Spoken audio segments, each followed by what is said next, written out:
Su Yang, falsely accused due to a fleeting romance, endured 15 years of wrongful imprisonment.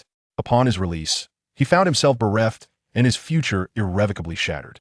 Just as he struggled in the mire of despair, he unexpectedly found himself reborn back to the year 2008. During his sophomore year, at this juncture, all tragedies remained unmanifested, yet he found himself sharing a bed with his Sun-Toba-fated female teacher, Si Yao. After their encounter, Si Yao tossed a wad of cash his way, stating, "You performed well, I shall seek your services again." With the memories of his past life intact, Su Yang embarked on a journey of resurgence and redemption. Chapter 1. Rebirth Awakening Beside My Teacher. In the dimly lit room, moonlight streamed through the window, casting a silvery glow upon the bed. Two entwined figures lay languidly sprawled across the sheets. Su Yang jolted awake, his gaze meeting that of a short-haired woman, her cheeks flushed and glistening with beads of sweat. How had he ended up here? Just moments ago, he was on a blind date his 36th, which had ended abruptly when a female executive, citing his unworthiness, splashed a drink across his face. Faced with a woman who demanded an exorbitant dowry, complete with a house and 2 cars, he had managed to restrain his anger, exhibiting remarkable composure. Subsequently, he had received a call from his superior, berating him and ordering him to return to work. Then, as he exited the restaurant, a vehicle had struck him. Furrowing his brow, Su Yang raised a hand to massage his temples. A sharp pain pierced through his head. He felt disoriented.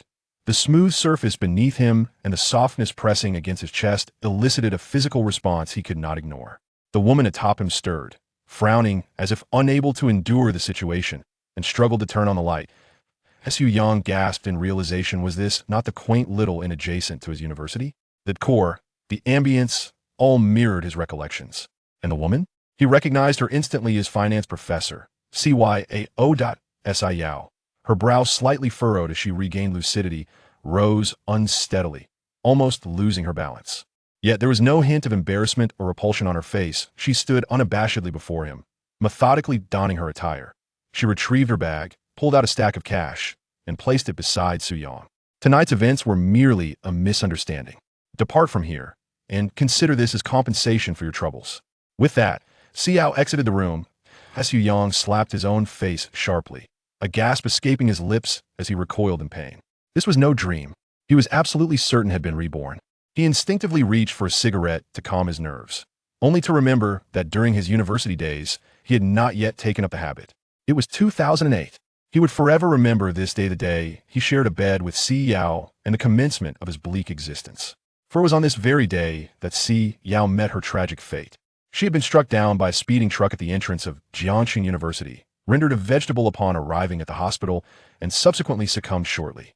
Thereafter, although his relationship with Si Yao had been minimal, merely a nodding acquaintance prior to this night, the events that followed had caused his mind to spiral into chaos.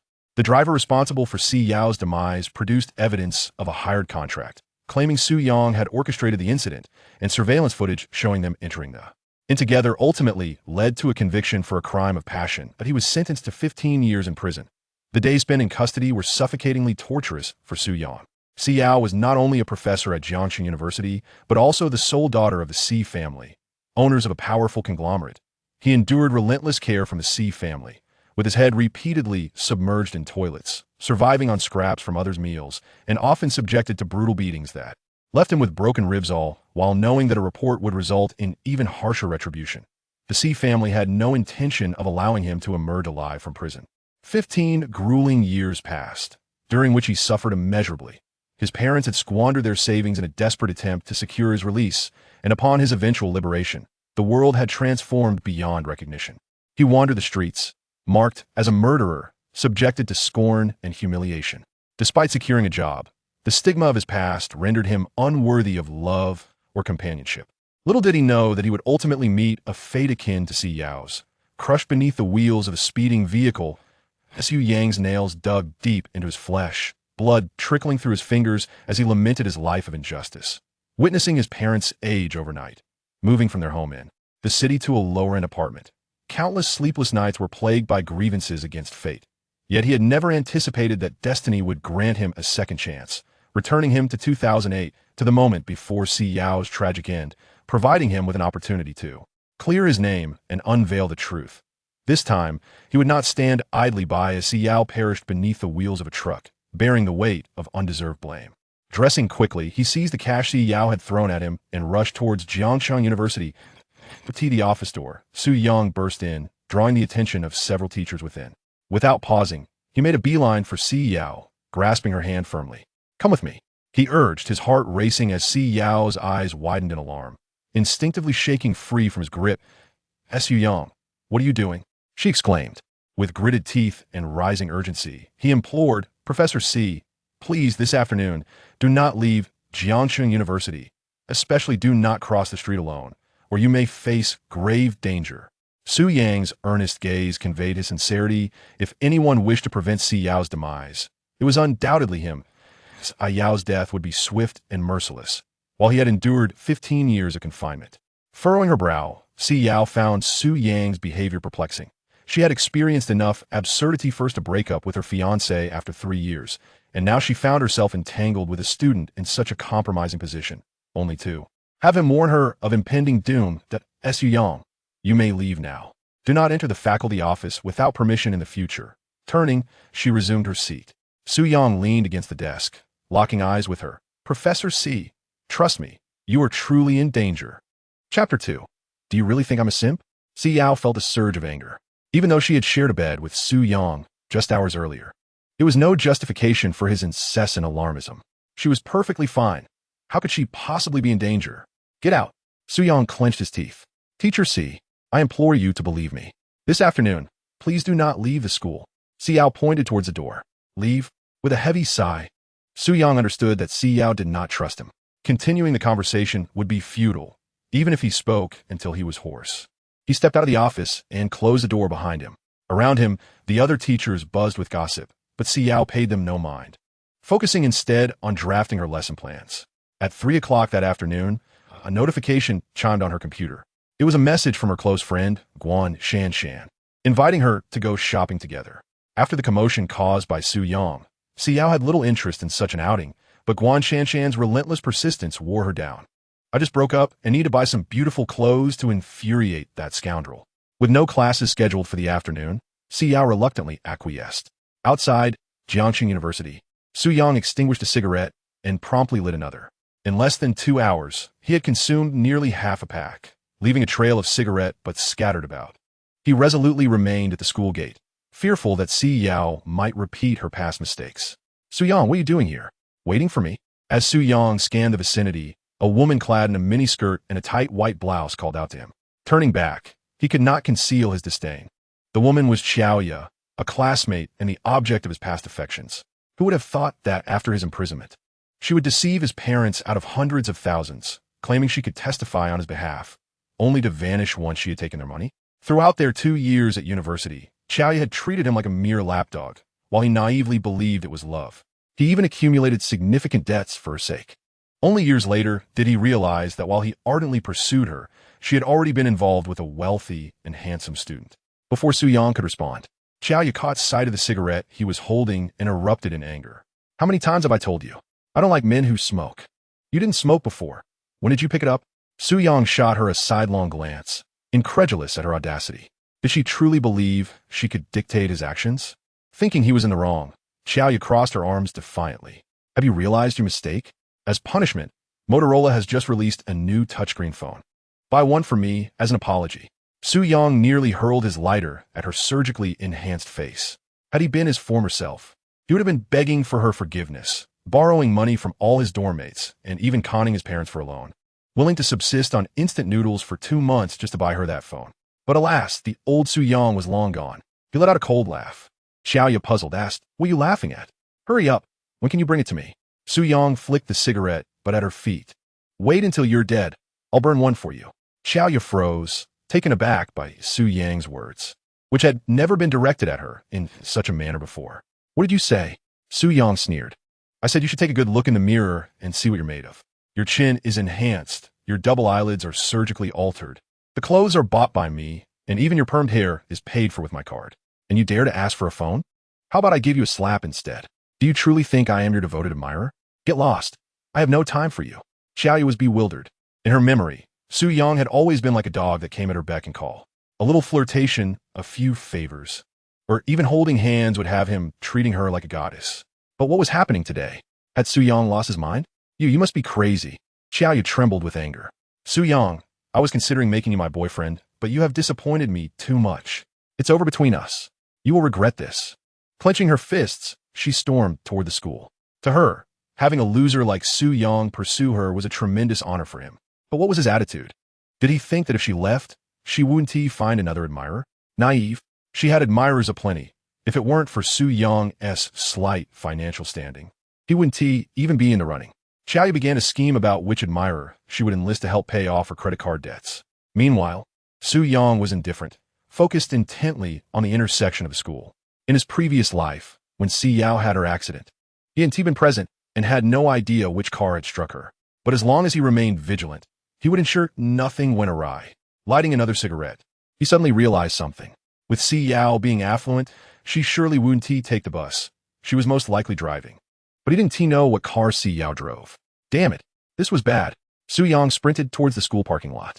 As he burst into the parking area, Si Yao was just opening her car door. She typically drove a white Audi A4, which was rather inconspicuous in the Jiangxing University parking lot. Perfect for commuting. Teacher C. Su Yang positioned himself in front of her already started vehicle, and Si Yao managed to brake just in time, avoiding a collision. Are you trying to get yourself killed? She exclaimed, turning off the engine in frustration. Su Yang, how many times have I told you? Today's incident was merely a misunderstanding. If you think my compensation is insufficient, I can offer you more money. But please, do not disturb me again, do you understand?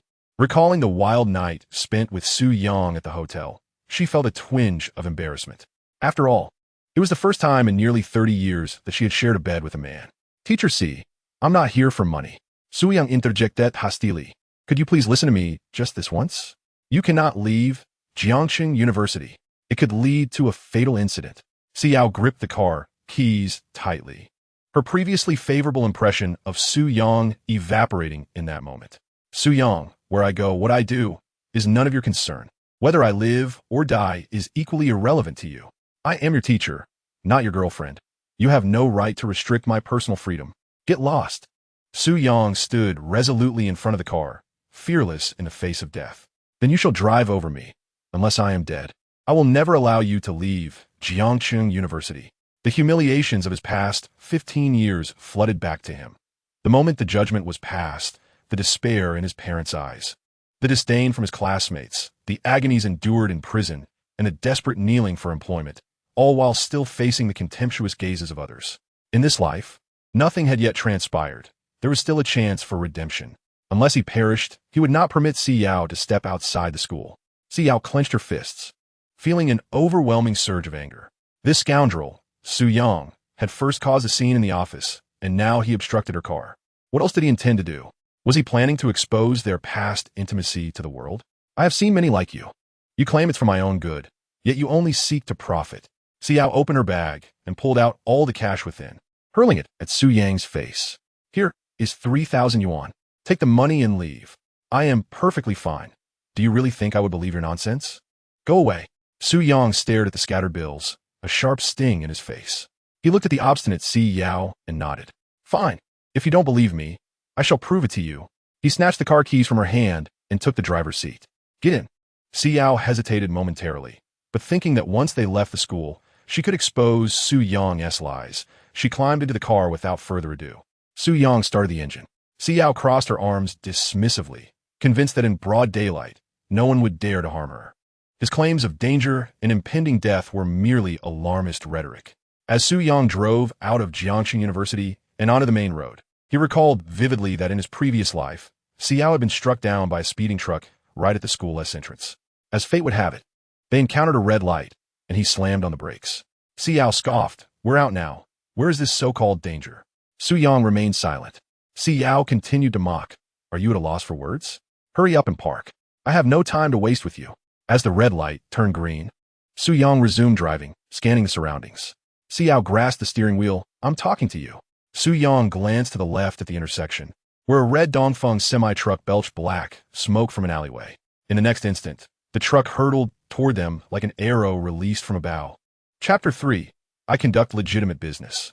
Su Yang abruptly pushed Si Yao aside and swiftly turned the steering wheel, veering the car in the opposite direction. Si Yao was left bewildered. You, as she had yet to finish her words, the next moment, a red truck barreled straight into the rear of the Audi. Su Yang did his utmost to adjust his position, yet he could not evade the impending disaster. Inside the vehicle, Su Yang leaned back, while the passenger, Si Yao, was thrust into his embrace by the tremendous force of inertia. The Audi spun in place 3 times, deploying all of its safety airbags. Su Yang felt as though the world was spinning around him, and Si Yao, seated beside him, nearly succumbed to unconsciousness from fright. It was true. There had been a collision. The world seemed to freeze. In that moment, Si Yao's mind was a blank slate. The only thought that echoed was Su Yang's ominous declaration that she would die. Just moments ago, she had adamantly asserted that Su Yang had no right to restrict her freedom. She had claimed that her fate was none of his concern, accused him of lying, and even told him to take his money and leave.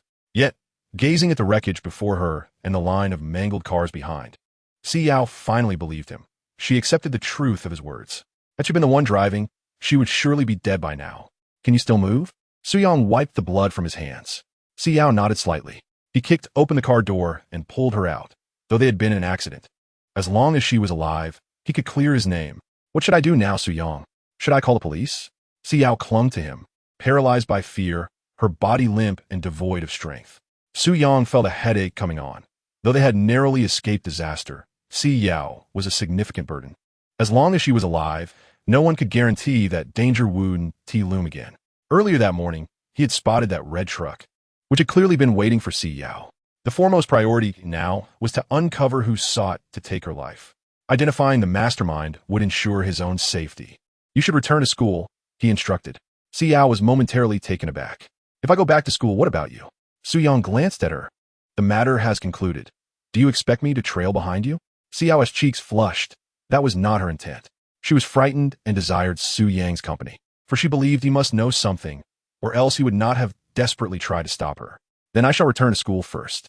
Su Yang nodded. Good. Remember, do not report this to the police. You have no evidence, and calling them will only alert the perpetrator. No one will believe you. At this moment, Si Yao was, like him, aware that even if she knew something would happen, no one would trust her. She nodded, contemplating for a moment before handing him a bank card. Su Yang was puzzled. I do not want your money. Si Yao shook her head. The password is on the back of the card. This money is a loan to you. I may not know your intentions, but I am certain you will need funds. Cash is too late to withdraw. So take this card first.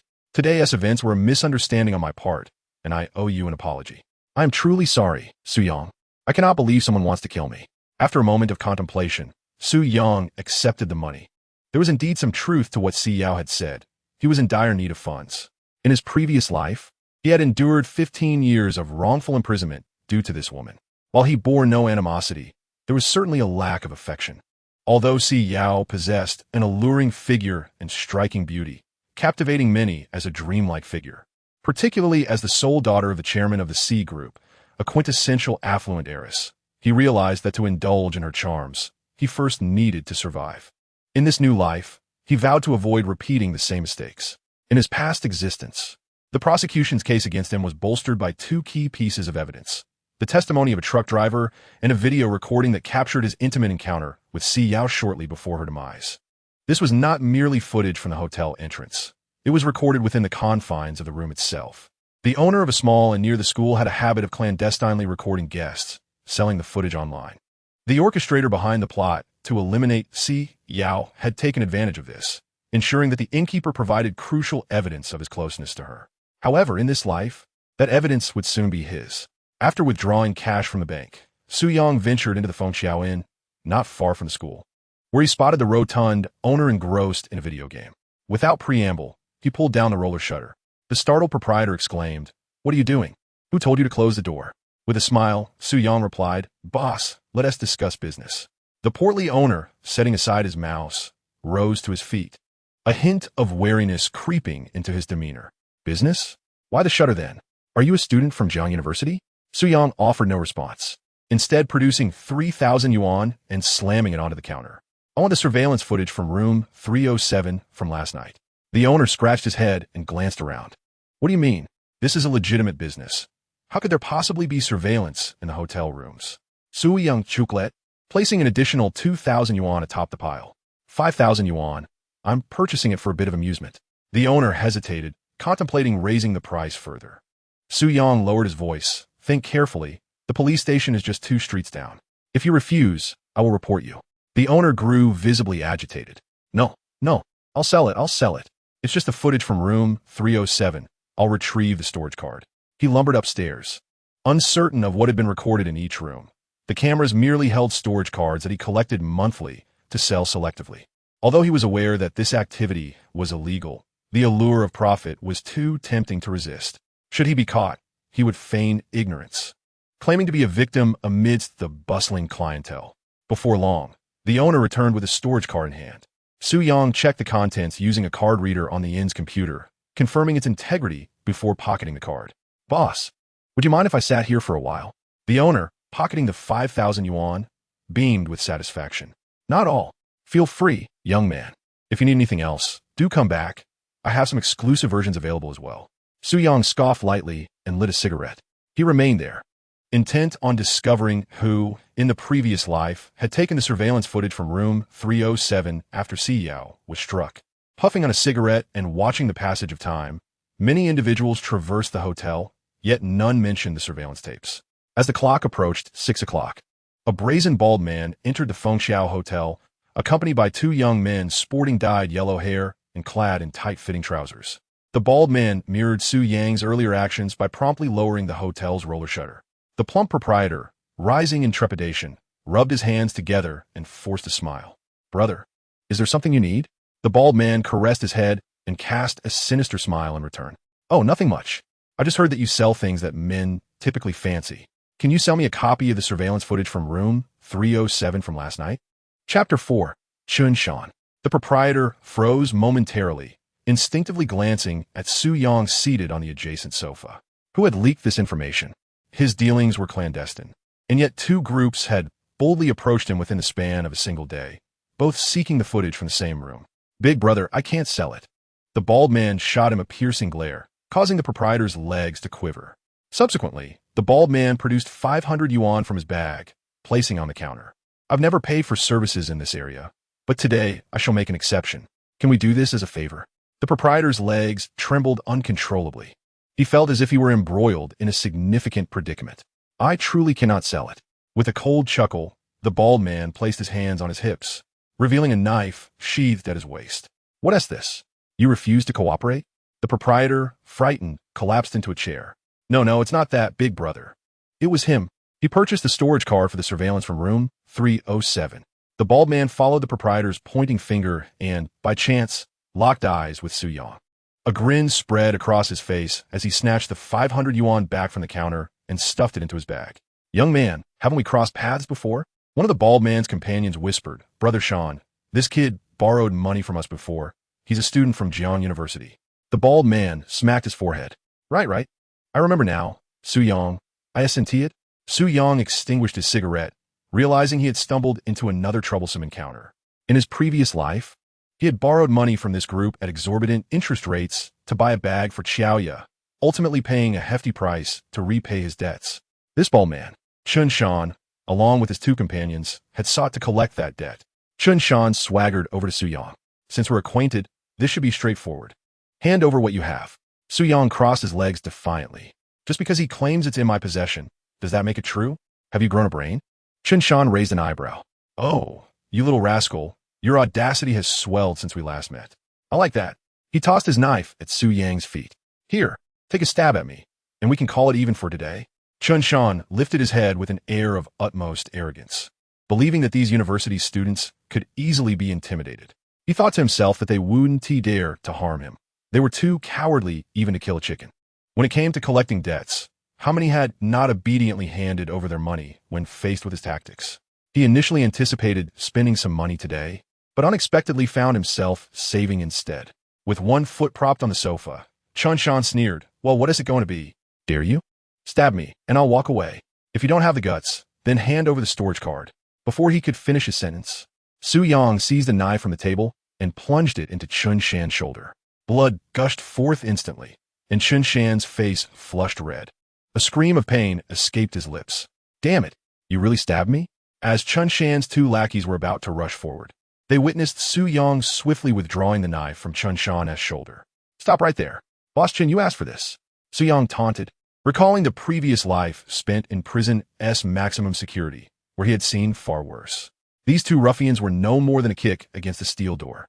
Cold sweat trickled down Chun Shan's forehead as he clutched his wound, realizing he had encountered a reckless fool today. All right, you're tough. Just wait. Chun Shan stood to leave, needing to hurry to the hospital for stitches. Su Yang, still holding the knife, chuckled coldly. Did I let you go? Gritting his teeth, Chun Shan demanded, what do you want? Su Yang produced the storage card and placed it on the table. The storage card for room 307 is in my possession. Chun Shan's eyes lit up at this revelation. However, in the next moment, Su Yang placed a knife over the card. Now, who sent you to retrieve this card? Chun Shan clenched his jaw. In this line of work, one cannot betray trust. I will not divulge that information. Su Yang let out a chilling laugh. 10,000. Furrowing his brow, Chun Shan retorted, you think 10,000 can buy my silence? Impossible. Su Yang raised 3 fingers. 30,000. Chun Shan inhaled deeply. No way. 30,000 is also out of the question. With a smirk, Su Yang countered 50,000. Chun Shan, realizing resistance was futile, finally confessed. There's a man named Zhang Qingping. He paid 5,000 for me to fetch the storage card from Fengxiao Hotel Room 307. Su Yang bro furoet. That name sounded familiar. Zhang Qingping was the ex-boyfriend of Si Yao. He had encountered him during the trial in his previous life, and later in prison. That scoundrel had even arranged for someone to beat him up. Who could have guessed that this man, who professed love for Si Yao, would be capable of such treachery?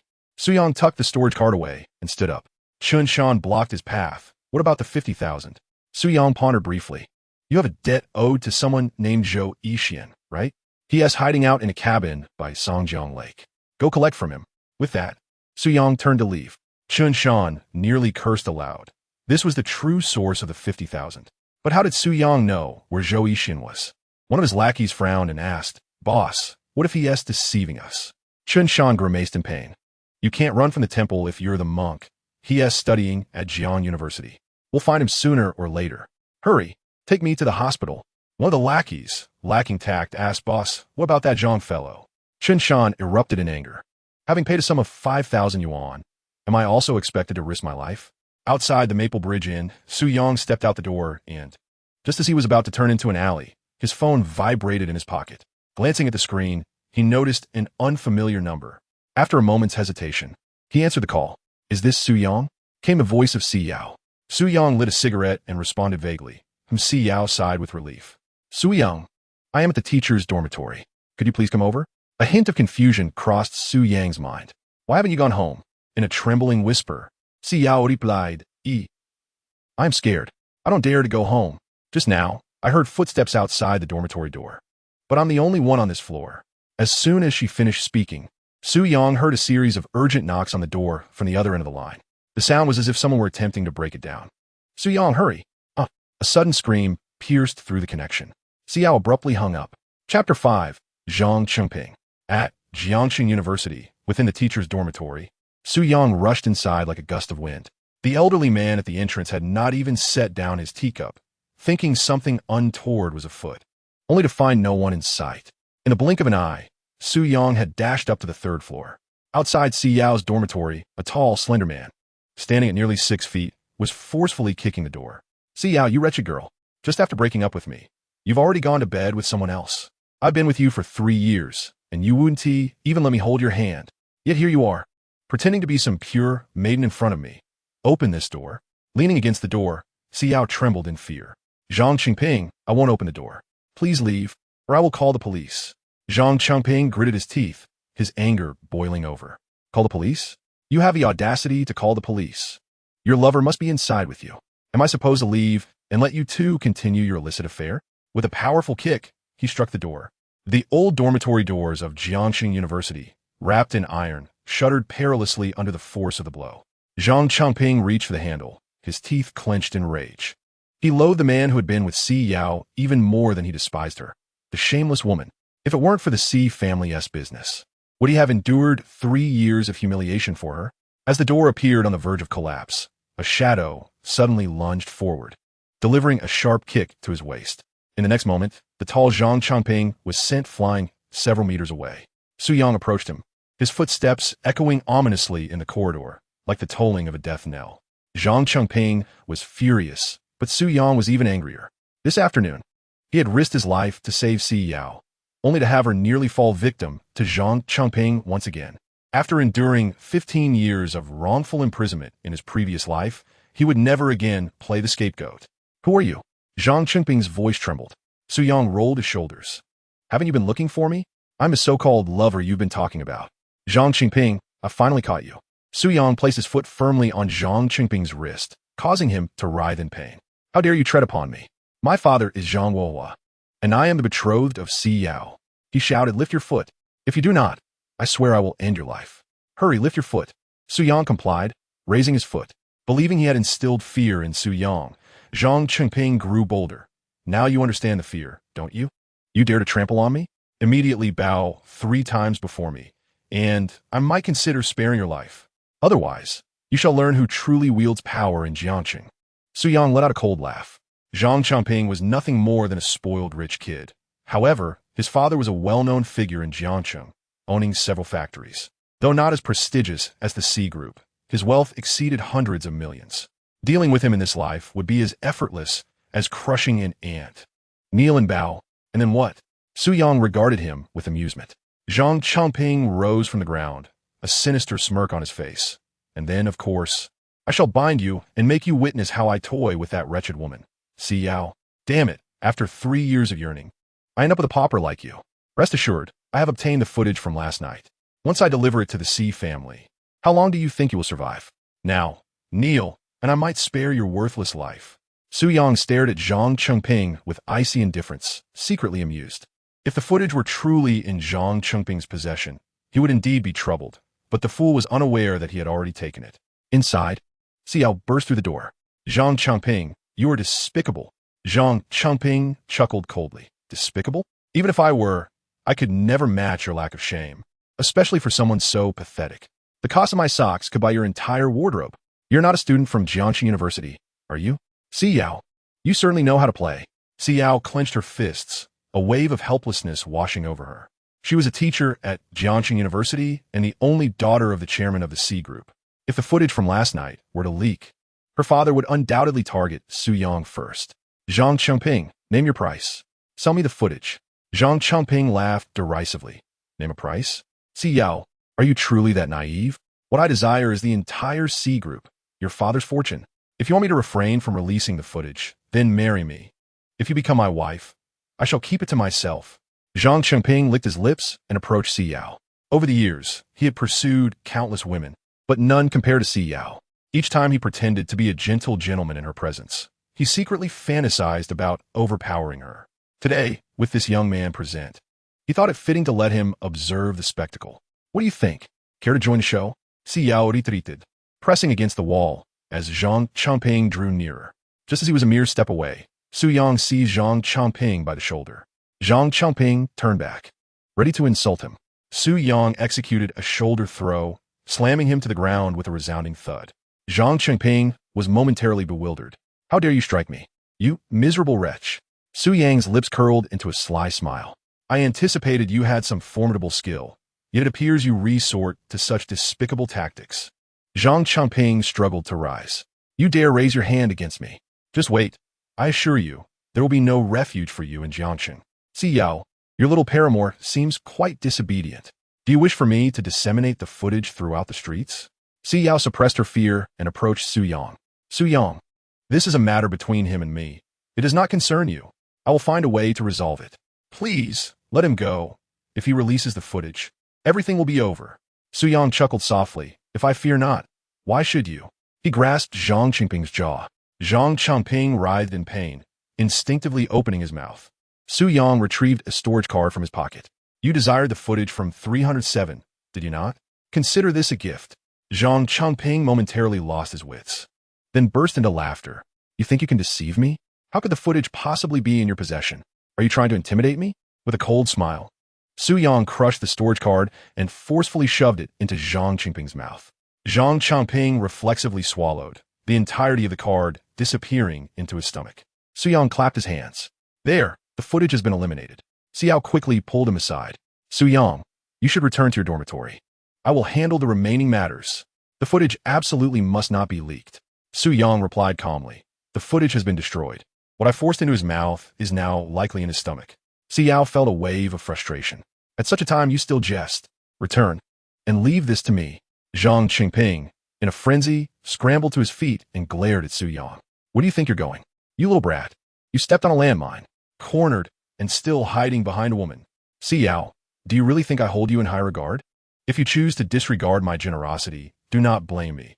I shall have the footage released, exposing you, the heiress of the C Corporation, in a compromising position. Chapter 6. I want to inspect the injuries. Su Yang was unperturbed. The storage card had been obliterated and was now within Zhang Qingping's belly. However, Xiao appeared pale as death. Her pristine reputation was now irrevocably tarnished. Everyone would believe she had wronged Zhang Qingping. Even though he was the one who proposed a breakup, by then, she would be unable to cleanse her name even if she leaped into the Huangpu River. Just wait. Just wait. Zhang Qingping exclaimed, pulling out his phone. He eagerly envisioned the moment he would reveal the footage, with Xiao kneeling before him in supplication. And as for Su Yang, he was determined to break his legs, forcing him to beg on the streets to satiate his resentment. Xiao clenched her fists. Su Yang smiled gently. Teacher C, the footage is indeed in his stomach. Xiao sighed deeply. I understand that you wish to console me. Yet you remain unaware of the grave consequences this matter entails. You have no idea of the calamity you have unleashed. Zhang Qingping raised an eyebrow. You little rascal. What do you comprehend? The recording has been destroyed? Just wait until I retrieve that footage. You will witness that wretched Xiao, stripped bare, kneeling before me. It will be too late then. Upon connecting the call, Zhang Qingping confidently proclaimed, Hello, Brother Shan. What is the status of the recording? On the other end, Chen Shan thundered, You son of a BH, Zhang Qingping. How dare you call me? Do you not realize I had someone stabbed and sent to the hospital? Immediately transfer 5,000 yuan for medical expenses, or I assure you, this matter will not end well for you. Zhang Qingping was taken aback. 5,000 for medical expenses? Brother Shan, what about the recording? Chen Shan gritted his teeth. A student from Jiangxing University took the recording, second year, finance major, named Su Yang. I had him stabbed. Enough of your nonsense. Transfer the money now. Zhang Qingping swallowed hard, instinctively glancing at Su Yang, who wore an innocuous smile. Who is Chen Shan? He is the notorious ruffian of the university town, a man who values money over life. He believed with Chen Shan's involvement, the outcome was assured. Yet he found himself ensnared. Su Yang, with a smile still on his face, inquired, Zhang Qingping, where is the recording?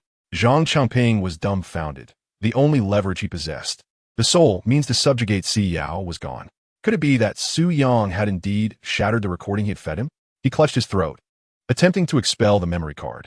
Su Yang approached him, patting his shoulder. Don't choke. It's already been crushed, and nothing can be salvaged. Now tell me, why did you intend to kill Xiao? He seized Zhang Qingping. Zhang Qingping momentarily lost his bearings, instinctively retorting, Are you out of your mind? When did I ever plan to kill her? Su Yang furrowed his brow. Zhang Qingping did not appear to be lying. Yet if it was not Zhang Qingping intending to harm Xiao, then who could it be? Zhang Qingping clenched his teeth, resolute. The recording may be lost. But after the beating he had received today, this matter could not simply be overlooked. Release me at once, or I shall have you locked up for a few days. Experience the delights of the detention center's cuisine. Before Zhang Qingping could finish, Su Yang landed a punch in his gut, causing him excruciating pain. Xiao gasped, quickly stepping in to halt Su Yang. She had not anticipated that the recording would indeed be destroyed by Su Yang. The situation was precarious. She could not allow Su Yang to be imprisoned. Su Yang, stop. If you continue, something terrible will happen. Su Yang chuckled coldly. In his past life, Zhang Qingping had taken care of him during his time in prison. Something terrible? Su Yang delivered a kick to Zhang Qingping. I'm deliberately causing trouble. The phrase about sending him to jail struck a deep chord with Su Yang. In his previous life, he had been imprisoned for a mere jest for a full 15 years. Now, emboldened, he believed that as long as he did not kill Zhang Qingping, even incapacitating him would bear no consequences, for he possessed ample leverage against Zhang Qingping. Stop. Xiao Gris swung his skin tightly. On the ground, Zhang Qingping, who had rolled several times, felt as if his entire body had been shattered. He pulled out his phone, intending to call the police. Su Yang, with a swift kick, sent the phone flying and yanked him back to his feet.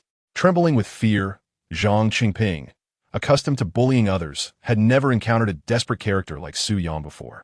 Call the police? Su Yang fixed his gaze upon him. Zhang Changping shook his head vigorously, his body quaking. No, let us not do that. Please, I beg you, just let me go. Su Yang patted his shoulder and leaned close to his ear. You can call the police if you wish. But I recall your father has a mistress, quite young, in her 20s, whom he has kept hidden all these years. Am I right? Zhang Changping was taken aback. Just moments ago, Su Yang had intended to kill him. Why was he suddenly discussing his father's affair? Su Yang continued. This woman, your relationship with her is rather intricate. Isn't it? I've heard whispers that you two have had intimate encounters. Zhang Changping stood frozen, pale as a ghost, his eyes wide with shock, unable to utter a single word. He had believed this matter to be perfectly concealed. How did Su Yang come to know? His father's mistress, fearing his mother's discovery, had purchased a villa under Zhang Changping's name. He stumbled upon the shocking revelation that a woman was residing in his own villa. One could not deny his father had an eye for beauty. Thus, a series of encounters ensued, but he would never dare to let his father find out. Otherwise, his father's temperament would surely result in a broken leg for him. Seeing Zhang Changping's dazed expression, Su Yang realized his gamble had paid off.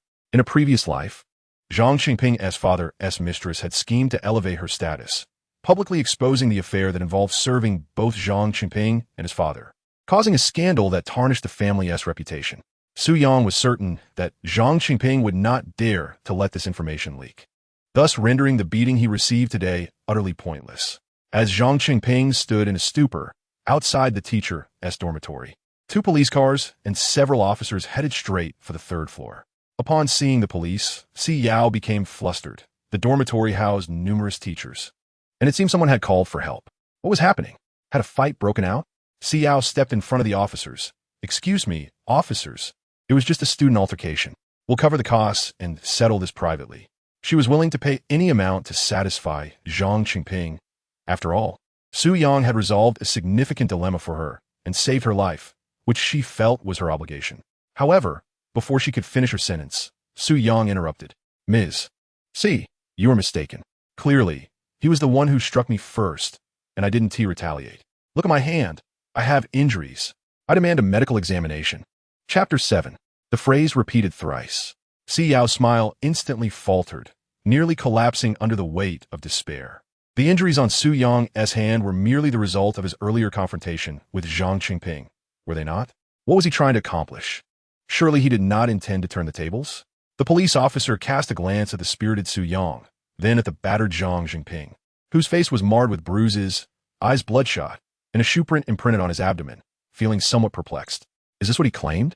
Si Yao could not help but close her eyes, sensing that all was lost, utterly lost. Zhang Changping clenched his teeth, glaring fiercely at Su Yang. Had he the power to kill, Su Yang would have been dismembered by now. Yet, despite his rage, Zhang Changping managed to spit out a single word through gritted teeth. Yes. The officer inquired, and what about the injuries on your face? Zhang Changping inhaled deeply, explaining. I fell last night. It has nothing to do with him. Si Yao stood frozen, utterly astonished that Zhang Changping had actually admitted this. Was this truly the vengeful Zhang Changping she knew? Su Yang rummaged through his pocket, pulled out a cigarette, lit it, and took a puff. How about this? Give me 5,000 yuan, and I'll go to the hospital to bandage myself. Not too much to ask, is it, young Master Zhang? Zhang Changping retrieved his wallet, wrote a check for 5,000 yuan, and handed it to Su Yang. Can I leave now? He nearly spat through clenched teeth. Su Yang glanced at the check, skeptically asking, can this actually be cashed? Zhang Changping gritted his teeth, loathing this rustic fellow, wishing he could bash Su Yang's head in. Yet with leverage still in Su Yang's hands, he could only nod. Yes, just go to the bank and withdraw it. Su Yang flicked the check, pocketing it. All right, consider this settled. I hope you won't strike me again next time. Zhang Changping cast a humiliating glance at the officer. Officer, may I leave now? The officer, still somewhat confused, decided not to probe further since the parties involved had reached an understanding. All right, if something happens, report it immediately. Don't resolve matters privately. With that, the group of officers descended the stairs. Zhang Changping shot a venomous glance at Su Yang before leaving in disgrace. Si Yao, feeling as though she had narrowly escaped a disaster, leaned against the wall. Observing the crowd gathering, she hurriedly called Su Yang, and they returned to her dormitory. Su Yang collapsed onto the sofa, closed his eyes, and exhaled deeply. Zhang Jinping was not the murderer. Xiao's peril remained unrelieved until the true culprit was unmasked. The risk of false accusations loomed large. Reaching out, Xiao sat opposite him, and Su Yang opened his eyes, puzzled. She produced some iodine and a cotton swab, delicately tending to his wounds, which had become red and even bled in places from his earlier exertions against Zhang Jinping. "How did you know someone was out to kill me?" Xiao asked while applying the antiseptic. Su Yang chuckled. "What if I told you I have traveled back in time? Would you believe me?" Xiao shot him a disapproving glance. "Can you speak plainly?" Su Yang replied, "I possess the ability to foresee. I noticed the dark omen on your brow, indicating you faced peril yesterday." Xiao furrowed her brow. "Is that true?" Su Yang sighed. "Of course not. You're a university professor. Can't you refrain from such superstitions?" Xiao glared at him. Su Yang fished around in his pocket, producing a bank card, along with the check Zhang Jinping had given him, which he placed beneath it. "I invested 5,000 yuan to purchase the footage from last night from the innkeeper. This check shall serve as my repayment to you." With her eyes slightly reddened, Xiao gazed at Su Yang. "Must we settle accounts with such precision? You saved my life today. How much should I owe you?" Biting her lip, Xiao reflected on the absurdity of lying in the same bed as Su Yang the previous night. However, after Su Yang nearly took her life in the car, she felt a mix of fear, terror, and unexpected relief. By this evening, after Su Yang had preemptively destroyed the footage and given Zhang Changping a thorough beating, an undeniable affection began to stir within her. She had contemplated revealing her assassination attempt to her father countless times, yet each time she did, she concluded that he would never believe her. That man would only scorn her, dismissing her as delusional, and would harbor even greater disdain towards her for entrusting her purity to a stranger. Born into a family that prioritized profit above all, even Zhang Chengping was merely a pawn arranged for her by her father for a business alliance. Thus, it seemed that the only person capable of saving her now was Su Yang, her very own student. Su Yang offered no reply, merely rising to his feet. "There is no need for the money. Just ensure that I do not fail the course. See, teacher." Xiao grasped his hand, lowering her head, her face flushing to the roots of her ears. "What I mean is, it's quite late. Perhaps you should not leave just yet."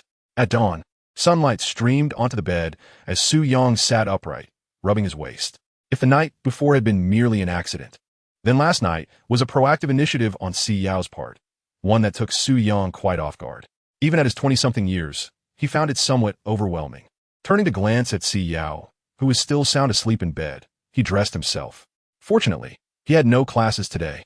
To uncover the identity of the mastermind behind the attempt on Xiao's life, aside from the surveillance footage, the most critical piece of information was the driver of the truck that had deliberately crashed into her. In his previous life, he had encountered the truck driver, Zhang Damon, on several occasions. A simple man in his 40s, he typically handled long-distance freight. It was unclear who had emboldened him to commit murder and frame another. Zhang Damon had already been taken away by the police, and it was unlikely Su Yang would see him again. However, he remembered that Zhang Damon's workplace was not far from Jiangxing University, at a logistics company named Jiyun. Exiting the campus, Su Yang hailed a taxi. In less than 5 minutes, he arrived outside the Jiyun Logistics Company. Trucks came and went as he lit a cigarette and approached the security booth, where an elderly guard was basking in the sun. Su Yang offered him a cigarette. "Excuse me, is Zhang Damon employed here?" The old man glanced at Su Yang. "Are you a police officer?" Su Yang's hand, which had been extending the cigarette, hesitated momentarily, and he altered his response. "How did you know?" "I'm from the local police station nearby." The old man chuckled. "You officers are quite amusing. There have already been 3 waves of you: city police, traffic police, and now the criminal investigation team has sent someone from the local station today. Zhang Damon is a driver residing at Unit 407, Building 16, Longcheng Garden. A few years ago, he divorced his wife, leaving him with a son. In the transportation team, he is known as a congenial person, having no enemies. He earns a monthly income of 3,800 yuan, leading a rather comfortable life. Yesterday, he set off early in the morning to deliver a batch of goods to the outskirts and has not returned since. This is all I know." Su Yang chuckled with a hint of resignation. "You remember that too well." The elderly man waved his hand dismissively. "Ah, I've repeated it thrice. By the way, that's his son." The old man pointed towards the courtyard, and Su Yang followed his gaze. Chapter 8. The Gambler and the Sycophant. A young man in his late 20s, exuding an air of insolence, was hurling insults at a middle-aged man. Damn it, if my father hadn't delivered the goods, would there have been an accident?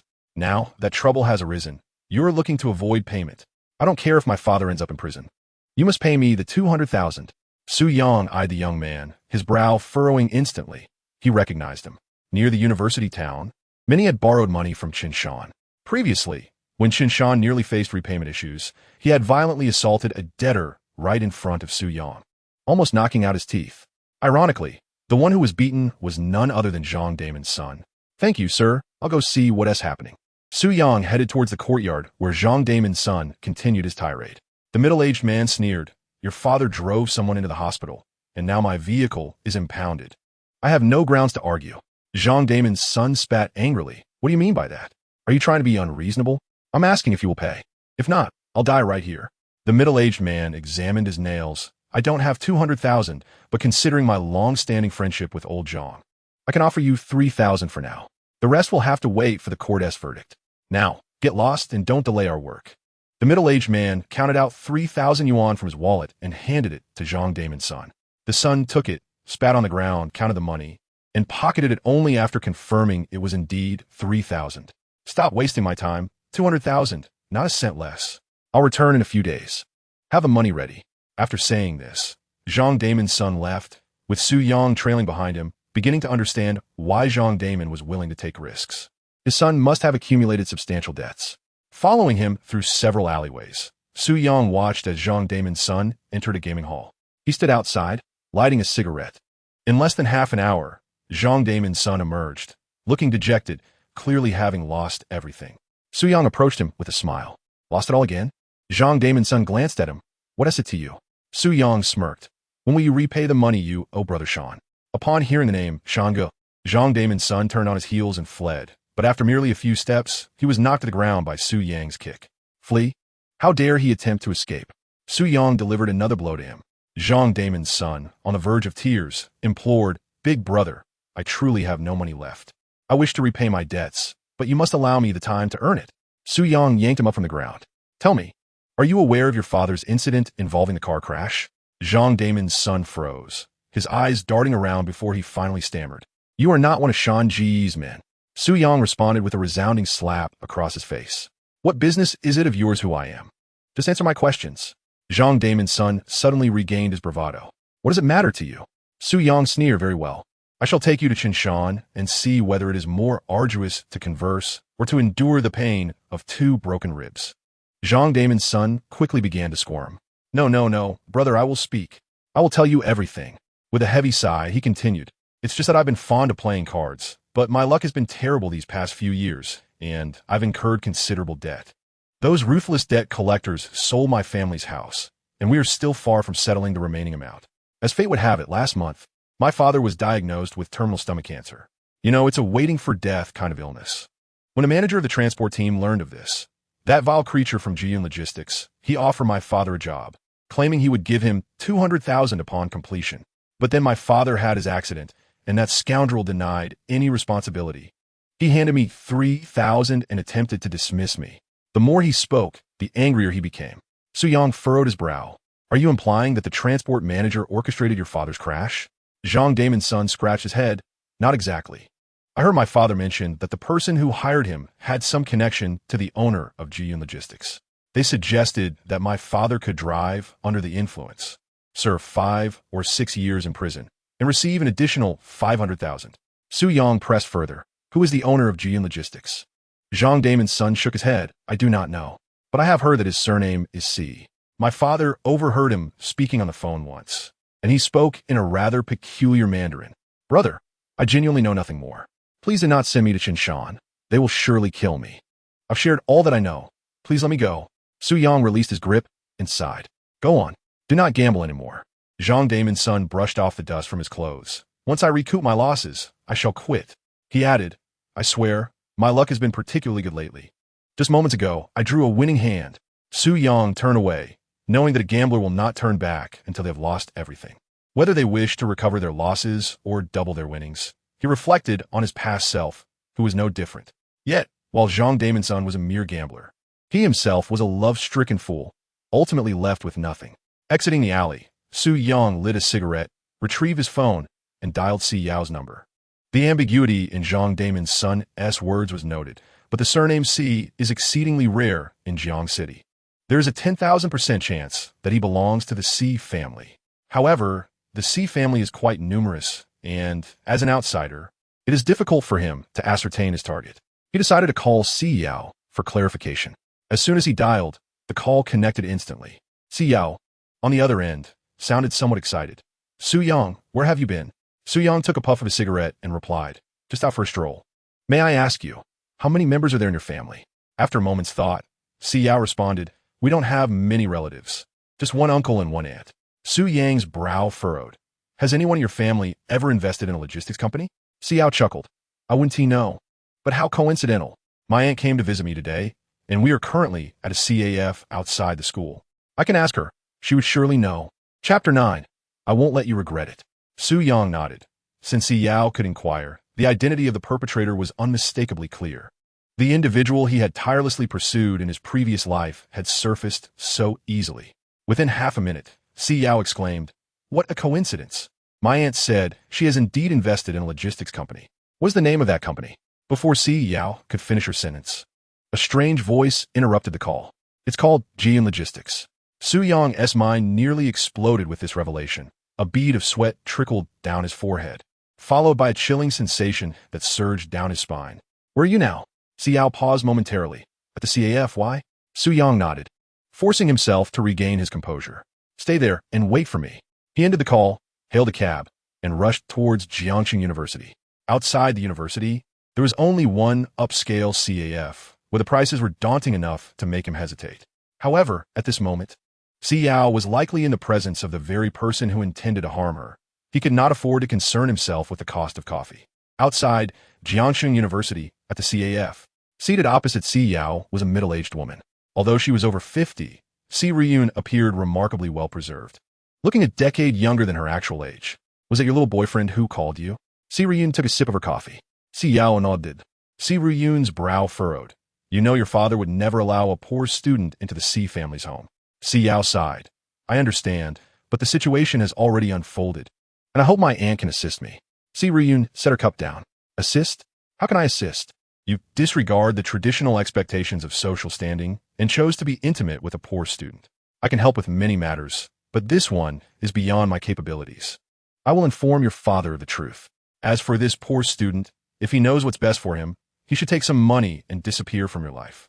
If he does not heed the warning, the Si family has numerous ways to deal with him. Si Yao felt somewhat helpless. She had approached Si Ryun hoping for her to persuade her father. However, she did not anticipate such a resolute stance from Si Ryun. Checking the time, Si Ryun remarked, all right, it's getting late. I must take my leave. Si Yao, you're no longer a child. You know what is appropriate and what is not. I hope you can resolve this matter with the poor student before your father becomes angry. As Si Ryun donned her sunglasses, she took her bag and car keys, striding towards the CAF's entrance. Just as she stepped outside, Su Yang rushed into the CAF, nearly colliding with her. Si Ryun glanced at Su Yang, her eyes revealing a semblance of familiarity with his face. Don't be so rash. With that, she turned and departed, entering a luxurious Maybach parked by the roadside. Su Yang's gaze shifted to the corner where Si Yao sat, and upon recalling his brief encounter with Si Ryun, a realization struck him. Just as he intended to pursue her, he froze in place. Si Ryun's Mandarin was impeccably standard. No, it can't be. The one intending to harm Si Yao is not Si Ryun. Su Yang. Si Yao stood up, waving towards him. Su Yang approached her and cast a glance at the 2 cups of coffee on the table, feeling a wave of relief wash over him. Even if Si Ryun were the perpetrator, she would not strike at Si Yao in such a public setting, especially now that she had largely been exonerated. Are you all right? Su Yang inquired, his concern evident. Si Yao forced a smile. What could possibly be wrong? But you, why did you disappear so early? Su Yang took a seat, lowering his voice. I went to investigate the truck incident. Si Yao was momentarily taken aback, recalling the truck that had sped past her outside Jiangxing University the previous night. A shiver of dread coursing through her. What did you find? Su Yang's brow furrowed deeply. Although I can't identify the murderer, I can confirm one thing. The one who wants you dead might be a member of the Si family. Si Yao was stunned. What nonsense are you spouting? She has only one aunt and one uncle. Her aunt is unmarried and dotes on her, while her uncle is preoccupied with his own career. How could they want to kill her? Su Yang lowered his voice further. The truck driver from yesterday was named Zhang Damon. The manager of the fleet paid him 200,000 to dispose of you. Before committing the act, the manager assured Zhang Damon that it was a company directive, advising him not to worry. At most, he would serve a few years, after which he would receive a sum of money. Xiao felt a surge of anger. And then? What does that prove? Su Yang met her gaze. Zhang Damon's son informed me that an owner with the surname Si orchestrated this. Although your aunt does not match the characteristics of the hidden murderer, she is a shareholder in the logistics company, so we cannot dismiss her possible involvement. Xiao sat in stunned silence, her eyes fixed on Su Yang in disbelief. She struggled to accept that the aunt with whom she had just shared coffee could possibly be plotting her demise. Countless reasons flooded her mind, attempting to refute Su Yang's absurd theory. Yet they were in the same boat, bound by the same thread. Su Yang had no reason to deceive her.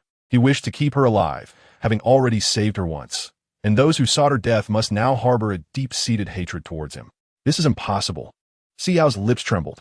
Su Yang regarded her intently. Though lacking concrete evidence, Si Ruyun is currently a prime suspect. In a state of turmoil, Xiao's mind felt nearly paralyzed. Having just confessed to Si Ruyun about Su Yang, she could scarcely fathom the repercussions her father would unleash upon learning of the situation. Seated in a CF, Xiao bowed her head, grasping her coffee cup, rendered speechless. Su Yang lit another cigarette, believing the matter to be a mere homicide, only to discover it entangled with her aunt. The Si family, while seemingly discreet, was undoubtedly a formidable power in Jiang City. Now that the truth had emerged, what lay ahead? Su Yang understood that, in comparison to the Si family, even Si Ruyun was an immovable force. Yet, retreating in the face of adversity was not in his nature. In his previous life, he had endured 15 years of unjust imprisonment and torment. What could be more terrifying? What did the Si family signify, and what was Si Ruyun? If anyone sought to harm Si Yao, to trample her underfoot, then he would first bring the Si family to their knees. No evidence? Who claimed that evidence was necessary to apprehend a murderer, as long as he was powerful enough. He himself became the proof. As Su Yang extinguished his cigarette, Si Yao's phone on the table began to vibrate.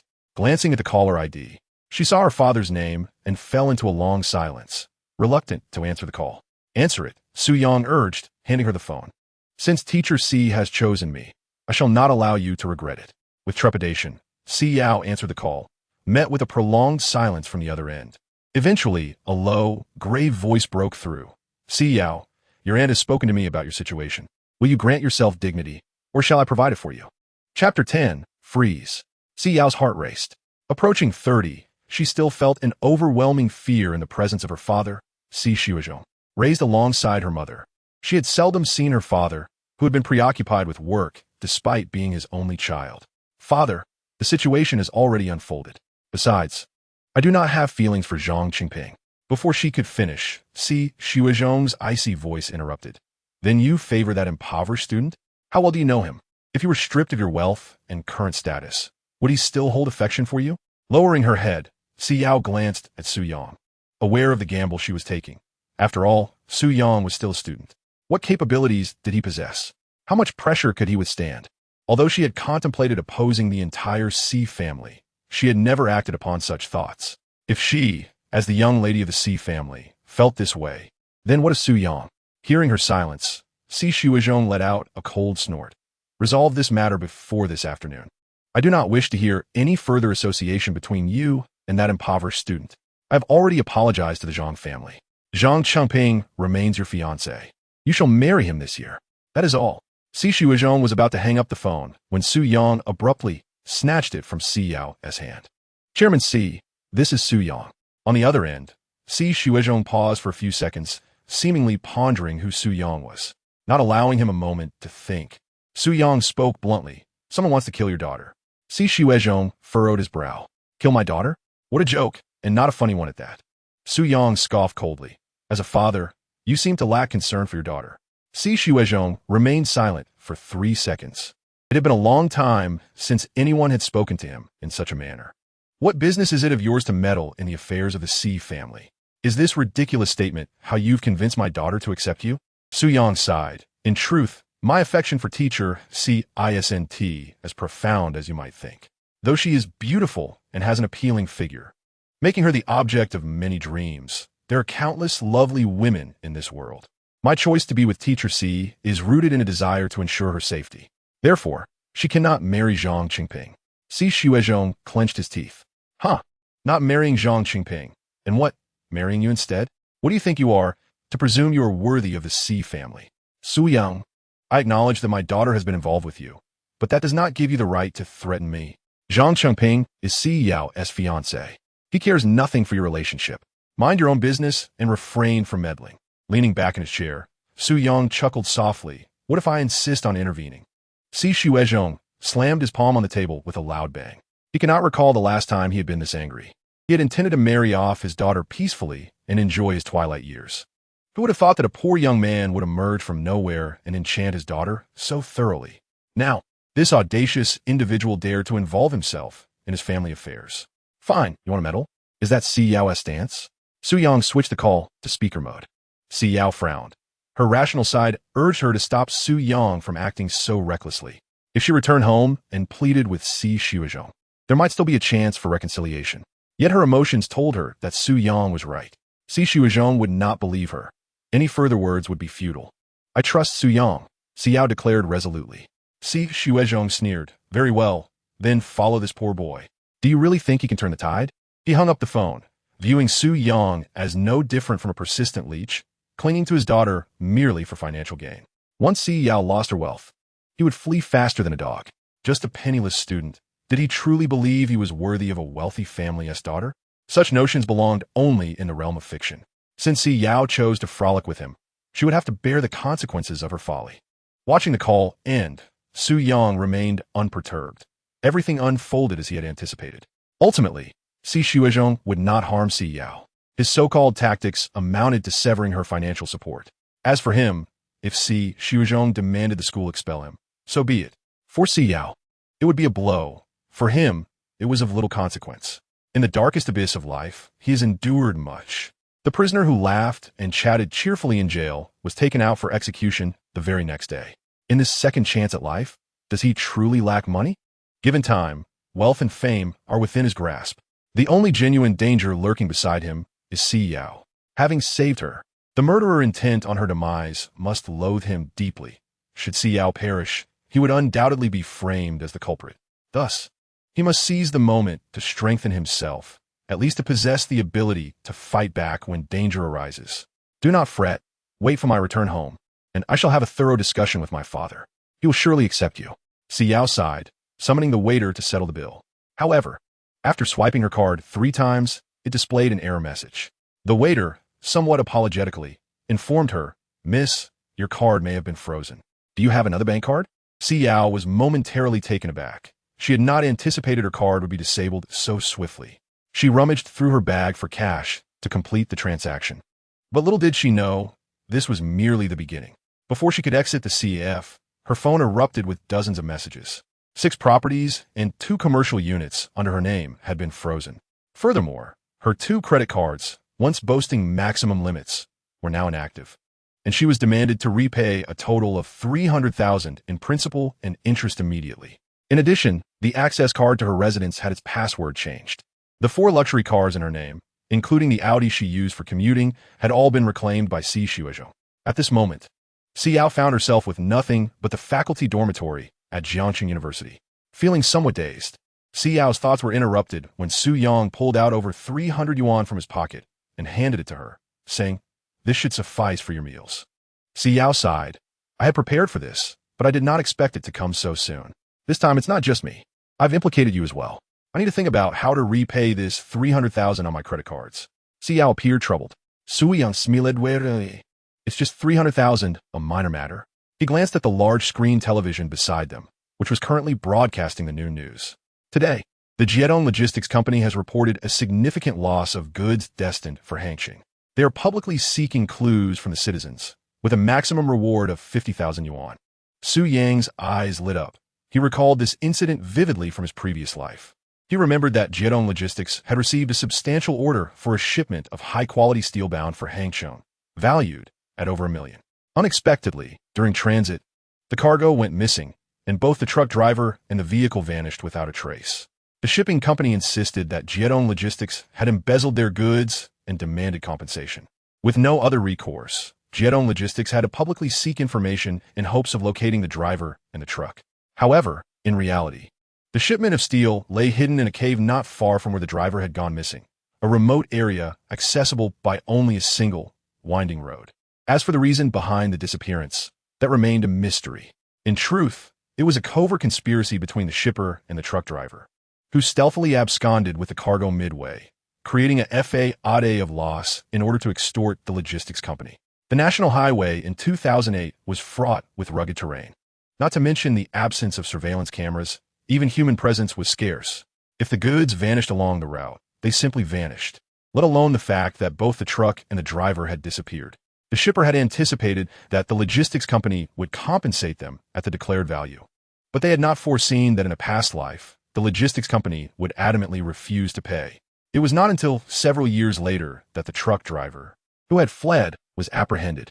Upon his confession, a number of individuals were arrested, bringing the matter to a close.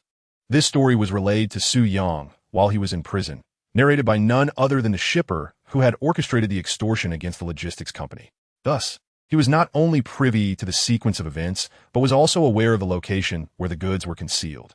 Teacher C, there exists a lucrative opportunity. Would you care to partake? Su Yang gazed at Si Yao. Si Yao managed a wry smile. As long as it can yield profit that allows me to settle my debts, I'm willing to participate, regardless of the amount. However, I only possess a mere 1,000 yuan, not a penny more.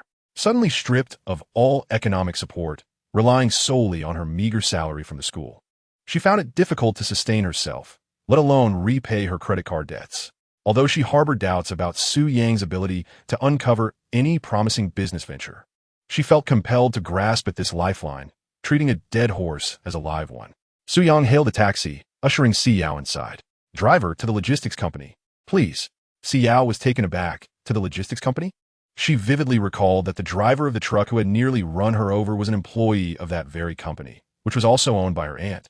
Si Ruyun, accompanying Su Yang to the logistics company, felt like willingly walking into a trap. Before she could voice her concerns, the vehicle had already navigated several turns and halted outside the logistics company. As Su Yang alighted, Si Yao followed, feeling a sense of trepidation. However, Su Yang exuded confidence. The 50,000 yuan was as good as his. The security guard at the entrance recognized Su Yang and waved him over. Officer, back to investigate Zhang Damon again? Su Yang smiled. Yes? Is your fleet manager available? The guard pondered for a moment. He just returned. He.S. in the office, the innermost room on the 3rd floor. Su Yang expressed his gratitude and, accompanied by Si Yao, ventured into the logistics company. Si Yao, puzzled, asked, do you know the guard at the entrance? Su Yang lowered his voice. Last time I came to inquire about Zhang Damon, I posed as someone from the police station and exchanged a few words with him. Si Yao nodded in understanding, and the two ascended directly to the 3rd floor. At the office of the fleet manager, Su Yang knocked on the door, and shortly, a middle-aged man's voice called out, come in. Su Yang entered without reservation, taking a seat on the sofa, while Si Yao remained somewhat apprehensive behind him. Leaning back on the sofa, Su Yang offered a cigarette to the fleet manager, who was the very same middle-aged man that had previously handed 3,000 yuan to Zhang Damon's son. Who are you? The manager inquired. Su Yang replied with a smile. I've heard you've lost a shipment. I know where it is. The bewilderment etched upon the fleet manager's face swiftly transformed into a smile. This shipment, valued at nearly 1 million, if deemed lost, would amount to a staggering total of over 1 million. The boss had already berated him for this mishap, demanding he recover the goods post-haste. However, despite exhaustive searches, they had yielded no results, and in desperation, he resorted to seeking clues via the television station. Yet, the fleet manager had not relished this newfound optimism for long. Upon observing the youthful visage of Su Yang, he felt a wave of skepticism wash over him. As the saying goes, a youth without facial hair is unreliable in matters of consequence. Was Su Yang here merely to jest at his expense? Very well, then, he said, where's this shipment? The fleet manager settled into a chair, crossed his legs, and fixed his gaze on Su Yang. Su Yang responded with amusement. I am motivated by the prospect of that $50,000 reward. If we do not discuss compensation first, and I divulge the location, what assurance do I have that you will honor the payment? The fleet manager's patience began to wane. In his estimation, if Su Yang truly possessed knowledge of the shipment's whereabouts, he would have disclosed it by now. Instead, his evasiveness suggested significant complications, with pressing duties awaiting him. He had little time to indulge Su Yang in cryptic games. I suspect you have no idea where the goods are at all. Enough of this charade. I have encountered many who seek to swindle me. You two may leave now. He returned to his desk, opened a notebook, and resumed his work without lifting his gaze. Xiao cast a glance at Su Yang, sharing his doubts. After all, how could he possibly know the whereabouts of the lost items belonging to GN Logistics? Attempting to deceive such an established firm was no trivial undertaking. Moreover, having been chastised by the fleet manager, Xiao felt her dignity was at stake. Just as she contemplated asking Su Yang to depart, he rose to his feet. He reached over and closed the notebook in the fleet manager's hands. The Jiang 46745 truck was transporting a shipment of high-grade steel along National Highway 302 from Jiang City, passing the Ermin Mountain service station, and lost contact a week ago in the afternoon. You have searched diligently for an entire week, yet found nothing. I have meticulously traced the truck's trajectory and suspect it may have turned back towards Jiang City after passing the service station. Therefore, your prior search direction was erroneous. There's a town near the service station where the driver likely passed through, and it is possible he even stopped for a meal. If you're interested, you could have someone investigate. Results should emerge within a few hours. The fleet manager was momentarily taken aback. What Su Yang articulated aligned perfectly with the information they had at hand, setting aside the mystery of how Su Yang acquired such knowledge. His assertion that the truck had turned back appeared to hold some merit. They had been searching northward all along. What if the truck had indeed retraced its route towards Jiang City after passing the service station? However, while a flicker of hope ignited within him, he inwardly derided Su Yang, considering him merely a brash youth who had too easily divulged a lead. Such familial disgrace should remain private. If an outsider were to recover the lost shipment, where would that leave his reputation? He would rather take matters into his own hands and showcase his capabilities before his superiors. Nonsensical conjecture. Turn back? Absurd. He scoffed, dismissing the notion entirely. Enough with your nonsense. The situation is not as you perceive. If you do not leave immediately, I shall summon security. The fleet manager brusquely pushed Su Yang's hand aside. Feigning anger, Su Yang regarded the manager with a cold smirk. Having been reborn, he could not possibly be mistaken about such matters. The manager, believing he had secured the outcome and deeming Su Yang devoid of value, sought to cast him aside. Su Yang tore a piece of paper, inscribing a number and leaving his name behind. Should you fail to locate it, you are welcome to seek me at any time. For this batch of goods, I demand 300,000. This should be well within the capabilities of your logistics company. By the way, no negotiations. Chapter 12, Dismissal. Upon finishing, Su Yang took his leave with Si Yao. The fleet manager in the office scoffed, thinking a mere novice dared to challenge him. He was well aware that the truck had turned around at the Ermin Mountain service station. Would he not send someone to investigate? Why waste money on information? 300,000 for this batch? What naive child. Who did he think he was? The fleet manager hastily dialed his subordinates, instructing them to search for the goods heading towards Jiang City from the Ermin Mountain service station. Simultaneously, he placed a call to the vice president of the logistics company. General AO, I have leads on a lost batch. Rest assured, within a day, I will undoubtedly uncover the whereabouts of the goods. Outside the logistics company, Xiao looked exasperated. Is this what you call a lucrative business? Su Yang nodded with unwavering confidence. Do not worry, they will certainly call me. Without my assistance, they would be utterly lost in their search for the goods. Xiao sighed. Though she remained silent, she felt utterly disillusioned with Su Yang's business acumen. Initially anticipating a grand venture, she found herself merely aiding in the search for goods. Although she did not comprehend how Su Yang had discovered the whereabouts of the batch, having relayed crucial information to the logistics company, even a group of fools could find it. In the end, let alone the 300,000 Su Yang sought. Even saving 5,000 would be a challenge for the logistics company. Su Yang glanced at Si Yao and smiled. Do you believe I should not have informed them that the missing truck turned around at the Ermin Mountain service station? Si Yao nodded. With over 100 kilometers from the service station back to Jiang City, where could such a large batch of goods possibly hide? As Su Yang walked toward the entrance of the logistics company, he remarked with a grin, How do you know my words are true? Perhaps the truck never turned around, but continued heading north instead? Si Yao's eyes widened in astonishment, rooted to the spot. She looked at Su Yang. Reflecting on her nearly 30 years of life, her excellent academic performance, and her broad experiences. Initially thinking Su Yang possessed courage but lacked business acumen, today, from entering to exiting the logistics company, her mind had short-circuited at least twice. Could it be that everything Su Yang stated with such conviction and rationale was fabricated? This level of cunning and strategy she had only witnessed in one individual, her father, Si Xiuzhong. Su Yang extinguished his cigarette. Let us proceed, Teacher Si. He will undoubtedly call me before tonight. At that time, your debt of 300,000 will find resolution. The two took a taxi from the logistics center and returned to Jiangxing University. Although Si Xiuzhong had severed all financial support to Si Yao, fortunately, her teaching position remained intact. Just as they stepped into the school, Su Yang's phone rang. A glance revealed it was Jiang Qing, the dormitory leader from his shared accommodation. He had been preoccupied with Si Yao's matters these past few days and had not returned to the dormitory, so Jiang Qing must have been worried about him. Su Yang answered the call. Hello, dormitory leader, what is the matter? On the other end, Jiang Qing sounded extremely anxious. Su Yang, where have you been these past few days? You haven't been seen in class. Do you know there has been a major incident? Su Yang was puzzled. Although he had indeed missed classes, it shouldn't have caused such alarm. What happened? Jiang Qing replied urgently. You've been expelled from school. Su Yang's brow furrowed, and Si Yao, who was beside him, froze at the mention of expulsion. After a moment of silence, Su Yang responded, I understand. Jiang Qing, bewildered, exclaimed, Su Yang, you've been expelled. Do you even know what that means? Why are you so calm? Don't worry, the guys in the dormitory will surely advocate for you. You should seek help from the teachers.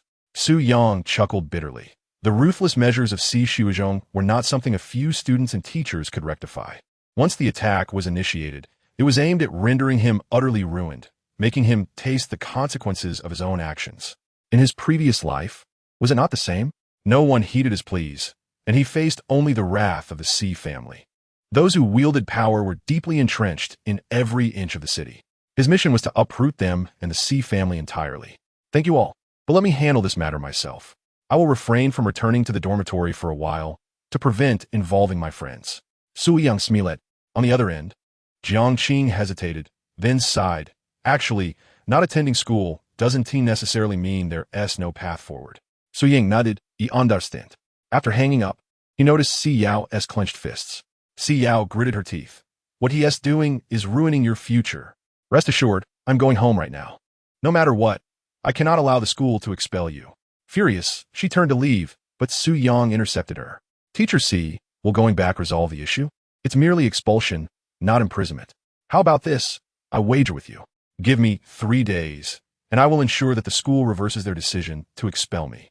Si Yao was about to protest, questioning how it was possible for the school to reinstate someone they had expelled, fearing it would be contradictory, yet her words remained unvoiced. Laughter echoed nearby. Su Yang, your mouth truly cannot be tamed. You are incorrigibly fanciful. Expelled from school, yet you remain so defiant? Do you think the school will reinstate you? Who do you think you are? Su Yang turned his head and beheld Xiaoya, clad in an exceedingly short skirt and adorned with light makeup, striding towards him. Accompanying her was a portly man, bespectacled and bearing the semblance of a student, yet his wrist adorned with an exquisite Omega watch, suggesting he was a well-off scion of a wealthy family. Su Yang recalled having possessed a similar watch, gifted by his father during his school days, only to part with it later to buy a handbag for Xiaoya. He reflected on his past foolishness. The rotund man eagerly trailed behind Xiaoya, exclaiming, So this is the pathetic sycophant you spoke of. He is nothing remarkable. Xiaoya shot a flirtatious glance at the man. Indeed, he pales in comparison to you. That kind of person lacks any gentlemanly demeanor. Not only does he smoke, but he also hurls insults. He made me cry last time.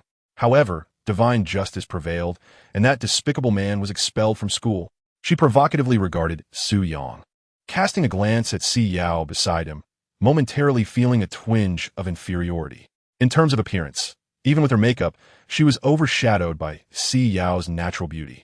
Regarding physique, Si Yao's alluring curves were accentuated by her snug brown top, and to add insult to injury, Si Yao stood taller by half a head. Jealousy consumed Xiaoya. How could such a woman be by Su Yang's side? No wonder he had cast her aside. Yet she refused to acknowledge any inferiority to Si Yao. After all, she was younger. The stout man chimed in. Xiaoya is right. People like you deserve to be expelled. You are no longer a student of Jiangda, so why don't you leave at once? Su Yang shot the man a disdainful glance. disregarding his remarks with a hint of contempt, retorting, "Is this the new green TCH you found?" Chapter 13. Teasing the teacher. The portly man, incensed, replied, "Who the hell are you calling a green TCH?" Su Yang pointed at Xiaoya. "Are you blind or deaf?" "I am," of course, referring to her. She pretends to be an innocent maiden, yet can't speak without a falsetto voice. She deceives sycophants into lending her money for her whims. "Oh, by the way, I almost forgot to mention, you're unaware that she has a boyfriend, right?" The man was taken aback, particularly by the revelation of Xiaoya having a boyfriend. He recalled the past few days when she incessantly solicited gifts from him. It was evident she had drained him financially. Although his family was moderately well off, his pocket money was becoming increasingly stretched. Just today, she suggested selling his watch, promising to buy him a new model later, which seemed rather peculiar. "You have a boyfriend?" The stout man turned to Xiaoya. Cold sweat trickled down her forehead.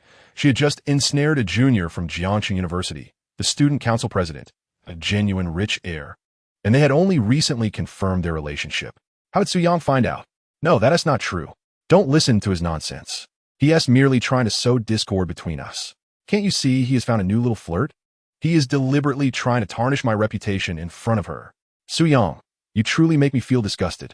The stout man cast a glance at Si Yao, feeling an inexplicable familiarity, yet in the next moment, he found himself captivated by her presence.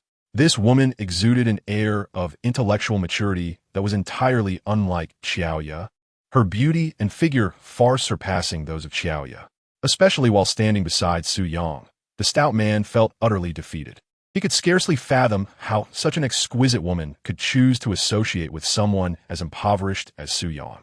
Rather than pursuing Xiaoya further, it would be far more advantageous to win this woman over. "Beautiful lady, I wonder if you are aware that your boyfriend has been expelled from school?" In a bid to please you, he even went so far as to tarnish the reputations of his classmates. Such a person being expelled is indeed a cause for celebration. As the saying goes, out with the old and in with the new. This evening, I happen to have reserved a private room at the Hyatt Regency West restaurant. Would you care to join me for dinner? The stout man smiled, fully aware that the Hyatt Regency West restaurant is the most upscale dining establishment in Jiang City, where a single meal could easily cost several hundred yuan. He felt a pang of regret at the thought of treating only Xiaoya. Inviting Si Yao would make the expense worthwhile. Su Yang nearly burst into laughter, recalling that the Hyatt restaurant was, in fact, a property of the Si family. This dim-witted individual had certainly bitten off more than he could chew. Si Yao pondered for a moment before asking, "Are you referring to the Hyatt Western restaurant?" The stout man nodded, believing that a woman accompanying Su Yang would possess little discernment.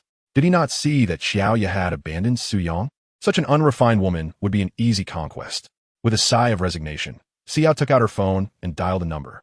"Please cancel all reservations for this evening at the Western restaurant," she instructed before hanging up. Turning to the stout man, she stated, "This restaurant belongs to my family. I used to manage the cafeteria there, but the chefs never improved, so I eventually stepped away." The stout man burst into laughter, as if he had heard the most ludicrous joke. "Your family owns it? How amusing. The renovations alone for the Hyatt restaurant cost millions. Do you seriously expect me to believe that it's your family's establishment? You and Su Yang truly are a match made in absurdity."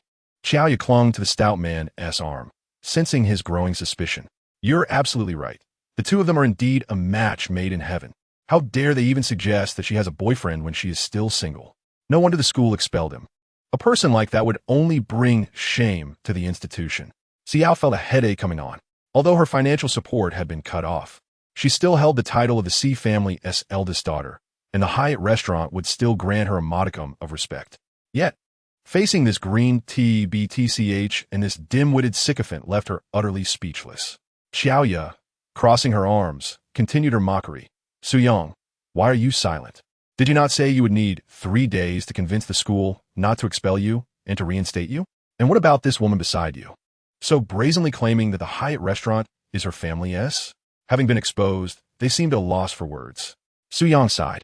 "I have been pondering how humans and dogs might coexist harmoniously." Joya was momentarily taken aback, unable to comprehend Su Yang's intentions. Su Yang continued. "I later realized that while humans can understand words, dogs are merely for kicking. Pain does not register with them, and they do not know how to roll away. Since you believe I am incapable, why not make a wager?" Joya clenched her teeth. How dare Su Yang refer to it as a dog? What shall we wager? She inquired. Su Yang smirked. Within 3 days, the school will be begging to have me back. If I win, you shall repay every penny I've spent on you over the years. Joya scoffed. She had long discerned that Su Yang was a penniless fool, and the money he had lavished on her, gifts meant for her, he now sought to reclaim. And if you lose? She pressed. Su Yang chuckled. If I lose, I shall give you 50,000 yuan. Joya gasped. 50,000 yuan, an astounding sum.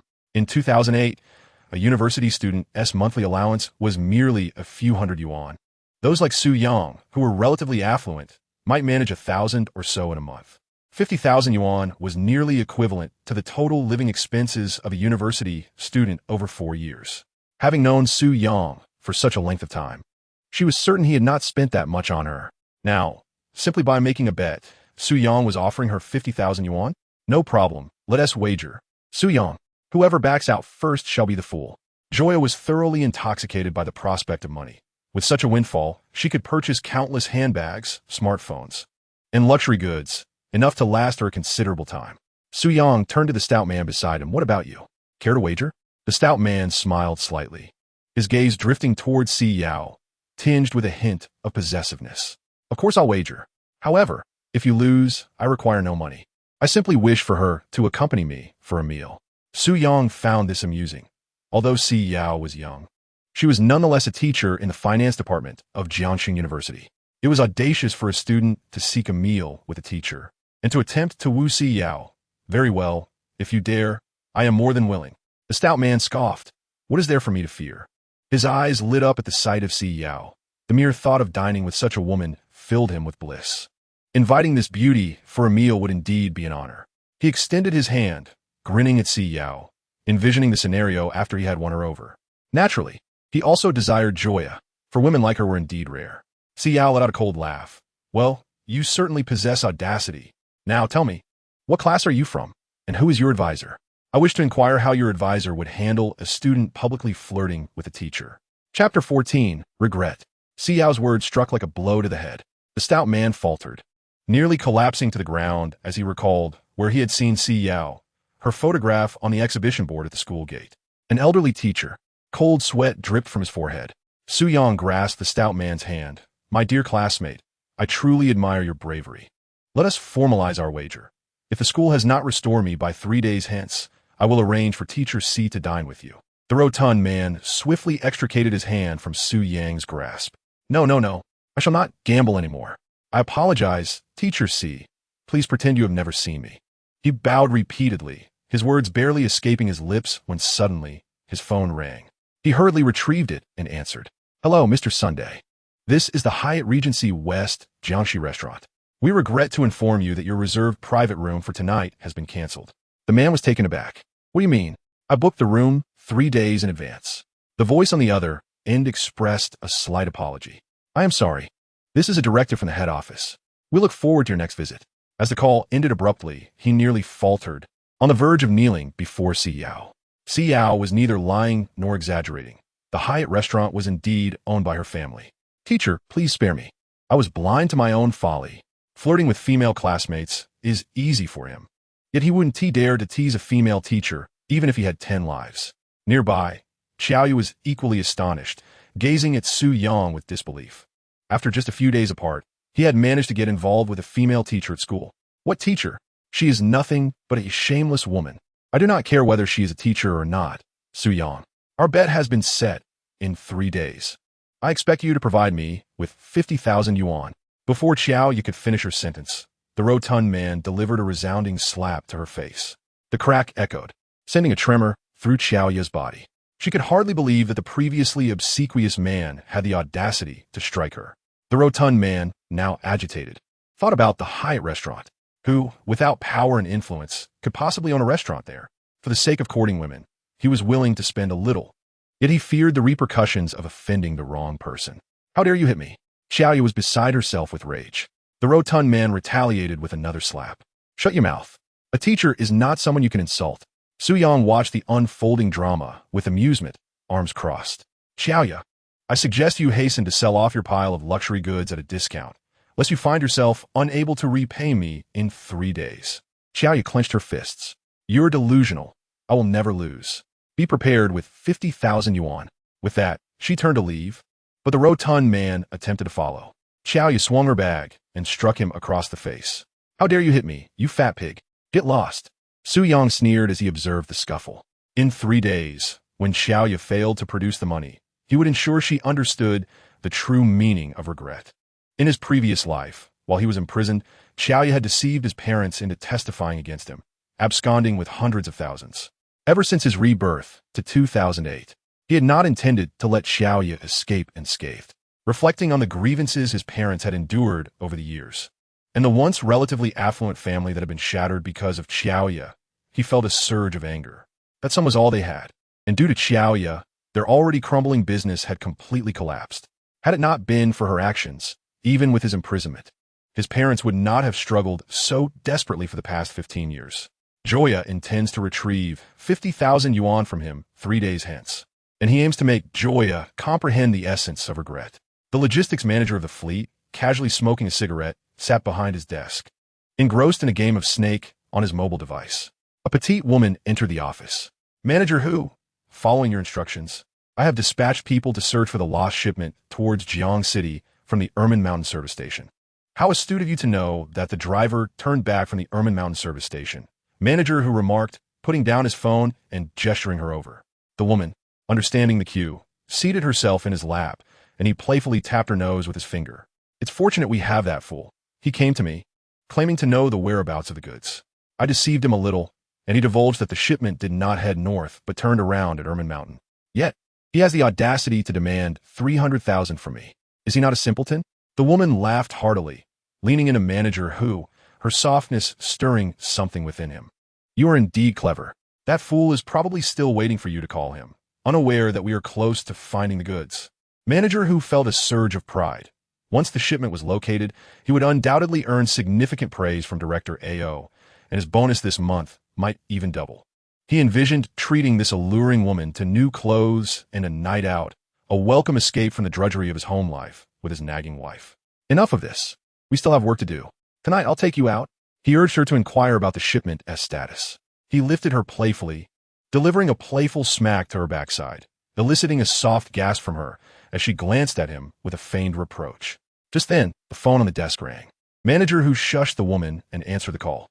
Hello, Manager Hu? Our team of dozens has scoured the area, making 2 round trips from Ermin Mountain to Jiang City. We have seen neither the goods nor a trace of them. Is your information reliable? A whole truckload of goods should simply vanish. Manager Hu felt bewildered. Logically, if they hadn't found it heading north, searching south should yield results. Moreover, Su Yang had sounded so certain, suggesting he was privy to inside information. But how could they have searched twice without success? Just as he was about to respond, his phone buzzed again in his pocket. Seeing Director AO's name flash on the screen, he sprang to his feet, adopting a respectful demeanor as he answered. Hello, Director AO, it's Xiao Hu. Yes. We're already searching, and news will come soon. Rest assured, I will surely recover this shipment. After hanging up, beads of sweat formed on his forehead. What on earth was happening? Earlier that afternoon, he had confidently assured Director AO that he would recover the shipment, believing it to be a sure thing. Yet now he faced a significant setback. His salary and bonus could very well be in jeopardy. The phone on the desk continued to ring insistently. Manager Hu, please respond. What are we to do next? Manager Hu slammed his palm onto the table, exclaiming in frustration, What's the rush? What should we do? He had no idea what to do, feeling as lost as a headless fly. With a heavy sigh, he slumped into his chair, massaging his temples, and inadvertently caught sight of the phone left behind by Su Yang. Perhaps he should call that fool? Manager Hu hesitated, knowing that Su Yang would demand 300,000. However, considering Su Yang's rather limited intellect, he thought it worthwhile to inquire. Who knows what might be revealed? Feeling increasingly clever, Manager Hu cleared his throat and picked up the phone, saying, You all wait a moment. I will update you shortly. With that, he dialed Su Yang's number. On a quiet autumn evening, Su Yang was sprawled on the sofa, drowsily drifting off. In the kitchen, Xiao rummaged through the refrigerator and retrieved a bundle of somewhat stale vegetables. She seldom spent the night here, and the ingredients were leftovers from a previous purchase. Nevertheless, she could manage a meal for herself and Su Yang. Though she was the daughter of the Si family, having always been beside her mother, She had not lived a life of excessive luxury and could still whip up a few simple home-cooked dishes. Suddenly, the ringing of a mobile phone interrupted the tranquility in the dormitory. Groggy on the sofa, Su-young picked up the phone irritably. Hello? Who's calling at this late hour? On the other end, manager who was momentarily taken aback by Su-yang's voice. In the next instant, he quickly plastered on a smile, saying, "Oh, is that you? Su-young? My apologies for the disturbance. This is Hu Wei, the manager of Jiyun Logistics. Do you remember me? We met this afternoon." Su-young sat up straight and rubbed his temples, fully awakening. Just as he had suspected, Hu Wei had indeed called. "Manager Hu? What's the matter? Haven Tea found the goods?" Hu Wei felt a twinge of embarrassment, surprised that this fool had suddenly become astute enough to realize he hadn't located the cargo. Hu Wei chuckled. "Su-young, what are you talking about? The lead came from you. How could we bypass you and search for the goods ourselves? Of course, we need you involved. But that 300,000 is indeed a bit excessive. Here's what we can do. If you can help us retrieve this batch of goods for Jiyun Logistics, I'll give you 30,000. Unable to contain his laughter, Su-young retorted, 30,000?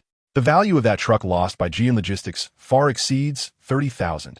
Hu Wei, hearing Su-young laugh, mistakenly believed he had agreed and laughed along. "Su-young, let us figure out when you can come to Jiyun Logistics and we'll work together." Before he could finish, Su-young hung up the phone, greeted by the beeping of a busy signal. Su-young felt speechless. Hu Wei truly thought he could fool him into accepting such an offer. Not 10 seconds after the call ended, Hu Wei called again. "Brother, why did you hang up? We can negotiate the price." Su-young replied firmly, "I've said it before, 300,000, no bargaining." With that, he hung up the phone once more. On the other end of the line, Hu Wei was furiously pounding the table. Not only had he lost a shipment worth 1 million, but he had also misplaced a delivery truck valued at over 100,000. A loss of 300,000 would compel Jiyun Logistics to incur an additional expenditure of over 1 million. This batch of goods had been lost on their watch, and due to the urgency of the situation, it had not been insured. After a prolonged moment of contemplation, Hu Wei picked up the phone and called the finance department. "Find a way to procure 300,000 in cash and put in my vehicle. I will explain everything to General AO afterward." Despite their modest fleet, their monthly cash flow was significant. 30,000 was not an unreasonable request, and as the fleet manager, he had the authority to make the decision. In less than 5 minutes, Su-young, seated on the sofa, received Hu Wei's call. "Brother Su, 30,000 it is. I will bring the money to you. However, we must agree that I will only hand over this cash upon seeing the goods." Su-young stood up, nodding with a smile. "No problem, it's a deal. I will be waiting for you at Jiangxing University." After hanging up the phone, he found that Xiao had already prepared the meal and had just brought it to the dining table. "Did the manager of Jiyun Logistics really call you?" Xiao asked incredulously, astonished that such an outrageous situation had materialized. After all, Su-young had offered an exorbitant sum of 30,000, and Jiyun Logistics had agreed to it. Su-young took a few bites of his meal and replied with a grin, "The lost shipment is worth 1 million. And with the truck and driver from Jiyun Logistics, the total loss is at least 120,000. If we cannot recover it, that amount will have to be compensated by Jiyun Logistics. Now that we have a chance to retrieve the goods, losing a truck is a loss we can manage." They were still able to keep track of where they incurred more or less loss. As darkness fell outside, Su-young said, "Teacher C, I can go alone." Xiao shook her head firmly. "No, you cannot go alone. What if something happens? I will accompany you." After a moment's thought, Su-young did not refuse. Having Xiao with him would provide additional safety. As for the lost goods, Si-ryun likely remained unaware of his and Xiao's involvement. Given that Jiyun Logistics was part of the Si family's business, bringing Xiao along seemed prudent. In less than half an hour, Su-young received a call from Hu Wei and promptly left Jiangxing University with Xiao. Hu Wei was parked by the roadside in a Mercedes. Upon seeing Su-young and Xiao, he waved them over. Having searched in vain all afternoon, following Su-yang's directions, he had little hope left. But Hu Wei still wished for a miracle given Su-yang's unwavering confidence. Su-young took the front passenger seat, while Xiao settled in the back. Hu Wei was in a state of agitation. "Brother Su, please tell me where the goods are. If we cannot find them, it will be as if our fleet has wasted the past few months." With a woeful expression, Hu Wei pointed to the boxes in the back. "I have brought the money. If you can locate the goods tonight, the 30,000 inside is yours." Su-young smiled. With such sincerity from Manager Hu, "I certainly cannot let you down. Let us drive out of the city." Chapter 16. The Air Raid Shelter. Hu Wei, filled with excitement, started the car, and instinctively glanced in the rearview mirror. As the engine of his Mercedes roared to life, the three vehicles behind him followed suit. A cold smile crept across his face. Once he located the goods, whether the money belonged to Su Yang was still debatable. The car passed an intersection, and Su Yang pointed, "Turn left." Hui complied. At the next intersection, Su Yang indicated again, "Turn right." Hui swiftly obeyed. At nearly every junction, Su Yang instructed Hui to veer left or right. "Brother Su, where exactly are we headed?" Hui inquired, a hint of confusion in his voice. Su Yang chuckled lightly. "Why the rush? I'm merely finding my bearings." At the next intersection, he commanded, "Go straight." A glance in the rearview mirror revealed that since they had left the school gate, a vehicle had been tailing them. After several turns, the same cars remained close behind, which was rather unusual. In his past life, having seen much during his time in prison, Su Yang quickly discerned this ruse. It was evident that Hui intended to leverage his numbers to pressure him into a disadvantageous position once the goods were located. "All right, Manager Hu, please pull over," Su Yang instructed. Hui parked the Mercedes by the roadside, perplexed by Su Yang's sudden request to stop in the city. "Brother Su, why are we stopping?" he asked. Su Yang smiled. "Manager Hu, you've noticed, haven't you? I'm just a poor student who has never driven such an exquisite car. I was wondering if we can negotiate a little. Perhaps let me take the wheel for a while." Hui was momentarily speechless. Here they were, poised to retrieve the goods. And Su Yang wanted to drive? His youthful naivety was evident, unable to discern the urgency of the situation. Yet, with a need for Su Yang's assistance, he conceded. All right, can you drive?" Su Yang replied with a grin. "I've had my license for ages, just never had the chance to drive a car this fine." He rubbed his hands together in feigned anticipation. Hui handed over the keys, and Su Yang settled into the driver's seat, exchanging positions with Hui. He adjusted the seat, fastened his seatbelt, repositioned the rearview mirror, and finally rolled down the window, pulling out a cigarette. "Manager Hu, would you mind if I smoke a cigarette?" Hui, slightly exasperated, nodded in agreement. As Su Yang smoked, he kept an eye on the rearview mirror. Indeed, it wasn't long before the three vehicles trailing them came to a halt as well, with two individuals even stepping out to relieve themselves in the nearby woods. Unfazed, Su Yang leisurely enjoyed his smoke. Hui, growing increasingly anxious, scratched his head. "Brother Su, when are we leaving?" Su Yang chuckled. No rush. Just let me finish this cigarette.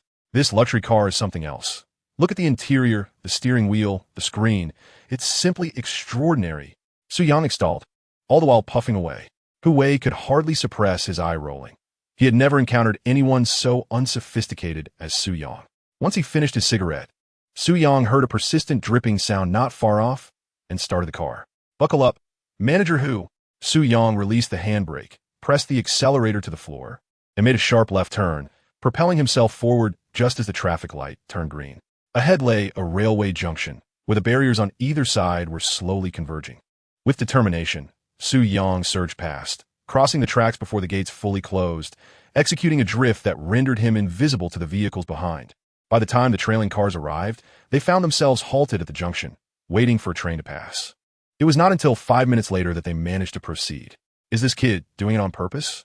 one of the drivers muttered, urgency in his voice. "Forget it. We must catch up." Manager Hu is still in the car. In those 5 minutes, Su Yang had already distanced himself by 4 to 5 kilometers. Even if Hui wanted to send a warning, it was too late. Su Yang had exited the city, heading northward. Hui attempted several times to urge Su Yang to stop, but ultimately refrained.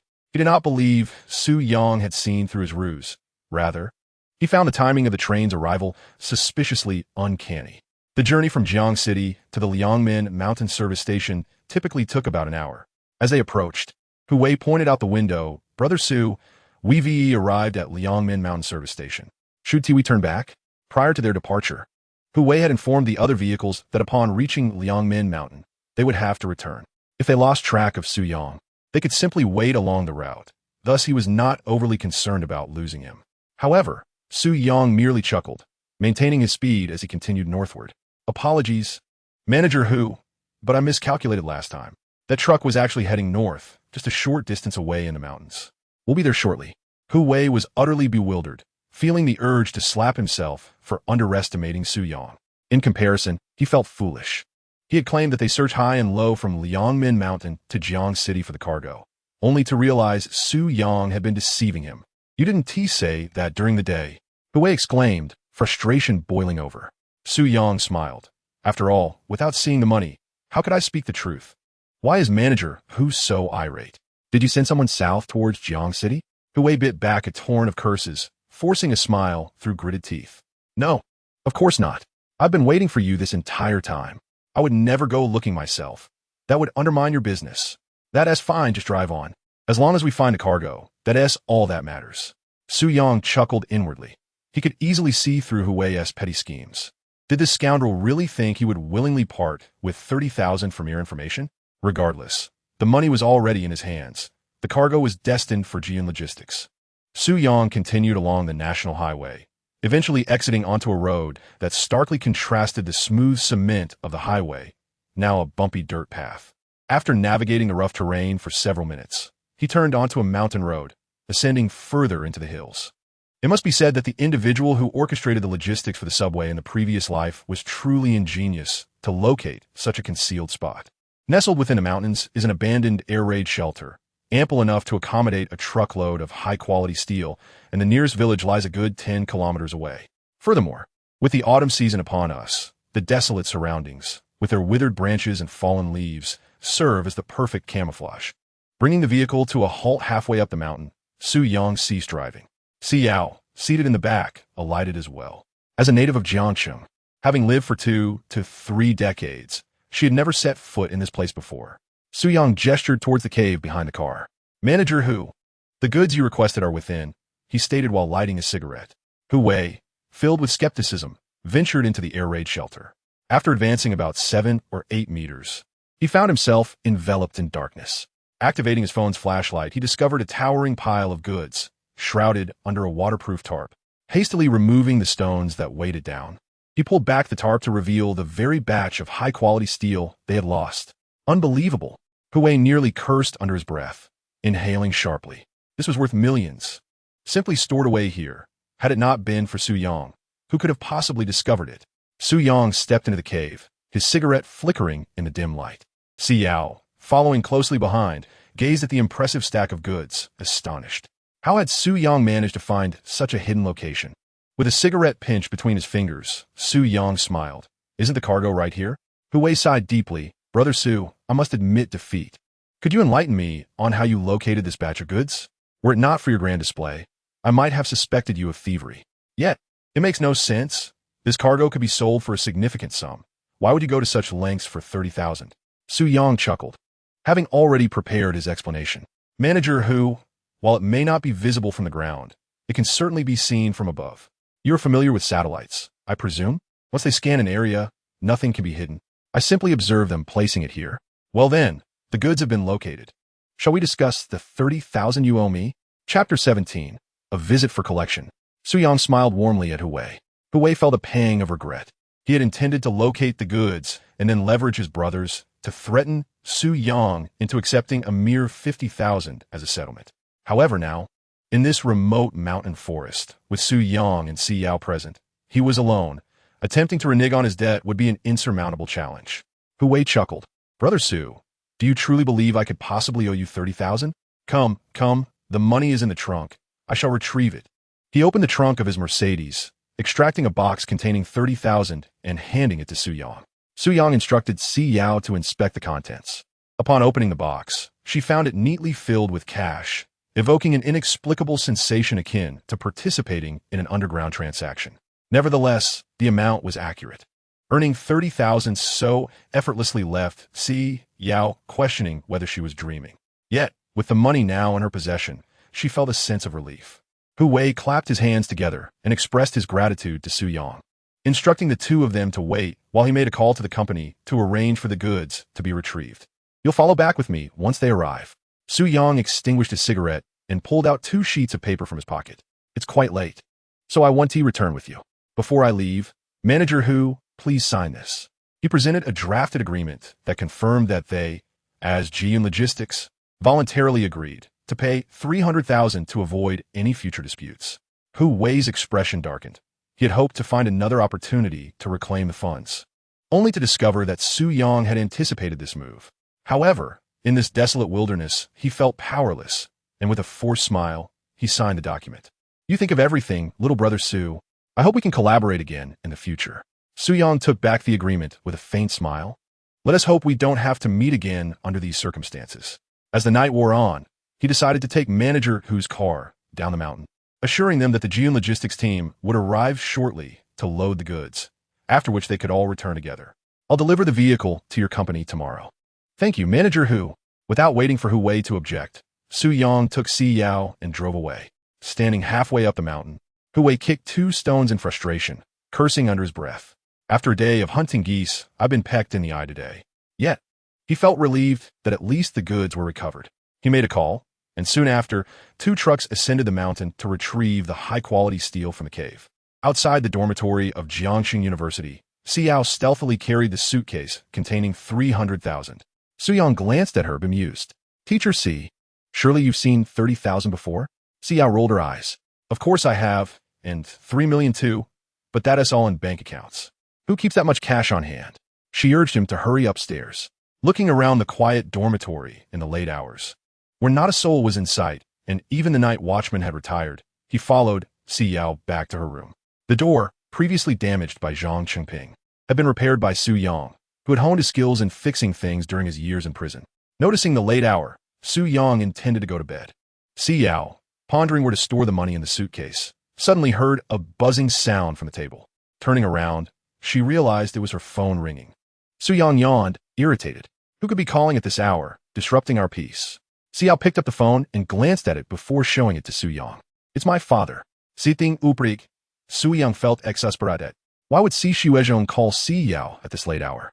Si Yao answered the call without speaking. But on the other end, a mocking laughter echoed. Si Yao, without money, has that boy distanced himself from you? I told you he has no good. You should send him packing. Si Shuezhong's tone was resolute. Si-young sighed. Father, regardless of the circumstances, you should not expel Su-young. This would ruin his future. Si Shuezhong erupted in anger. I have ruined his future? It is he who seeks to destroy my daughter. You are truly deluded and shameless. All your financial resources are cut off. Your house, your car, all gone. Can you not see the reality? You still owe 300,000 in debt. How do you intend to repay it?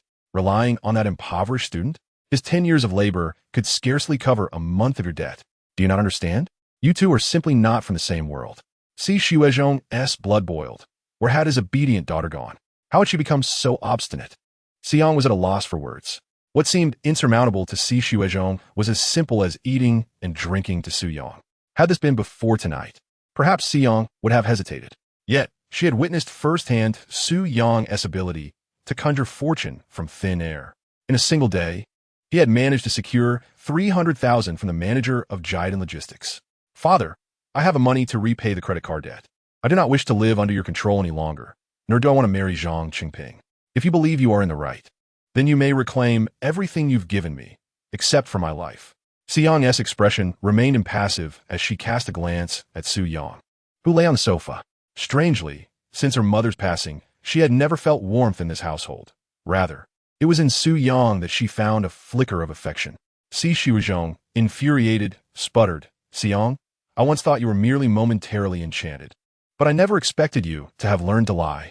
He had frozen all her financial sources. Where could she have acquired 300,000? Did she truly think him senile? Si-young clenched her teeth. I say I have it. I do. I did not possess it before today, but in just one day. Su-young has earned 300,000, sufficient to clear my debts. Whether you believe it or not, this is the truth.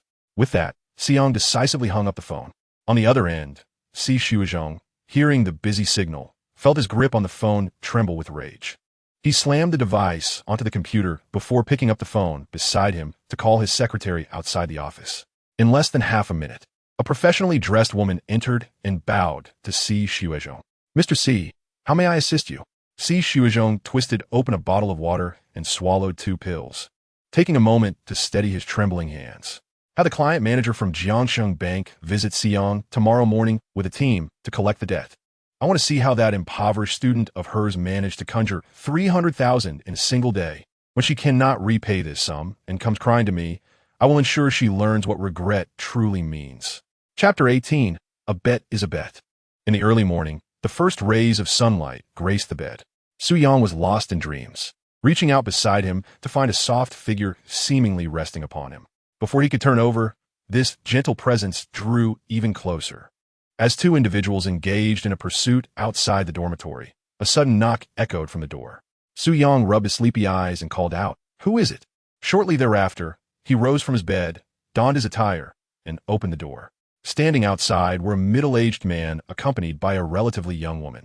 Upon seeing Su-Yang, they stepped back to verify the door number, confirming it was correct. "Is Miss C residing here?" inquired the middle-aged man. Su-Yang nodded in affirmation. "Yes, she lives here." "May I ask who you are?" Before he could finish his sentence, the young woman pushed her way to the front of the middle-aged man. "We are from the Jiangcheng Bank Credit Card Center. We have discovered that Si Yao has a credit card under her name that is about to default, and we have come to demand repayment of 300,000. Su-Yang was puzzled. Wasn't it sufficient to deposit the money before the due date? When had they resorted to in-person collection? "Is Si Yao home? Please step aside," the young woman insisted, attempting to push past Su-Yang. He stood firm at the door, scoffing. "If you seek repayment, then do so. But take another step forward, and it shall be considered trespassing." Awakened by the commotion, Si Yao dressed and approached, perplexed. "What is going on?" Upon seeing Si Yao, the young woman was taken aback, astonished at how such a beautiful woman could owe 300,000 to their bank, especially with a looming deadline. In 2008, that amount was still quite substantial, enough to purchase a modest apartment outright in Jiangxing. Typically, anyone in such debt would be in despair. Yet the young woman was bewildered by Si Yao's calm demeanor. "We are representatives of Jiangxing Bank. Si Yao, you have a debt of 300,000 that is nearing its due date. Our bank has determined that you lack the ability to repay this loan and require immediate repayment." The young woman regarded Si Yao with an air of superiority. Si Yao, confused, responded, "But the due date hasn't arrived yet, and I am about to repay it." "Why are you here?" The young woman smirked. "The properties and businesses under your name have been frozen in the past few days. All your bank accounts and assets have been transferred. If we hadn't come, you might have attempted to flee." Anger surged within Si Yao. This credit card had been arranged by Si Shuizhong, and she owned numerous properties, which had granted her a significant credit limit.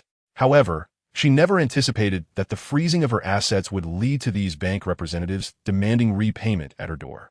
"On what grounds do you accuse me of attempting to flee? The repayment date hasn't even arrived." The young woman maintained her firm stance. "Si Yao, if you have the funds, you must repay the 300,000 immediately.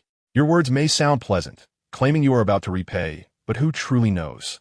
Had we not come today, it would have been uncertain whether we could locate you at all." Si Yao clenched her fists. When she had wealth, such individuals never approached her like this. Not only banks, but even in any social setting, people were courteous. Since her assets were frozen, she had come to understand the meaning of being judged by appearances.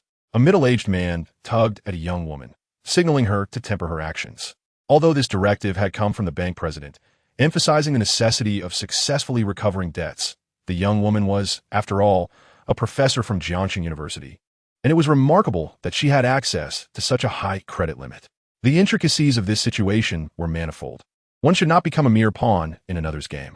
The young woman shrugged off the middle-aged man's restraint. "What are you doing, Gua?"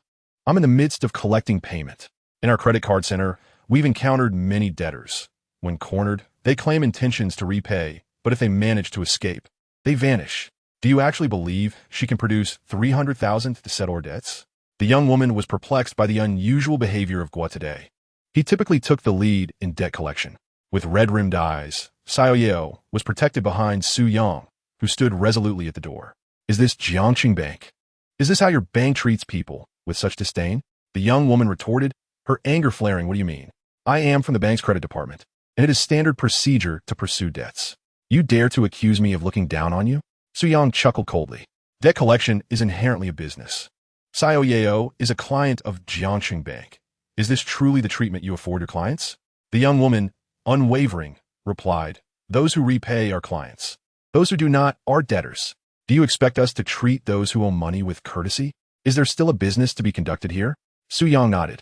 "Fine, but what if we repay today?" The young woman scornfully glanced at Su-Yang and Xiaoyao. "Repay? If you had the money, you would have settled it long ago instead of waiting for us to come. If you repay today, I will formally apologize to this young lady and ensure that I avoid her in the future. What do you say? Will you repay?" Su-Yang shook his head. "That is insufficient. An apology is of little consequence." The young woman laughed lightly, somewhat dismissively. You are not satisfied with an apology? What is it that you desire? Su Yang leaned against the doorframe. I know that if you receive this payment today, you will immediately freeze the credit card. My request is to unfreeze her credit card. The young woman hesitated. While it was not impossible, it bordered on a violation of protocol. She glanced at Guo beside her, who shook his head, signaling her not to be foolish. However, the already agitated young woman could hardly resist such provocation. Moreover, she was convinced that Su Yang and Xiao Yao could not possibly repay the 300,000. Fine, let us gamble. If you can repay the 300,000, I will ensure her card remains unfrozen. However, if you cannot, I regret to inform you that Xiao Yao will have to accompany us. Su Yang glanced at Xiao Yao. Teacher C, please go and fetch the money. Ensuring that Xiao Yao's credit card remained unfrozen was an opportunity too good to be missed. The 300,000 was all the cash he currently possessed. If he repaid the bank, he would have nothing left. Xiao Yao's credit card was sufficient to serve as his capital for the upcoming endeavors. Xiao Yao nodded and returned to retrieve the money, her frustration boiling, eager to fling the 300,000 in the young woman's face. Su Yang stood resolutely at the dormitory entrance, determined to prevent the two individuals from stepping inside. The young woman sneered repeatedly, taunting, still trying to stall for time. I shall wait right here at the door to see how you two conjure up 300,000 today. The house is frozen, the bank cards are locked, and the money has been transferred away. Yet you continue this charade. If you can produce 300,000 today and repay the debt, I will take your surname. Chapter 19. Defaulting on debt? Your thinking is quite naive. Unfortunately, I am not one to be such an unfilial descendant. Su Yang observed as Si Yao picked up the box. He promptly took it from her, opened it, and presented the 300,000 before the young woman. She froze momentarily, bewildered, glancing at Brother Gu beside her. It was evident that Si Yao's house was frozen and her bank cards were locked, leaving her with not a single cent. Where had they conjured this sum from? Su Yang decisively spilled the money onto the ground, the sound echoing as it scattered everywhere. Apologize, he demanded. The young woman swallowed hard, grappling with disbelief. The bundles of cash before her could not be counterfeit. A cursory glance confirmed the presence of 300,000. The earlier pretenses felt like a slap to her face. No matter how hard she racked her brain, she could not fathom where Si Yao had produced this substantial amount. This was not a mere 30 or 20,000, but a full 300,000, a sum that would take her over 15 to 16 years of earning her monthly salary of a little over 1,000. The young woman looked toward Brother Gu for assistance, having anticipated a smooth transaction, only to find herself in a predicament. Brother Gu, with a resigned expression, said, I apologize. Miss C, she is new and has only just started working. Her words may have inadvertently offended you both, and I sincerely apologize on her behalf. Su Yang scoffet, apologize. Brother Gu nodded. I do not accept that, Su Yang stated. Have her bow an apology and unfreeze the credit card. Otherwise, we have no intention of returning this 300,000. After all, what difference does it make to the Jiangsheng Bank with their attitude towards clients whether the debt is repaid or not? The young woman's face flushed crimson as she glanced at Brother Gu. His expression turned stern. Hurry and bow an apology. Gritting her teeth, the young woman bowed towards Si Yao. I'm sorry, Miss C. Su Yang wrapped an arm around Si Yao. Teacher C, are you satisfied? If not, let her change her posture and bow again. Si Yao shot him a glance. At times, Su Yang appeared unervingly composed for a 20-year-old student, while at other moments, he seemed naively childish. All right, let's consider this done. I hope you will keep your promise and not freeze my credit card. This 300,000 will be deposited into my account this afternoon. You may withdraw it at any time. The young woman forced a smile, nodding repeatedly, eager to leave, and hurried away with the middle-aged man. Su Yang collected the scattered money and closed the door. Though he felt uneasy, the situation was decidedly odd. Just last night, Si Shuizhong had concluded a phone call, and today the bank had come knocking with such a harsh demeanor. Oh no, Su Yang. Si Yao glanced at the time, hastily beginning to change her clothes. I have a class this morning. It's nearly time. I shall no longer prepare your meals. You may partake of what you can find. In the city of Jiangsheng, towering edifices flanked the central square. At the pinnacle of a soaring twin tower, Si Shuizhong perused the documents requiring his signature, pausing intermittently to write. Outside the door, a secretary attired in professional garb rapped gently, presenting him with a cup of coffee. Mr. C, as per your instructions. I have dispatched the credit department from Jiangxing Bank to expedite the collections. Si Shuizhong took a sip of the coffee, his expression tinged with disdain. Having been born into poverty, he had built the C Group from the ground up 3 decades ago. He understood the anguish of destitution all too well and recognized the truth that a mere penny could thwart even the mightiest of heroes. In his estimation, severing his daughter as financial support and crafting a dilemma she could not surmount would soon compel Si Yao to capitulate. The impoverished student who lingered beside her would inevitably depart, perhaps harboring resentment towards Si Yao.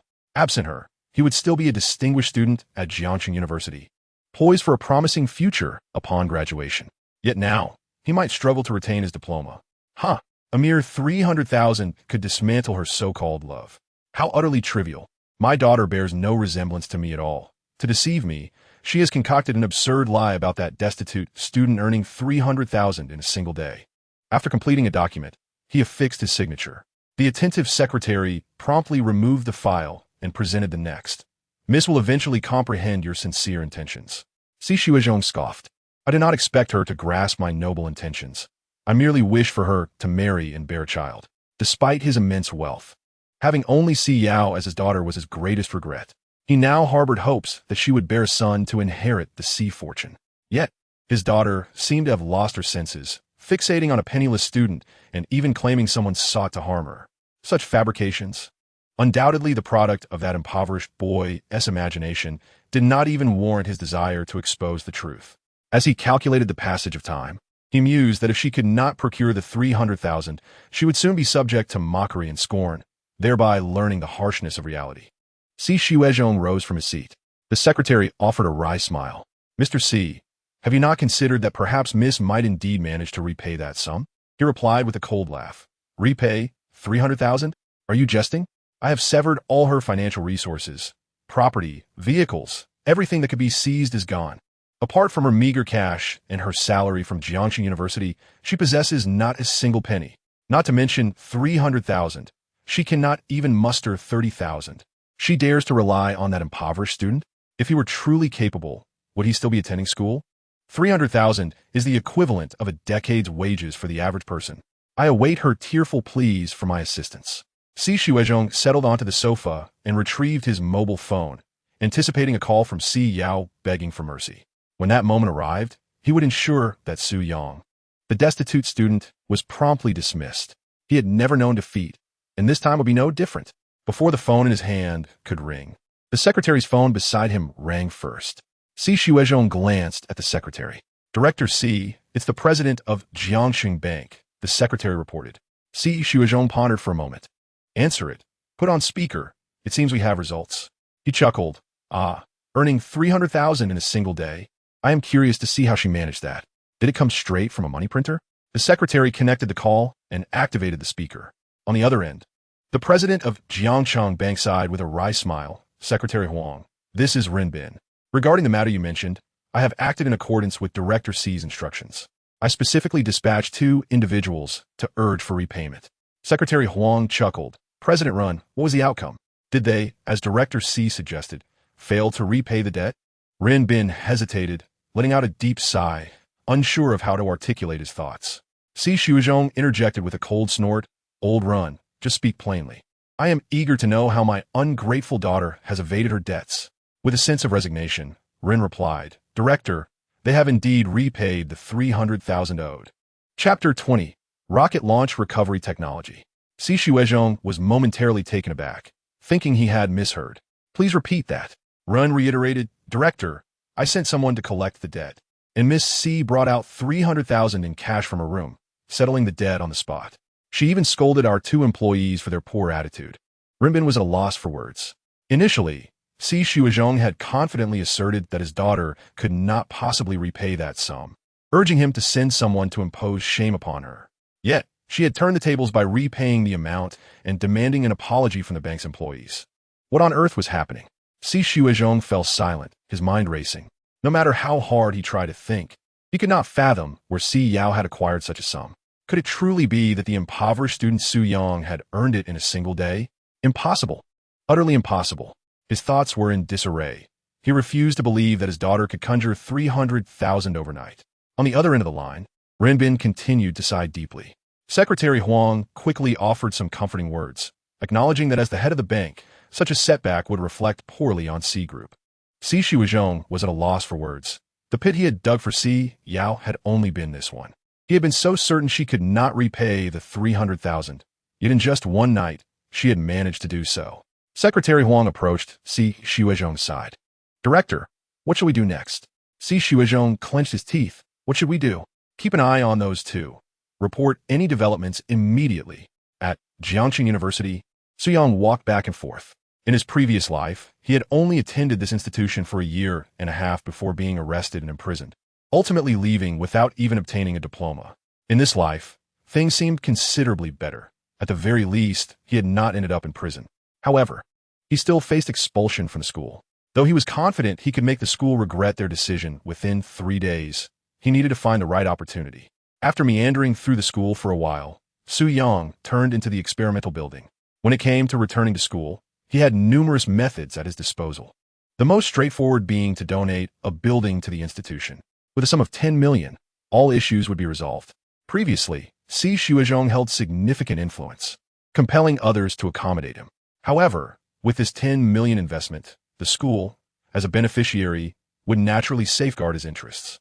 The idea was splendid, yet regrettably, he lacked the financial means.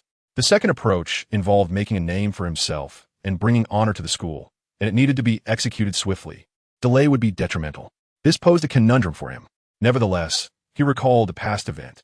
In 2008, shortly after he was imprisoned, a group of university students from Jiangxing University self-funded their trip abroad to participate in the international physics competition, ultimately securing a gold medal. Though he had little understanding of physics, he had seen on television that the university and the Jiangxing Education Bureau had arranged transportation to welcome them back. The provincial news promoted the event for 3 consecutive days. However, after his release, during discussions with a few friends in the dormitory, he learned that these students had nearly missed the opportunity to attend.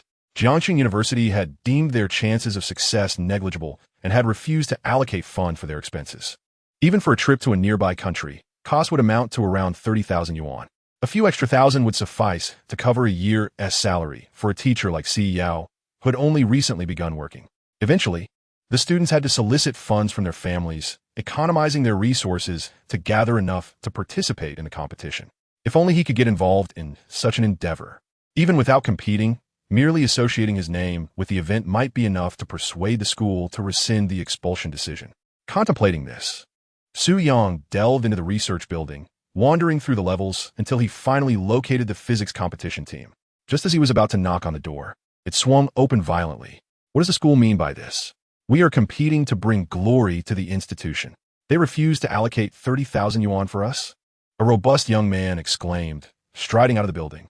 The remaining 6 individuals inside, 3 men and 3 women, appeared disheartened. They had penned their funding requests numerous times, presenting sound reasoning and adhering to regulations. Yet the finance officer remained obstinate in denying their request. Teacher G, responsible for the research group, had also advocated on their behalf, but to no avail. The 30,000 yuan felt like the proverbial last straw for their ambitions of securing the gold medal at the 2008 International Physics Competition. Isn't there still a chance to push for more funding? A long-haired girl inquired, glancing at the others. Teacher G has already done his utmost. The school simply does not believe in us, considering our project a farce. They think we are incapable of winning, sighed a seated male student. The group wore expressions of despondency when Su Yang peered in and asked, "Excuse me, is this the physics competition research team?" The seated boy glanced at him and replied, "Who are you?" Su Yang chuckled softly. "I am a sophomore in the finance department at Jiangxing University, technically your junior. However, I have always harbored a curiosity for physics, which is why I wish to visit." A young man promptly rose to his feet and extended his hand. "I am Zhang Wu, the leader of the physics research group.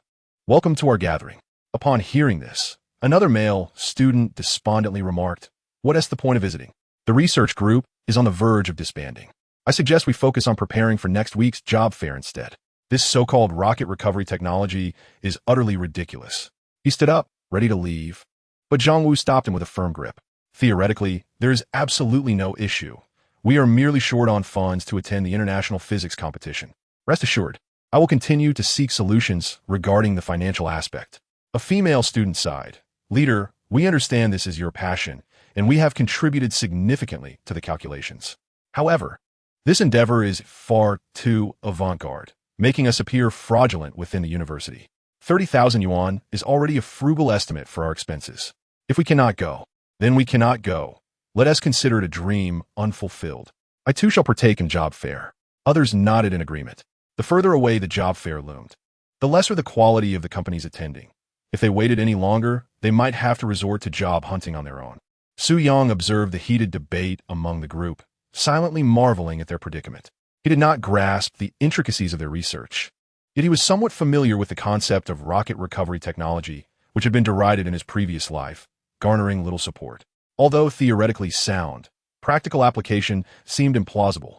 Some had even likened the idea of recovering a rocket to throwing a pencil from the Empire State Building and expecting it to land perfectly within a 10-centimeter box. It wasn't until 2015 that a rocket was successfully recovered, delivering a resounding slap to the face of skeptics worldwide and revealing that the question was not whether it was possible, but whether one dared to dream. How much more do you need?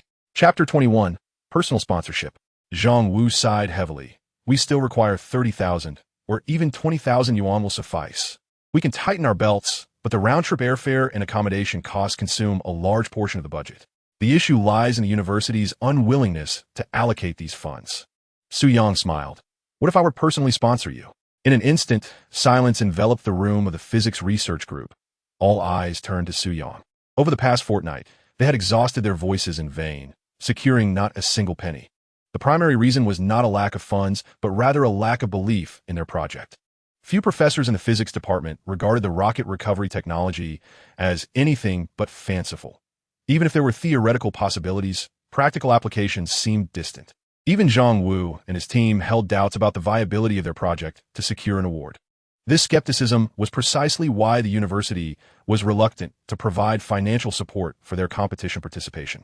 Yet here was Su Yang, offering personal sponsorship to their physics research group. Was he jesting? Zhang Wu felt a sense of helplessness. Their research group was currently facing widespread criticism, teetering on the brink of dissolution. Now a sophomore had come along, ready to mock them. That was a sum of 20 to 30,000 yuan, enough to cover Su Yang's living expenses for 2 years, perhaps. Su Yang produced a credit card, one belonging to Si Yao, which he had borrowed earlier that morning. He was uncertain how much credit remained available, but he believed that 3 to 5,000 yuan would not pose a problem. I'm not joking. I will fund you 50,000 yuan on this credit card, Su Yang declared with a smile. Cultivating relationships with this group was a risk-free endeavor, as long as they mentioned him positively and clarified his contributions. He could not fathom how the university could still expel him, unless they wished to slap themselves in the face. The girl with long hair looked incredulous. That's 50,000 yuan. Using a credit card? How long will you need to repay that? Su Yang chuckled lightly. We are all classmates at the same institution. Although I may not grasp the nuances of your research, I believe in you. This 50,000 yuan can simply be repaid once you secure a gold medal. Zhang Wu was momentarily speechless, his eyes welling with tears. This was not merely a financial donation. It was a lifeline extended by Su Yang at a time when no one else believed in them. They had spent 4 years preparing, participating in countless physics competitions, all in hopes of qualifying for the international physics competition for university students. Just when it seemed their dreams would be dashed, a twist of fate had emerged. Thank you, Junior. Consider this 50,000 yuan a loan from us. If we win a gold medal, we will repay you immediately. If not, once we enter the workforce, we will still repay you. Zhang Wu inhaled deeply, having resigned himself to the idea of confessing to his family after failing to secure funding once again today. Even if it meant borrowing money, he was determined to lead the group to the physics competition. Su Yang smiled. There is no need for that. 50,000 yuan is not a significant amount for me. However, there is one thing I hope you can assist me with. Zhang Wu took a deep breath. Speak freely. As long as it is not illegal, I will agree to anything. The other members of the research group turned their attention to Su Yang as well. Su Yang sighed. In truth, my support for you all is also born from my own predicament. To be candid, just a few days ago, I was a student at Jiangxing University. Yet, just yesterday I was expelled. Zhang Wu was taken aback. Expelled? Jiangxing University had not expelled a student in years. How could someone so passionate and ambitious about physics like Su Yang be dismissed? Su Yang forced David did his might. Even I am still in a fog about it. I must have offended someone, otherwise, how could I have been expelled? I merely hope that if you truly achieve a gold medal in the international physics competition, you might relay my situation to the school administrators upon your return. There was a hint of despondency in Su Yang's gaze. He did not intend to deceive these individuals. The reality was as he had described. The person he had offended was Si Xuezhong. He could have leveraged his position to join Zhang Wu's research group. But after much contemplation, he chose to speak the truth. Zhang Wu found it hard to believe. He could scarcely comprehend that under the bright light of day, amidst the clarity of the heavens, students from Jiangxing University had suffered such persecution. Su Yang took out his card and smiled, saying, "Let us not say much more. Just swipe the card." The group found an opportunity to withdraw 50,000 yuan. As they gazed at the newly credited sum in their bank account, the eyes of several girls turned red. During such trying times, there were still those willing to help them pursue their dreams. Zhang Wu grasped Su Yang's hand. "Do you truly believe we can win an award?" Su Yang chuckled softly. Having been reborn, he was certain that Zhang Wu's victory was a foregone conclusion. If they did not win, it would be the unusual occurrence. Once the name of the funded award project group was announced, with 7 gold awards advocating for him, even if he were to tear the heavens apart, Jiangxing University would have no choice but to allow him to return to classes. "You must believe in yourself." Su Yang firmly held Zhang Wu's hand, then patted him on the shoulder and departed. Zhang Wu stood alone in the room, gazing at the meticulously prepared project on the table and the 50,000 yuan in the card. All the accumulated gloom of recent days was swept away. The girl with long hair had red eyes as she remarked, "Su Xuedi is truly a good person." Another male student sighed. He must have offended the school leaders. Otherwise, how could he have been expelled for no reason? Zhang Wu picked up a notebook filled with confidence. "Thus, we must strive even harder. We not only need to win an award, but also to seek justice for Su Xuedi." Previously, our research group consisted of 7 members, but I believe we should add one more name to the list. Zhang Wu took a pen and resolutely wrote Su Yang's name after the 7th person S. Upon leaving the research building, Su Yang was overwhelmed with excitement. Failing to obtain his graduation certificate in his previous life had left him with a lifelong regret. If he were expelled again in this life, and his family found out, it would surely cause them distress. Now, riding on the momentum of winning the international physics competition, he was eager to see who would dare to expel him. As for why he had not requested to join the project group, it was because he knew that this group of earnest young people would undoubtedly assist him. His contribution was not merely 50,000 yuan. It was the embodiment of these individuals' dreams. Calculating the time, he realized that Si Yao's class would soon be over. He meandered through the corridors and entered the lecture hall, only to find it crowded with people. "Someone is confessing," exclaimed a voice. "Hundreds of roses. My goodness. If someone were to confess to me with that many roses, I might just die from happiness." It appeared that the recipient of the confession was none other than Professor Si Yao from the finance department. Originally leisurely enjoying the spectacle, Su Yang, upon hearing this, immediately seized a fellow student by the arm and demanded, "Who are you saying is being confessed to?" The girl whose arm he had grabbed shot him a look of disdain. Who else could it be but Professor Si Yao from the finance department? Chapter 22. I am reluctant. Su Yang hurriedly pushed through the crowd and indeed saw Zhang Chengping, shamelessly kneeling on the ground, clutching a large bouquet of roses, gazing affectionately at Si Yao. "Yao Yao, I realize my mistakes. I should not have broken up with you. I do not care about your past. All I want is to be with you now. Would you do me the honor of marrying me?" Zhang Chengping produced a ring, a magnificent 5-carat diamond, worth over $1 million. Initially, he was adamantly opposed to this endeavor, yet he succumbed to his family's relentless reproaches, urging him to secure the favor of his superior's daughter. Moreover, upon hearing that Su Yang had been dismissed and that Si Yao was now enduring a miserable existence, he hastily prepared roses and the diamond ring. This time, he truly spared no expense. Si Yao, somewhat exasperated, regarded this scoundrel with disdain. Just the other day, he had threatened to disseminate their intimate video, and now he had the audacity to propose to her. Zhang Chengping, leave at once. Do not make me repeat myself. Her mind was intact. Not only did she believe that a wise horse does not graze on familiar pastures, but she considered Zhang Chengping to be less than a horse, more akin to a cesspool. Zhang Chengping knelt on the ground, pleading, "Yao Yao, I know you are still upset. I was irrational before. I was momentarily blinded by love. I simply cannot bear the thought of you with another." He hesitated, swallowing his words, gritting his teeth. Everything is in the past now. That boy has been expelled and will no longer appear before you. Yao Yao, please grant me another chance. Clutching the flowers and ring, he made his appeal. Just as Si Yao was about to unleash her fury, a figure emerged from the crowd, causing her to stifle her words. It was Su Yang. Zhang Chengping gazed at Si Yao with what he believed to be a soulful expression. Yao Yao, will you marry me? A cold laugh emanated from behind him. Zhang Chengping, is your skin itching for trouble? As he knelt, his knees growing numb, a hand suddenly pressed upon his shoulder, and in the blink of an eye, he lost his balance and fell to the ground. Who pushed me? Zhang Qingping turned to see Su Yang's face, adorned with a smile. Young Master Zhang, you are quite clumsy, aren't you? Zhang Changping discarded the roses, retreating in panic as if he had seen a ghost. How could Su Yang be here? Wasn't he expelled from school? What are you doing here? Panic gripped him. He vividly recalled how Su Yang had beaten him mercilessly and extorted 5,000 from him.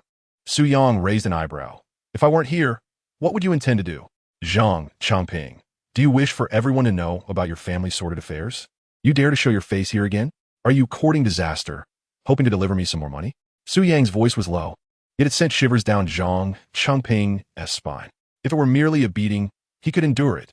What terrified him was the potential exposure of his father's scandalous affair by Su Yang. If the public were to learn of it, the Zhang family would become a laughingstock.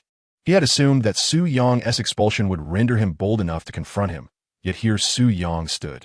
I will count to 3. If you do not leave, I will personally kick you out of Jiangqing University. Su Yang Tundiret, lying on the ground, Zhang Chengping, initially filled with terror, suddenly regained his composure.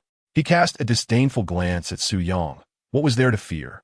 He had come here with an urgent matter to communicate to Si Yao, and if she were to learn of it, she would surely comply with him. Why should he fear Su Yang?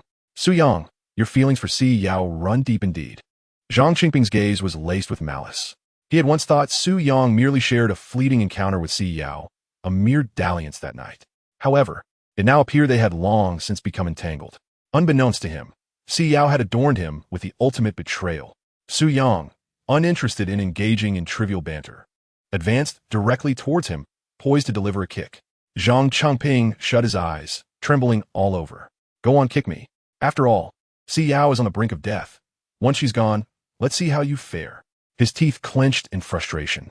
Yet he found himself awaiting a kick that never arrived. Su Yang scrutinized him. What did you say? Repeat that. Zhang Chengping's expression tightened with anxiety. What did I say? I said nothing. He continued to lean on his vague threats.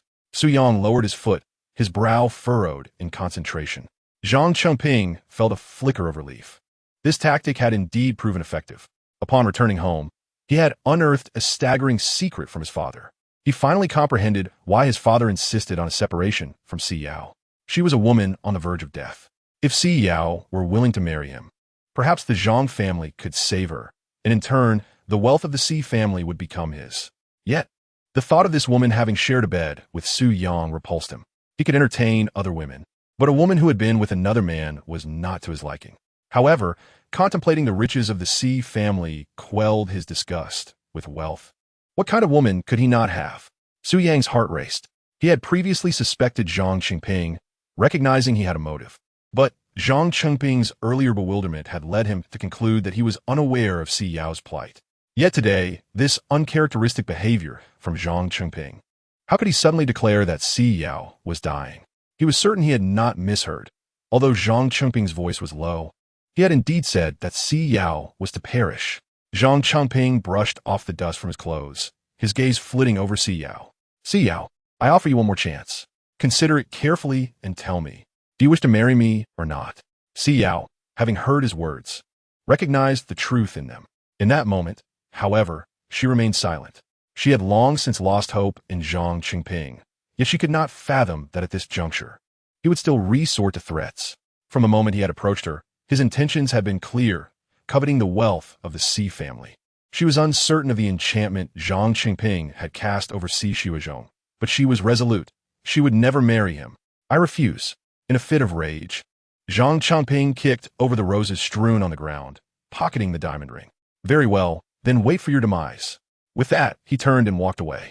Before he could exit the classroom, Su Yang intercepted him. Zhang Chengping gritted his teeth, glaring at Su Yang. What do you intend to do? Su Yang, you have been expelled from Jiangqing University. Your future is irreparably damaged. This is the consequence of your meddling. Su Yang moved behind him and firmly shut the door of the lecture hall. The students who had gathered outside to observe were promptly dismissed, and seeing Su Yang's intimidating demeanor, none dared to open the door, instead pressing their ears against it to catch the unfolding events. Su Yang had a clear understanding of himself. His intellect was sharp, particularly his memory. In his previous life, he could not claim to be extraordinary, yet his intelligence surpassed that of his peers.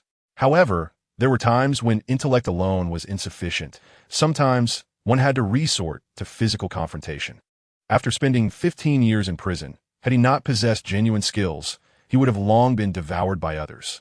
The assassination of Si Yao hung over him like the sword of Damocles, and since he had traced the lead to Si Ruyun, the trail had gone cold. Now, however, Zhang Changping had delivered himself right into his hands. Su Yang stretched his limbs, seized a chair beside him, and directed his gaze at Zhang Changping. Brace yourself for the pain. I shall endeavor to conclude swiftly. After delivering this beating, compensation would be out of the question. At worst, he would serve 15 days in confinement. Having already been expelled, he could accept that outcome. As Su Yang dragged the chair across the floor, the grating sound caused Zhang Changping's eyes to widen in disbelief. He trembled, unable to fathom that Su Yang would dare to strike him before nearly 100 students outside. What do you want? Su Yang, do not act impulsively. Zhang Changping retreated, only to find himself cornered against the wall. Si Yao stood frozen, uncertain whether to intervene or allow Su Yang to proceed. It was as if Su Yang were in a rage, yet he exhibited a calm demeanor, while he appeared composed. The chair he wielded could potentially cause severe harm to Zhang Changping. As Si Yao hesitated, she noticed Su Yang gesturing subtly towards her. Understanding his intent, she rushed to position herself in front of Zhang Changping. Su Yang, do not act rashly, remain calm. If you go to prison, what will happen to me? Zhang Changping nodded fervently. Yes, Su Yang, do not act impulsively. If you go in, what will happen to Yao Yao? You are her sole support now. Su Yang clenched his jaw. You are correct. If I go in, you will still be out here, so I might as well ensure his demise. At worst, he would serve 20 years. Si Yao, step aside. Si Yao pulled at him insistently. Su Yang, it is not worth sacrificing yourself for his worthless life. Spare him. If you truly kill someone, you cannot escape the consequences. Feigning a furious demeanor, Su Yang retorted, I never intended to run. He seeks to end your life. I must eliminate him first. Since I am destined for confinement, I may as well take a scapegoat with me. His voice grew louder, sending shivers through Zhang Changping's frame. It wasn't me. It wasn't me. I did not intend to kill Yao Yao. It was someone else. Someone else wants to harm her. Chapter 23. Ao Guangxiao. Su Yang lifted the chair in his hands and, with a resounding crash, brought it down. Zhang Changping gasped in terror, feeling a sudden warmth in his trousers, followed by a trickle of cold sweat on his forehead. He glanced sideways and saw a chair firmly positioned less than 5 centimeters away from him. Su Yang abruptly sat down in the chair and demanded, clarify this. Who is plotting to kill Si Yao? Zhang Changping swallowed hard, his eyes darting about. However, with matters having escalated to this point, he had divulged all he could. In truth, this situation had little to do with him. It would be futile to perish at the hands of someone like Su Yang, who seemed intent on dragging him into a deadly bargain. He had come here with the hope of struggling once more. If he could marry Si Yao and ensure her safety, she would surely remember his life-saving deed. Once Si Xiuzhong passed away, the assets of the Si family would be inherited by the Zhang clan. Yet, should his plans fail, the Zhang family was still affluent. Equipped with vehicles, wealth, and women, there was no need to sacrifice his life here. Especially when Su Yang approached him, the murderous intent radiating from him was palpable, leaving Zhang Changping uncertain of his fate. Yes, it is Ao Guangxiao, the owner of Jian Logistics. Upon uttering those 3 syllables, Zhang Changping felt deflated. During his last visit home, his father had urged him to sever ties with Si Yao hastily, foreseeing her imminent demise. However, when Si Yao survived, his father viewed it as an opportunity, encouraging him to court her favor, suggesting that they could protect her. This would not only earn the gratitude of the Si family, but also facilitate his union with Si Yao. Little did he anticipate the unexpected emergence of Su Yang. Su Yang exchanged a glance with Si Yao, the owner of Jian Logistics. He was familiar with Ao Guangxiao. The logistics company had numerous stations in Jiang City, all under his shadowy control. How'd you come to know this? Su Yang crouched down, fixing his gaze on Zhang Changping. Wiping his nose, Zhang Chongping replied, I heard it from my father. I've told you all I know. Please let me go. I'll leave quietly. I won't report this. Who would believe me anyway? He nearly begged, wishing to kneel before Su Yang. With a swift kick to his rear, Su Yang pointed towards the door. Get out. Zhang Chongping nodded, clutching his trousers, and hurriedly exited. Outside, a crowd had gathered to witness the spectacle, and as he opened the door, many covered their noses.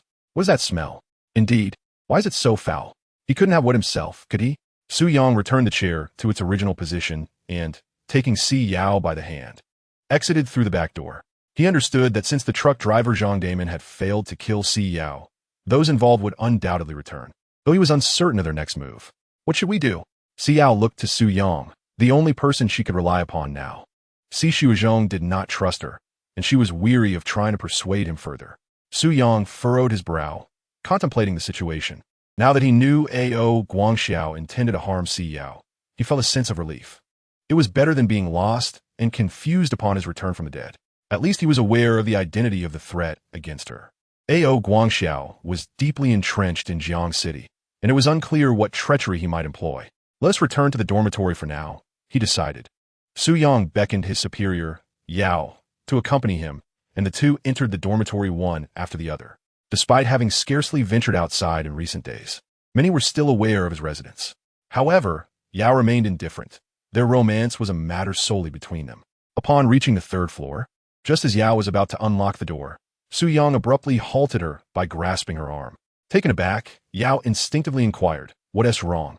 Su Yang pointed to an inconspicuous mark on the wall, no larger than a fingernail. Frowning, Yao could not recall whether the mark had been there previously. Could it be that some child drew it? She pondered. Su Yang shook his head. The mark was positioned at least 6 meters from the ground, indicating that it had been made by someone at least 8 meters tall. Who among them had a child of such stature capable of reaching the door? In his previous life, during his time in prison, he had overheard the old thief, Lao Rong, speak of such markings. Before executing their plans, these individuals would scout the area to avoid encountering rivals, often leaving a sign to inform their associates of the household situation. The presence of a mark signified that they intended to act. However, Su Yang was certain that this mark was not the work of a petty thief, but rather someone sent by A.O. Guangxiao. This individual was there to threaten Yao's life. Yao noticed Su Yang's ashen complexion and suggested, "Shall we go inside?" Su Yang grasped her hand firmly and resolutely led her away from the dormitory. "We cannot stay here." Chapter 24. Master Exciant. Su Yang was acutely aware that A.O. Guangxiao had likely enlisted a desperate outlaw. This scoundrel, having failed to frame Zhang Daming, had sought out a criminal, which was utterly outrageous. He could not fathom the extent of animosity that A.O. Guangxiao, a logistics company owner, harbored against Yao, to the point of resorting to hiring a hitman. Yao, only partially grasping the gravity of the situation, sensed that Su Yang seemed to know how A.O. Guangxiao intended to proceed. Logically, she should have reported the matter to the authorities. Yet, without concrete evidence, could a mere mark on a door and Zhang Qingping's testimony truly substantiate that A.O. Guangxiao sought to kill her? Frustration settled within her. She understood that her survival hinged on adhering to Su Yang's guidance. He led her out of Jiangxing University and hailed a taxi at the entrance, providing a destination. At this point, they could only hope for a miracle. The complexities of their predicament necessitated finding someone influential who could intervene. In his previous life, he had known many such individuals, having spent 15 years in prison surrounded by hardened criminals. In the Jiangxing area alone, he had encountered 7 influential figures. The number of others from various circles was countless, as they all shared the same prison and often exchanged tales of bravado. Yet, he was uncertain of their true capabilities. Since his release, having seen his aging parents, he recognized that these individuals walked a treacherous path, prompting him to sever ties. But today, he had no choice. He needed to find someone to resolve this dire situation. The taxi came to a halt by the roadside. Su Yang helped Si Yao out of the car, and, upon noticing the illuminated storefronts in the alley, grasped her hand firmly. "Do not speak. Simply follow my lead," he instructed. Si Yao nodded, recognizing this as the old neighborhood near Jiangxing University, consisting of buildings from the 1970s and 80s. She was uncertain of Su Yang's intentions in bringing her here. As they ventured deeper into the alley, a neon-lit establishment named Xinshin Mahjong Hall came into view. Regrettably, only 2 of the 6 gold signs still glimmered. and one might mistakenly believe it was called Jinjing Mahjong Hall if not paying attention at night. Upon entering, Su Yang was nearly overwhelmed by the pungent aroma of smoke that pervaded the room, a sensation even a seasoned smoker of 20 years found difficult to endure, reminiscent of a surreal realm. After lingering at the entrance to acclimate, he led Si Yao inside. A man with a chiseled face adorned with a large gold chain was intently playing mahjong. Su Yang approached him confidently, as if they were old acquaintances. "Brother Long, Shan sent me to speak with Master Xian about a matter." Brother Long discarded a tile and, after finishing his cigarette, scrutinized Su Yang and Si Yao. "Sent by Lao Chun? You look unfamiliar. Which crew are you with?" With a smile, Su Yang replied, "From the University District." Brother Long gestured towards the upstairs. "Master Xian is up there. You can go on." Su Yang expressed his gratitude and was about to ascend with Si Yao when Brother Long leaned back in his chair, raising his hand with a lewd grin and aimed a slap at Si Yao's rear. "Your girl is quite attractive," he remarked. Just as his hand was about to make contact, Su Yang seized Brother Long's wrist, the smile fading from his face, replaced by a glint of warning in his eyes. "Brother Long, this is my girlfriend." Attempting to retract his hand, Brother Long found himself firmly held in place by Su Yang's iron grip. Cursing under his breath, Brother Long kicked over a mahjong table and launched a punch at Su Yang, who retaliated with a well-placed kick, sending Brother Long sprawling. In an instant, the previously lively mahjong hall fell silent as all eyes turned to Su Yang. He positioned Si Yao protectively behind him and spat in disdain, repulsed by the thought of engaging with this crowd. If not for desperation, he would never have brought Si Yao here. Brother Long scrambled to his feet, cursing once more. "How dare you lay a hand on me here? You must be out of your mind." He reached behind the radiator and withdrew a machete, swinging it menacingly at Su Yang. Si Yao, having never witnessed such chaos, instinctively pulled Su Yang to flee, but he remained resolute, calmly lifting a chair and hurling it toward Brother Long. The blade struck the chair with a resounding crash. From the upper floor, a booming voice echoed. "What is happening down there?" A man with a square face descended, his expression one of discontent. His gaze swept across the assembled crowd, and each individual averted their eyes, unwilling to meet his stare. Brother Long gritted his teeth. "Master Xian, this brat is attacking me. He claims to have been sent by Chun Shan. When I merely patted his girlfriend's backside, he kicked me." A man with a square face approached him, swinging his arm vigorously before delivering a resounding slap across his face. The impact left Long Gu disoriented. In a fit of anger, Long Gu exclaimed, "Xing Yi." The square-faced man turned to Su Yang. Long was the first to strike. He was in the wrong. "This slap was for you. However, since you kicked him, how do you intend to repay that?" Su Yang let out a cold chuckle. This Xing Yi, whose surname was Wang, was an acquaintance from his previous life. When he first entered prison, he had swaggered about, believing himself to be a leader, only to be soundly beaten by a few hardened inmates. He was no more than someone who fetched water for others. Yet, he had often recounted tales of his grandeur outside. But witnessing Wang's cowardice back then had left Su Yang skeptical. However, upon this reunion, Wang did indeed exude an air of authority. "Xing Yi, I have come here to extend you a courtesy, seeking your assistance. Should you refuse, I can easily turn to someone else.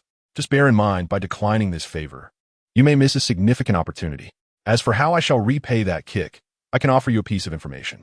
If it proves accurate, we can consider the matter closed. If not, feel free to take your revenge. I shall harbor no resentment. What do you think?" Chapter 25, Filial Piety, Brotherhood, Loyalty, and Integrity. Wang scrutinized Su Yang intently, noting his youthful appearance, likely in his early 20s. Given his association with Chun Shan in the university town, he might still be a student. However, Wang's reputation in the area was formidable, and it was rare to encounter someone who could meet him with such composure. "Speak of this information," Wang demanded. Su Yang furrowed his brow, having devised a strategy to secure Wang's assistance before his arrival. After all, despite their past camaraderie in prison, that was a bygone era. In this life, Wang still had over a year to serve. Su Yang sought Wang out precisely because of their familiarity, knowing all the intricate details of Wang's affairs. This scoundrel had incessantly regaled him with tales of trivial matters, and Su Yang had calculated that today. Several of Wang's establishments were slated for a sweep, leading to losses in the hundreds of thousands and the detention of several regular patrons. Though it wouldn't cripple him, it was certainly humiliating. "I understand that you manage several gaming halls where substantial transactions occur, An evening's turnover can easily reach 1 to 180,000. However, I advise you to close up for the night and clear the premises. Otherwise, while the sweep may seem trivial, the ramifications of a temporary closure could be substantial. Su Yang spoke with fervor, while next to him, Xiao listened in bewilderment. Since they had shared a bed, her understanding of this student had only grown more enigmatic. Previously, Su Yang had struck her as honest, lacking a strong presence. Yet now, he seemed effortlessly in control, as if every event, from entering the gaming hall to the ensuing conflict and Wang's appearance, had all been meticulously orchestrated by him. Remarkably, he could discern that Wang's establishments were about to be raided without even stepping outside. After a brief moment of silence following Su Yang's words, Wang remained contemplative. However, Long Gu, standing nearby, erupted with anger, shouting, "You're talking nonsense. In our establishment, there are those who specifically keep watch to avoid trouble. And they are always the first to receive news. You dare to spread rumors and mislead Master Xin. The other establishments earn tens of thousands in a single night.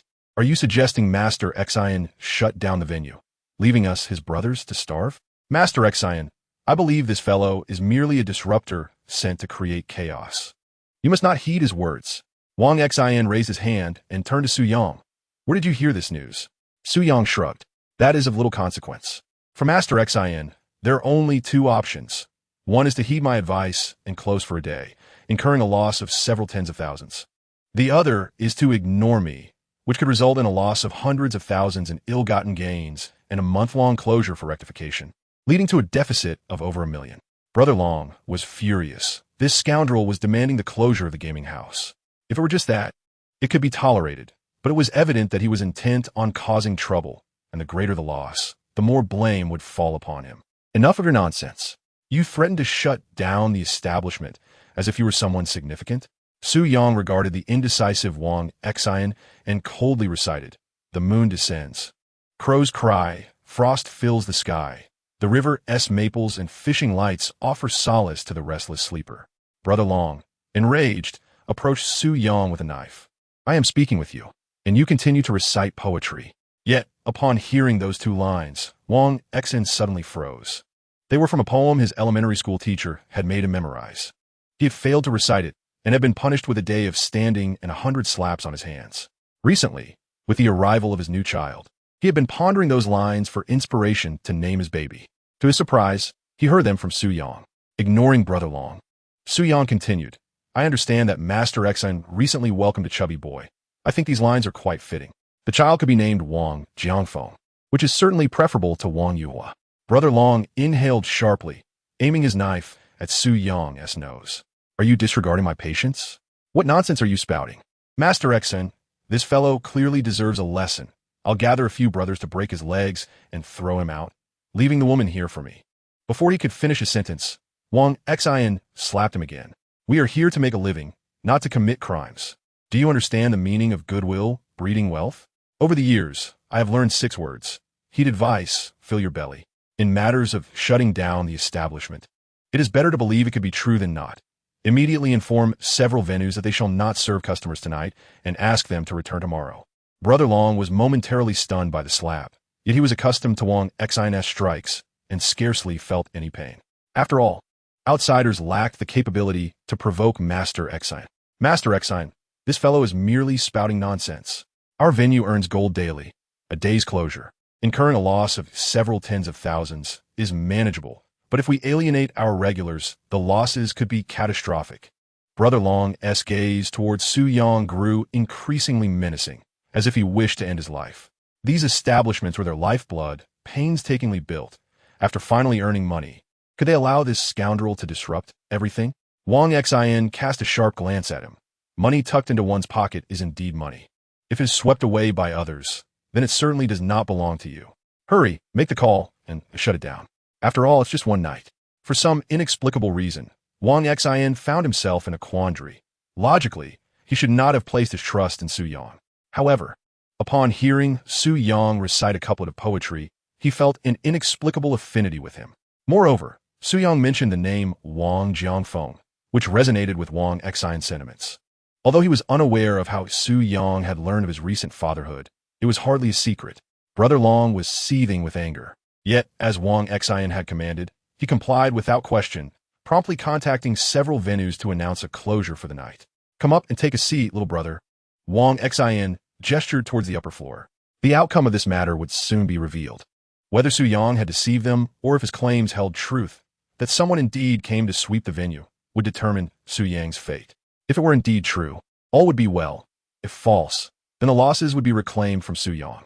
As for inviting him upstairs for tea, that was merely a precaution against his potential escape. Su Yang grasped Shi Yao's hand and ascended the stairs behind Wang Xin.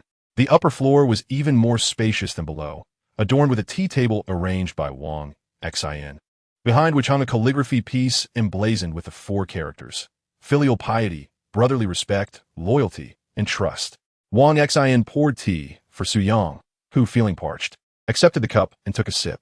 Brother Long sat nearby, smoking, while a dozen or so younger brothers ceased their mahjong game, all eyes fixed on Su Yang, harboring disbelief that such a thriving venue could be swept away. "What does your brother do over at Qinshan?" Wang Xin initiated an inquiry into Su Yang's background. Su Yang replied candidly, "To be frank, I have only met him twice and am not well acquainted with him. However, given the nature of this industry, one must mention a familiar name to seek out Master Xin." Brother Long slammed his palm on the table, exclaiming, "You dare to deceive Master Xin? Haven't you realized yet? This scoundrel speaks not a word of truth. We should hasten to open the venue and mitigate our losses." He seethed, thinking to himself that he would gladly deliver a couple of blows to this scoundrel and toss him at the hospital entrance. Chapter 26. Have we been duped? Wang Xin felt a twinge of dissatisfaction. He had initially presumed Su Yang to be associated with Qinshan. Yet after much deliberation, it became evident that he was not from the underworld, but rather likely a student from the vicinity of the university town. But how could a mere student possess such audacity? He refrained from engaging with Brother Long's provocations, instead slamming his teacup down. "Little brother, you claim my venue was in peril.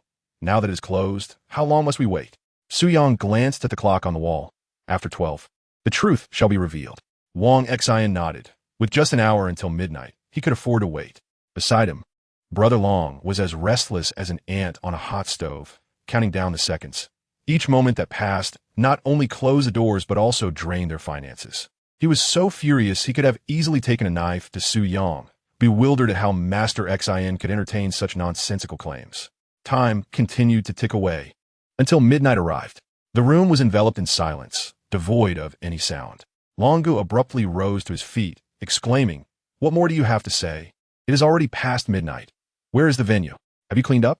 Where are the people? Is this the information you spoke of?" Beside him, a throng of underlings simmered with resentment. They had been engrossed in their game of mahjong, only to be disrupted by such a foolish spectacle. Now, with the venue closed, their losses were significant. 2 subordinates downstairs pulled down the roller shutter and locked the main door. One of the underlings standing behind Longu spat on the ground. A few voices chimed in. "Kid, the time is up. Do you still have anything to say?" "Xin Yi, let us deal with this swindler. Let him learn a lesson. That woman beside him is rather appealing. After Longu is done, will it be my turn?" Si Yao, feeling a surge of fear, grasped Su Yang's hand. Despite Su Yang's prowess, he was outnumbered in this room of over a dozen men. As the clock ticked past midnight, could it be that Su Yang was indeed spouting nonsense? Wang Xin leaned back in his chair, devoid of hope. This evening had been a significant embarrassment for him. If he could not recoup his losses from Su Yang, how could he continue to navigate the underworld? "Friend, I took your advice and closed the venue. Now there rests no issue at all. Is this the information you provided? Don't tell me it's because I closed the venue that no one came to clean up. Such words cannot deceive me." Longu cracked his knuckles and declared, "Xin Yi, why waste words on him? He is nothing but a con artist. I warned you that no one would come to clean up tonight. Believing his nonsense is akin to falling into a trap. I will loosen his bones a bit to clarify who sent him." Longu approached Su Yang, and this time, Wang Xin did not intervene. The surrounding underlings began to egg him on. "Longu, first break his left arm, then take off his right. This bastard has deceived our Xin Yi. He truly does not know when to quit. This venue is a complete waste tonight." Su Yang remained motionless, and Longu inwardly scorned him, thinking the boy must be quite dim to maintain such composure in the face of imminent danger. He oversaw several gaming rooms. How could he not know whether anyone was coming to clean? Just as Longu was about to seize Su Yang and raise his hand to break an arm, his phone suddenly vibrated, its buzzing resonating throughout the tea room. Long Gu instinctively withdrew his hand and answered the call. Hello, is this Long Gu? The inspectors just arrived to check the venue. My heart nearly leapt to my throat.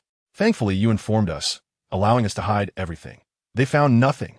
Otherwise, we would have been in serious trouble. Long Gu, you truly possess remarkable insight. Please, tell us where you obtained this information. When we were closing up, we were puzzled. Then the inspectors arrived immediately.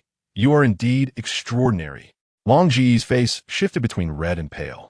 Did he possess any such ability? What skill did he have, really? This news was conveyed by Su Yang, who insisted on eliminating the threat posed to him. Despite his disbelief in Su Yang's words, the undeniable reality unfolded before him. The predictions were accurate.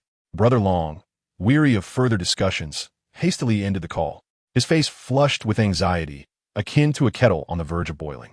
When he turned to Su Yang, there was no anger, only palpable fear. To foresee an inspection raid, what extraordinary skill must that entail? Just moments ago, he had considered undermining Su Yang's authority. Wasn't he that tantamount to courting disaster? Master Xin, the venue has indeed been raided. Fortunately, we managed to remove our belongings in advance, so the situation is not dire, one of the associates reported. Brother Long was drenched in cold sweat. Contemplating the ramifications had Master Xin heeded his earlier advice and stubbornly kept the doors open. The consequences would have been catastrophic. Losses amounting to hundreds of thousands would be minimal compared to the potential month-long closure, the blame for which would rest squarely on his shoulders. Master Xion's teacup trembled in his grip, spilling tea across the table. He inhaled deeply while casting a glance at Su Yang. In matters of raids, one ought to err on the side of caution, yet he found it hard to trust Su Yang's assertions. Nonetheless, given Su Yang's warning, it seemed prudent to close up shop. Any losses incurred could later be recouped from Su Yang. However, the shocking reality was beyond his wildest imagination. The inspection had indeed arrived, and their establishment was nearly compromised. These venues had been their lifeblood, sustained through perilous means, with hopes of earning a living. Should they falter now? Their chances of recovery would be grim. What were we waiting for? Hurry, set up a banquet. We must show our appreciation to our young brother, who has waited so long. Master Xian admonished Brother Long with a sharp glare. Brother Long quickly gathered several associates to seek out a suitable restaurant. Thanks to Su Yang, they had potentially saved themselves from incurring losses in the hundreds of thousands, a staggering sum. Su Yang's furrowed brow relaxed, a sigh of relief escaping him. It appeared Master Xian had spoken the truth. In a previous life, he had indeed experienced a raid during this very period. Thankfully, his recollection proved accurate. Otherwise, he and Xiao might have met a tragic fate today. Master Xian poured tea for Su Yang, his demeanor transformed into one of congeniality. Young brother, I am but a simple man, often lacking in foresight. Please, do not hold my ignorance against me. Your assistance today has been invaluable, and I acknowledge this favor. You are now a brother in my eyes. With a humble gesture, Master Xian presented the tea to Su Yang. Accepting the cup, Su Yang took a sip and remarked, Your caution towards my unexpected visit is not unwarranted. To be frank, I came to seek your help today, although I cannot promise a grand opportunity. I can assure you of your safety. Master Xian's eyes widened, and he swallowed hard. In his position, he was accustomed to navigating life-threatening business dealings, aware of countless individuals wishing him harm. Had Su Yang made such a claim earlier, he would have dismissed it. Yet, in light of Su Yang's accurate prediction regarding the raid, he found himself compelled to believe that such a remarkable ability could indeed extend to safeguarding his life. What manner of person are you, young brother? He pondered in awe. Chapter 27. Ensuring your safety. Su Yang took a sip of tea, a smile creeping onto his face.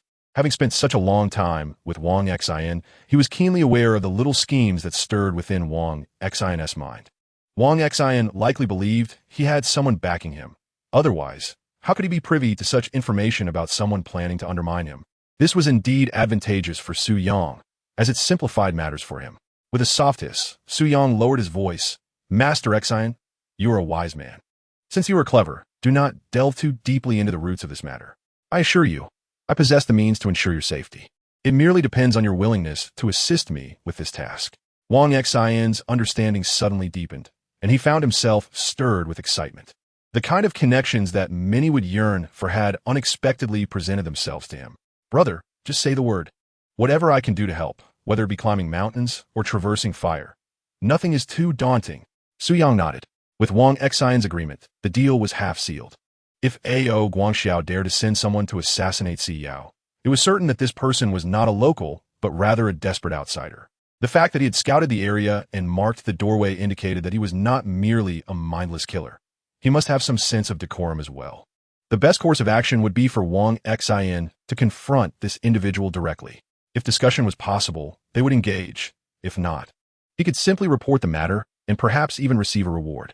This is my girlfriend, Su Yang continued, and she has recently attracted unwanted attention. Someone wishes her harm.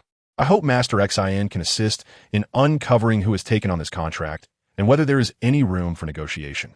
If not, simply inform me of the perpetrator, and I shall handle it myself. Wang Xian inhaled sharply. Su Yang's request was not overly complicated. However, dealing with such desperate individuals was not in alignment with their usual dealings. These people acted for money, serving as mercenaries, and there was no guarantee they would honor any favors. Had it been an ordinary person, Wang Xian would have outright refused. Yet with Su Yang, he felt it was worth a try. My young brother, this matter will take some time. Please leave me your contact information, and I shall inquire through my connections. Su Yang provided him with a phone number. Master Xian, I entrust this matter to you. I shall forego the meal. Wang Xian was taken aback. At this juncture, sharing a meal seems only natural. Su Yang sighed. It would not be convenient for the two of us to make a public appearance together. I hope Master Xian can understand. Wang Xian slapped his forehead, realizing the implications. He understood the disparity in their statuses. Su Yang had substantial backing, and it would be inappropriate for the two to share a table, as it might invite gossip. Understood, understood. I shall expedite this matter and contact you when I have news. Su Yang nodded, but as he turned to leave, he lowered his voice a touch further.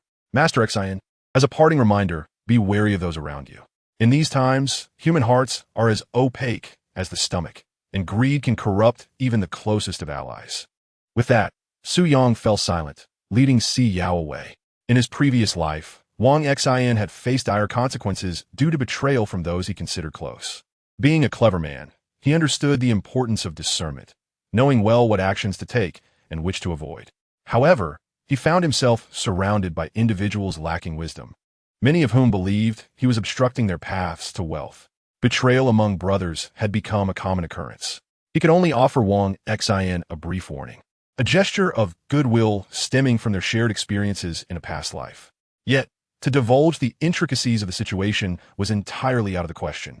Regardless of whether Wang Xian would believe him, he could not articulate how he had come by such knowledge. Wang Xian stood in the game room, watching Su Yang depart, lost in thought. After leaving Xian's game room, Si Yao felt utterly drained, letting out a sigh of relief. Within those walls, she had scarcely dared to breathe. It had been perilously close. Had Su Yang not assured her that the matter had been resolved, they might not have had time to contact the authorities. Even now, Si Yao remained oblivious to how Su Yang had acquired this information. Being a clever woman, she chose to ponder the unclear matters in silence rather than voice her inquiries. Will seeking him be effective? Si Yao asked. Su Yang replied with a bitter smile. Given the current circumstances, we must treat a dead horse as if it were alive. Returning to the dormitory was out of the question. They had to wait until Wang Xian found someone before proceeding. Si Yao nodded, her vision clouded by uncertainty, her fate resting in another's hands. Though she could not fathom why Ao Guangxiao would wish her harm, she suspected that the matter was closely tied to her aunt. Si Riyun. Si Yao took a leave of absence from school. The pair sought refuge in a hotel, intending to weather the storm before making further decisions. At a logistics company, Ao Guangxiao instructed his secretary to cut a cigar and lit it with a lighter, his demeanor animated as he spoke on the phone. Rest assured, I will fulfill the task you entrusted to me. I've already made arrangements with Zhang Damon's family. This time, I've enlisted a formidable character. I refuse to believe that girl can evade our grasp. On the other end of the line came a calm voice. You've already botched it once. If there's another slip-up this time, you can forget about that payment. Ao Guangxiao laughed heartily. Just watch. This will all be resolved within a day or two. I've secured a professional for this. As dawn broke, sunlight warmed the trees. In the hotel room, the curtains were drawn, yet a few rays of sunshine managed to filter in. Su Yang, bare-chested, rose from bed, intending to wash his face and regain his clarity. His phone, charging on the table, vibrated. He picked it up, and, on the other end, he heard laughter. It was Wang Xian. Brother Su. I've located the person you asked me to find. Su Yang's eyes brightened.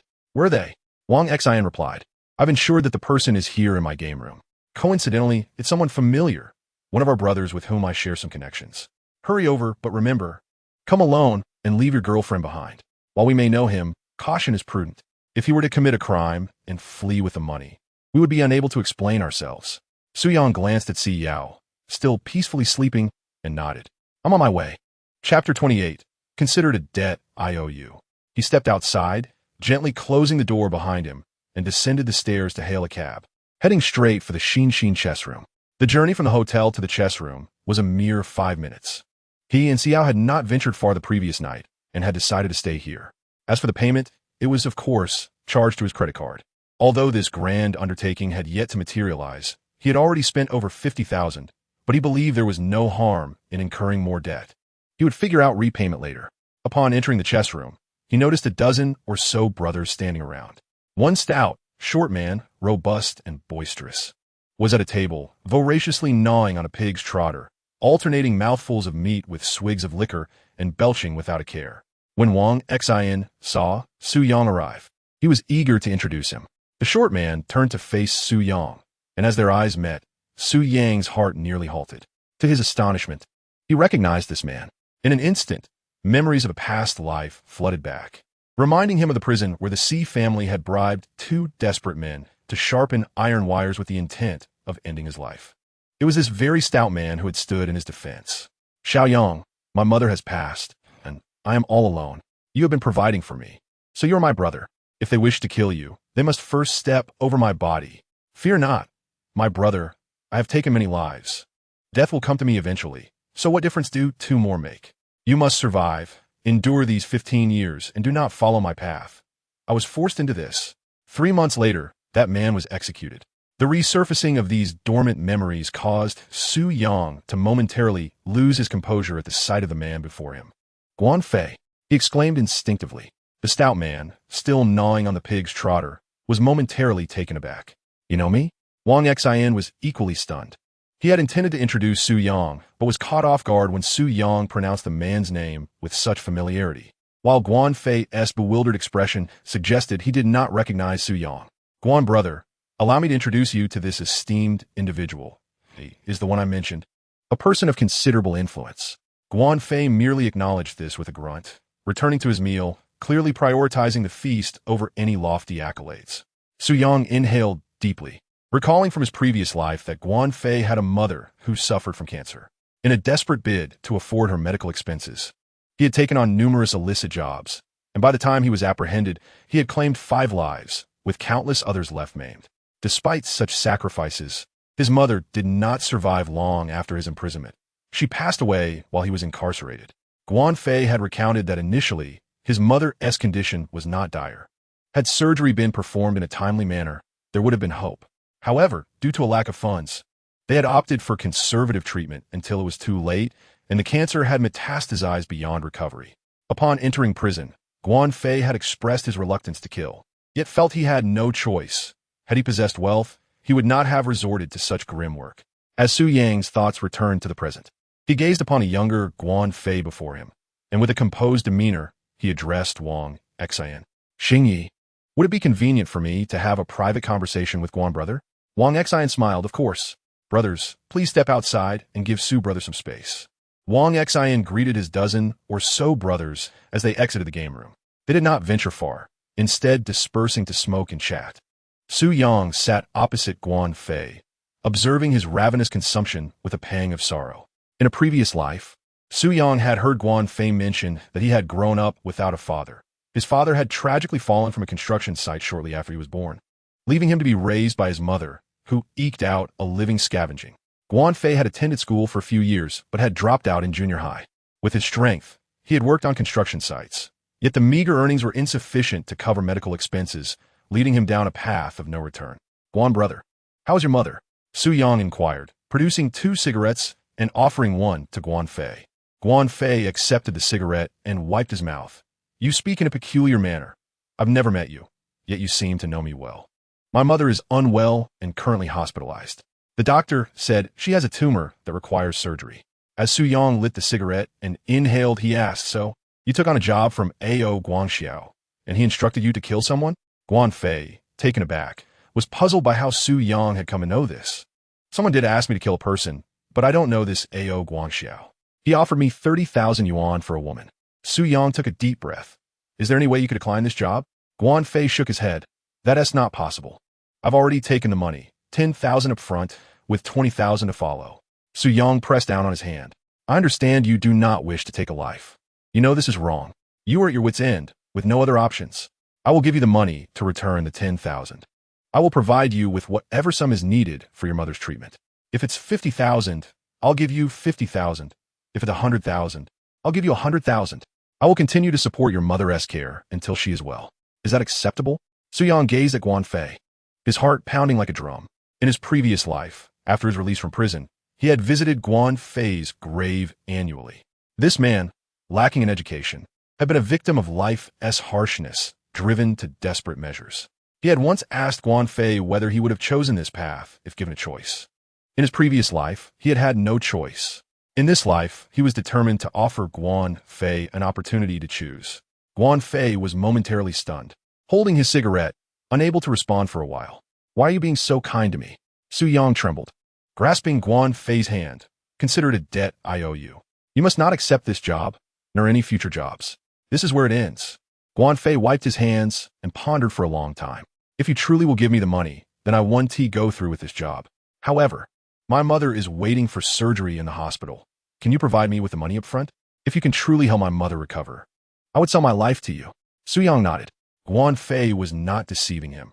He simply had no options and was led down this path by circumstance. Given a choice, he would never wish to take a life. Su Yang strode directly out of the game room, heading towards Wang Xian, who was smoking outside. Xian, go. May I ask a favor? In a moment of desperation, I find myself without any money on hand and must borrow 30,000 yuan from you. I will first settle matters with Brother Guan, and within 3 days, I shall repay you 60,000 yuan. Wang Xian chuckled and replied, Brother Su, what are you saying? 30,000 yuan hardly qualifies as a significant sum. Allow me to fetch it for you. 60,000 is unnecessary. Consider this 30,000 a gift. As Wang Xian left to retrieve the money, Su Yang took a piece of paper and wrote an IOU for 60,000 yuan, promising to repay it within 3 days. The debts only seemed to multiply. Even before resolving this matter, he found himself indebted for over 110,000 yuan. Yet, there was no alternative. This was a lifeline. It was not merely about saving Si Yao's life, but also about safeguarding Guan Fei and his mother's lives. 60,000 yuan to secure 3 lives was a transaction that appeared to bear no loss. Wang Xian took the money and, upon seeing Su Yang's IOU, hesitated for a moment, but ultimately accepted it. Su Yang then placed the 30,000 yuan before Guan Fei. This amount is for you. Attend to your mother's affairs first and call me once you have done so. However, there is one condition. You must abandon the tasks you currently have. If you can comply, not only will I provide you with this 30,000 yuan, but I will also support you with as much as you need in the future. Should you refuse, consider this our first and last encounter. Guan Fei swallowed hard, gazing at the 30,000 yuan before him. This sum equated to 2 years of toil at the construction site, while his mother, scavenging for scraps, would require 5 years to accumulate such an amount. In his world, 30,000 yuan could indeed purchase a life. It was astonishing that Su Yang, in an effort to prevent him from committing murder, would so effortlessly bestow this sum upon him. Aren't you afraid I might take the money and flee? Chapter 29, The Scavenger. Su Yang nearly laughed in exasperation. If he were to abscond with the money, it would be for the best. At least he would avoid a bullet and could find a way to live well. I assure you, consider this money as a debt I owe you. Guan Fei scratched his head, puzzled. Your words are quite peculiar. I have never encountered you before. What debt could I possibly hold against you? Nevertheless, I promise I will not engage in this line of work anymore. Rest assured, once my mother's surgery is complete, I will seek you out. Guan Fei took the money along with the phone number Su Yang had left him and promptly departed. Su Yang exhaled in relief. This matter seemed to have reached a satisfactory resolution, at least ensuring that Si Yao would not fall victim to treachery. Wang Xian sighed, remarking, Brother Su is indeed a man of integrity. Guan Fei, although robust and imposing, is not particularly astute. A few months ago, he barged into someone else's establishment and rendered their leader a vegetable with a bottle. There are still many who wish to see him dead. He is ill-suited for this line of work. If this continues, he will either meet his end in the streets or find himself imprisoned sooner or later. By encouraging him to cease, you have granted him a chance. Su Yang felt somewhat helpless, for it seemed that misfortune often sought out the wretched, and in some instances, poverty itself was an original sin. Just like him, burdened with over 100,000 yuan in debt, he needed to devise a way to earn money. Grateful for Wang Xian's assistance, he vowed to repay the debt within 3 days. Today's events were indeed fortunate, as Wang Xian's intervention had brought Guan Fei to him, effectively turning expenditure into a means of averting disaster. Wang Xian waved his hand dismissively, stating that it was merely a trifling matter, yet he hoped that in the future, Brother Su would provide prior notice should any issues arise. Su Yang agreed. Although he could not recall the subsequent minor details, he did remember several instances of large-scale cleanup operations, which he would relay to Wang Xian later. Such favors must be exchanged gradually. Mentioning it once equates to a single favor, while splitting it into 10 occasions amounts to 10 favors. After engaging in a few pleasantries with Wang Xian, Su Yang exited the card room and, standing by the roadside, dialed Si Yao's number. With the matter resolved, Si Yao was expected to return to school. He needed to devise a plan to repay the money he owed. Once the call connected, Si Yao, still somewhat drowsy, was unaware that Su Yang had stepped out. "Where have you gone so early?" she inquired, rubbing her eyes. Su Yang replied with a smile. "I have already resolved the issue regarding Ao Guangxiao. You can rest assured and return to your classes without any worries. In these next few days, I must find a way to earn some money. I just invested another 60,000, and if I don't start making a profit, we will both be left to face the harsh winds of the Northwest." Si Yao immediately became alert. It was only 9 in the morning, and within the span of a single night, Su Yang had managed to settle the matter concerning Ao Guangxiao, allowing her to return to school. Despite his assurance, a sense of unease lingered in her heart. "I have taken a leave of absence from school, and I have no plans for the next couple of days. Where are you headed? Perhaps I could accompany you?" After contemplating, Su Yang decided that having Si Yao accompany him would indeed be beneficial. After all, as a legitimate daughter of the Si family, her presence would command respect wherever they went, making negotiations more convenient. He promptly agreed and invited her to meet him. However, he found himself perplexed about where to acquire the funds he desperately needed.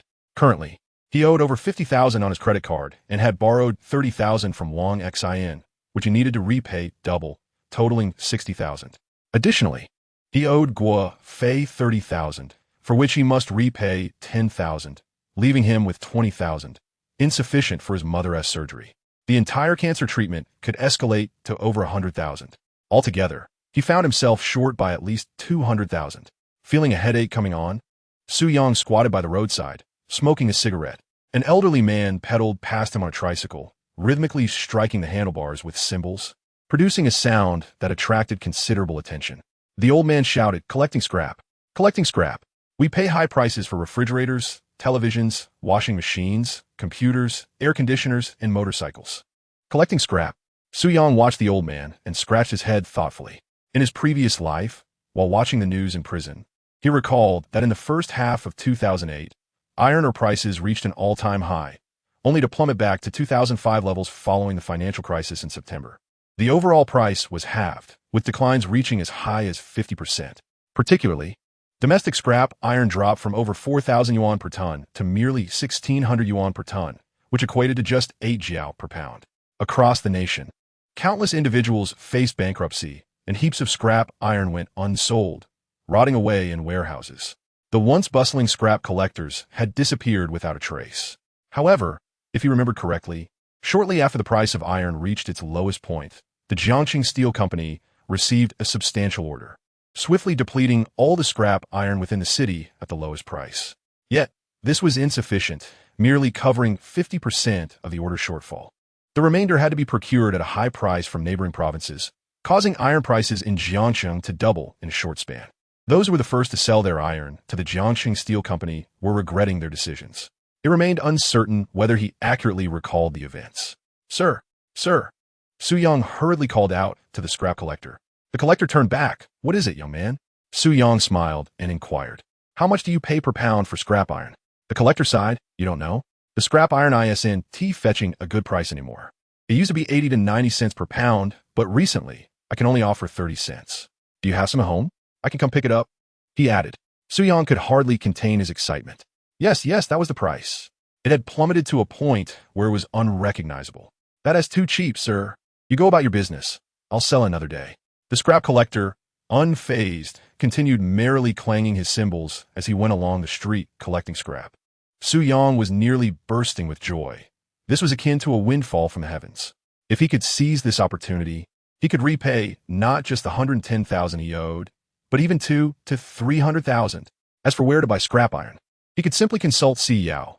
The Si family had been entrenched in Jiangcheng for many years and were not without influence. In less than 10 minutes, Si Yao alighted from the vehicle. Noticing Su Yang's radiant demeanor, she was intrigued. What's going on? Have you found money? Su Yang Laogid Hayartili. It's nearly as good as that. Teacher Si, we are about to strike it rich. Quickly help me find out where we can buy scrap iron in Jiangcheng. Si Yao was unaware of Su Yang's intentions.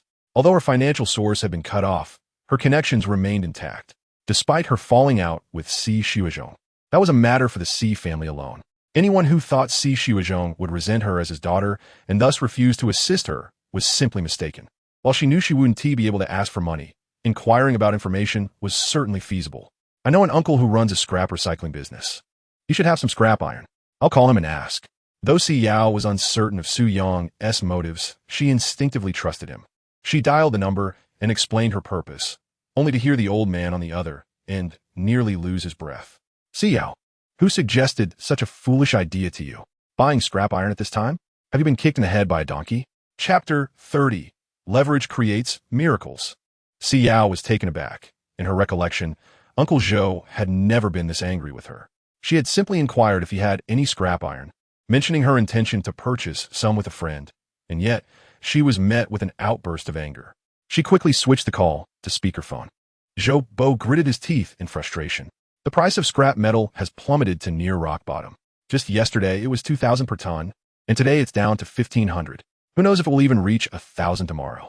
At this rate, buying scrap metal now is akin to courting disaster.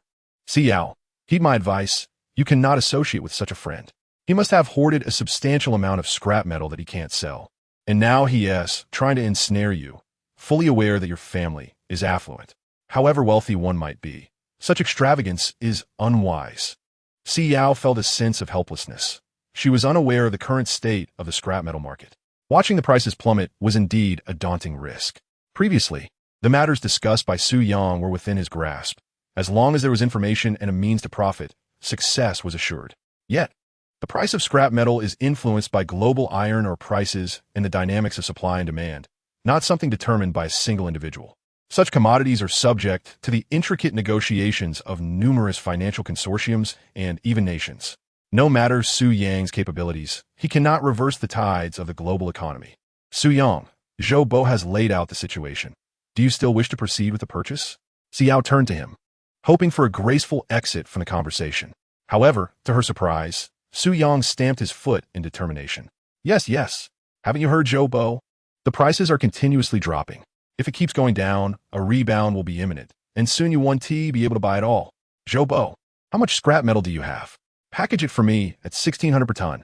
I want all you have. Zhou Bo erupted in anger. You insolent brat. Spare me your nonsense. I've been in the scrap business for years. I know better than anyone when prices rise and fall. I wouldn't dare take in more scrap right now. And you think you can drag Si Yao into this with your grandstanding? Do you believe I want to find someone to break your legs? Si Yao quickly hung up the phone, realizing that if this continued, a confrontation between the two was inevitable. Su Yang was agitated. If he could acquire the metal now, he could double his investment in less than 3 days. An investment of 50,000 would yield a profit of 50,000, and 100,000 would yield 100,000. He didn't possess such funds, so he had to find a way to engage in risky ventures without capital.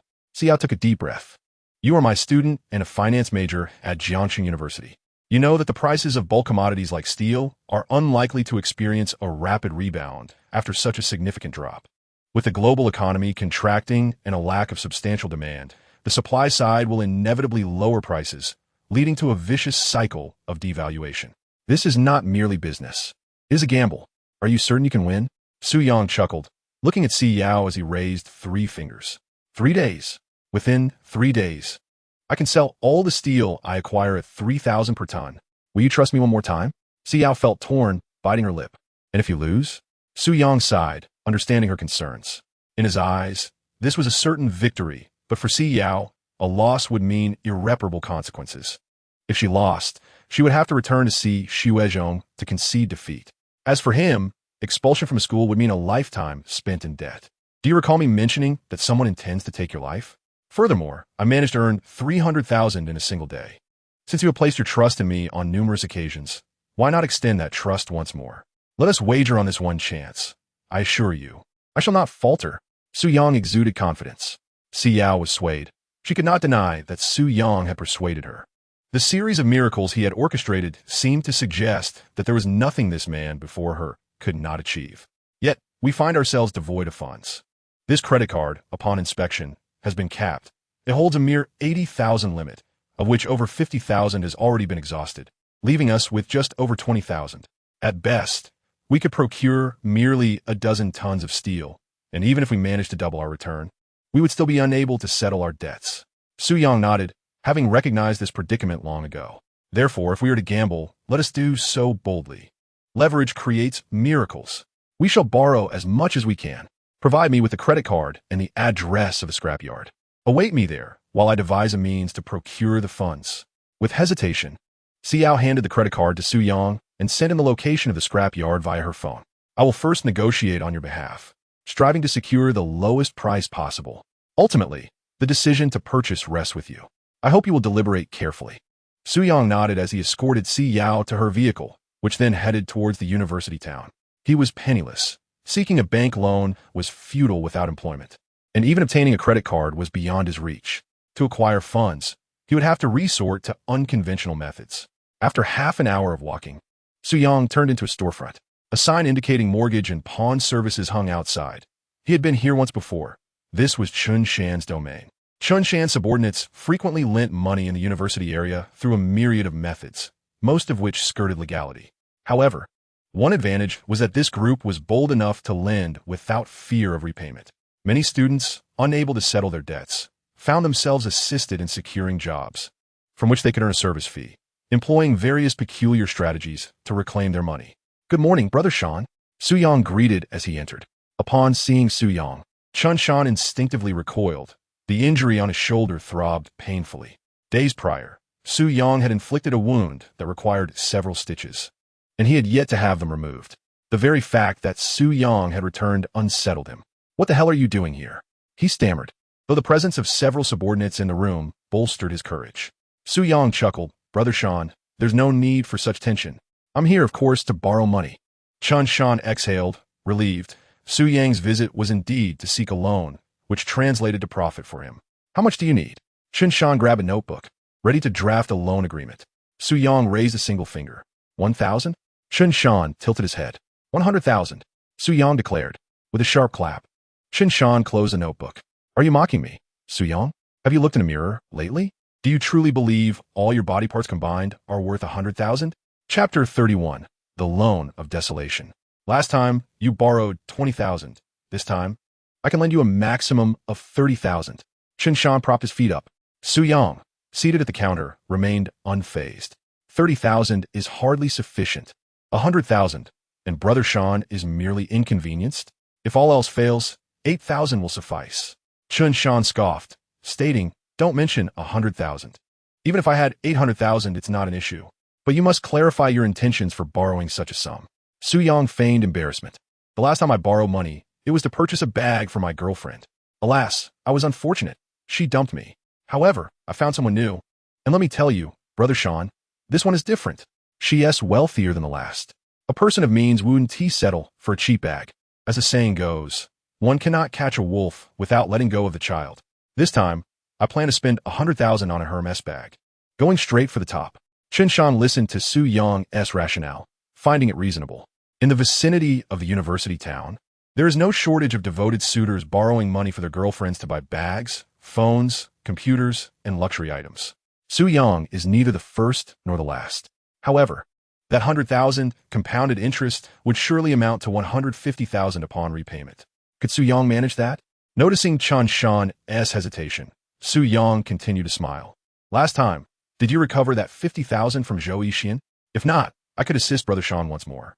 Chun Shan, patting his bald head, suddenly recalled Zhou Yixin's outstanding debt of 50,000, which he had evaded. It was Su Yang who revealed Zhou's whereabouts, allowing him to track him down. If Su Yang could help him locate 2 more individuals, it would be a surefire profit. Chun Shan's eyes glinted. 1-1T suffice. I need at least 2. I have numerous individuals who have gone missing. If you can assist me in finding them, I'll lend you 100,000. As for the interest, we shall calculate it at 1% per day. Su Yang couldn't help but roll his eyes. 1% daily interest on 100,000 sounds manageable at 1,000 a day. However, a month would amount to 30,000. If he borrowed for a year, he would owe Chun Shan a staggering 460,000. This is not merely usury. It is a loan of desolation. All right, 1% it is. Just present the debt notes. Let me see if I recognize anyone. Chun Shan retrieved a mooncake box from beneath the counter, opening it to reveal a plethora of debt notes, some in the thousands, others in the tens of thousands, easily numbering in the hundreds. He set aside the notes that were not yet due and handed the remainder to Su Yang. As Su Yang perused through the notes, he found many familiar names. He remained silent, discreetly examining the numerous debt notes in his hand. Upon reaching the final note, he found it hard to believe. Wasn't this the new boyfriend of Qiao Ye, the president of the student council at Jiangxing University? He had borrowed money from Chun Shan. The amount was not substantial, merely 15,000, which should be manageable for someone of Qiao Ye's boyfriend's financial standing. Yet he found himself on the list of defaulters. Su Yang extracted 2 debt notes. The person on this one, it's been at least half a month since you lost contact with him, hasn't it? He's currently detained in a holding facility for 15 days due to a fight. You can just wait outside the police station in the university town. He should be released in a few days. As for the other one, he is hospitalized at Jiangxing's First People's Hospital and is currently in a coma. Chun Shan gasped, perplexed at how Su Yang could identify someone he had struggled to find merely by their name. Su Yang chuckled, so Brother Shan, is it possible for you to lend me 100,000 yuan now? Chun Shan nodded, bowed his head, and meticulously pinned the debt note in duplicate. Su Yang signed and affixed his thumbprint. A younger associate beside him handed over a large envelope containing 10 stacks of cash. Chun Shan, rubbing his bald head, jested, "You're quite the talent, kid. Perhaps you should consider joining me. I assure you, you could earn over 100,000 a year. Far more promising than that decrepit university." Su Yang laughed lightly, though internally he felt a profound sense of disillusionment. In just 2 years, a stringent crackdown would likely see all of Chun Shan's ilk imprisoned. Not only would they lose their earnings, but they could also face years behind bars. There are myriad ways to make money. Such reckless ventures leading to imprisonment are best left to others. With the money in hand, Su Yang exited and hailed a cab. In the outskirts of Jiangxing, a vast expanse of industrial buildings sprawled before him, with vehicles coming and going, transporting glass, plastic, scrap copper and iron, and discarded appliances and automobiles. A sign reading Hingyang Resource Recycling Plant hung prominently at the entrance. The plant manager, Zhou Weijin, stood outside the scrapyard, ardently advising Si Yao. "Si Yao, I have known your father for years. I cannot profit from dishonest dealings. Selling you this batch of scrap iron is easy, but reselling it will be challenging. The prices for scrap iron will never rise again. That rascal is clearly trying to deceive you. You must not fall for it." Si Yao, both amused and exasperated, had come to inquire about the scrap iron prices. Yet Zhou Weijin had spent nearly an hour expounding on the moral intricacies of the trade, nearly accusing her of being a naive fool with money to waste. "Zhou, let's speak plainly as business people. I am purchasing scrap iron to make a profit, not playing house like a child. Just quote me a fair price, and I'll pay you shortly for the scrap iron." Zhou Weijin, incensed, exclaimed, "Why won't you heed my advice? I've already told you once. Why are you so obstinate? Your teacher has a good job. Why do you insist on meddling with scrap iron?" Zhou, fuming, suddenly recalled, "By the way, where's your partner? I am eager to discover who has led you astray, who has so thoroughly bewildered you. The prices for scrap iron have been declining for over 6 months. How could he possibly expect them to rebound? And to claim he can sell it within 3 days? Isn't that the hallmark of a scam?" Before Zhou could finish, a soft chuckle emanated from behind him. "Manager Zhou, I am Si Yao's partner." Su Yang entered the processing plant and, from a distance, observed Si Yao and Zhou Weijin engaged in a heated debate, suggesting that their negotiations were not proceeding smoothly. He was not particularly concerned about Zhou Weijin raising prices, as the prospect of doubling profits meant that a price increase would merely result in a slight reduction in his earnings. What troubled him was the possibility of Zhou Weijin, in a fit of anger, deciding not to sell at all. Zhou Weijin turned to scrutinize Su Yang from head to toe and, with a disdainful sneer, mocked, You little trickster. Are you the one who told Si Yao that scrap iron prices are set to rise? Su Yang chuckled, responding. It is indeed I who claimed that scrap iron prices would increase, but I assure you, I am no trickster. Enraged, Zhou Yuejin pointed an accusatory finger at him. You're not a trickster? Are you a deity? Whether the price of iron rises or falls tomorrow is beyond the Almighty's decree. You deceived Si Yao into purchasing iron, and if you abscond tomorrow, all this worthless junk will be left in her hands. Su Yang chose not to engage in further argument. Instead, he tossed a sum of 100,000 yuan in cash before Zhou Yuejin. The latter, taken aback by the scattered bills, inquired, What do you mean by this? Do you think I have never seen money? While I may not possess the wealth of the Si family, I'm still a millionaire. Are you attempting to insult me with a mere 100,000 yuan? Su Yang replied candidly, You accuse me of being a trickster, and I assert that I am not. We are each steadfast in our beliefs, unable to persuade one another. Therefore, let's take a different approach. I propose a wager, and in the end, we shall see who is the true deceiver, myself or you, blinded by age and folly. Chapter 32. The Betting Agreement. Zhou Yuejin, infuriated yet intrigued by Su Yang's audacity, nodded repeatedly. Very well, let us see what scheme you can devise. Su Yang gestured toward the 100,000 yuan on the ground. This money was originally intended for purchasing scrap iron from you, Director Zhou. It is not a large sum, sufficient to acquire at most 60 tons of scrap iron. In 3 days, I could potentially earn 200,000 yuan. Zhou Yuejin, amused by the absurdity, retorted. You must be dreaming. With that 100,000 yuan invested, you'll be lucky to walk away with 50,000 left after 3 days. Continuing undeterred, Su Yang stated now, I shall not purchase scrap iron. Instead, I propose a bet with you, Director Zhou. If within 3 days, no one comes to purchase scrap iron and prices remain stagnant, I will give you this 100,000 yuan. Zhou Yuejin paused in disbelief. You intend to give me 100,000 yuan for free? Su Yang raised a hand to interrupt him. No, I have not finished speaking. If, within 3 days, someone does come to purchase scrap iron, and the price reaches 3,000 yuan per ton, you shall grant me the profit from 300 tons of scrap iron. That amounts to 450,000. Zhou Yuejin burst into laughter, turning to Si Yao with a smirk. Is this your partner? He seems rather dim-witted. The current price of scrap iron has plummeted to below 1,500 yuan per ton, and he claims that someone will pay 3,000 per ton within 3 days. You are certainly bestowing a grand gift upon your Uncle Zhou. Si Yao, somewhat speechless, had intended to conduct a straightforward business negotiation with Zhou Yuejin, only to find herself embroiled in a betting agreement. Zhou Yuejin nodded in agreement. Very well, little trickster, if you are here to hand me money, I have no reason to refuse. Let us proceed as you propose. If you wish to leverage 3 times and earn that 450,000, you must be prepared for the possibility of losing 100,000. Su Yang mused to himself, for he was not merely leveraging 3 times. That 100,000 had been borrowed from Chun Shan, leaving him with not a single cent to his name. Zhou Yuejin, with great fanfare, instructed the legal department to draft the contract, and both parties signed the agreement with enthusiasm. Zhou Yuejin's grin was wide. Si Yao, the next time you encounter such a fool, bring him to Zhou Bo.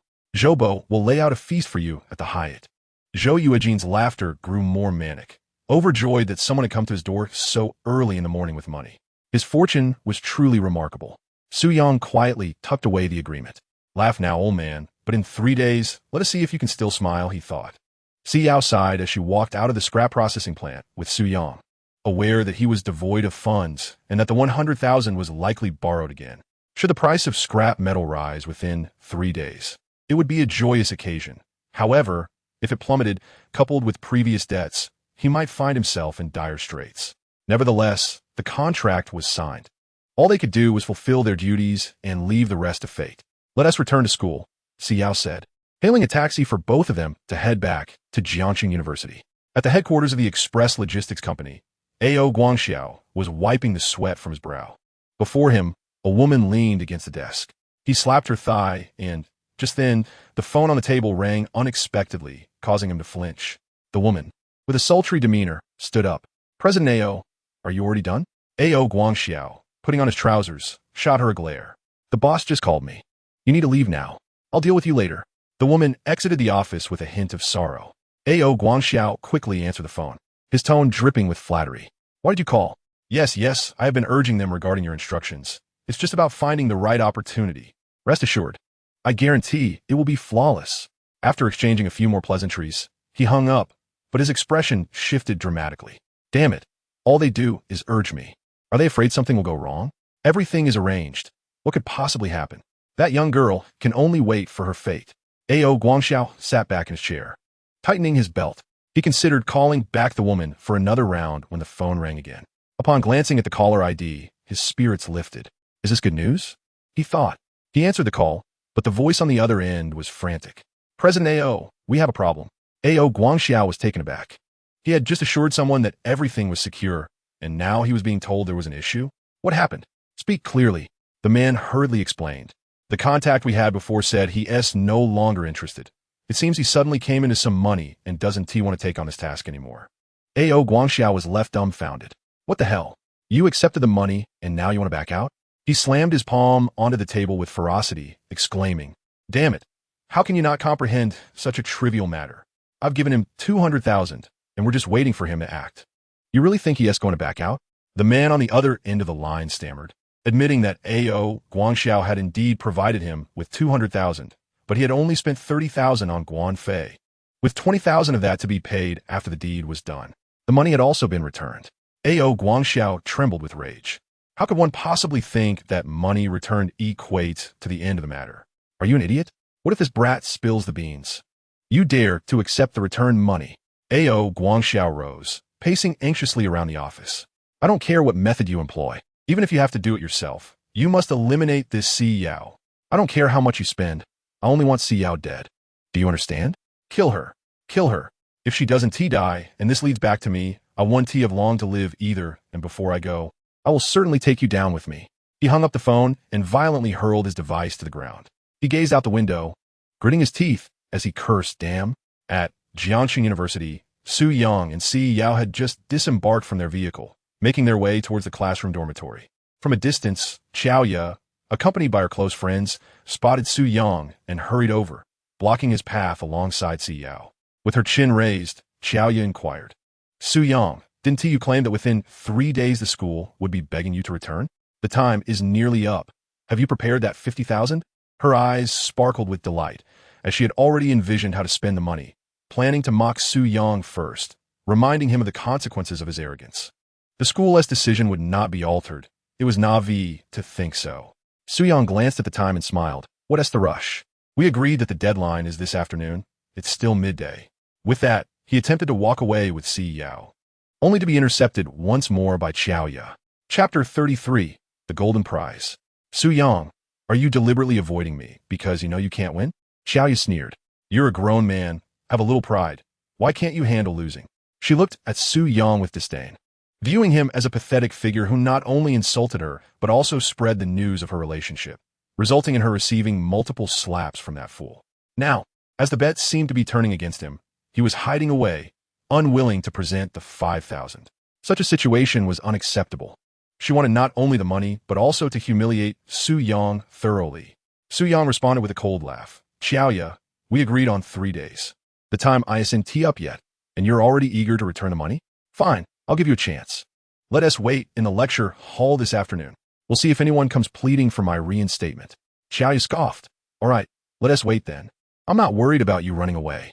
Let us head to the lecture hall right now. Not only will I go, but I'll gather a crowd to ensure you can't weasel out of this. Su Yang's gaze was somewhat frigid. Qiao Ye mistakenly believed she had gained an advantage. But in truth, he had laid a trap from the very beginning, waiting for her to leap into it. What he desired was for Qiao Ye to suffer utter disgrace. Let her scream. The more voices that joined in, the more she would feel the sting of that slap across her face. Su Yang calculated the time, estimating that Zhang Wu had likely secured the gold medal in the country by now. Si Yao grasped Su Yang's hand, lowering her voice. Are you confident? If all else fails, we could give her 50,000 yuan, although they were currently penniless, having already amassed considerable debt. What was 5,000 more compared to the humiliation of losing? Su Yang bowed his head, looking at Si Yao with a confident smile. Teacher Si, have I ever lost? In the venue of the International Physics Competition for university students in Fu City, the nation was abuzz with excitement. Hundreds of journalists clicked their cameras, eager to document this historic moment. The physics research team from Jiangxing University of Huaguo, utilizing rocket launcher recovery technology, had claimed the prestigious gold medal. Zhang Wu held the trophy in his hands, overwhelmed with emotion. Tears streamed down his face, yet he found himself at a loss for words. He was acutely aware that millions across the globe were watching this live broadcast. Throughout 4 years at university, he and his team had faced disputes and disagreements, even coming perilously close to losing their trophy due to funding issues. Standing behind Zhang Wu were 6 members of the team, each one weeping uncontrollably. Only they understood the struggles they had endured to reach this point. We extend our gratitude to the organizing committee and to our classmates behind us for their unwavering support. It has granted us the opportunity to stand here and hold this trophy. We see the realization of hope in rocket launcher recovery technology. At this moment, Zhang Wu wished to express his heartfelt thanks to a fellow student, the 8th member of their team, who was absent from the competition. Were it not for him, they would have never made it to the country to participate in the international physics competition. On behalf of all the members of our research team, I salute you. He is a sophomore from the finance department of Jiangxing University, named Su Yang. Let me extend my gratitude to him. The flashes of cameras and the throng of reporters could not overshadow Zhang Wu's resounding voice. Everyone was in awe of these young individuals on stage. Yet curiosity swirled around the identity of the sophomore student he mentioned. In the office of the president of Jiangxing University, Zhuang Mingren clenched his fists in excitement as he watched 7 students from his university lift the gold medal in the international physics competition on television. He had never anticipated that such a windfall would land upon him.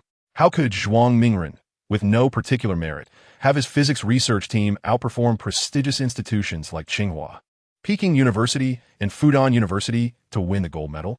Zhuang Mingren paced excitedly in his office until he heard Zhang Wu thank Su Yang. If it weren't for Su Yang, they might have failed to attend the international physics competition. His expression shifted dramatically.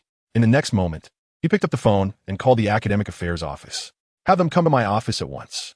In less than 3 minutes, the portly director of the academic affairs office entered, his face adorned with an ingratiating smile. President, you summoned me? Zhuang Mingren pointed to the live broadcast on the television, the international physics competition for university students. Are you aware of it? The director's eyes darted about as he pondered, quickly responding, yes, how could I not? President, did they get into some trouble? Rest assured, I will ensure they are disciplined thoroughly. Zhuang Mingren was nearly driven to exclaim in anger, but after a moment's thought, he managed to suppress his fury. Trouble? They have one. Our Jiangxing University hasn't produced such talent in years. They secured the gold medal in the international physics competition. A gold medal, do you comprehend? He was both elated and furious. Elated that such talent emerged from his institution, yet infuriated that the director of the academic affairs office was oblivious to this achievement. The director inhaled sharply. His earlier claim of awareness had been mere bravado. However, upon hearing about the competition, he recalled that a few students had expressed a desire to participate and had audaciously requested 50,000 yuan in funding. Did the school's finances grow on trees? Naturally, he had declined. Yet, that had been months ago, and it seemed they had submitted several applications since then. Teacher G, who was in charge of the research group, had even attempted to solicit funds on their behalf, all of which he had dismissed. 50,000 yuan was not merely 5,000. Such a substantial sum could not be frivolously spent, especially if they failed to win, leaving him to bear the blame. Yet these students had somehow managed to participate in the competition and, astonishingly, had won an award. This was dire. The director began to sweat profusely, fearing the repercussions if Zhuang Mingren discovered the truth. Just as the director contemplated how to explain himself, Zhuang Mingren's phone rang. He turned and quickly answered Director Song, yes. Yes, the awardees are indeed students from Jiangxing University. I had no inkling they would achieve a gold medal when I sent them off. You mentioned, Secretary, he wishes to visit our university to meet the gold medal winners? Alas, the children are currently participating in the competition abroad and have yet to return. Perhaps another day? Zhuang Mingren was not intentionally refusing. He simply had not prepared for such an occasion, and with the leadership visiting, it was essential to make the event more festive, at the very least to promote Jiangxing University on a national scale. On the other end, Director Song chuckled. President Zhuang is being overly modest. I heard that out of the 8 students in the research group, 7 participated in the competition. There is still 1 student at Jiangxing University, and we would be delighted to meet him. You are aware that Jiangxing City has not witnessed such prominence in years. And Secretary, he is equally thrilled. Please make the necessary preparations. We will arrive shortly. Chapter 34. His name is Su Yang. After Director Song concluded the call, Zhuang Mingren felt an indescribable joy. Not only had Jiangchang City not seen such prestige in years, but neither had Jiangxing University experienced such acclaim. This time, we must ardently promote these 8 students, elevating them as paragons, directly securing their spots for postgraduate recommendations. Such promising talents should not be relegated to mundane jobs. Zhuang Mingren turned to the director of the Academic Affairs Office, his expression darkening. I shall not hold you accountable for the issues concerning the Physics Competition Project Group just yet. This time, our delegation for the International Physics Competition consists of 8 individuals. 7 have already traveled abroad, while 1 remains at Jiangxing University. Soon, Secretary He and Director Song will arrive, and they specifically wish to meet this project member. I do not care what methods you employ. Prepare the venue and organize a welcoming ceremony without delay. Should another error occur, I shall hold you accountable for both matters.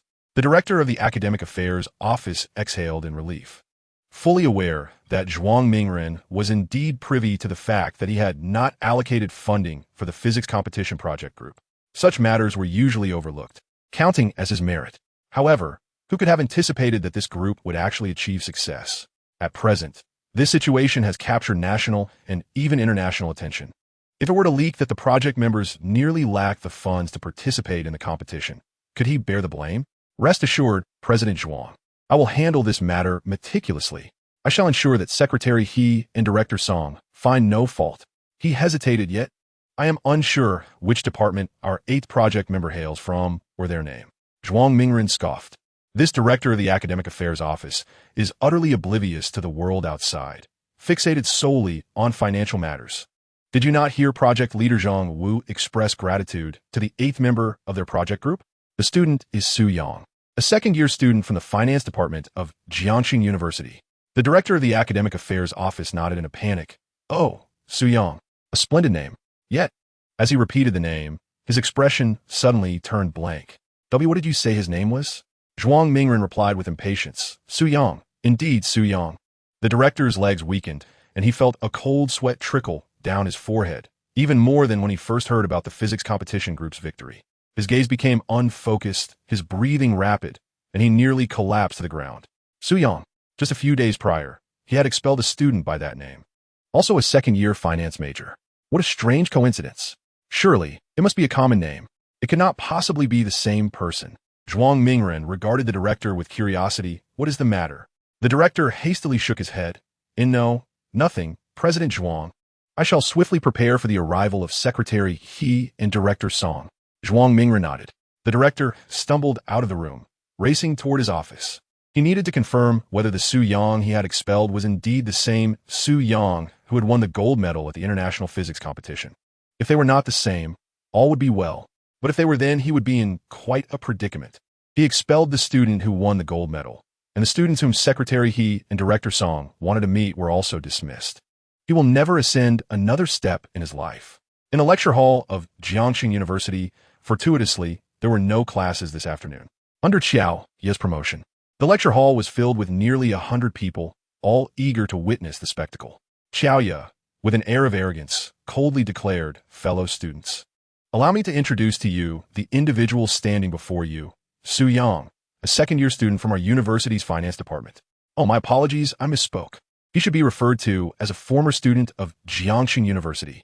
This person has been expelled by the Academic Affairs Office due to his unethical conduct.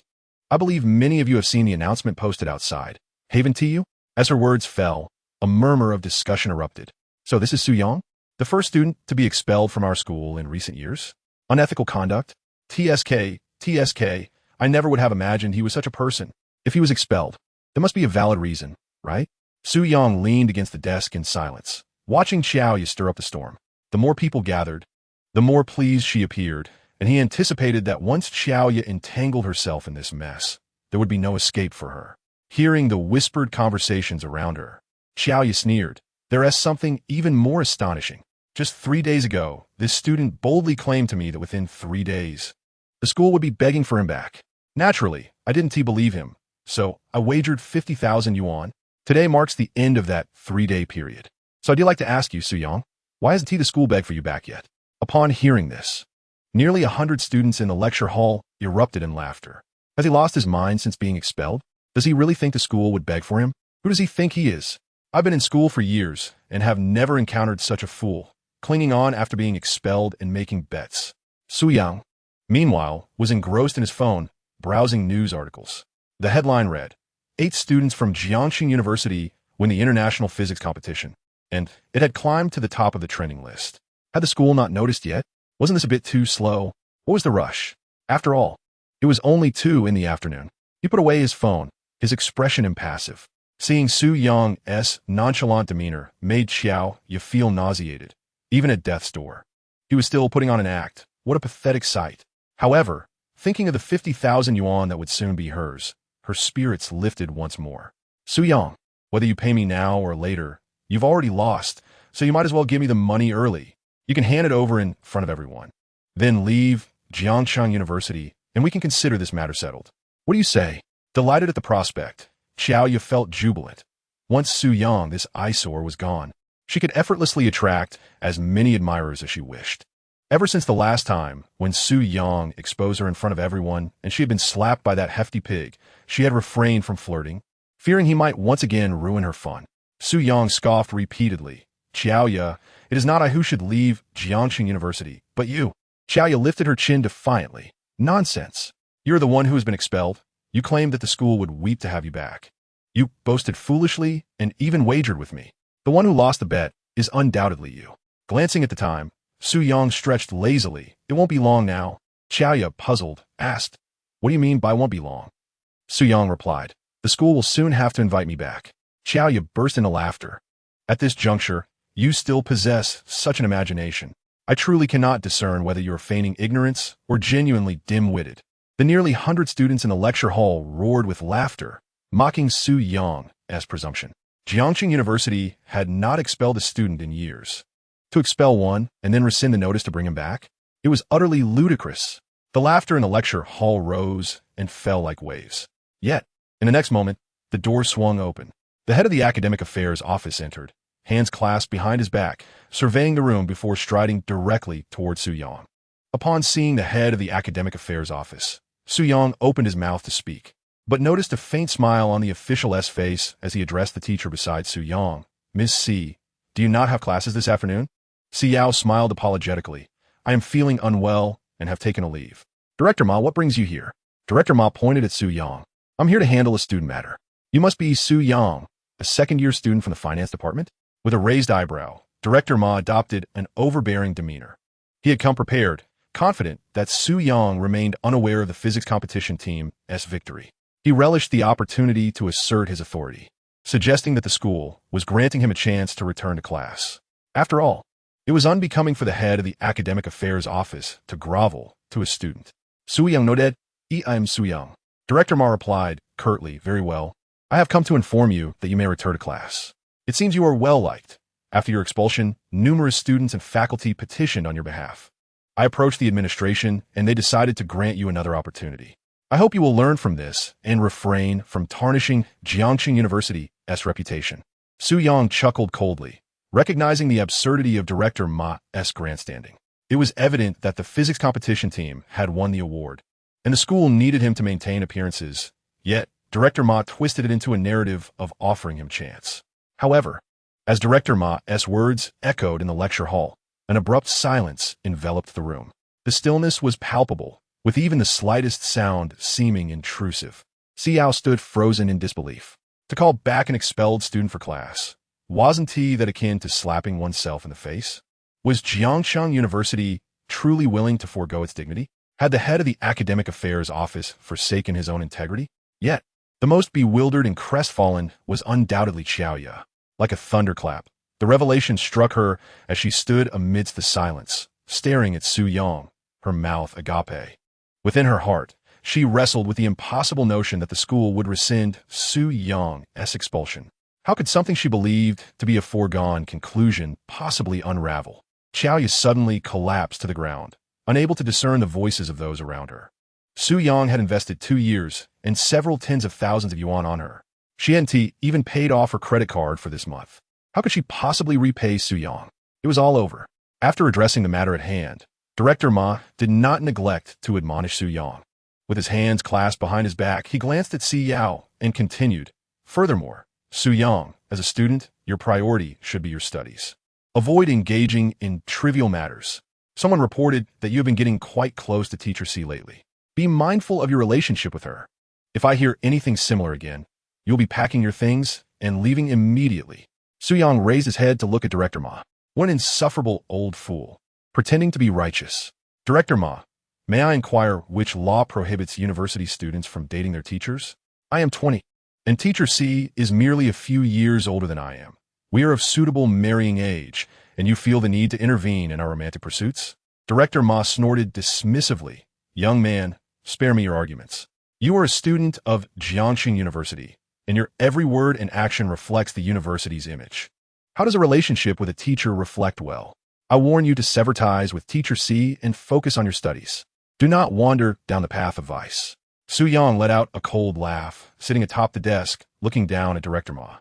"Have you forgotten that I am no longer a student of Jiangxing University?" Director Ma was taken aback, staring at Su Yang. "What do you mean?" With a sardonic smile, Su Yang replied, "Jiangxing University has expelled me. You all want to expel me. So be it. You say I can return to school. Yet treat me as if I am a dog that you can summon and dismiss at will. As long as I don't return, I can pursue my relationship with Teacher C, can't I?" Director Ma was left speechless. Xiao quickly tugged at Su Yang's sleeve. "Su Yang, stop being foolish. Focus on finding a way to return to school. We can discuss our matters later." Su Yang sighed ruefully. Some matters could wait, but this one could not. Director Ma had acted on the orders of the school to expel him, and for him, this was an undeserved misfortune. Securing a gold medal in an international physics competition had granted him the chance to return. If he did not confront Director Ma, whom else could he hold accountable? A line of fine sweat beads formed on Director Ma's forehead.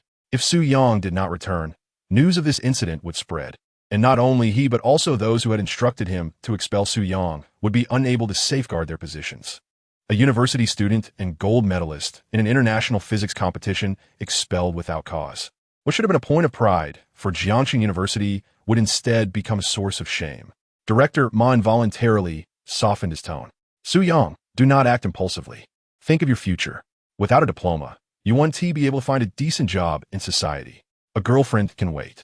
But this opportunity in university is once in a lifetime." Su Yang nodded slightly. Indeed, Director Ma makes a valid point. However, when it comes to relationships, I have absolutely no interest in such trivialities as a diploma. He then pulled C closer. "Come here, Teacher C, give me a kiss." C shot him a disapproving glance and pinched his waist, causing Su Yang to nearly cry out in pain. Lowering her voice, C admonished him, "You little rascal. Can you not take anything seriously? Focus on resuming your studies first. If you fail to obtain your diploma, you will only have the option of dropping out." Su Yang chuckled. "Rest assured, Teacher C, I have it all under control. I promise I will have that fellow begging me to return to school." C glanced at Director Ma and sensed something amiss. If what Director Ma claimed was true, and he had given Su Yang a chance, then Su Yang's refusal should not have concerned him. Yet, Director Ma appeared visibly anxious upon hearing this news.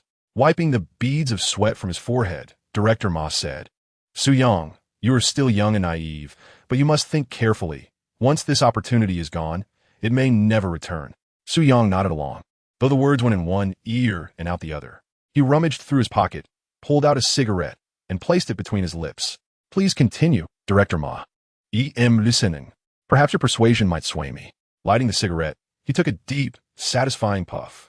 In the lecture hall, nearly 100 students were utterly bewildered by the scene unfolding before them. Some even contemplated stepping outside to verify if the sun had risen from the west that day. First, Su Yang had been expelled from school, only to be asked to return. That alone was astonishing, but then he had the audacity to decline the invitation, all for the sake of a romantic pursuit with his teacher. Furthermore, the formidable head of the Academic Affairs Office was now pleading with Su Yang to resume his studies. And Su Yang appeared completely indifferent. What on earth was happening in this world, leading to such absurdity? Director Ma clenched his fists, gritting his teeth as he glared at Su Yang. "Su Yang, I will ask you one last time. Have you given it due consideration? Do you intend to return to school? If you refuse, I will immediately inform the authorities of your decision to decline the offer. This was my final inquiry. My last chance. Answer me. Will you return to school or not? Chapter 36. All is lost. Su-young exhaled a cloud of smoke, amused by Director Ma's frantic demeanor.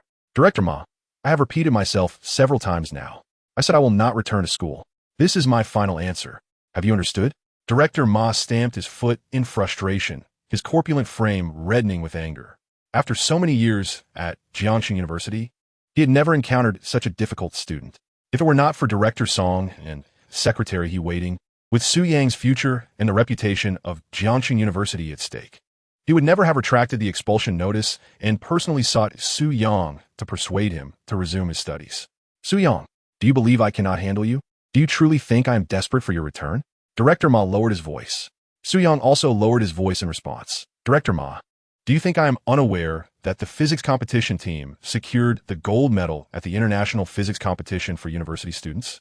Director Ma was taken aback, staring blankly at Su Yang, his mouth agape, swallowing a torrent of words. Su Yang knew. He was aware that the physics competition team had clinched the gold medal at the International Physics Competition. He indeed knew. Director Ma finally comprehended why Su Yang, as a mere student, dared to engage in romantic discourse with a teacher and audaciously declined the invitation to return to school. The pretentious demeanor he had just displayed before Su Yang was, in the latter's eyes, akin to a mere monkey's performance. The color drained from Director Ma's face, turning a ghastly shade, as if he had consumed something distasteful. Yet, in the next moment, he recalled his own future, the looming figures of Principal Zhuang, Secretary He, and Director Song. With a cough, he forced a smile. Classmate Su, I actually came to invite you back to school. Whatever conditions you have, feel free to express them. The research group has won a gold medal, which is indeed a splendid achievement, and you undoubtedly played a significant role in it. Your expulsion was merely a misunderstanding, and I sincerely apologize. Secretary He from the city and Director Song are coming to our school shortly, specifically requesting to meet you. And Principal Zhuang has spoken highly of you. Even if you disregard my reputation, you must consider Principal Zhuang, Secretary He, and Director Song. As Director Ma spoke, he glanced at Teacher Si Yao, continuing to wear a smile. Teacher Si, please lend me your support. This is your young boyfriend. If you were to marry, he would become part of the faculty of Jiangxing University. We are all indeed connected. This is a moment to bring glory to Jiangxing University. Personal feelings cannot interfere. If you feel wronged, please voice your demands. I will fulfill whatever I can. And for what I cannot, I will find a way to secure approval from the higher-ups.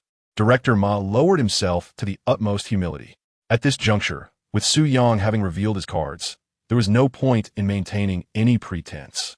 He desperately needed to persuade this esteemed individual to return to school, disregarding the expulsion matter, which would be akin to saving his own skin. Otherwise, if this reached Secretary He or Director Song, he would be out of job by tomorrow. In 2 days. A national news report could make it impossible for him to find employment. Su Yang sighed. Director Ma, had I known today would come to this, I would have acted differently from the start. I understand your predicament. However, before I consider returning to school, there is one matter I must clarify. Director Ma exhaled in relief, wiping the sweat from his brow, his face brightening with a smile. You may speak. Anything I know, I will share without reservation. Su Yang lowered his voice. Who exactly ordered my expulsion? Director Ma was momentarily speechless. He inhaled sharply. Under normal circumstances, he should not divulge such information to Su Yang. However, given that the individual Su Yang had in mind might not remain in power for long, considering he was the gold medalist of the International Physics Competition, a person whose name would be etched into the annals of Jiangxing University. After a brief internal struggle, Director Ma promptly confessed. It was Vice Principal Shi Xiangchen who instructed me to proceed with this. The procedures were compliant, yet the reasons provided were nonsensical. Su Yang leaped down from the table. Thank you. Rest assured, Director Ma, grievances have their origins and debts their owners. I will not hold this against you. I merely hope that in the future, you may extend some conveniences within the school. Director Ma felt a sense of relief. Perhaps the physics competition research group would secure a gold medal, which would be beneficial for him. Although he had not funded these individuals' overseas expenses, he had indeed contributed to the competition funds, albeit with a slight deduction. Yet if the outcome was favorable, it could be deemed a trivial matter. Certainly. By the way, Su, the leaders are waiting at the school gate. Shall we proceed there first? Su Yang nodded and walked towards the exit of the lecture hall. Upon seeing Su Yang leave, Xiaoya felt a weight lift off her heart. Fortunately, Su Yang had pressing matters and did not demand repayment in front of so many people. Just as she found solace in this thought, she noticed Su Yang returning. He approached her. Xiaoya, I have calculated. Over the 2 years we have been classmates, you have requested gifts amounting to 39,654 yuan and 50 cents. I understand you may not have the money now, but I give you 3 days to repay me. If you fail to do so, I will seek the school's assistance to address this matter and expose your misdeed from the past 2 years. Think carefully. With that, Su Yang departed, leaving Xiaoya slumped on the ground, weeping inconsolably. It was over. She could not possibly produce over 30,000 yuan. Hadn't Su Yang been expelled? How could he possibly be reinstated? No, that couldn't be right. Xiaoya struggled to rise, but the murmurs from the lecture hall nearly made her faint. Su Yang had indeed returned to school, personally invited by Director Ma, which indicated he had been wronged. I had long heard of Xiaoya's questionable character, engaging in affairs with multiple individuals. Did you not hear? She had extorted several tens of thousands in gifts from Su Yang, and today sought to humiliate him. But fortunately, he was magnanimous and chose not to hold a grudge. Xiaoya stumbled to her feet. It was truly over. Her days of comfort had come to an irrevocable end. At the entrance of Jiangxing University, a red carpet stretched for 300 to 400 meters. Flanking it were flower baskets and students welcoming the procession. To enhance the occasion, Director Ma had summoned the university band, hastily attiring them in formal wear, armed with flutes, trumpets, large and small drums. Awaiting the arrival of the leaders to perform a welcoming tune, Zhuang Mingren observed the scene before him, nodding in satisfaction. Everything was in place, save for the recently crowned champion of the international physics competition. Yet, after waiting for so long, where was he? Chapter 37, Just Deserts. A student making us wait this long truly lacks decorum. The vice principal, Shi Xiangchen, standing beside Zhuang Mingren, expressed his displeasure. Zhuang Mingren chuckled. After all, he is still a student. A little longer wait is but a small price to pay for our university's top scholar. Shi Xiangchen remained silent, yet internally, he was cursing Su Yang and his ancestors for generations. The news of a student from Jiangxing University winning a gold medal in the physics competition reached him immediately. Initially, this was a cause for celebration, almost a stroke of fortune for the leadership of Jiangxing University. However, the unfortunate reality was that the student in question was none other than Su Yang. Si Shuizhong personally called him, insisting that he assist in expelling Su Yang. He believed this task could be executed discreetly, akin to a gentle rain nourishing the ground without a sound. Yet, who could have predicted that within a matter of days, this young man would transform, winning an international gold medal and becoming a source of pride for Jiangxing University? Shi Xiangchen's expression darkened ominously. While he could provide an explanation to Si Shuizhong, he feared that Su Yang might expose the situation, jeopardizing his position as vice president. In less than 5 minutes, Su Yang followed Director Ma and arrived at the front row to greet the leaders.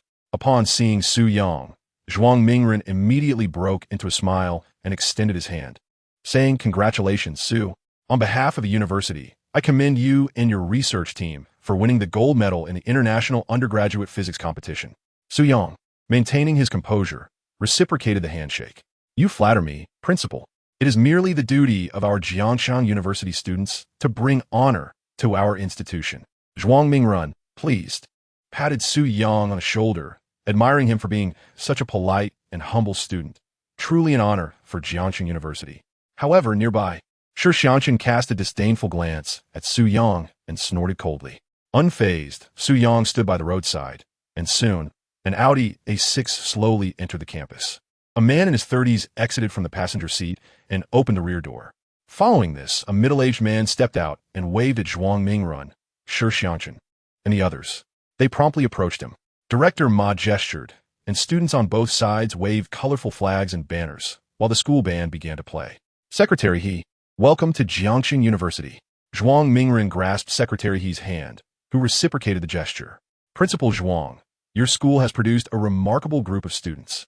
Winning the gold medal in the International Undergraduate Physics Competition is a testament to their talent. Indeed, such talent is easy to find but challenging to retain. You must take good care of them. Do not let them be snatched away by Tsinghua or Peking University, or we will be left with nothing." Zhuang Mingren replied with a smile. "Absolutely, Secretary He. To be candid, I plan to offer these students direct graduate school placements, providing them with the best conditions and environment, ensuring they remain at our university as professors. Secretary, he nodded in approval, praising Zhuang Mingren. Being able to stay at the university for both master's and doctoral studies with an associate professorship is something that Tsinghua and Peking University cannot afford. To retain talent, one must spare no effort. By the way, isn't there a contestant from Jiangxing University? Has he arrived? Secretary, he inquired. Zhuang Mingren quickly pointed towards Su Yang. Here, Secretary, this is Su Yang, a sophomore from the finance department of Jiangxing University. Secretary, he patted Su Yang on the shoulder. Good, young man, I remember you. In the future, continue to bring glory to Jiangxing University and our city. With that, they proceeded inside, urging the students to disperse. A group of people made their way to the conference room of the office building, while Su Yang followed behind, feeling rather indifferent to such occasions. However, since Jiangxing University had allowed him to return to his studies and granted him the opportunity for a research master's program, he felt obliged to show a bit of respect. It was only when he passed by Si Yao and saw her unable to contain her laughter that he felt reassured. Did Si Xuezhong think expulsion would make him submit? How absurd! Not only had he not been expelled, but he might even pursue a master's and doctoral degree, potentially becoming a colleague of Si Yao at Jiangxing University. The meeting lasted a full 2 hours. Although he was not the focal point, he could not leave prematurely and remained seated at the conference table, engaging in idle chatter. Su Yang certainly did not spare any effort to undermine Shi Xiangchen in front of the leaders. It was only after the leaders had departed that he leisurely strolled toward the classroom dormitory building. Upon returning home, he found Si Yao preparing a meal. She had visited the supermarket that afternoon and filled the fridge with food to celebrate Su Yang's achievements. You're back. Wash your hands and get ready to eat, she said. I made ribs, stewed fish, and several side dishes to properly celebrate you, the gold medalist. Si Yao chuckled heartily at the title of gold medalist. She had never imagined that Su Yang would take advantage of this favorable wind and directly become a member of the physics competition research group. Entering the kitchen, Su Yang smiled wryly. What gold medalist? I don't even know how to open the door to physics. It was purely a stroke of luck.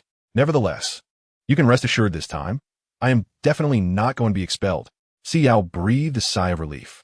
Ever since Su Yang's expulsion, she had been on edge and had even considered reconciling with Si Xuezhong, as nothing could compare to Su Yang's future. However, the unfolding events had exceeded her expectations. This time at school, he had made a good impression, and future opportunities for research and doctoral studies seemed promising. In 2 or 3 years, Su Yang might truly become her colleague. This was advantageous. Si Xuezhong would have no reason to reject them. Although the story began with a series of unfortunate events, it seemed the ending would be favorable. Si Yao served the dishes at the table, filling Su Yang's bowl with rice, and they sat down together, overwhelmed with joy. At the top floor of the Gemini building, Si Xuezhong reclined on the sofa, having taken a brief respite. Since Si Yao had ceased returning home, he had not been back for some time and usually stayed at the company for meals and lodging. While others viewed the C group as a formidable entity, only he understood the years of toil that had gone into it. A secretary knocked and entered. Director C, there's a telephone conference this evening, and the board members are already waiting for you. Si Xuezhong nodded, rose, stretched his shoulders, and made his way to the conference room. The secretary walked behind Si Xuezhong, hesitating several times before finally arriving at the door of the conference room. Si Xuezhong glanced back at her. Speak your mind. The secretary quickly nodded. Yes, Director C. There's a student named Su Yang from Jiangxing University who has stirred up some commotion. Si Xuezhong halted, his brow furrowing in concern. Isn't that boy expelled? What more trouble could he possibly cause? He should have distanced himself from Si Yao long ago. Are they still together? Si Xuezhong snorted disdainfully. He had approached the vice president of Jiangxing University and imposed a minor punishment on Su Yang, expelling him with the expectation that he would recognize the situation and promptly leave, refraining from lingering around Si Yao. To his surprise, Su Yang had managed to create another uproar. What had he done? No matter how much he wriggled, the fact remained that he had been expelled from Jiangxing University. Such a person, with a nefarious character, deserved every consequence of his expulsion. Chapter 38. If it can be sold, I concede defeat. The secretary's brow furrowed as she adjusted her glasses and pulled out her phone, displaying the news before Si Xuezhong. He took the phone, glancing at the headline, Jiangxing University Physics Competition Team wins gold at International Physics Competition. What did this have to do with Su Yang? Physics competition, an international award. Huh. What does he know about physics? Si Shuizhong had previously investigated Su Yang, discovering that his parents operated a modest business, affording them a comfortable living. His academic performance had been commendable, allowing him to enroll in Jiangxing University's finance department. But to claim he understood physics? Nonsense. The secretary pointed to the details below. Please read further. Si Shuizhong continued scrolling until he reached the list of team members, where his gaze fell upon the name Su Yang at the very end. He was momentarily taken aback, his brow knitting tighter. Could it be a coincidence? The secretary shook her head. In the finance department of Jiangxing University, it seems he is the only one by that name. Si Shuizhong clenched his jaw, staring at the phone, wanting to articulate his thoughts, but the words caught in his throat. After a prolonged silence, he returned the phone to the secretary. It's merely an award. What significance does it hold? Even if he possesses some knowledge of physics, he is still unworthy of our C family. The secretary responded with a wry smile. Director C, I'm concerned that the university might consider allowing him to return. Si Shuizhong scoffed. Return? The one who expelled him was the vice president of Jiangxing University. Notifications have been sent, and he has been expelled. What reason is there to reverse that decision? It's just a gold medal. Regardless of its nature, what value does it hold? It's merely a title, a superficial honor. Si Shuizhong dismissed the entire matter of Su Yang with contempt. An impoverished student. What difference did an award make? He remained a poor student, and even if he understood physics, he was merely a knowledgeable, impoverished student. In this world, power is the ultimate destination. Without occupying such a position, how could one comprehend the formidable barriers of class? As for Jiangxing University, with the vice president having expelled Su Yang, could they possibly reinstate him? There were 8 members in the research group. Others could be showcased for publicity. The notion of reinstating him was absurd. As Si Shuizhong glanced at the time and was about to push open the door to the conference room, his phone suddenly rang from his pocket. Initially inclined to reject the call, his gaze fell upon the screen, causing him to hesitate momentarily before answering. Principal Shi, what brings you to call? Si Shuizhong gizmid, aware that Shi Xiangxin was his daughter's direct superior, and thus deserving of some respect. With a heavy sigh, Principal Shi lamented, Director C, you have truly put me in a dire predicament. Are you aware that Su Yang has won the gold medal in the international physics competition? The school has decided to reinstate him. Si Shuizhong was taken aback, instinctively glancing at his secretary beside him. His brow furrowed deeply, and his face flushed with indignation. He had been adamant that Su Yang had been expelled, never to return. Yet here was Principal Shi, delivering the news of his reinstatement as the very first point of discussion. What then? Were the threats he had made to Su Yang and his daughter Si Yao, were they mere trifles? Principal Shi, even with such an accolade, it is utterly unreasonable to reinstate an expelled student. Si Shuizhong expressed his displeasure. Principal Shi clenched his teeth. Director C, you do not grasp the significance of this award. The 8 members of the research team have become the prized assets of Jiangxing University. As we fear they may be poached by prestigious institutions. This single gold medal will be our boasting point for a decade. Such glory is monumental. This matter transcends my authority, and not just mine. Principal Zhuang is equally powerless. Secretary He and Director Song from the city have personally visited our school to meet with Su Yang. That scoundrel has not spared me from ridicule in front of the leaders. My position is at stake. Principal Shi vented his frustrations, and little did anyone know the extent of his embarrassment in the conference room that day. Had Su Yang not remained discreet about his expulsion, an investigative committee would likely have already been dispatched to the school. Such actions were inherently improper, and scrutiny would yield damning results. Si Shuizhong's frown deepened. The lines on his once smooth face now starkly visible. He had never anticipated that expelling a mere impoverished student would nearly cost him the vice principal's position. Principal Shi, I understand now. Thank you for your efforts, he concluded, hanging up the phone. Closing his eyes, he inhaled sharply and then hurled his phone to the ground, marking the 3rd device he had shattered this month. He could not comprehend how an insignificant student could thwart his plans repeatedly, drawing unwanted attention from higher authorities. Now, expelling him from the school would be an insurmountable challenge. With a hand pressed to his forehead, a wave of headache washed over him. The phone conference was canceled. He would address it tomorrow. As he strode toward his office, his anger festered. Was this impoverished boy determined to oppose him? Just as he took a few steps, his secretary's phone rang. She quickly answered. uttering a few words before hastening towards Si Shuizhong. Director Si. It's a call from factory manager Zhou at Hengtian processing plant. The furrow in Si Shuizhong's brow eased slightly as he extended his hand to take the call. On the other end, Zhou Yuejin chuckled heartily. Director Si, it's me, old Zhou. I tried to reach you, but your phone was off. With a sigh, Si Shuizhong reflected on the tumultuous turn of events. Brother Zhou, my phone has run out of battery and has turned off. Zhou Yuejin merely chuckled, saying, you ought to invest in a phone with a longer standby time. Those newly released smartphones require daily charging, which is quite a hassle. By the way, I reached out to you for an important matter. After contemplating all afternoon, I felt it necessary to inform you. Your daughter has come here with someone to order a batch of scrap metal. Si Shuizhong was slightly taken aback. Scrap metal? Currently, Si Yao is virtually penniless. How could she afford to order scrap metal from Zhou Yuejin? Zhou Yuejin nodded. Indeed, she was accompanied by a young man, but the moment I laid eyes on him, I realized he was a fraud. It was he who convinced Si Yao to purchase scrap metal, claiming that within 3 days, it could double in value. Isn't that absurd? The price of scrap metal has plummeted for months, from over 6,000 to merely 1,500 yuan per ton, and even at that rate, no one wants it. How could he possibly sell it for double the price in 3 days? Pure nonsense. Si Shuizhong took a deep breath, while Zhou Yuejin was unaware. He could surmise that the person accompanying Si Yao was likely Su Yang. Su Yang persuaded Si Yao to buy scrap metal, doubling the price in 3 days. Such fortuitous circumstances do not befall just anyone. This is sheer folly. Si Shuizhong felt a surge of anger. Zhou Yuejin slapped his thigh. Exactly. That is what I thought too. It's clearly a scam. But this little swindler offered me 100,000 yuan to place a bet. I figured, since it was a foolproof deal, I might as well accept. Who could possibly double the iron price in 3 days? However, you must keep this in mind. Your family, the Si family, is large and prosperous, and it's inevitable that con artists will target you. You must advise Si Yao to be cautious. Si Shuizhong suppressed his urge to curse and calmly replied, understood. Thank you, Brother Zhou. I will ensure Si Yao remains vigilant.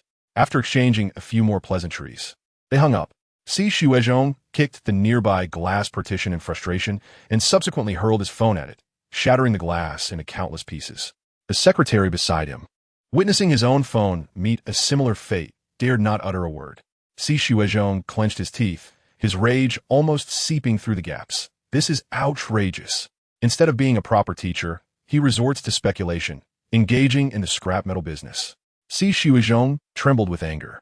Turning to his secretary, notify all resource recovery companies in Jiang City, stating that it is I, Si Shuizhong, who says, whoever dares to take away the batch of scrap metal in Si Yao's possession shall be my enemy. Buying scrap metal? Fine, if it can be sold. I shall consider it my loss. Chapter 39, Jiang City Steel Plant. Early morning, Jiang City University Lecture Hall. Su Yang entered the classroom with his backpack, spotting Jiang Qing, the dormitory head, sitting at the back, along with 2 of his dorm mates. He waved at them. Jiang Qing gave him a thumbs up. Impressive, truly impressive, Su Yang. I thought you were expelled and would stop studying, yet who would have guessed you quietly secured the gold medal in the International Student Physics Competition? When did you join the Physics Competition Research Group, and how did you manage to keep it under wraps? In the corner of the classroom sat Xiao Ya, her expression shifting dramatically upon the entrance of Su Yang. Quickly, she averted her gaze and immersed herself in her book, fearful that he might notice her. Another roommate, Jiang Feng, chuckled. What does winning a gold medal even mean? Haven't you heard? Our Su Ge made Xiao Yu cry yesterday. He continued, this morning, she borrowed money from several boys in our class, claiming it was to repay Su Ge. Jiang Qing inwardly scoffed. He had long recognized that Xiao Yu was not of good character. However, since Su Yang had been resolutely pursuing her, he had refrained from commenting too harshly. Now, it seemed, she was reaping what she had sown. The last roommate, Xiao Yang, leaned in with curiosity. Made her cry? How did that happen? I didn't see that coming. Our Su Ge is quite the man.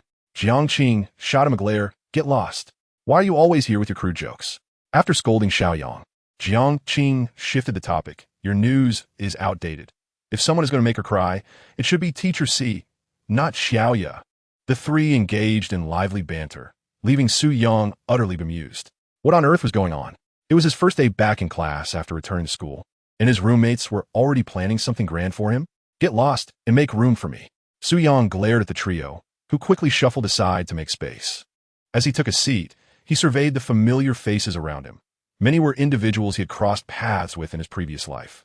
15 years later, upon his release from prison, these classmates had dispersed into various industries, with many achieving significant success. Unfortunately, as an ex-convict, he found himself looked down upon. Save for these three brothers from his dormitory, who had even tried to introduce him to several job opportunities, albeit without success. The class bell rang, and Si Yao entered. Her high heels clicking on the floor, donned in a dark red coat, clutching a textbook. Su Yang recalled that Si Yao was a graduate of Jiangxing University, who later pursued her master's degree in the South and subsequently studied abroad, ultimately obtaining her doctorate. During her internship, she had worked as a securities analyst on Wall Street. But due to unforeseen circumstances, she returned to China and, under the arrangement of Si Xiuzhong, became a university lecturer at Jiangxing University. She taught a required course for second-year students in the finance department, Western economics. The syllabus encompassed microeconomics, theories of demand, supply, and equilibrium pricing, alongside consumption theory, production theory, and distribution theory. It also included national income accounting theory, investment and consumption theories, and inflation theories in macroeconomics. Merely glancing at the syllabus made Su Yang's head ache. In his previous life, he had struggled with this course and had even been incarcerated before completing it. In this life, even with the woman who had shared his bed the previous night standing at the podium, he found himself fighting drowsiness. Si Yao, however, was deeply passionate about her vocation. Teaching and nurturing students was indeed her dream. After a 2-hour lecture, Su Yang had dozed off for a significant portion of the class. As the end approached, Jiang Qing and Jiang Feng considered waking him, but upon noticing Si Yao approaching Su Yang, they prudently chose to remain silent. Si Yao bent down beside Su Yang, whispering, "Class is over." Su Yang suddenly jolted, standing up abruptly, ready to call Jiang Qing to the cafeteria for a meal. However, upon raising his head, he caught sight of Si Yao. The bell, signaling the end of class, rang shortly thereafter. Si Yao waved her hand at the students in the classroom, announcing, "Class is over, let us go." Su Yang wiped the drool from his face, feeling slightly embarrassed as he regarded Si Yao. After all, they were now in a romantic relationship, and being caught sleeping during class was rather humiliating. "Su Yang, you truly possess a remarkable talent. The moment I begin my lecture, you drift off to sleep, and only awaken when I declare the end of class?" Si Yao teased. Su Yang scratched his head, replying, "Teacher Si, you're aware I stayed up far too late last night.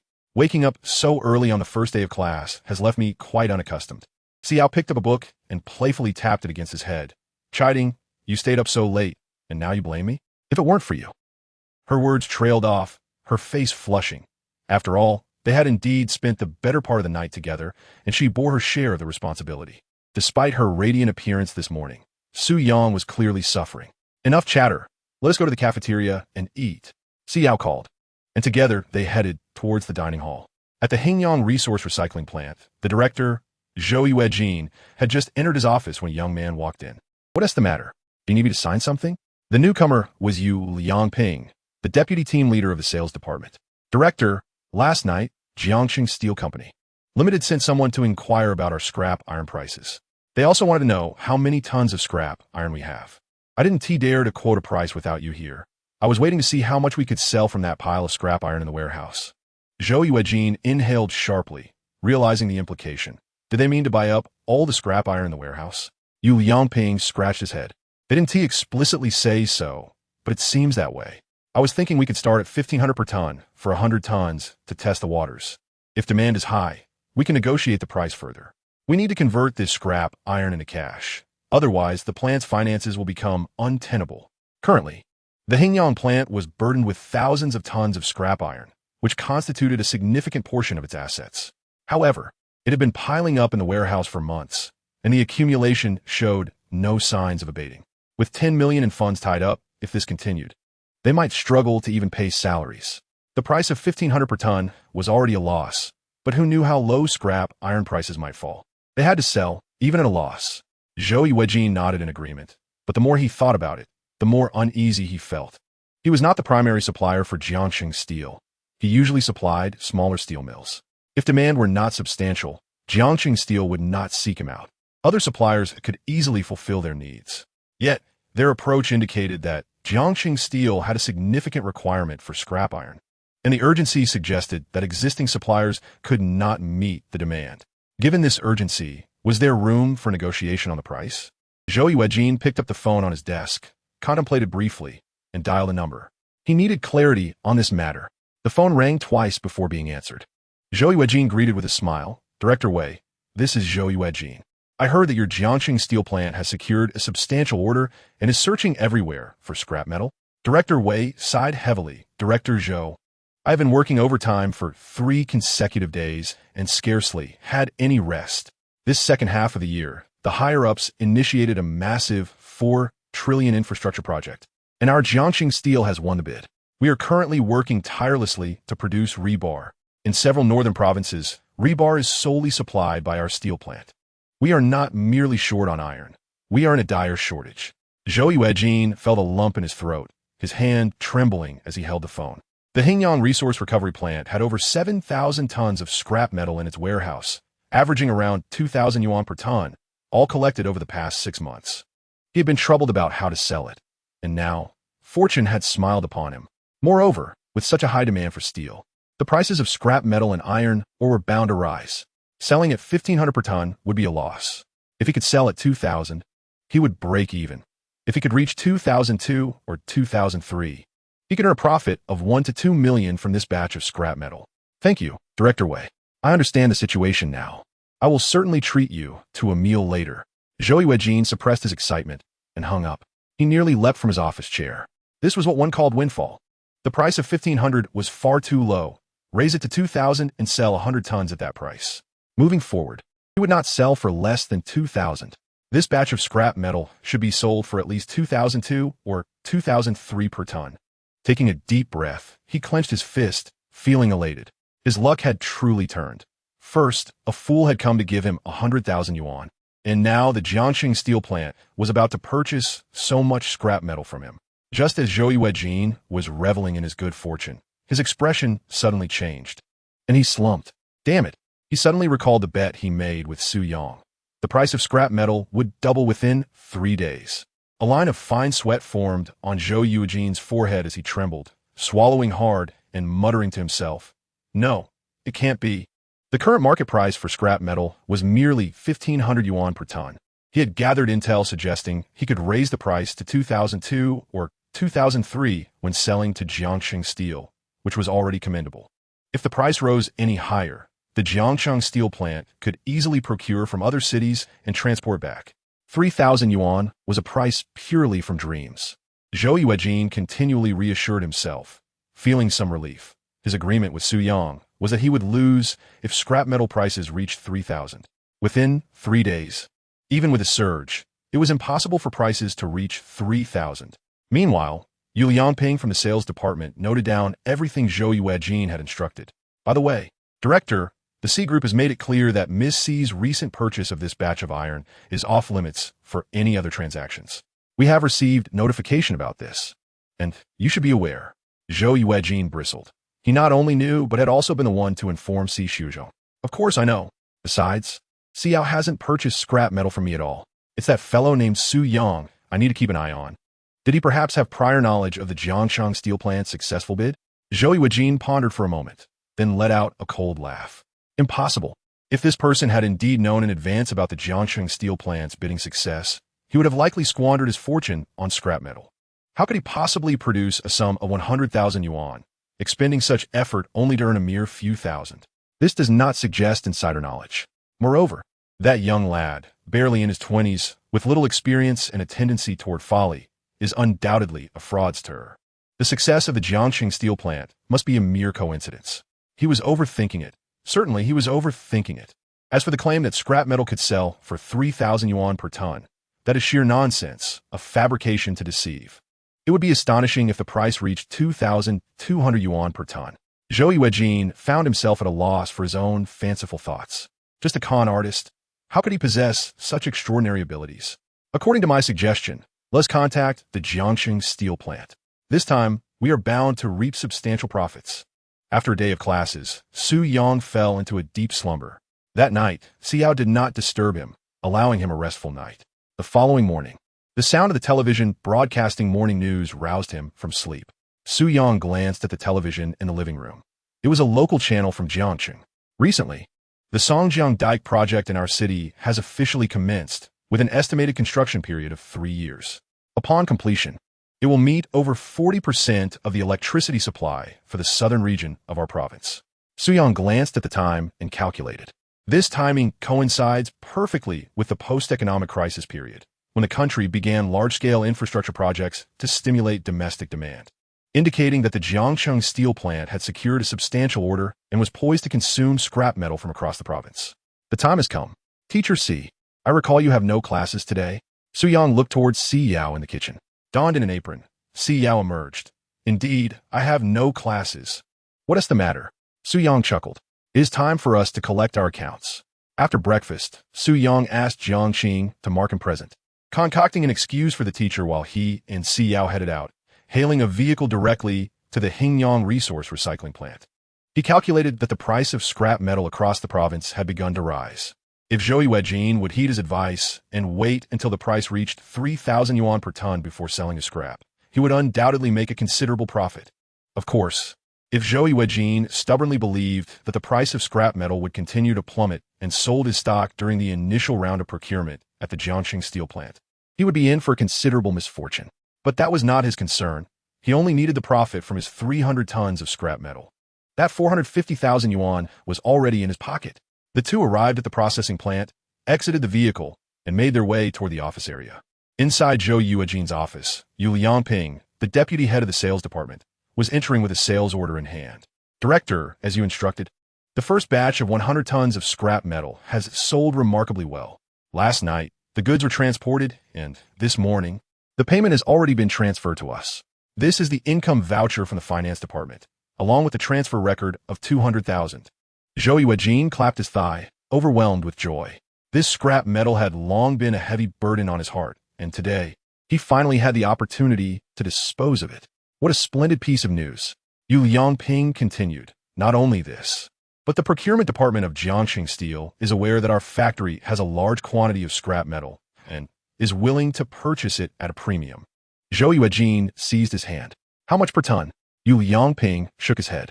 They didn't specify, but I mentioned the price of 2002 to 2003 per ton, and they said they would send someone from the procurement department over shortly to inspect our batch of scrap metal before discussing the price. Zhou Yuejin sighed with relief. This was nearly secured. Excellent, this batch of scrap metal finally had a resolution. He clenched his fist in excitement. Selling this scrap metal would not only yield a profit of 1 to 2 million, but also mean that Hingyang Resource Recycling Plant would receive over 10 million in funds, enough to alleviate his pressing troubles. Just as Zhou Yuejin was reveling in his excitement, laughter echoed from outside the door. Director Zhou, what joyous occasion has brought you such happiness?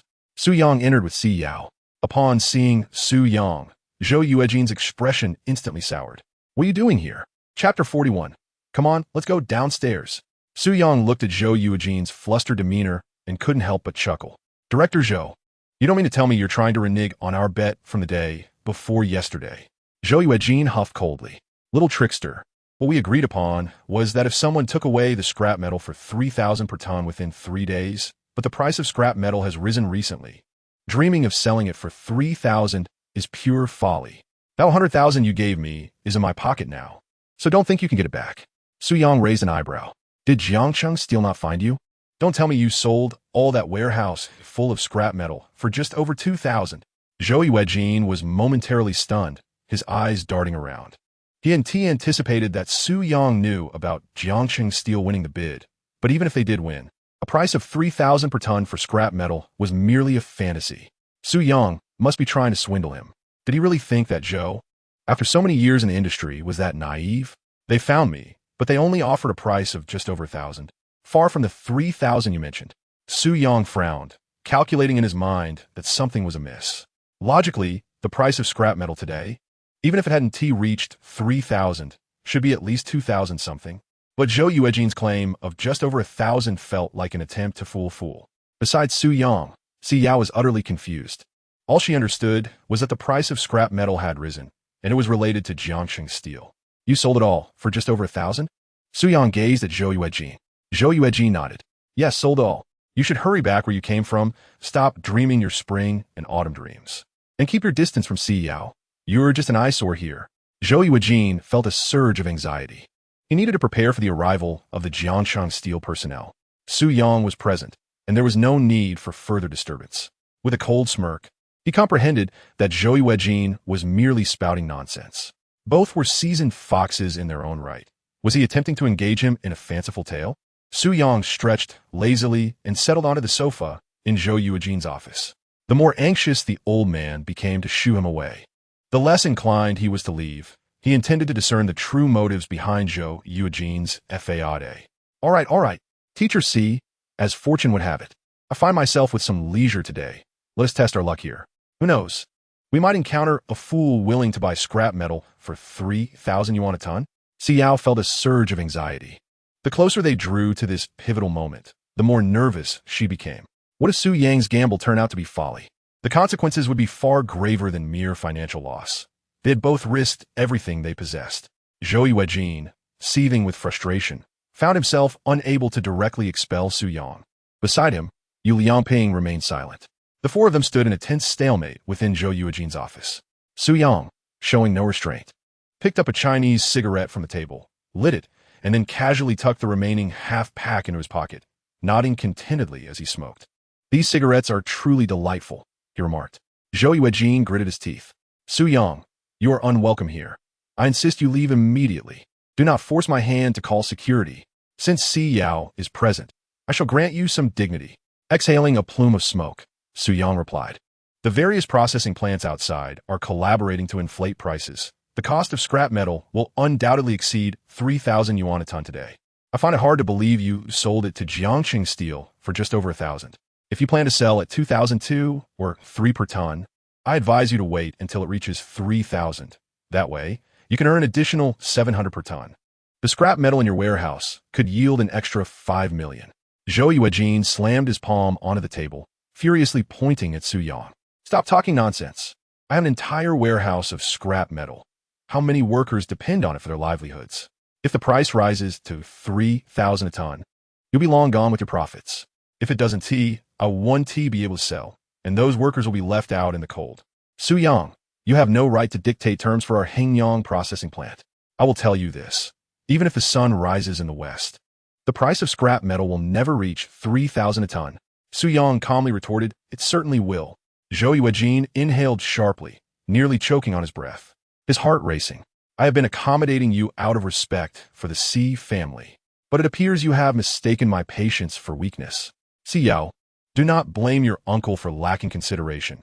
Take him away now, and I shall pretend you were never here. Si Yao cast a glance at the furious Zhou Yuejin, grappling with her decision. Uncle Zhou, why not wait a moment longer? The price of scrap metal has already begun to rise. It may very well surpass 3,000 ton. Why rush to a conclusion? Zhou Yuejin, on the verge of madness, could not fathom what enchanting persuasion Su Yang had exerted over Si Yao, compelling her to heed him so readily. Did he not desire to sell his scrap metal for 3,000 a ton? Was he not eager to accept the money that was practically being handed to him? He simply lacked the courage to gamble. Now that the sale is made, albeit with a modest profit, at least the factory can disburse salaries, and the funds can circulate smoothly. If we wait any longer and fall for Su Yang's deceptive rhetoric, the scrap metal accumulated at the Jiangshang Steel plant will turn into mere refuse. What will he do when Su Yang absconds? Enough with the flattering words. Let me be clear. The price of scrap steel will absolutely not rise to 3,000 yuan per ton. If you refuse to heed this warning, I will have no choice but to ask you to leave. Zhou Yuejin picked up the phone on the table, intending to call the security department. Before he could connect the call, Yu Liangping's phone rang in his pocket. The ringing echoed in the office, prompting Zhou Yuejin to glance at him. Yu Liangping retrieved his mobile device and handed it to Zhou Yuejin. Director, it's a call from the procurement department of Jiangshang Steel plant. Zhou Yuejin's eyes brightened as he quickly took the call. Hello. Yes, this is the Hengyang Resource Recovery and Processing Plant. I'm Director Zhou Yuejin. You have arrived outside the factory? I will be right down. After hanging up, Zhou Yuejin rubbed his hands together in delight. This was indeed a bona fide windfall, as Jiangshang Steel Plant was a local financial titan, responsible for a significant portion of the city's economy. Many depend on the Jiangshang Steel Plant for their livelihoods. Let us hurry down. Zhou Yuejin exclaimed, making his way toward the office door, but halted upon noticing Su Yang and Si Yao seated on the sofa. You two, either leave on your own or stay put in the office. If you dare to meddle, I will ensure you face dire consequences. With that, Zhou Yuejin exited the office. Su Yang stubbed out his cigarette in the ashtray, stood up, and turned to Si Yao. The main event has arrived. Shall we go for a stroll? Teacher Si? Si Yao hesitated. Didn't Director Zhou say we're not allowed to go out? Su Yang chuckled coldly. Is he my father? Whatever he says goes. If we don't stir the pot, the Jiangxing steel plant will truly take this old man for a fool. 2,200 yuan per ton for scrap metal. And the procurement department of Jiangxing steel plant is seeking us out. Yet this old fool remains oblivious. Let's go downstairs. Chapter 42. The blade is still sharp. At the Hingyang processing plant, in the first large warehouse, as the door slowly opened, neatly stacked rectangular blocks of scrap metal filled the space.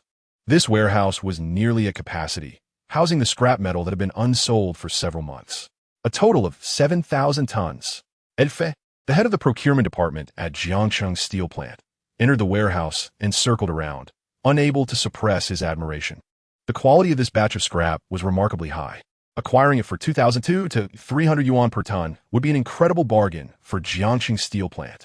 He even contemplated purchasing it himself before reselling it to Jiangxing steel plant, which could yield a profit of 5 million. Not bad. The quality is satisfactory. El Fei casually inspected the surroundings, adopting a nonchalant demeanor. He was wary of appearing overly enthusiastic, as he feared Zhou Yuejin might grow suspicious. After all, according to recent market trends, 2,002 to 300 yuan constituted a sky-high price. Zhou Yuejin inhaled deeply, observing Lu Fei's indifferent demeanor, which only deepened his sense of unease. Chief Lu, what do you think of the price of 2,300 yuan per ton? Lu Fei sighed heavily, replying, Director Zhou, you are aware that just a few days ago, scrap iron was priced at 1,500 yuan per ton. Yesterday, we paid 2,000 yuan per ton for 100 tons of scrap iron from your Hingyang processing plant, which was already exorbitant. 2,300 yuan per ton is indeed rather steep. Zhou Yuejin swallowed hard, feeling a surge of panic. He berated himself inwardly for being swayed by that trickster Su Yang. All he desired was to sell this batch of scrap iron for cash to alleviate the financial pressure on the factory. At 2,000 yuan, he would not incur a loss. If he could get a bit more per ton, it would even turn a profit. Greed is insatiable. 2,200 yuan is already a lofty price, let alone 3,000. Chief Lu, 2,200 yuan per ton is truly the cost price. If it goes any lower, we will suffer losses. Could you reconsider? Lu Fei shook his head, stating, if that is the case, we will have to explore other options. With that, he turned to leave. Zhou Yuejin's heart raced, and he opened his mouth to lower the price. Just then, a burst of laughter rang out from nearby. Director Zhou, if he wishes to leave, let him go.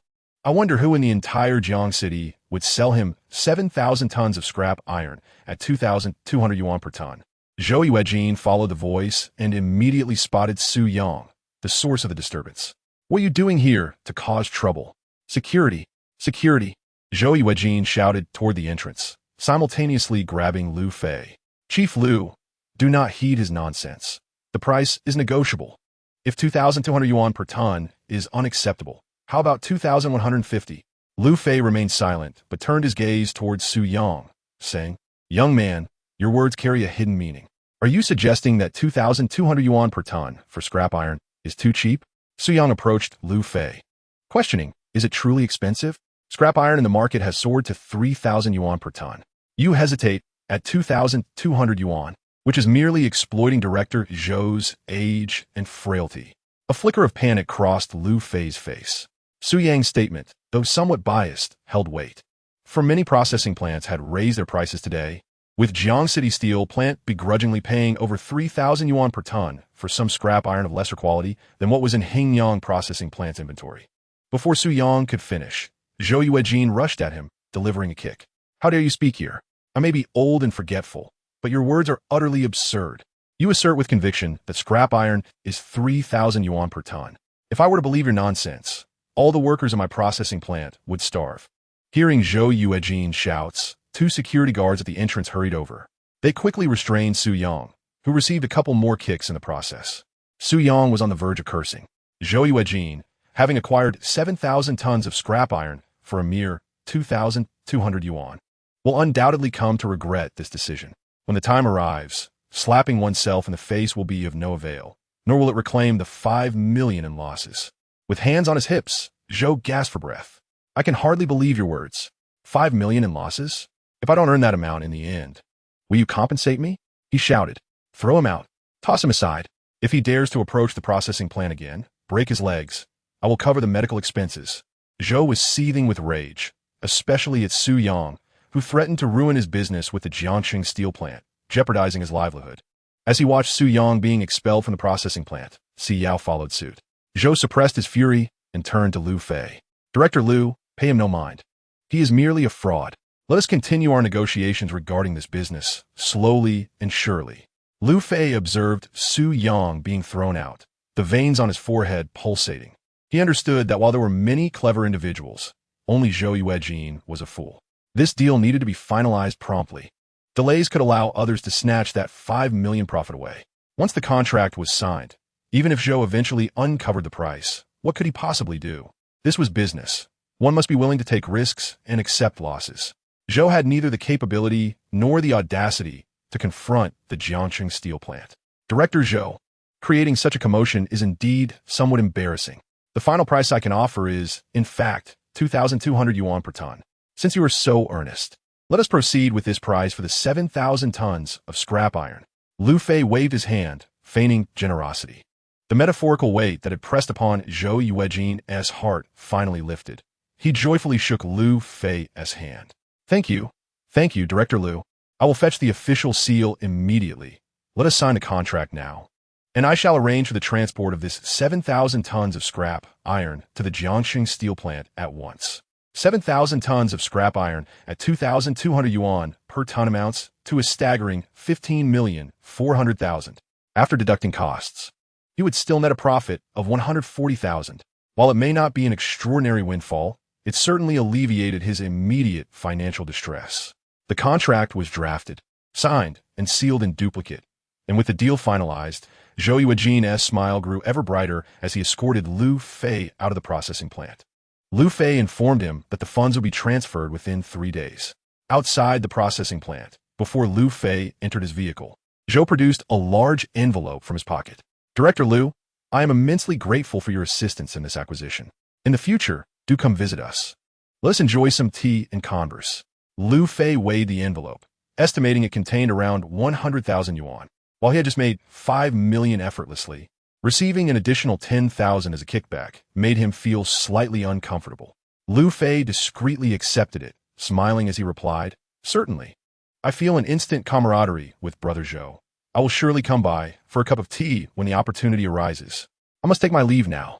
We shall reminisce another day. Lu Fei entered his car, which swiftly departed from the Hengyang processing plant.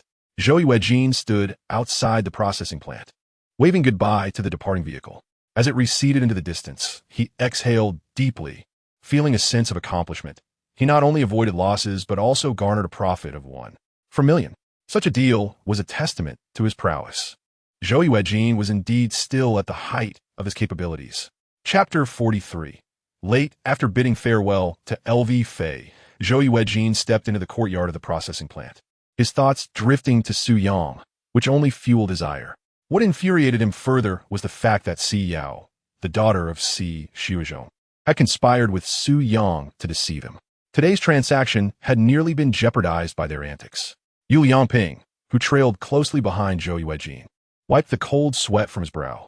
Director, it's fortunate you handled things adeptly. Otherwise, this business deal would have certainly fallen through. Zhou Yuejin snorted in frustration. What an outrageous situation. They think they can pull one over on Zhou Yuejin? Have I spent all these years in the industry for nothing? Claiming 100 per ton for scrap iron. What a blatant lie. If it weren't for my quick thinking, we wouldn't even be able to pay wages this month. Now, however, they had made a profit of 1 million. Zhou Yuejin lifted his foot to return to his office, but as he took a couple of steps, his phone buzzed in his pocket. He glanced at the screen and smiled. It was an old associate of his, also in the resource recycling business. Though not as large in scale, he was well known in the northern part of the city. Coincidentally, he had just sold his scrap iron to Jiangxing steel plant, which seemed to be in need of more supplies. Seizing the opportunity to share this news with his old friend, Zhou Yuejin thought it would be a good gesture. Once the call connected, a robust voice greeted him. "Old Zhou, do you still have a batch of scrap iron unsold?" Zhou Yuejin chuckled. "Just an hour ago. I would have said yes, but now it has all been sold." His friend's tone shifted, filled with surprise. "Who did you sell it to?" Zhou Yuejin replied with a grin. "Of course, to Jiangxing Steel Plant. Do you think I would let middleman swoop in?" His friend sighed in relief. "You sold it to Jiangxing Steel Plant? That's excellent. I called to discuss this very matter. Jiangxing Steel Plant has secured a major contract to collect scrap steel province-wide. And yesterday, prices were soaring as high as 3,000 yuan per ton. I just sold my scrap iron to Jiangxing Steel Plant today. When I remembered you still had a batch, I rushed to call you, only to find out you had already sold it." Truly, old Zhou was always well informed. Zhou Yuejin was momentarily taken aback, rubbing his ears in disbelief. "Old Huang, how much did you sell your batch of scrap iron to Jiangxing Steel Plant for?" Old Huang, caught off guard by the question, hesitated. 3,000 yuan per ton? Isn't that the going rate? Why is your price higher? True, your quantity is larger, whereas ours is fragmented and doesn't fetch a good price. You've made quite a fortune this time. You owe me a celebratory meal." Zhou Yuejin's mind bust. He could hardly hear what old Huang was saying, his thoughts consumed by the revelation of the 3,000 yuan per ton price. Isn't that the standard rate? 3,000 yuan per ton. He suddenly slapped his thigh and brought his hand to his face, exclaiming in frustration, "Damn it!" At that moment, Zhou Yuejin was consumed by the harsh words of Su Yang, who had called him foolish, senile, and deceived him, stating that scrap metal was worth 3,000 yuan per ton. Zhou Yuejin trembled with rage. On the other end of the line, Lao Huang remained oblivious, saying, "Brother Zhou, if there's another opportunity, let my scrap metal join yours for sale at the big warehouse. Whatever extra profit we make, I'll share it with you. Remember me for this chance to get rich." Zhou Yuejin felt like crying without tears. "Why would I remember you? I sold my 7,000 tons of scrap metal for a mere 2,200 yuan. And I even gave that guy named L 100,000 yuan as a bonus. I truly feel foolish, utterly foolish." Zhou Yuejin struck his own face again. Su Yang's words lingered hauntingly, proving true in his life. He indeed sold the scrap for 2,200 yuan per ton. But no amount of self-inflicted punishment could recover the 5 million yuan loss. Heaven had granted him a chance to become wealthy, but he chose to defy Su Yang out of spite. Zhou Yuejin felt darkness clouding his vision, nearly collapsing to the ground, when Yu Liangping hurriedly supported him. He had overheard Lao Huang mention selling scrap metal to Jiangxing Steel Plant for 3,000 yuan per ton. Who could have anticipated this? What infuriated Zhou Yuejin most was that Su Yang had warned him countless times about the soaring prices, yet he had always dismissed Su Yang as a fraud. Zhou Yuejin's tears flowed freely as he lamented, "I have wronged my 7,000 tons of scrap, let down the brothers at the processing plant, and betrayed Su Yang. Quick, call him back. While the goods haven't been taken away yet, see if he has any way to help remedy this." Zhou Yuejin looked at Yu Liangping, and within his despondent heart, a flicker of hope reignited. Yu Liangping felt helpless. After treating Su Yang as a fraud and casting him out, it was unlikely he would offer assistance, even if he could. Zhou Yuejin's actions were purely desperate measures. Nonetheless, Yu Liangping had no choice but to call Su Yang. Outside the Hingyang processing plant, Su Yang, smoking a cigarette pilfered from Zhou Yuejin's office, brushed off the dust from his pants. Those two despicable guards had thrown him into the ditch, and he chose not to hold a grudge. Otherwise, those guards, with fewer than 20 teeth combined, wouldn't stand a chance against him. And here he was, taking the time to smoke? Jiangxing Steel Plant had taken the scrap for 2,200 yuan per ton. We had lost everything. Yao sighed deeply. Although she had anticipated that the money might not materialize, losing the piece together 100,000 yuan still caused her heartache.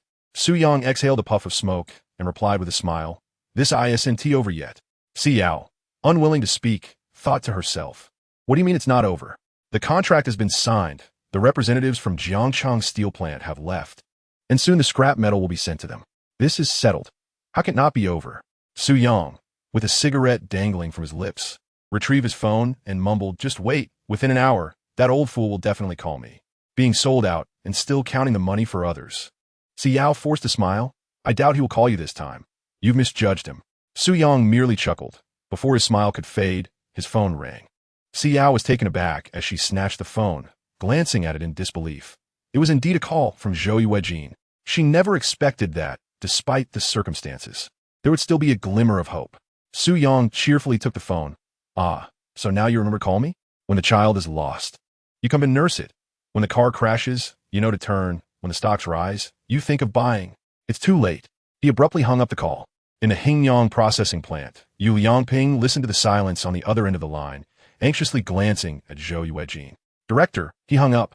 Zhou Yuejin sighed heavily, clenching his fists in frustration. How could someone who had the insight to anticipate a price hike in scrap metal be so easily dismissed from the processing plant? He had offended the very fortune that came knocking at his door. Even if Su Yang couldn't recover his 500,000 losses, there would be future opportunities. Offending such a formidable figure was tantamount to courting disaster. Zhou Yuejin seized the phone. I'll call him back. He pulled out his phone and dialed again. This time, Su Yang finally answered. Zhou Yuejin breathed a sigh of relief. Brother Su, it's me, Zhou Yuejin. Where are you? He addressed Su Yang as brother, completely indifferent to the fact that he was over 30 years his senior. Su Yang, exhaling smoke, retorted with a cold laugh. Director Zhou, I can hardly accept that title of brother. Am I not just a discarded fraud in your eyes? If I tell you where I am, won't you come and kick me? Zhou Yuejin, filled with regret, almost pleaded, Brother Su, I was wrong. I apologize. The scrap metal price outside is indeed 3,000 per ton. I misjudged you. I was deceived by those scoundrels at Jiangxing Steel Factory.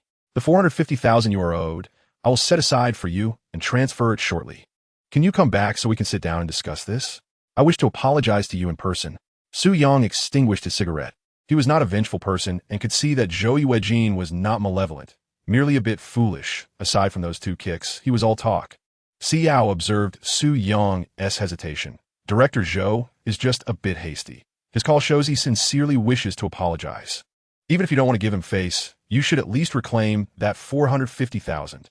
Su Yang nodded, picking up the phone. Director Zhou, let us meet at the entrance of the processing plant. I want the 450,000 in cash.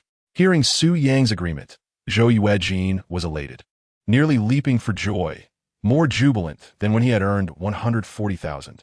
He hurriedly tucked away his phone and instructed Yu Yangping to fetch the money, then dashed toward the entrance of the processing plant. Su Yang and Xiao had not walked far, returning to the processing plant, which was merely a matter of crossing the street. He stood outside the plant, poised to enter, when two security guards, brandishing bomb-proof shields and forks, emerged, their eyes fixated on the two. Kid, you've already been thrown in the ditch. Why have you returned? This young man clearly does not learn from his past mistakes. The leader, an elderly man with a crookedly placed security cap, wielded his fork like Neza confronting the sea. Before their conversation could conclude, Zhou Yuejin, running over, swiftly delivered a kick to each of them, waving his hand dismissively. Scram! Get back inside and don't block the way. The two guards were taken aback, having just received orders from Zhou to expel Su Yang. Chief, weren't you the one who told us to throw this kid out? The lead guard ventured a question. Zhou's murderous glare sent him scurrying back to the security room. Turning back, Zhou Yuejin glanced at Su Yang, a bit awkwardly. Brother Su, I sincerely apologize. I was blinded by my own foolishness. It was my mistake to expel you. My regret is profound, and I must formally apologize. Zhou bowed deeply to Su Yang. Su Yang quickly stepped aside, fearing that this old man, older than his own father, might shorten his lifespan. Director Zhou, whether it's 3,100 per ton or 2,200 per ton, the losses are yours to bear. My profits or losses are of little concern to me. However, the bet we made, the agreement we established should still hold, right? Zhou Yuejin swallowed his words. It was evident that Su Yang wished to distance himself from any association. After all, Su Yang had warned him countless times, only to be dismissed, even met with harsh words. At that moment, he felt a strong urge to give himself a few resounding slaps. Standing at the entrance, Yu Yangping retrieved the money from the finance office, bringing back a backpack. Director, the money is all in here. Zhou Yuejin nodded, handing the sum to Su Yang. 450,000 from 2008, enough to purchase a modest apartment in Jiangxing. Zhou wanted to remind Su Yang to deposit the money in the bank, but thought better of it. Could someone who learned of the Jiangxing steel plant's bid in advance truly be concerned about 45,000? Su Yang opened the backpack and inspected its contents. Everything is in order, Director Zhou. Thank you for honoring your promise. I also understand that you have suffered a loss of 5 million, which must be quite painful. However, do not worry. This is business, and I bear no grudge against you. Zhou Yuejin felt a measure of relief. But when he considered the loss of 5 million, a sum sufficient to sustain him for a year, it was not something one could easily overcome with mere words. Su Yang slung the backpack over his shoulder, adding, however, I feel it is necessary to give you a word of caution. The price of scrap iron at 3,000 per ton is fleeting. It will undoubtedly rise further, but at most, it will peak at 3,500. Before long, the price will plummet back to 2,000. Be wary not to lose all your funds again. You might find yourself unable to sell, even to lament your losses. Out of respect for Si Yao, Su Yang took the time to offer Zhou Yuejin this piece of advice. At the very least, this old fellow did not default on his debts, handing over the 450,000 without hesitation. A few words of guidance would suffice. Whether he chooses to believe them is entirely up to him. The recent surge in scrap metal prices within the province can largely be attributed to the shortfall of scrap and iron or at the Jiangxing steel plant. Once production stabilizes, the demand will diminish, allowing for acquisitions from other provinces and cities. Outside, scrap metal still commands a price of 1,500 per ton, and even with transportation costs, it would not exceed 2,000 per ton. Should Zhou Yuejin act impulsively, demolishing buildings to sell land, he would risk losing the over 10 million he just received. A cold sweat trickled down Zhou Yuejin's forehead. Just moments ago, he had contemplated acquiring more scrap metal. It was Su Yang's timely warning that dispelled that notion, saving him from a potential disaster. Reflecting on a few days prior, he had emphatically asserted to Si Shuizhong that Su Yang was a fraud. But how mistaken he was. This individual was indeed a person of considerable influence. I understand now, I truly do. Brother Su, I must thank you for your timely reminder. I was genuinely tempted to engage in scrap metal dealings. Your words have spared me several million. With the money in hand, Su Yang did not linger. Accompanied by Si Yao, he hailed a taxi and headed directly to Jiangxing University. He was now burdened with substantial debts and needed to repay Chen Shan's portion. Otherwise, that scoundrel would let the interest accumulate to an unbearable degree. Si Yao gazed at the hefty 450,000 in her bag, still feeling somewhat incredulous. In just 2 days, Su Yang had managed to earn back that amount, adding to the previous 300,000. They now had a total of 750,000. Si Yao grasped Su Yang's hand tightly for a long moment. Does this mean we won the gamble? Chapter 45. If everything cannot be escaped. Su Yang nearly laughed aloud. The money was in hand. Indeed a victory. Not only could he repay all his debts, but he would also be left with 240,000. They had struck it rich this time, truly rich. Si Yao let out a sigh of relief. She had struggled to sleep these past few nights, fearing that Su Yang might suffer a catastrophic loss. She began to understand her mother's sleepless nights over 20 years ago when her father, Si Shuizhong, was often away on business, frequently confronted by creditors at their doorstep. Perhaps her mother had endured similar anxieties. Yet now, her mother had been gone for many years. The taxi halted not far from the university town. Su Yang entered a supermarket, purchased an envelope, and sought a secluded spot to count out 100,000 and 5,000, tucking the money into his coat. Wait for me outside. I'll go in and repay the money. Su Yang indicated toward Chen Shan's pawn and finance service sign, and Si Yao nodded in agreement. Upon entering, Chen Shan was engrossed in fiddling with 2 lion-head walnuts, regrettably mistreating fine objects that now appeared as dull and blackened, as if they were mere donkey droppings. Oh, Su Yang, you're here to repay the debt already, just 2 days later? Chen Shan rose, wiping his hands. Su Yang smiled. Repaying debts is a matter of principle, is it not? Chen Shan glanced toward Si Yao outside and clicked his tongue. A new one? Much more appealing than the last. My dear brother, allow me to offer you a piece of advice. When it comes to women, one must be willing to spend money. Although a woman may claim she desires nothing, it is often a veiled longing for something more. If not now, when will you choose to spend? Su Yang extracted 100,000 yuan from an envelope, placing it upon the table, and then counted out an additional 3,000 yuan. Let be Shangge. She has no interest in that Hermes bag. I shall borrow money later to indulge in something more extravagant. The 100,000 represents the principal, while the 3,000 is the interest. Su Yang, clutching the last 2,000 yuan in his hand, chuckled as he handed it to Chen Shan. This 2,000 is to repay Shangge for the favor. I have not forgotten the incident where I inadvertently harmed you. Chun Shan, observing the money in his hands. Noted upredactly, recognizing Su Yang's thoughtfulness. Even before he could voice his request, Su Yang had preemptively provided assistance. All right, should you find yourself in need of funds again, do not hesitate to seek out your Shangge. I can offer you 10 or 20,000. Simply ask. The two exchanged light-hearted banter as they exited the storefront, where Si Yao stood outside, her backpack slung over her shoulders, awaiting Su Yang's emergence. As Su Yang and Chun Shan engaged in jovial conversation, no one noticed across the street a short man, burdened by a sack taller than himself, his clothes tattered and caked in dirt, hobbling across the crosswalk with a foolish grin. He approached a garbage bin, peering left and right before reaching in and retrieving a bottle of iced tea, shaking it to discover a few sips remaining. The short man eagerly twisted off the cap, savoring the last drops before crushing the bottle and stuffing it into his bag. He then ambled toward the storefront, his eyes fixated on Si Yao, who stood outside with her backpack. A foul odor wafted in the air as he belched. "Hello there, miss." Si Yao noticed the man who had appeared silently beside her. "Hello." The short man stared intently at her face, a sinister smile creeping across his features. "You seem familiar. Are you Si Yao?" Si Yao, puzzled, responded, "Yes, that is my name." "And you are?" The man grinned widely, revealing a set of white teeth as he rummaged behind him, muttering to himself, "That must be right. That must be right." In the next moment, he brandished a sharp knife from behind. A chill coursed through Si Yao's body, rising from her spine to the crown of her head. She barely had time to react before the blade lunged toward her chest, aiming precisely between her ribs. Should it penetrate, the knife would not dull nor be obstructed by bone. It would directly pierce her heart. "Si Yao." Su Yang turned, catching sight of the gleaming knife. In a frenzy, he charged towards Si Yao. Yet, he was a moment too late.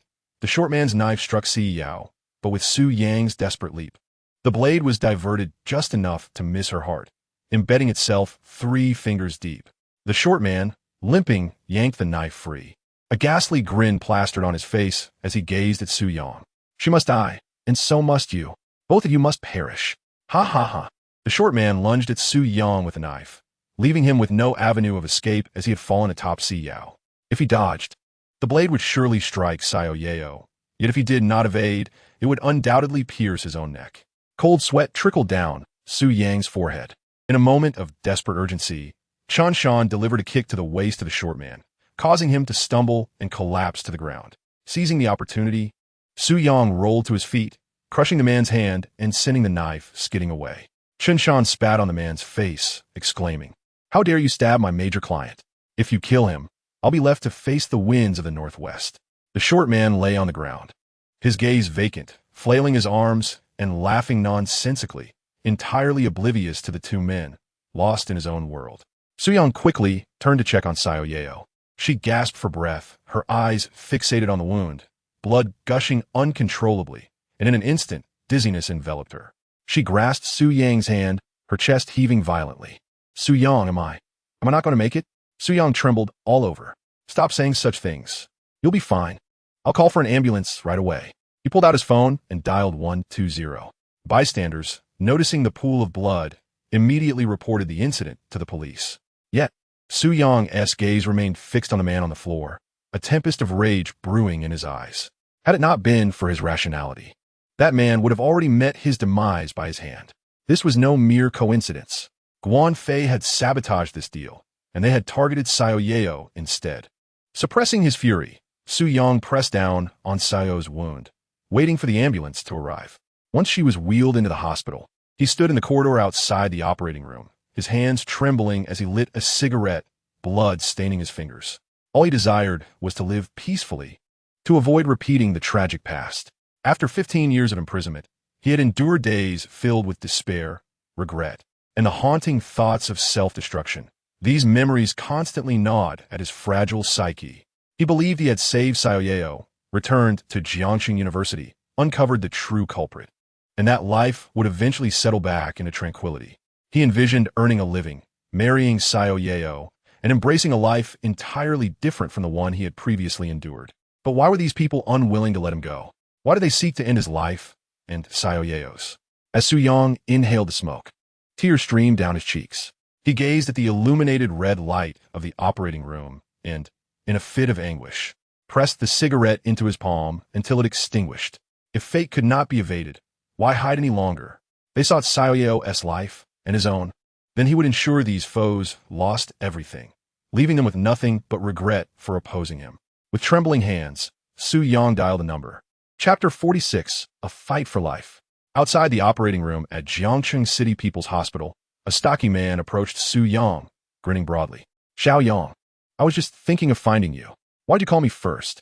Suppressing his mounting rage, Su Yang glared at Guan Fei. How did the surgery go? Guan Fei patted his chest confidently. Very successful. The doctor said she could live for another 20 years without issue. Su Yang let out a sigh of relief as he turned over his backpack and retrieved 2 bundles of cash, extending them toward Guan Fei. I need to step out for a while. You stay here and keep an eye on the people inside. Just ensure she remains alive until I return. This 20,000 is for your mother's medical expenses. Treat her to something nice. Guan Fei hastily waved his hands. No need, Brother Yang. You've already given me plenty. I'll find a way to settle my mother's debts. Su Yang pressed the money into his embrace. Take it. I might not return from this trip alive. If someone named Si Shuezhong comes to see Si Yao, you can leave. After giving his instructions, Su Yang shouldered his bag and strode toward the hospital exit, entrusting Si Yao to Guan Fei, fearing that something untoward might happen while she lay unconscious. As for himself, he was determined to resolve this troublesome affair. Hailing a taxi, Su Yang headed straight for the Xinshin chess and card room, where Wang Xian's numerous lackeys were huddled around a mahjong table, smoke clouding the air. Upon entering, Su Yang was greeted by Long, who smirked and remarked, "Here to see Master Xian?" "Yes, upstairs." Nodding silently, Su Yang ascended the stairs without uttering a word. Long cast a glance at Su Yang's retreating figure, recalling that in the past, Su Yang would exchange pleasantries with him, but now, he was as silent as a stone, putting on airs. On the second floor, Wang Xian was seated by the tea table. His eyes brightened upon spotting Su Yang. Su Yang opened his bag and pulled out 60,000 yuan, offering it to Wang Xian. "Last time, Master Xian lent me 30,000. I promised to repay it double within 3 days." Wang Xian chuckled. "It was merely a jest. Did you take it to heart? If a brother is short on funds, just let me know, and I would really charge double interest, would I? Keep the 30,000, take the rest back." Wang Xian was well aware of the necessity to maintain a good relationship with Su Yang, who could very well safeguard his life. Accepting the 30,000 would be an act of folly on his part. Su Yang shook his head in refusal, pushing the 30,000 back toward him. He had originally acquired 450,000 from Zhou Yuejin and still had 26,000 remaining. Without waiting for Wang Xian to decline, Su Yang, without a flicker of hesitation, extracted another 60,000 and placed it on the tea table. Wang Xian, startled, spilled his tea all over the floor and stammered, "Brother Su, what do you mean by this?" Su Yang replied, "The 30,000 is interest. This 60,000, I hope Master Xian can assist me with a favor." Wang Xian was taken aback. "Assist? With what?" Su Yang's trembling hand clenched into a fist, his eyes ablaze with fervor. "Help me acquire a firearm." Wang Xian was momentarily stunned, quickly rising to peer downstairs. Seeing that his lackeys were oblivious, he hastily closed the door and returned to Su Yang's side. "Have you run into trouble?" Su Yang nodded. "Someone is disregarding the rules, and I intend to teach him a lesson." Presently, he was isolated and vulnerable, possessing nothing but the 20-some thousand on him. What recourse did he have? He could only unleash his fury, letting blood spill in retribution. If they sought his wretched life, then he would ensure they would not have it easy either. After 15 years of imprisonment, followed by a decade of disdain, his 25 years of existence culminating in a tragic demise, he would not allow this group to live in peace. At this juncture, he remained oblivious to the identity of the mastermind behind the plot to murder Si Yao. Was it Ao Guangxiao or Si Rian? If these individuals sought to engage him in their game, he would oblige them with an equally spirited participation. Wang Xian inhaled sharply. "Brother, if this escalates, it could end poorly. If you truly desire this, I could procure it for you. However, I would never dare to accept any payment." Su Yang nodded. Should Wang Xian accept money and subsequently be discovered, the consequences would be dire. Understanding the gravity of the situation, he requested Wang Xian's assistance. Wang Xian took a deep breath, sighed slowly, then rose to retrieve a rag from behind the plaque inscribed with the virtues of filial piety, loyalty, and trust. Gently placing it on the tea table. "Should this matter be exposed, you can claim you fabricated it yourself," he advised. Su Yang nodded in acknowledgement. Wang Xian unveiled the rag, revealing a shotgun of modest length alongside a box of ammunition. Do not keep it on your person. Make your way through the back door. Once you leave, we will close our doors. Regardless of the outcome, we must refrain from contacting one another during this period. Su Yang acquiesced. This was a high-stakes gamble. If successful, he would have the chance to confront the true perpetrator on equal terms. If he failed, he would ensure that Wang Xin remained unharmed. Regrettably, despite his extended absence, he had yet to visit his parents. Su Yang secured the shotgun at his waist, lit a cigarette, and took a drag. Before I depart, allow me to offer 2 pieces of advice, Xing. This month is fraught with peril. Close the establishment whenever possible. Do not resist unnecessarily, nor assume you are immune to trouble. If you find yourself detained for a few days, consider it a stroke of luck if you emerge unscathed. Should matters escalate, accept your fate. If fortune favors me and we reunite, we shall celebrate together. However, if my time is short, I implore you to assist me. He placed his backpack on the tea table. Inside, there is 200,000. I shall leave you an address. Please see that the funds reach me. Wang Xin gazed at the bundle of cash before him, realizing that combined with what lay on the table, it must amount to several 100,000. Could Su Yang truly entrust him with such a sum? Do you have faith in me? He inquired. Su Yang, exhaling a bitter laugh, reflected on the years spent in confinement during his previous life. What was there to distrust? Of course I trust you, he affirmed, extinguishing his cigarette. He mused that this money was a final token for his parents.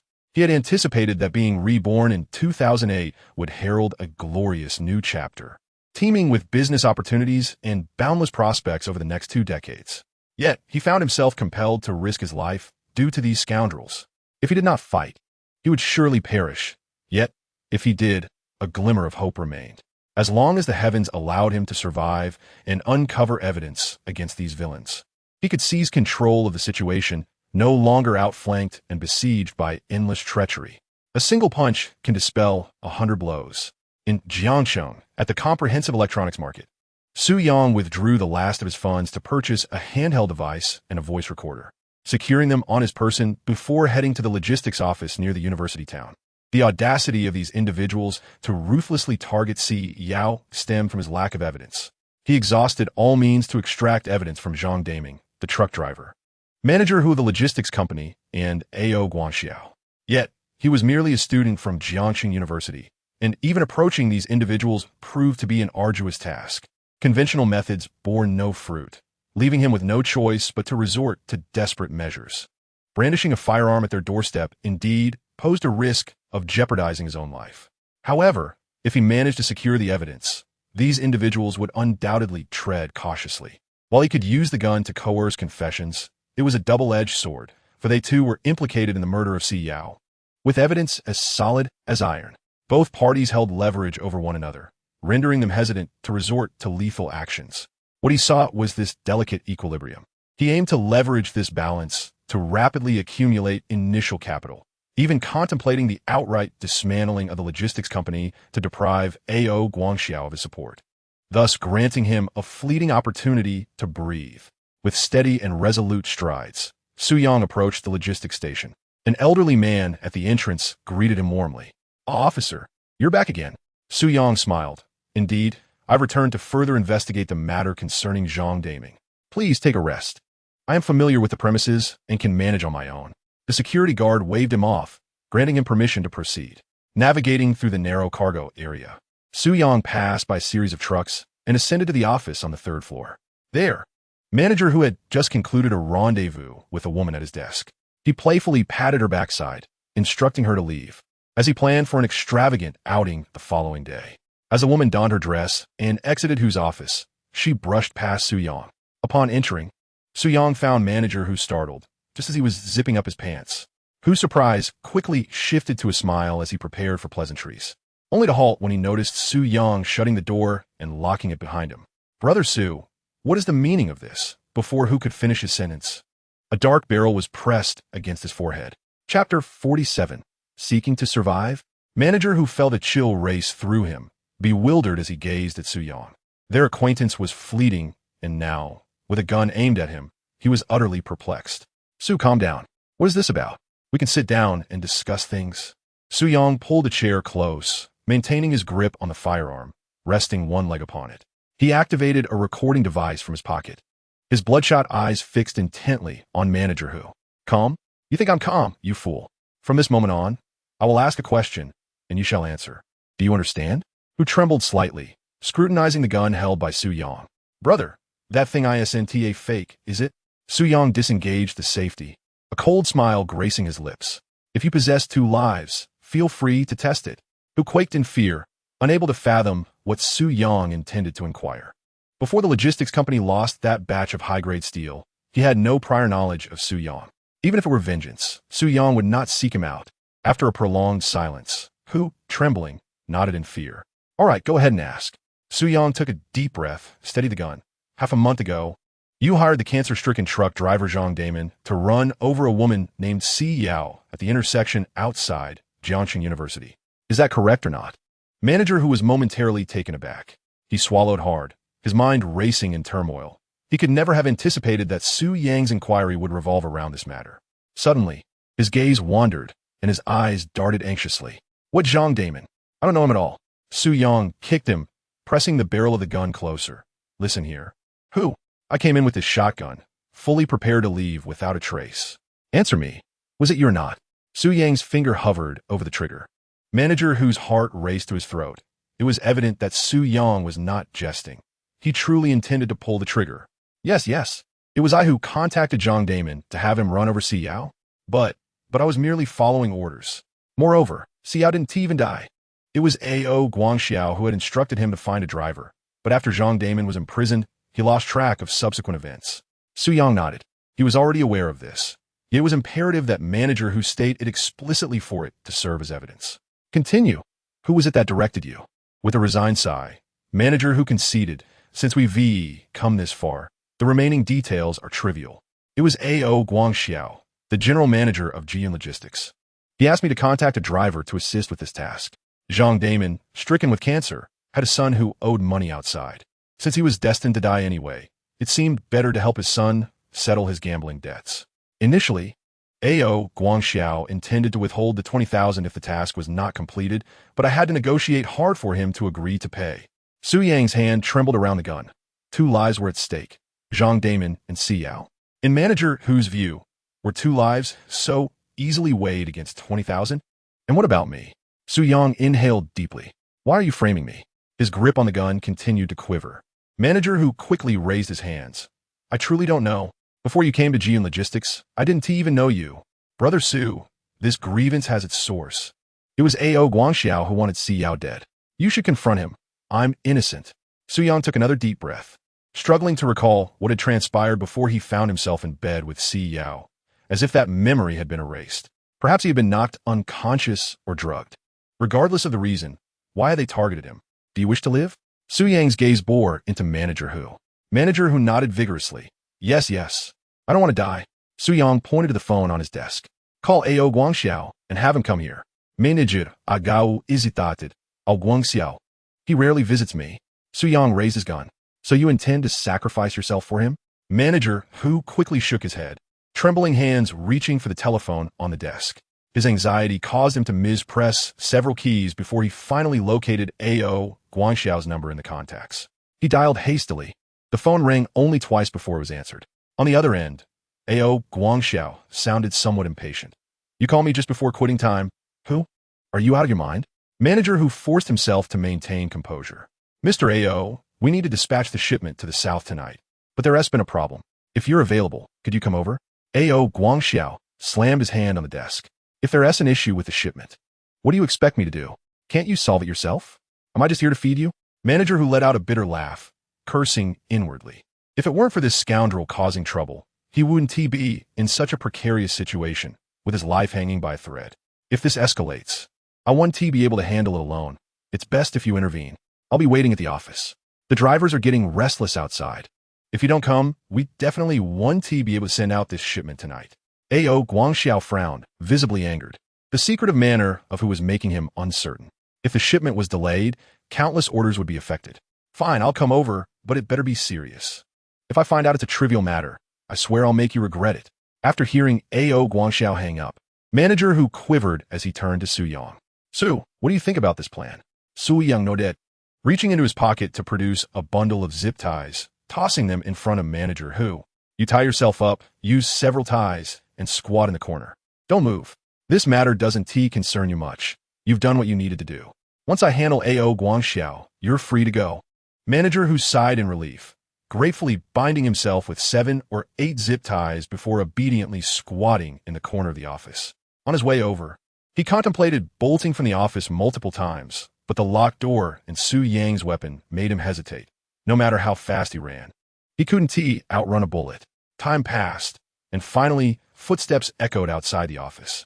That scoundrel! Shipments should be going out. How dare he deceive me? A.O. Guangxiao strode forward, his gold chain glimmering as he reached Hu's office door.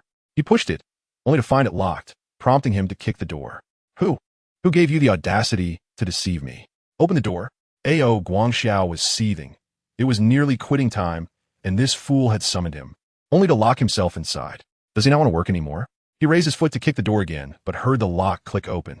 He immediately pushed the door open, ready to unleash his wrath, but before he could utter a word, a gun was thrust straight into his mouth. Chapter 48, The Gunshot. The one holding the gun was Su Yang. A.O. Guangxiao was momentarily taken aback as he noticed manager Hu crouched in the corner. And it dawned on him. This rascal intended to use him as a scapegoat. Su Yang gestured toward the desk where a voice recorder lay, beckoning A.O. Guangxiao to come closer. Taking a seat, A.O. Guangxiao stared down the dark muzzle of the gun, gritting his teeth. This brat must think that after years in the underworld, A.O. Guangxiao could be easily intimidated by a mere toy. Su Yang chuckled coldly, whether it's real or fake. Do you dare to find out? A.O. Guangxiao scrutinized Su Yang, sensing an unexpected intensity that momentarily unsettled him. Well, if you're robbing me, I suppose it's my misfortune. Speak up. Do you want money or goods? I, A.O., have plenty of cash. He pointed to the gold chain around his neck. 200 grams. I'll gift it to you. Now scram, and I promise I won't call the police. Su Yang grinned, glancing at the chain. 200 grams? This fool must not fear a neck injury. I seek no wealth. A.O. Guangxiao's brows furrowed.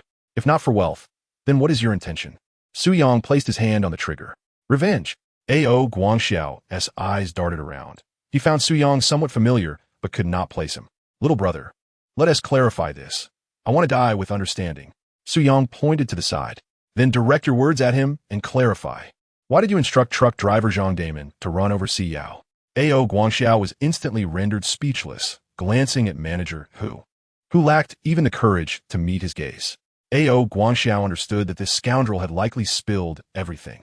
A faint smile crept onto his otherwise grim face. Little brother, this is a misunderstanding, a pure misunderstanding. Hiring a hitman? Nonsense. The truth is, the truck's brakes failed. I know Si Yao. She is the niece of our major shareholder at JY Logistics. Who would dare harm her? Besides, Si Yao wasn't seriously hurt, was she? It was merely an accident. To insist it was murder is quite far-fetched. Su Yang nodded, his cold laughter echoing in response to A.O. Guangxiao's explanations. Very well, since you deny it. Let me continue. After Zhang Damon was arrested, you offered 30,000 to hire another hitman. Is that also a misunderstanding?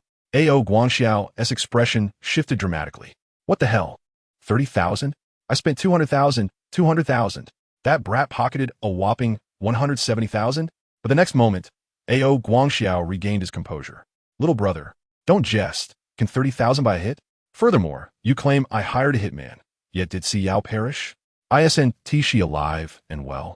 Su Yang observed A.O. Guangxiao's flippant demeanor, his grip on the gun tightening, veins bulging. At that very moment, Si Yao lay in a hospital's emergency room, gravely injured by a knife, unconscious, with her fate uncertain. You're not aware, are you A.O. Guangxiao? A.O. Guangxiao's gaze momentarily faltered.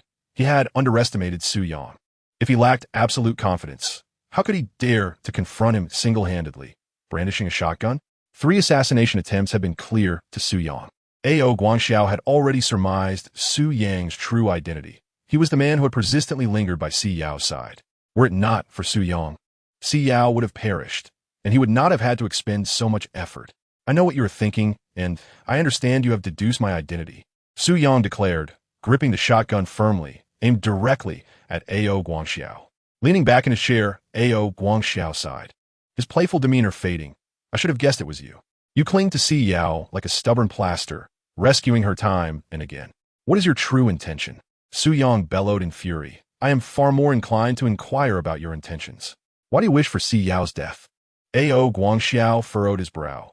If she lives, many will suffer. For the greater good, she must die. Sooner or later, her demise is inevitable, and you cannot protect her. Su Yang's breath quickened, confusion clouding his mind. Why must Si Yao die? Who decrees that anyone must perish? If Si Yao were to die, would he then be condemned to prison? I care not for your rationale. Clarify for me, who desires her death? Ao Guangxiao smirked coldly. I comprehend your motives for shielding her. You fear that her death would render you a scapegoat, do you not? That is merely a misunderstanding. Our aim is to tarnish Si Yao's reputation, to ensure her demise remains shrouded in ambiguity, preventing the Si family from escalating the matter to the public. I never anticipated that a mere student from Jiangxin University could possess such formidable capabilities.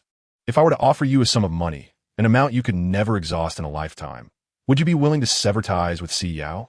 Ao Guangxiao's gaze bore into Su Yang's. 5 million.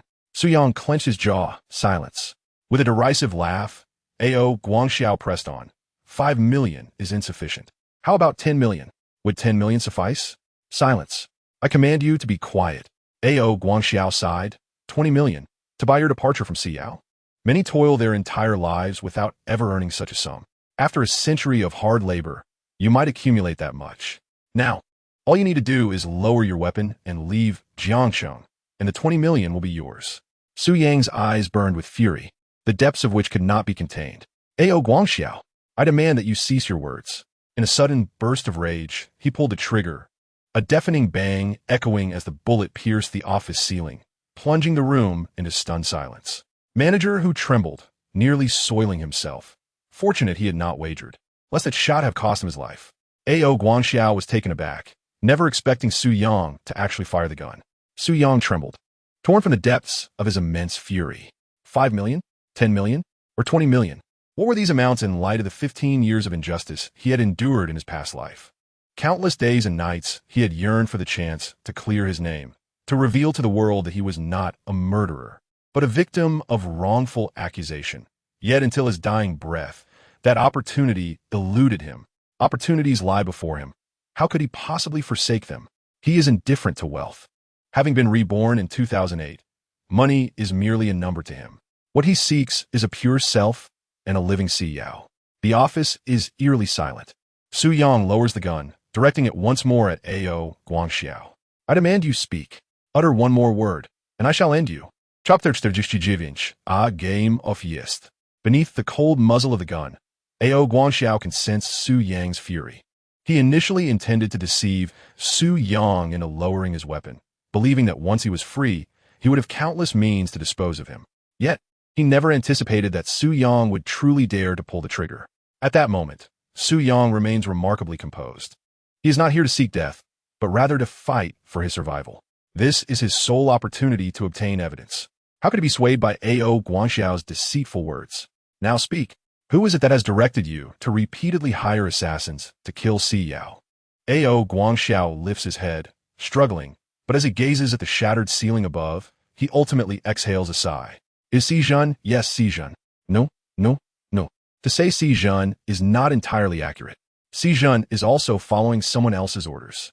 Su Yang is momentarily taken aback. This name surprises him. He had presumed that the one intent on Si Yao's demise was Si Ruyun, the major shareholder of Jian Logistics. Yet, he never imagined it was Si Zhen. This individual had been mentioned by Si Yao as the adopted son of his aunt, Si Ruyun. His aunt, having remained unmarried throughout her life, adopted a son at the age of 30 from an orphanage, naming him Si Zhen. However, aside from sharing the surname, he bears no genuine connection to the Si family. What benefits could he possibly gain from killing Si Yao? Moreover, according to Ao Guangxiao, Si Zhen is also acting on someone else's instructions. Could it be that Si Ruyun is the one pulling the strings? Ao Guangxiao chuckles bitterly. Su Yang, to speak frankly, while Si Ruyun is the largest shareholder of our Jian Logistics, I have only met her 3 times. She has numerous enterprises at her disposal. She would hardly concern herself with our small Jian Logistics. The connection with Si Zhen was established through considerable effort on my part. It is Si Zhen who has been in contact with me. As for whose order Si Zhen is following, I truly do not know. I have divulged all that you wish to know. Can I be released now? Su Yang raises the gun. The recent gunfire has already drawn the attention of those outside, leaving him with limited time. He retrieves the storage card from within, switches off the recording device, and pockets it. "Ao Guangxiao, I have acquired the evidence of your hiring assassins. If you possess any sense, you should abandon those unscrupulous tactics. Should Si Yao encounter any further danger, I would not hesitate to perish alongside you." In Su Yang's eyes burns a fierce intent to kill. He can produce evidence to prove Ao Guangxiao's guilt in hiring assassins. But once he does so, the reality of his coercion cannot remain hidden. Where did the gun come from? Why did he act in this manner? If Ao Guangxiao is imprisoned, he too will face the same fate. He obtained the evidence as leverage for negotiations with Ao Guangxiao, hoping to deter him from his relentless pursuit to eliminate Si Yao. Ao Guangxiao lowered his hands and sighed. "Su Yang, if I were you, I would seek refuge in a faraway land rather than choose the path of self-destruction. If I do not act, others will. Si Yao is destined to die. No one can save her. Your rejection of my 20 million will be a decision you come to regret. For soon you will find that I remain unscathed while Si Yao perishes, and you find yourself incarcerated." Su Yang scoffed. "Do you dare to gamble?" Ao Guangxiao glanced at the gun in Su Yang's hand. "Gamble on what? Whether there are bullets in your firearm. I shan't take that risk. You've already shot through the ceiling." Su Yang lowered his weapon and met Ao Guangxiao's gaze earnestly. "Before I enter prison, I will ensure that Jiedong Logistics collapses. You will lose everything before Si Yao draws her last breath." Ao Guangxiao paused momentarily, then threw his head back and laughed heartily, pointing at Su Yang. Reveling in his mirth, he felt no restraint, for he understood that Su Yang had acquired evidence and wished to survive. Thus he would not kill him. If he were to die, Su Yang would share that fate. After an indeterminate time of laughter, Ao Guangxiao straightened up, supporting himself against the table. "Jiedong Logistics has 30 stations in Jiang City, and my net worth stands at 80 million. You wish to bankrupt me, to strip me of everything, to bring about the downfall of Jiedong Logistics, and make me regret? How absurd." Su Yang remained silent. Ao Guangxiao tilted his head back, looking down at him with disdain. "I shall await your arrival. Await your efforts to ruin Jiedong Logistics. Let us see who meets their demise first, you or I." Su Yang, hearing the approaching footsteps outside, tucked the gun behind him and walked towards the door, indifferent to Ao Guangxiao's fury, resolute in transforming his words into reality. A group of employees, alerted by the gunfire, rushed towards Manager Hu's office, brushing past Su Yang in the corridor. A few rushed inside, only to find Ao Guangxiao seated in his office chair and Manager Hu crouched in the corner, their expressions frozen in shock. "Mr. Ao, Manager Hu, what happened? Do you need us to call the police?" Ao Guangxiao waved his hand dismissively. "It's nothing, just a bit of fun with Manager Hu. You may leave now." The employees exchanged glances at the gaping hole in the ceiling and at Manager Hu. Though unsure of what had transpired, they complied and exited. Once the door was shut, Ao Guangxiao approached Manager Hu and delivered a sharp slap. "Damn it, incompetent fool." Manager Hu felt aggrieved. Had he not summoned Ao Guangxiao, he might not have survived the day. Yet, regardless of the circumstances, he was still alive. Ao Guangxiao tugged at his collar, his face dark with malice. "You think I will allow Jiedong Logistics to falter? Dream on." At Jiang City First People's Hospital, within the ward, Si Yao opened her eyes, inhaling the scent of antiseptic that pervaded the air. She attempted to rise, but the pain in her chest forced her back against the pillow. "Is anyone there?" Si Yao called weakly, glancing toward the outside. Only the sound of an argument echoed through the corridor. "Get away." Guan Fei stubbornly blocked the door. "No. Yanga said that no one except doctors and nurses can enter. What if you harm my sister-in-law?" Si Shuizhong was infuriated. He waved his hand, instructing the two bodyguards beside him to throw Guan Fei out. Who was this reckless fool, causing such a ruckus? His daughter was injured, and he, as her father, could not even enter? The two bodyguards positioned themselves, preparing to subdue Guan Fei, but before they could approach, he brandished a kitchen knife. The sight of the blade startled the bodyguards, causing them to retreat hastily. Xiang, who had rushed to the hospital, saw Si Shuizhong blocked outside and Guan Fei standing in front of the door. He quickly shouted, "Guan Fei, step aside." Upon seeing Suyang, Guan Fei shot a glare at Si Shuizhong and reluctantly cleared the way. Si Shuizhong cast a cold glance at Suyang, filled with disdain. But with his daughter's life hanging in the balance, he dismissed Suyang entirely, pushing open the ward door and entering. Chapter 50. You're truly dull. Suyang looked at Guan Fei helplessly. Didn't I tell you to let him in when Si Xuezhong arrived? Guan Fei wiped his forehead. I didn't know he was Si Xuezhong.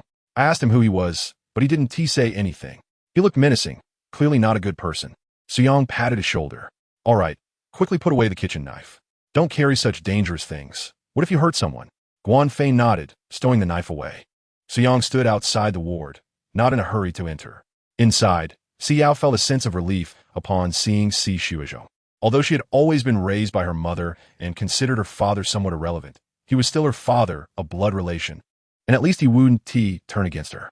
What's the matter? Si Xuezhong sat beside the bed, relieved to see Si Yao awake. She shook her head. I'm fine, just a bit tired. Si Xuezhong sighed. Previously, when Xiao mentioned someone wanting to kill him, he had thought it was mere fantasy.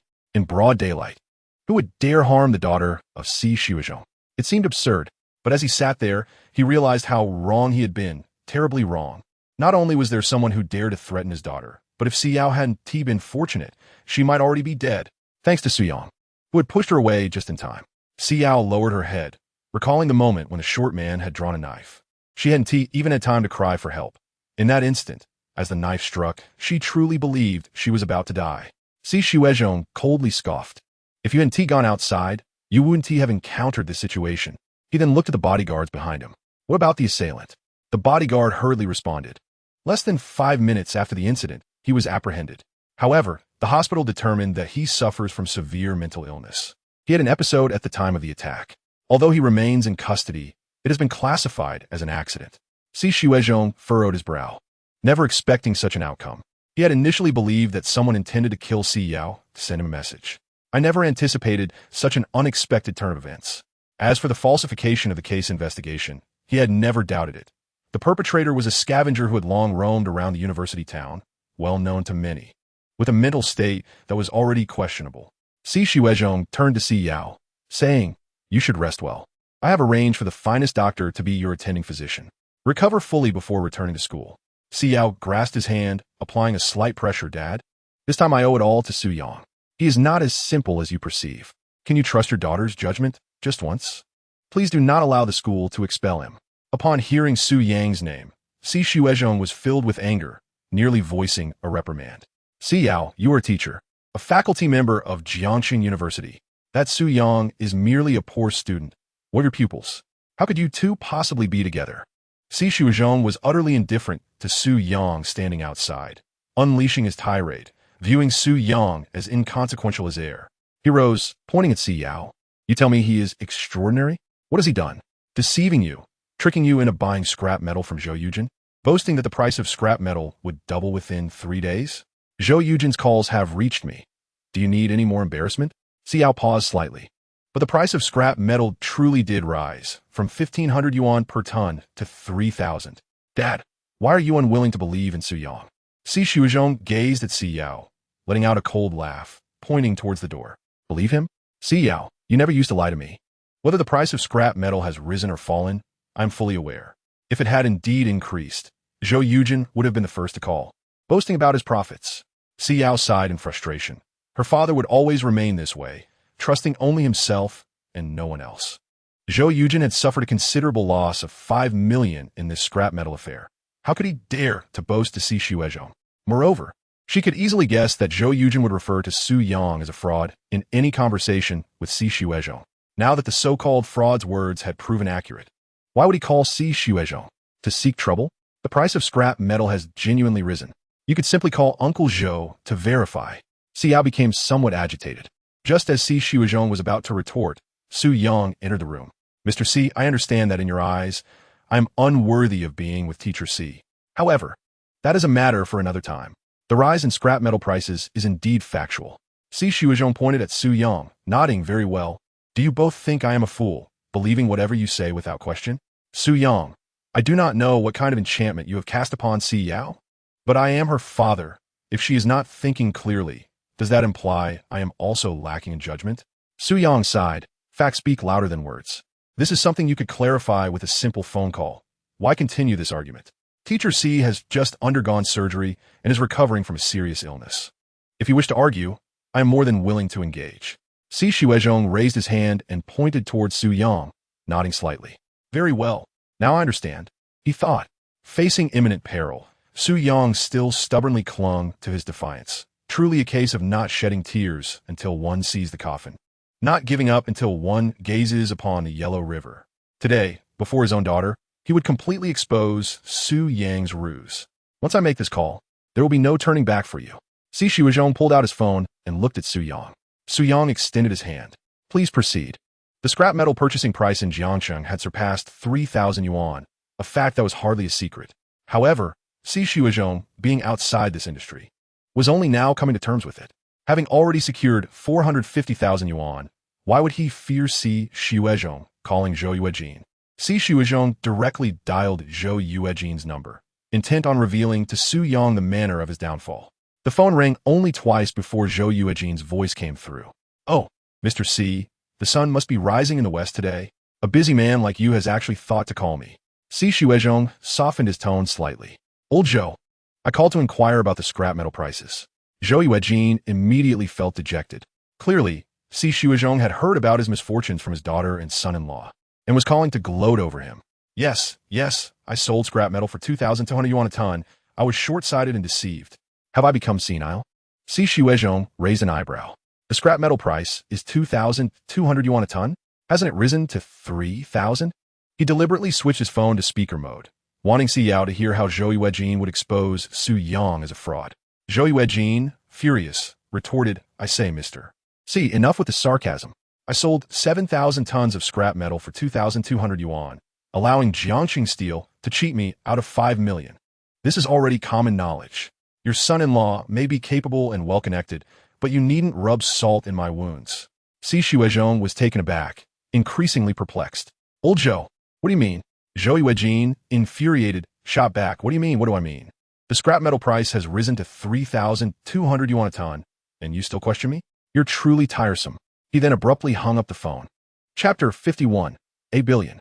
Listening to the silence on the other end of the line, Si Shuizhong found himself momentarily at a loss for words, even doubting whether he had misheard.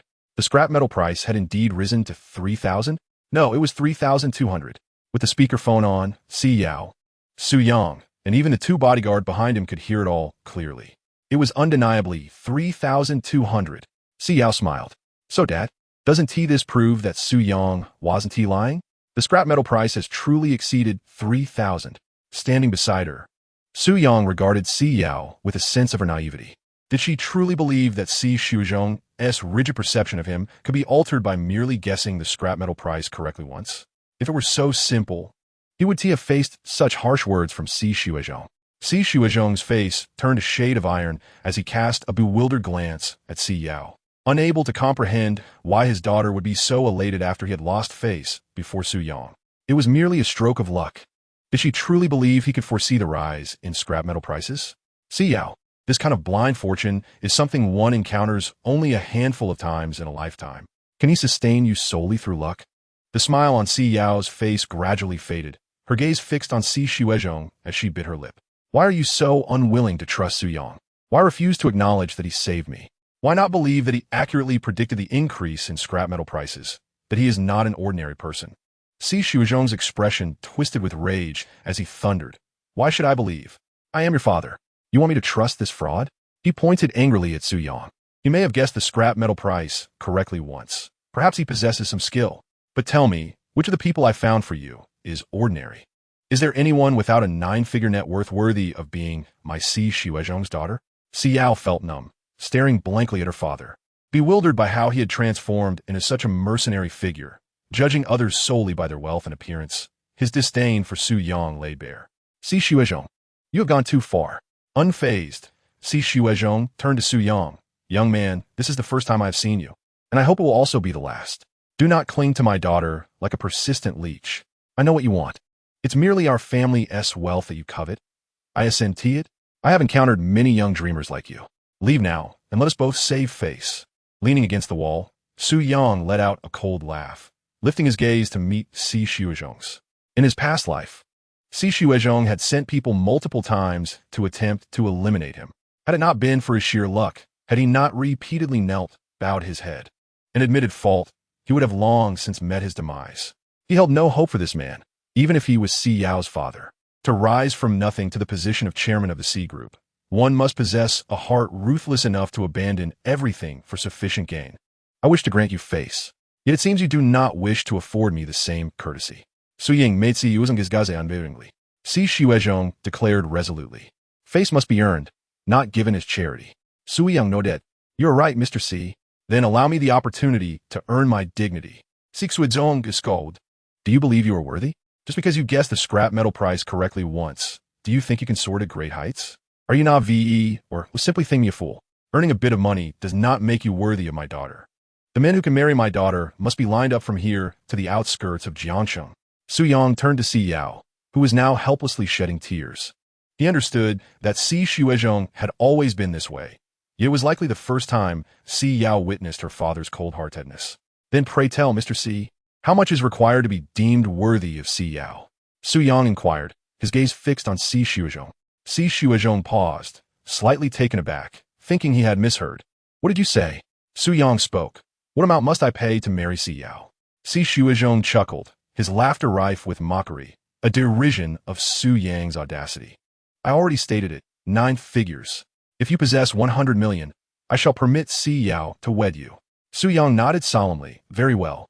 A gentleman's word is as unyielding as a team of horses. However, it is not merely about my possessing 100 million. Rather, I intend to present that sum as a betrothal gift to secure Si Yao's hand in marriage. Once I wed her, she shall have no further ties to the Si family. Si Shuezhong regarded Su Yang as though he were a fool, questioning whether Su Yang comprehended the gravity of his own words. 100 million. That is an astronomical figure.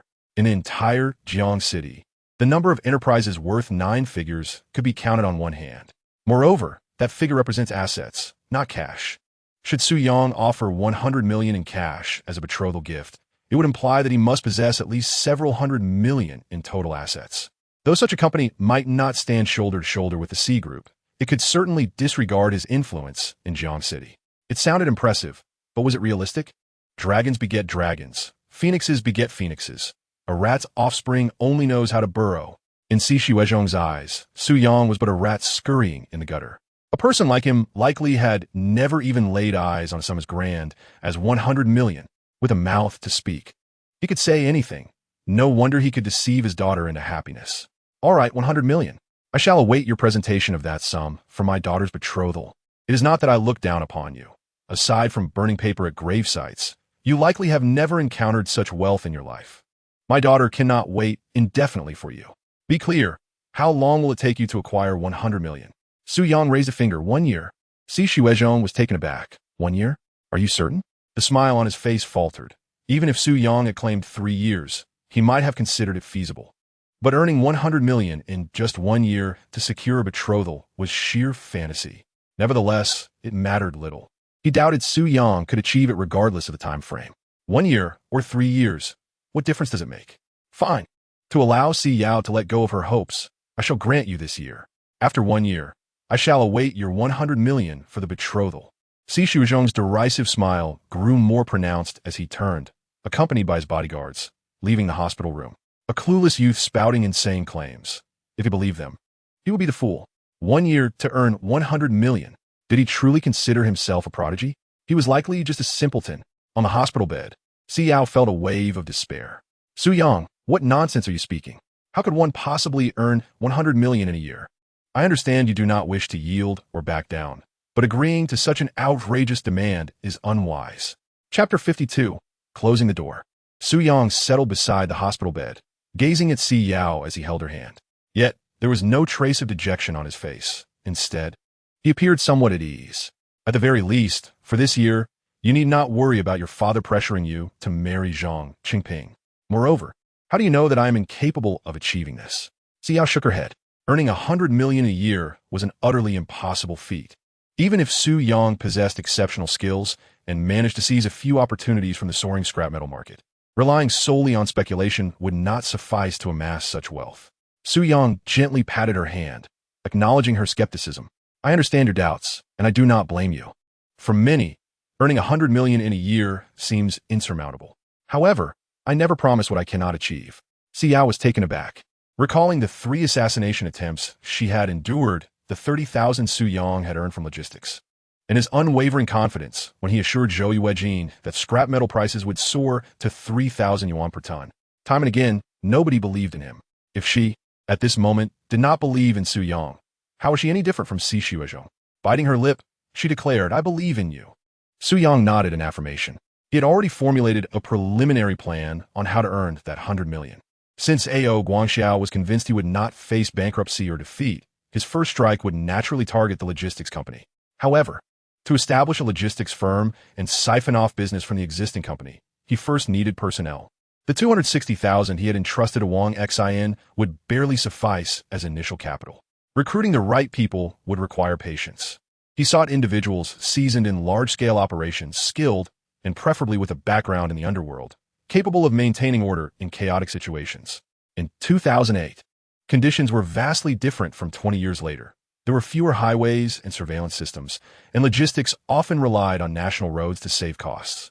Traveling through villages and streets, one encountered numerous highway bandits. Theft of fuel and goods was commonplace, and a careless moment could lead to fatal consequences with no one to claim the body. Under normal circumstances, it would be challenging to find such audacious and meticulous individuals. But if his memory served him right in the previous life, around this time, there had been a nationwide crackdown. Many influential figures had found themselves unemployed. People had to eat, survival necessitated finding work, and, as long as one could earn a living, everything else was secondary. He would need to wait a bit longer. Fortunately, he spent these days in the hospital, keeping Si Yao company as she recuperated. In the Pingyang Street, Xin chess room, the atmosphere was thick with smoke as 30 or so individuals lounged about, half-clothed, engrossed in their games. Half an hour prior, Wang Xin had summoned them to the chess room. Now that everyone had arrived, they found Wang Xin sitting silently with his eyes closed. "Wang Xin, is there any news from the logistics company?" One of his underlings inquired. Wang Xin abruptly opened his eyes and glanced at the younger man, who shook his head in response. An Audi A8 drove in, but shortly after, Su Yang left, and then the A8 followed suit. Nothing happened at the cargo station. Wang Xin let out a sigh of relief. "Well, it seems all is well. I can rest easy now. If something had gone awry, it would have been a significant issue. All right, I understand. The reason I called you all here today is to inform you that the venue will not be open this month." As soon as Wang Xin finished speaking, his subordinates erupted in commotion. "Not opening? Master Xin, are you jesting? This establishment has only been open for half a month. We have scarcely made any profit. And you're suggesting we close already?" Another subordinate chimed in. "Indeed, we've finally cultivated a few regular patrons, bringing in daily earnings of around 10 to 18,000. If we shut down now, would it not render our efforts futile?" A bald man raised his hand to silence them. "Enough of your chatter. Let Master Xin finish speaking." Wang Xin furrowed his brow. "I've received word that someone is conducting raids. We cannot operate for the remainder of this month." The bald man retorted. "Master Xin, isn't that a bit overly cautious? I see other establishments running smoothly. If there were to be a raid, we would surely be notified in advance. If it comes to that, we can close then. To shut down now would incur significant losses." As he finished, others quickly echoed his sentiments. "Isn't that akin to throwing money out the window? Master Xin, we have invested in these establishments and have yet to recoup our funds. You cannot keep unsettling our brothers. If you choose to close, do so, but I will not." Wang Xin remained silent. Beside him, Brother Long frowned. "Master Xin, I have been vigilant regarding the raids. I have not heard any recent news. From whom did you receive this information?"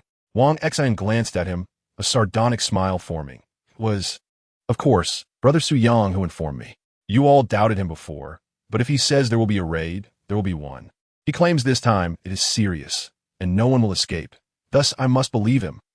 Brother Long scoffed. If it were anyone else, he might contemplate the matter. But this Su Yang was someone he held in deep disdain. They had a history of enmity, and Su Yang had arrived without so much as a greeting, clearly dismissing him. Furthermore, he had always been the one in contact with the higher-ups. With Su Yang around, would Master Xin not eventually cast him aside? "Master Xin, that fellow is merely fortunate. Can you truly place your trust in his words?" The group erupted in chatter once more. Wang Xin slammed his palm on the table and rose to his feet. "I have declared, if we are to close, we shall close.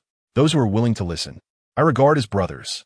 Those who are unwilling may leave now and refrain from calling me brother in the future. One must have life to enjoy wealth. 20 to 30 individuals exchanged glances, all visibly deflated. With Master Xian's declaration, it seemed closure was inevitable. Very well, let us close. Preserving our lives is paramount.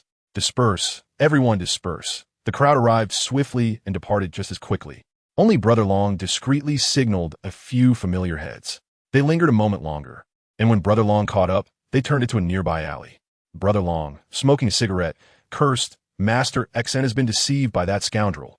He hit the mark once, and now thinks he is a deity. With all these establishments shutting down, what will happen to the brothers' livelihoods? One of the heads whispered, Brother Long, what do you propose we do?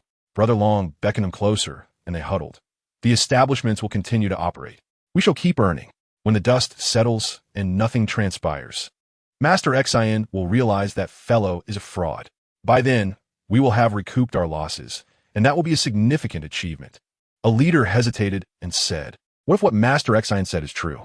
Longo patted his chest. Are you foolish? Am I not here? I have many friends in high places. If anything were amiss, I would surely be informed. What are you all afraid of? Just open the door. In chapter 53, Brother Who, the leaders exchanged glances and nodded in agreement. If anything went awry, Longo would take the blame. If all went well, it would be a significant achievement. And they could continue to earn. Although the venue was closed, they wouldn't starve, yet their pockets felt rather light. They were accustomed to spending lavishly. They could hardly tolerate such constraints. Having reached a consensus, they immediately returned to their previous ways. For several days, Su Yang remained at the hospital, caring for Si Yao. Si Yao had a robust constitution and was recovering swiftly. It wouldn't be long before her stitches could be removed. She subtly inquired about Su Yang's whereabouts after he brought her to the hospital. Su Yang vaguely replied that he was searching for the culprit. After much contemplation regarding his pursuit of Ao Guangxiao, he decided against revealing this to Si Yao to spare her further worry. Holding a bowl, Su Yang fed Si Yao some chicken soup. Just as she took a sip, the phone on the table rang. He glanced at the screen. It was a call from Wang Xian. A few days prior, Wang Xian had informed him that all venues had been shut down. Today, he was likely calling out of impatience, as so many brothers were waiting for their meals. Unfortunately, with the recent crackdown, they might not be able to eat for some time. Si Yao looked at him and said, you should answer the call first. Su Yang set the bowl down. Wait for me to return and I will feed you, he replied, picking up the phone and stepping out of the ward to answer. On the other end, Wang Xian sighed deeply. Brother, it's been 3 or 4 days, and the men below are growing restless. When will the operation you mentioned commence? Su Yang counted the days on his fingers. In truth, it had begun a few days prior, but tonight they would start to close in. The reason for the early shutdown was that someone was monitoring outside, calculating the earnings of each venue to ensure they could reclaim the ill-gotten gains. If they had only closed today, it would have been too late. They could not evade it. Wan Xin Yinan Sapi. He was an old hand in the game, yet he had never encountered such a scenario. No wonder Su Yang had urged him to shut down early. Previously, they would catch thieves and seize their loot. Now, it was a matter of forcing them to relinquish their ill-gotten gains, or else they would be detained until they complied. All right, Brother Su, I will wait another day. If tonight remains calm, I will have to reopen tomorrow. Wang Xian sighed and ended the call. He sat on the first floor of the gaming hall, gazing at the empty venue. Although he could have returned home during these idle days, he couldn't shake off his worries, so he chose to stay and keep watch. Brother Hu, please persuade Master Xian for us. Yes, he's becoming obsessed, blindly following that swindler. You have the best relationship with Master Xian. You are the only one who can sway him. A group of individuals surrounded a bearded man as he entered Xian Gaming Hall. Wang Xian beheld the arrival with a faint smile. It was none other than his old comrade, Hu De Gu, who was his senior by a few years, and he typically referred to him as Brother Hu. Brother Hu, what brings you to my humble abode? Hu De Gu, bristling with indignation, exclaimed, Wang Xian, have you lost your senses? At your age, to be so utterly deceived. You possess numerous venues, and yet you shut them down at a whim? Wang Xian noticed a few of Hu De Ji's underlings lingering behind him, realizing they had summoned Hu De Gu to act as an intermediary. I apologize for the spectacle. Brother Hu De Gu pulled out a chair and sat down, crossing his legs. Before I arrived, I couldn't fathom you would commit such folly. You've been closed for 3 days now, while the world outside remains tranquil, with everyone else thriving and making profits, devoid of any issues. Do you have any inkling of what people are saying about you? Hudagu paused momentarily before continuing. They claim you're so frightened that you cling to your position, while anyone else would have stepped down long ago. Wang Xian offered a wry smile. In recent days, doubt had gnawed at him, yet an unsettling feeling lingered. After all, when Su Yang had last relayed news to him, he had nearly dismissed it, only to see his venue raided. This time, the stakes were even higher, and he had to remain vigilant. Brother Hu, I called you a couple of days ago, urging you to lay low. I meant well, but it seems you disregarded my advice, perhaps thinking I was hindering your profits. Huda Ji's brow furrowed in concern. I'm not here to blame you. It's just that one shouldn't heed the words of deceivers. Your subordinates may be granting you face, but you cannot simply keep the venue closed indefinitely. You must provide a timeline for reopening, so that your brothers have something to look forward to. Wang Xian glanced at the few underlings behind Hudagu. Let's wait one more day. If tonight remains calm, we shall reopen tomorrow. Hudagu clenched his jaw. Another day of waiting? Wang Xian nodded affirmatively. Yes, just one more day. Brother Hu, I advise you to step outside and avoid this storm. Hudagu scoffed. You seem to have grown timid with age. It's only been a few days of good fortune. With so many venues under your command, a month's closure means significant losses. You may abstain from eating, but your subordinates need to survive. Do you think I am as gullible as you, swayed by every whisper? I am here out of respect. Otherwise, I would have scolded you thoroughly for spreading rumors and listening to those who speak nonsense. Wang Xian found himself at a loss for words. Yet, he understood Su Yang's methods were not mere fabrications. Better to err on the side of caution, for he could withstand 3 days of losses. However, he also recognized that Hudagu would not be easily convinced. Without the blade at his throat, fear was a distant notion. Brother Long, positioned behind Hudagu, frowned deeply and remarked, Master Exon, brother who speaks the truth, you have indeed been deceived. When I next encounter that scoundrel, this matter will not end so easily. I shall surely break his legs. Wang Xian shot him a glare. Use your brain when you speak. 3 days prior to the closure, it was the brother Su who informed me that there were individuals lurking outside, ostensibly aiming to compel us to relinquish our ill-gotten gains. If the establishment remained open, they would undoubtedly apprehend us on the spot. Upon hearing Wang Xian's words, Long Gu remained unconvinced, scoffing at the absurdity of the notion that someone would surveil them based on customer traffic in order to extract confessions. This was a raid, not a commercial enterprise. Even at this juncture, Wang Xian was still being duped. Chapter 54, The Fraudster. What surveillance? What confessions? Brother Xian, the gang does not believe that charlatan. Nonetheless, as you have spoken, I shall inform everyone to open tomorrow. Long Gu, too, was unperturbed, knowing that by tomorrow, Wang Xian would realize the truth about Su Yang being a fraud. At that point, whether or not to break Su Yang's legs would no longer be Wang Xian's decision. He turned with a few underlings and exited. Whether they opened today or tomorrow was inconsequential. They had never truly closed. As long as they received word from Wang Xian, they would no longer need to operate clandestinely. When the storm subsides and nothing amiss occurs, Wang Xian would find himself in a position of gratitude towards them. Inside, only Wang Xian and Bosu remained. Bosu lit a cigarette and took a drag, saying, Wang Xian, there are no outsiders here. So do not put on a brave face.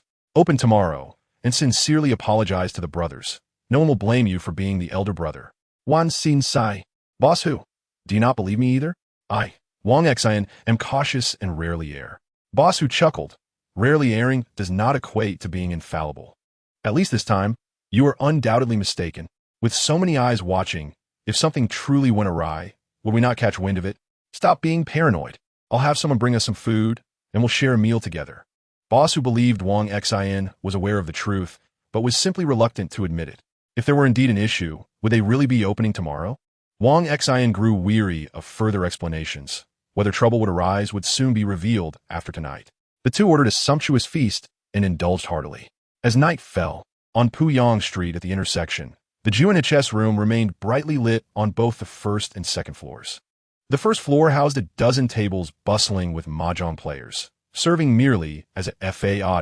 The true profits were generated from the second floor's loft, raking in hundreds of thousands in a single evening, merely a trifling sum. There were 2 tables of Pai Gio and 5 tables of Jiajin, with 20 to 30 patrons enjoying themselves. 2 younger subordinates stood outside, smoking. Brother Xian mentioned something might transpire in the coming days. We should remain vigilant. Let's not capsize in the gutter, one warned. The other subordinate scoffed. Did you not hear long ago? Brother Xin was merely deceived. Outside is tranquil, while inside they play mahjong. What could possibly go wrong? If something does happen, I shall cover your cigarette expenses for a month. As his words faded, a cacophony of police sirens echoed from a distance. In the blink of an eye, the entire chess room was surrounded on all sides. The individuals inside, gazing from the second floor downwards, turned pale as death. It was over. In an old residential complex near the university town, the chess room at the entrance faced its grim fate. Dragon Brother was savoring a cigarette while picking up a mahjong tile. I can certainly win this round. Please refrain from discarding any tiles. Allow me to draw my own. I am determined to secure a substantial victory over you all. The players were engrossed in the game when a young subordinate approached Dragon Brother. Boss, something seems amiss outside. There hasn't been a soul around since earlier. Annoyed, Dragon Brother waved his hand dismissively. What are you? A fool like Xin. Have you been brainwashed by some con artist? Do you genuinely believe anyone would dare to raid this place? Don't bother me. I am on the verge of drawing my own tile. The young subordinate, sensing the tension, said nothing more and stepped outside. Lowering his head, he lit a cigarette, but as he looked up again, the cigarette fell from his mouth to the ground. Outside the gaming hall, a dozen fully armed police officers had cordoned off the area and were disembarking from their vehicles. Dragon Brother, the young subordinate shouted. Dragon Brother turned to look outside, and a chill ran down his spine. He never anticipated that Wang Xin's words would come to fruition. A similar scene unfolded throughout the streets and alleys of Jiang City. That night, every venue and individual that had been recorded and targeted was, without exception, apprehended. At the Xinxin Gaming Hall on Pingyang Street, Wang Xin and Boss were indulging in drinks, thoroughly enjoying themselves. Boss belched and remarked, Wang Xin, you're nothing but a coward with a feeble heart. In our line of work, being overly cautious will lead to failure. Fortune favors the bold, while the timid perish. Just like this time, you fell for the trap. Closing for 3 days mean the loss of hundreds of thousands. You made quite the blunder. After taking a sip, Boss continued to berate Wang Xin. Where do you think all these raids come from? It's all just self-induced panic. If you keep believing every rumor, you'll incur significant losses. Wang Xin replied, this time, I'm almost certain it's genuine. Boss slammed his hand on the table, angrily pointing at Wang Xin. This time it's undoubtedly false. How can you still be so deluded? As soon as he finished speaking, the phone on the table buzzed incessantly. Under the influence of alcohol, Boss leaned down to glance at it, belched again, and picked up the phone. Hello, I'm busy drinking. Why are you calling? Just as he finished his sentence, he bolted upright. What did you say? The venue has been raided? Where are the people? The voice on the other end, trembling, replied. Everyone has been taken away. Not just the customers. Our people have been apprehended too. Brother, you wouldn't believe it. I barely managed to escape. Before the young subordinate could finish, someone on the other end shouted, There's one more here. Immediately, the line went silent. Hello? Hello? Boss yelled into the phone several times, but received no response. He stood there, bewildered, in front of the table. Wang Xin glanced at Boss about to speak, when his own phone on the table began to ring as well. He paused for a moment and answered the call. Xin, it's chaos, utter chaos. They're arresting people everywhere. The venues have all been raided. Wang Xin was abruptly roused from his stupor, though he had only caught snippets of conversation from Boss Receiving the phone call that the establishment had been raided left him utterly shaken. The realization that Su Yang had been right all along sent a chill down his spine. Hadn't our venues been shut down? We had narrowly escaped catastrophe. Wang Xin let out a sigh of relief. The young man on the other end of the line spoke with a sorrowful countenance. Master Xin, Brother Long, and the others have also been taken. In recent days, several of our venues have remained operational, but Brother Long forbade me from informing you. Now, they've all been swept away. Wang Xin sprang to his feet, his eyes bloodshot with fury. He surveyed his surroundings, kicking the table in a fit of rage, sending dishes crashing to the floor, rendering him speechless. Su Yang had warned him to be wary of those around him. He thought he had been vigilant enough, yet unexpectedly, betrayal struck him like a dagger. Damn it. Chapter 55. A safe passage in the Xin Club. Boss sat across the table, utterly dazed. In the blink of an eye, the empire he had spent a lifetime building, comprising dozens of establishments, had been obliterated. All his underlings had been captured, leaving him as the sole commander. It wouldn't be long before someone would betray him. It wasn't a lack of faith in his brothers. It was simply that they had rounded up too many, and he had long been a target with no chance of escape. Basu felt an overwhelming urge to slap himself across the face. Just days ago, Wang Xian had called him to suggest shutting down the venues, warning of impending trouble, and he had dismissed Wang Xian as delusional. Today, he was beset by several of Wang Xian's subordinates, insisting that he reopen the establishment, believing Wang Xian had been deceived. Now it was clear who the fool truly was. Had he heeded Wang Xian's advice, he would have been safe and sound by now. Yet now, even if he were to strike his own face, it would be too late to amend the situation. Basu turned his gaze to Wang Xian, a thought striking him like a lifeline. You mentioned that a friend had informed you of this news beforehand? Could you possibly call this friend to see if there is a way to extricate them? Wang Xian sighed deeply. Su Yang had warned him 3 days prior to close the doors, yet he hadn't anticipated that some of his men would disregard his words. Now, he felt too ashamed to reach out to Su Yang. Basu seized him by the arm. Brother, lend me a hand. If I get caught, it's truly over. Wang Xian, feeling somewhat helpless, realized that he could have distanced himself from this mess. Yet now that his subordinates were ensnared, could he truly remain unscathed? After some contemplation, he retrieved his phone, intending to call Su Yang to inquire if he had any viable means of escape. However, before he could make the call, Su Yang pushed the door open and entered the Xian club. Master Xian, are you dining? Su Yang greeted, glancing at the chaotic scene around him. Didn't he seem like you enjoyed your meal? Did you flip the table for a bit of excitement? Upon seeing Su Yang, Wang Xian instantly felt a wave of relief wash over him. Brother Su, I'm in awe of you. I, Wang, truly stand in admiration. From now on, every word you utter shall be regarded as a command. Should I doubt even a syllable, may the heavens strike me down. In a single night, the entire market was swept clean, without the slightest hint of forewarning. Remarkably, Su Yang managed to inform him 3 days in advance. If he were to share this revelation, others would undoubtedly dismiss it as mere fantasy. Yet, in Su Yang's case, it had become a reality. Beside him, Hu Laoda scrutinized Su Yang intently, his youthful appearance casting doubt in his heart about the validity of the news he had conveyed. However, Wang Xian's earnestness was undeniable. Hu Laoda promptly donned a smile. Addressing Su Yang, Brother Su, my surname is Hu. You may simply call me Xiao Hu. Su Yang glanced at Hu Laoda, who seemed older than his own father. How could he address him as Xiao Hu? Hu to go. Please speak your mind. Do not hold back. I cannot bring myself to call you Xiao Hu. You need not worry. My relationship with Xian Yi is quite amicable. Hu Laoda slapped his thigh in delight. I knew it. Brother Su is a man of loyalty. To be candid, all of my venues have been raided. Not a single brother remains. They have all been taken in. You possess significant influence. You must assist me in devising a plan to rescue them. Su Yang furrowed his brow. His initial intention was merely to win over Wang Xian's subordinates. Though many had been apprehended, the primary objective was to extract confessions regarding illicit gains rather than to imprison them. A mere handful of wrongdoers were apprehended, while the majority paid their dues and were released. It was unlikely that the entire detention center of Jiangsheng could accommodate all of them. For him, saving even one was a victory. The logistics company was sorely in need of manpower, movers, drivers, all required staffing. Noticing Ying's predicament, Wang Xian interjected, Bradebsu. This is a matter of life and death. If you can lend your assistance, I will express my gratitude to Lao Hu. Name your price. He sighed, to be honest. I may not escape this either. A few of my younger brothers, who feigned compliance, have opened venues without permission and have also been taken. Su Yang offered a wry smile. Xian Yi, it is not that I am unwilling to help. Rather, I truly cannot assist in this situation. For those who have been taken in, the way to secure their release is straightforward. They must confess their illicit gains. However, returning to this line of work thereafter is out of the question. Once they are marked, unless they leave the country, there is no chance of continuing. Wang Xian and Lao Hu exchanged a bewildered glance, both struck by the implications of Su Yang's words.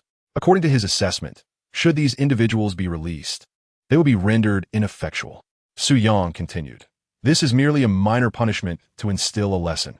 As long as they relinquish their ill-gotten gains, they may depart.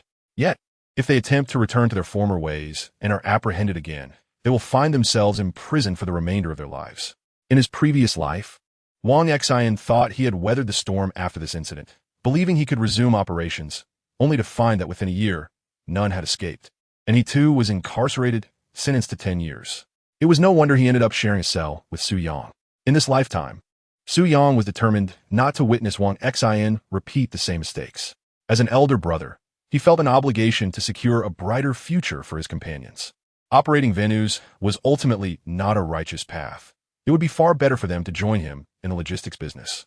In doing so, he would earn a profit and ensure that Wang Xin was not left wanting. Wang Xin fell silent, while the old who beside him was equally bewildered. They both made their living by taking risks, which was undoubtedly true. However, when faced with a crisis, who would prioritize wealth over life, if not a fool? In this world, as long as one preserves the green hills, there is no fear of lacking firewood. When a life is lost, money becomes mere waste paper. I fear I shall have to relinquish the fortune I have amassed over half a lifetime, sighed old Hu.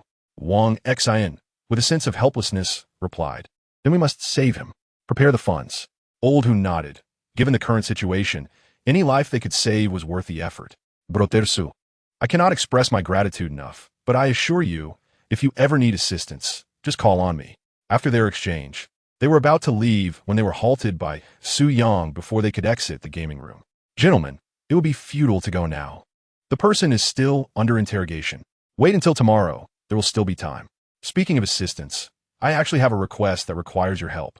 Chapter 56, Bianjingwa.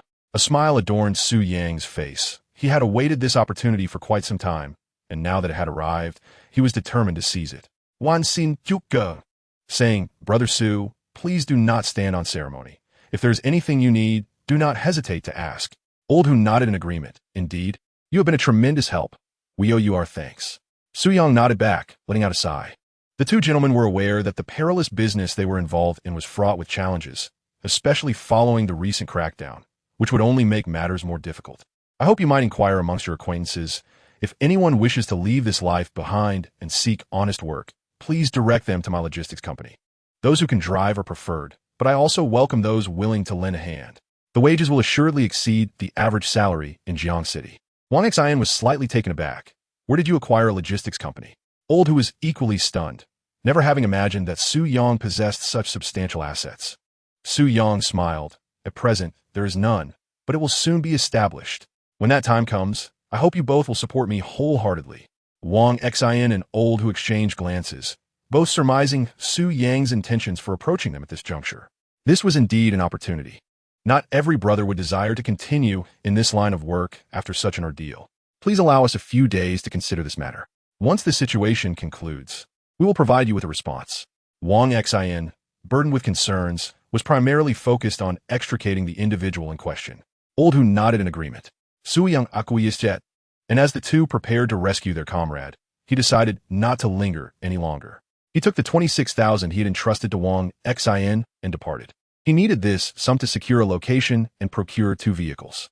Once the employees were in place, he could launch an action with great vigor. The establishment of Deping Jian Logistics was imminent. Departing from Xin Gaming Room, Su Yang made his way toward Jiang City University. Jian Logistics would encompass over 30 stations throughout Jiang City. Its primary operation involved transporting goods from Jiang City to various locations nationwide via trucks. Based on the weight of the goods and the distance to be covered, quotes would be provided individually. However, these quotes were quite flexible, tailored to the client as circumstances. Anyone who enters the realm of logistics is bound to be ruthlessly exploited. In Jiang City, the logistics business is almost entirely monopolized by AO Guangxiao, leaving little room for negotiation. Although AO Guangxiao offers decent wages to the drivers at the logistics hubs, it pales in comparison to his profits, merely a drop in the ocean. He oversees over 30 hubs, of which only a handful are directly managed by him. The rest are franchises. These franchises consist of individuals who invest their own money, rent premises, and purchase trucks merely to display the sign of the logistics company. Occasionally, the logistics firm allocates some orders to these franchises, who also accept orders independently. However, regardless of the nature of the orders, they must surrender at least 40% of their profits to AO Guangxiao, showcasing his unscrupulousness. Near the university town, there exist 2 logistics hubs. One is naturally the directly managed hub under manager Hu, while the other suffers greatly as it is a franchise owned by an independent investor. On ordinary days, the bustling activity of the direct hub starkly contrasts with the desolate state of the franchise. Su Yang recalls that during his previous life, shortly after his imprisonment, he heard that this franchise was on the brink of collapse. The entire hub was left with but a single truck and its owner, who doubled as both the driver and the proprietor. Presently, it is likely not much different from his past experience. Despite its dilapidation, the location itself is already established, making it an undeniable choice for a site. As he navigates the area, he approaches the franchise hub, noticing from a distance that the express in the company name has faded away, leaving only the bare word logistics. Upon entering the freight yard, he is greeted by an overwhelming sense of decay. The expansive area is home to merely 2 idle trucks, accompanied by a small 2-story building. The entire yard spans over 1,000 square meters, ample enough to accommodate a dozen trucks. Further back, there is a makeshift plastic steel structure, presumably a warehouse. The yard is overrun with weeds, some towering high enough to surpass a person's knees. Just as he intends to head towards the small building, a somewhat disheveled middle-aged man approaches him, unsteadily clutching a half-empty bottle of beer. "What do you want?" He slurs, casting a glance at Su Yang. Su Yang scrutinizes the man from a distance, his brow furrowing slightly. "Are you the owner here?" The middle-aged man sighs. "Owner? I'm merely a truck driver. If you need goods transported, I can assist you." Su Yang takes in the sight of him, recalling from his previous life the tales he heard in prison regarding the local happenings, and he finds himself somewhat familiar with this forsaken freight yard. Once, it thrived with business, and the owner reaped substantial rewards. In its heyday, countless trucks would come and go daily, and anyone who witnessed it would feel envious. However, he later learned that the owner fell victim to abduction, succumbed to gambling, and incurred substantial debts.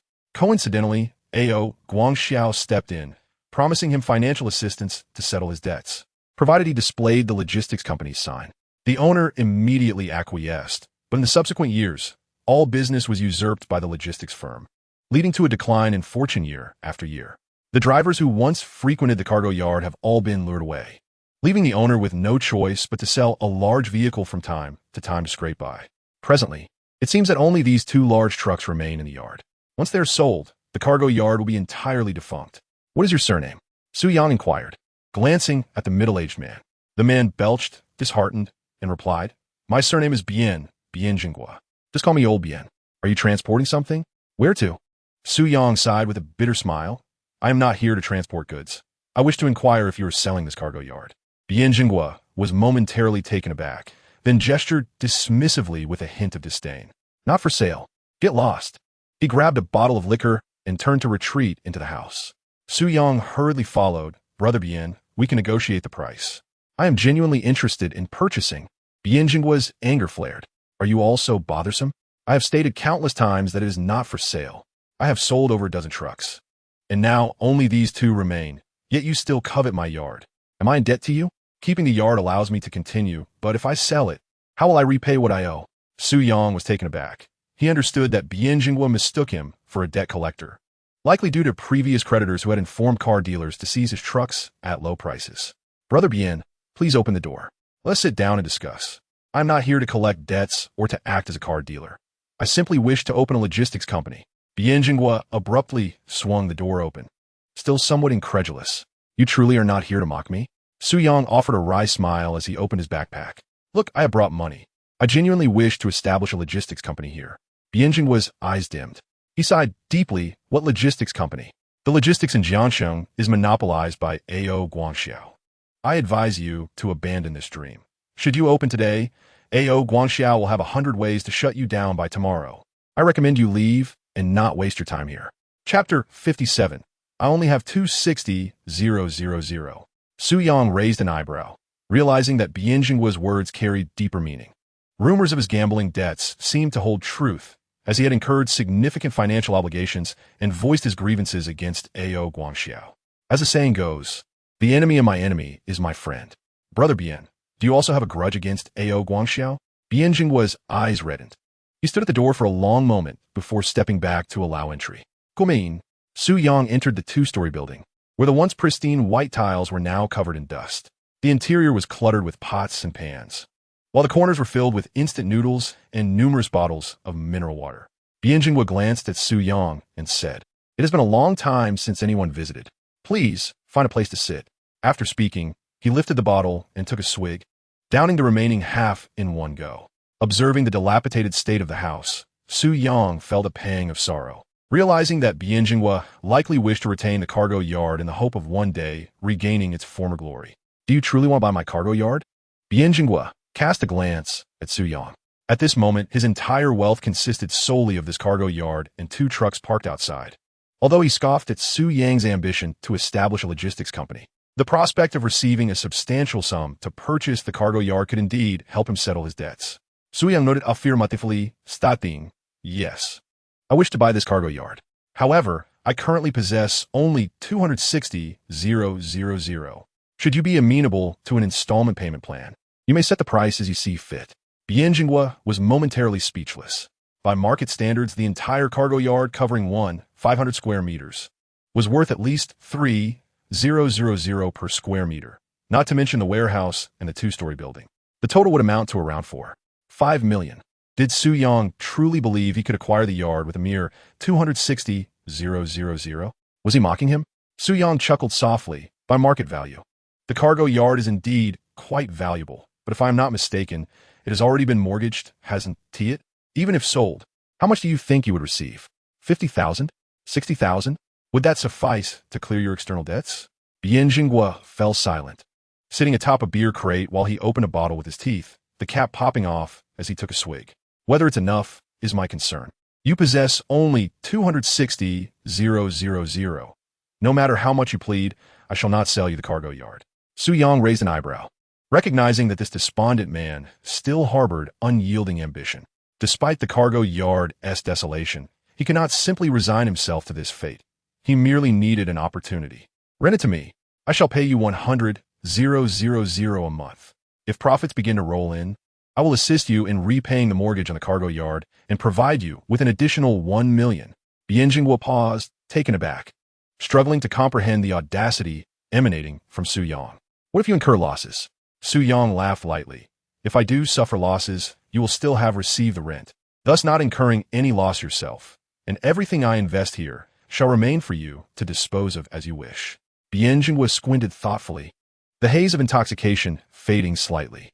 Though he had been drinking, he was still lucid enough to recognize the merit in this proposition. A sum of 100,000 would suffice to lease a larger, better location. Why settle for this one? Su Yang smiled. This old cargo yard possesses a reputation, making it ideal for business development. Moreover, I wish to rent the 2 trucks outside as well, for which I will pay you additional rent. Of course, Su Yang had a more critical reason as well. He needed Bianjinghua, an experienced logistics veteran, to manage the yard. Once he established a logistics company here, he was confident that Bianjinghua would be drawn in. I am aware that you harbor a grudge against A.O. Guangxiao. However, I am confident in my ability to prevail, should I manage to eclipse Jiyun Logistics. It would serve as a means for you to vindicate yourself.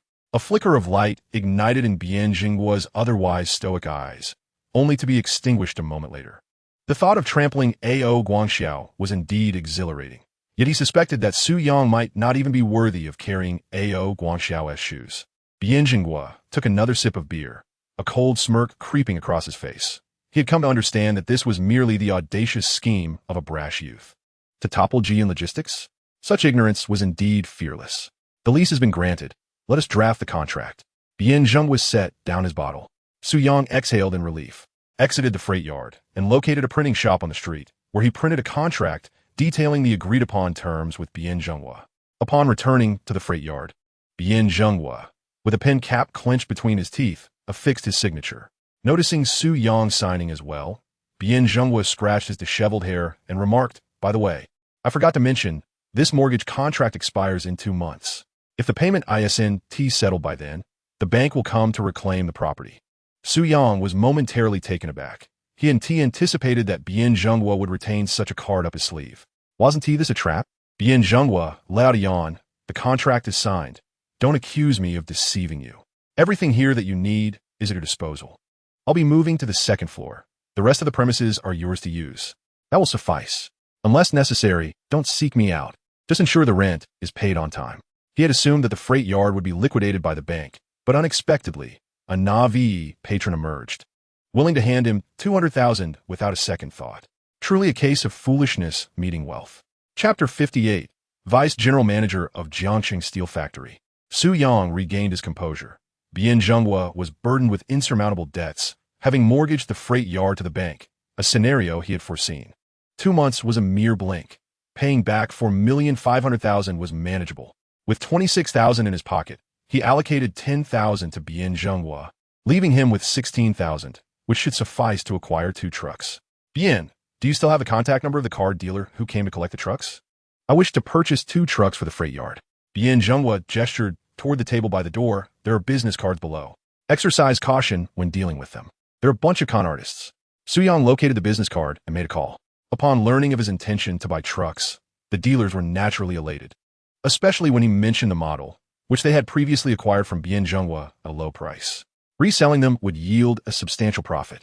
Little brother, 10,000 per truck. This price is a bargain in the entire Jiangxing. We never deceive in our dealings. Su-Yang scoffed, 7,000 per truck for 2.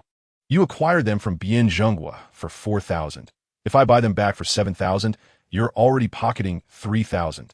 Don't be greedy. If you refuse, I'll find another dealer. The car dealer gulped, startled, unsure how Su-Yang was so well informed about the origins of this batch of trucks. He quickly shifted his tone. All right, 7,000 it is. Where shall I deliver the trucks? Su-Yang, sitting at the table, lit a cigarette and replied with a smile. Deliver them back to Bien Zhenghua's freight yard. Bring them back the same way you took them. The dealer on the other end of the line was momentarily stunned. And in the next breath, he raised his voice. Return to Bien Zhenghua's freight yard? I just drove these trucks away from there. You want me to bring them back? Are you joking? Su-Yang chuckled coldly. What? You want to do a straightforward deal? If you bring them now, I'll pay you immediately. Whether it's a jest or reality, you'll find out upon your arrival. The car dealer nodded. All right, I'll deliver the vehicles now. He issued a stern warning. If you dare to make a fool of me, you'll regret it. Su-Yang promptly hung up the phone. With money in hand, he was unperturbed by trivial matters. Now that he had acquired the vehicles, all that remained was to await news from Wang Xin and Old Hu. What he truly lacked was merely the means to survive. Every endeavor begins with a challenge. For a company, the most formidable phase is the initial stage. Presently, all logistics orders in Jiang City are monopolized by Jiefeng Logistics. Even with their low prices, ordinary small merchants and factories hesitate to experiment with them, fearing that their logistics company might fail within days. Should that occur, returning to Jiefeng Logistics would undoubtedly result in severe repercussions from AO Guangxiao. Hence, securing this first business deal necessitated collaboration with a substantial company, preferably one with a stable, long-term engagement. Once the first deal is successfully executed, a continuous stream of business would naturally follow. Yet, the question remained, whom should he choose for this initial transaction? As Su-Yang pondered while smoking, he recognized that the largest client in Jiang City was undoubtedly the Jiang City steel plant. However, such a colossal deal was beyond his capacity. As a more feasible alternative, he recalled that the Jiang City steel plant often engaged with several nearby parts manufacturers. Currently, the plant's primary logistics capacity was focused on major infrastructure contracts, leaving these smaller manufacturers somewhat neglected. If he could secure an order from them, it would breathe new life into his logistics yard. More importantly, if his memory served him correctly, these orders originally belonged to Jiefeng Logistics. If he intended to succeed, he would need to seize this opportunity to take business away from them, little by little. In less than half an hour, the car dealer arrived with 2 trucks at the logistics yard. When Su-Yang handed over the 140,000 yuan, both men were still in disbelief. Just last month, they had sold the trucks at a low price, and now Su-Yang was offering them an additional 60,000 yuan to bring them back. Was there really such an easy way to make money in this world? Now, they were beginning to realize the truth of the matter. Su-Yang cast a glance at the 2 men. With the cash in hand, the dealer immediately broke into a grin. You're generous, boss. I still have over 10 trucks purchased from Bien Zhenghua. If you need them, I could bring them back for 70,000 each. Su-Yang scoffed. What's the rush? For now, we only need these 2. By the time you bring those 10 trucks, they might not even suffice. He instructed them to leave the vehicles there while they completed the transfer paperwork and then return them to him. The 2 dealers nodded eagerly in agreement and swiftly departed with the money. Su-Yang scrutinized the 2 trucks before him, oblivious to the second-floor building behind him where Bien Zhenghua observed the 4 vehicles parked in the yard, his expression exceedingly complex. He could see that Su-Yang was merely a naive young man, utterly ignorant of the business world. Spending 260,000 yuan, 100,000 for renting the yard, 140,000 for the 2 trucks, left only 20,000. Hardly enough to sustain a month of operations. How could one conduct business like this? After a moment's reflection, He took a sip of beer and self-deprecatingly muttered, "What does it matter to me?" In this state of disarray, one still finds the audacity to meddle in the affairs of others. The city of Jiang, particularly its outskirts, is densely populated with an array of buildings, both tall and short, enclosed within brick walls. At a glance, the view seems endless. The faded plaques of the Jiang City Steel Manufacturing Plant and the Jiang City Steel Group hang outside, having lost much of their vibrancy. Standing outside the plant, Su Yang finds himself in a bit of a predicament. He is acquainted with many individuals within, having previously witnessed a number of them imprisoned during his past life. Even Liang Juanhao, the deputy general manager of Jiang City Steel, is someone he has encountered. They had shared a moment in prison when Liang offered him a cigarette. In the realm of economic offenders, he felt a certain superiority as a murderer, for in the outside world, these individuals wield intellect while inside the might of brute force reigns supreme. However, those events belong to a bygone era. In this life, he has yet to meet any of them. Now, he finds himself blocked at the entrance, unable to gain entry. After a brief stroll around the premises, Su Yang resolves to take matters into his own hands. He discreetly finds a secluded corner and scales the wall to enter.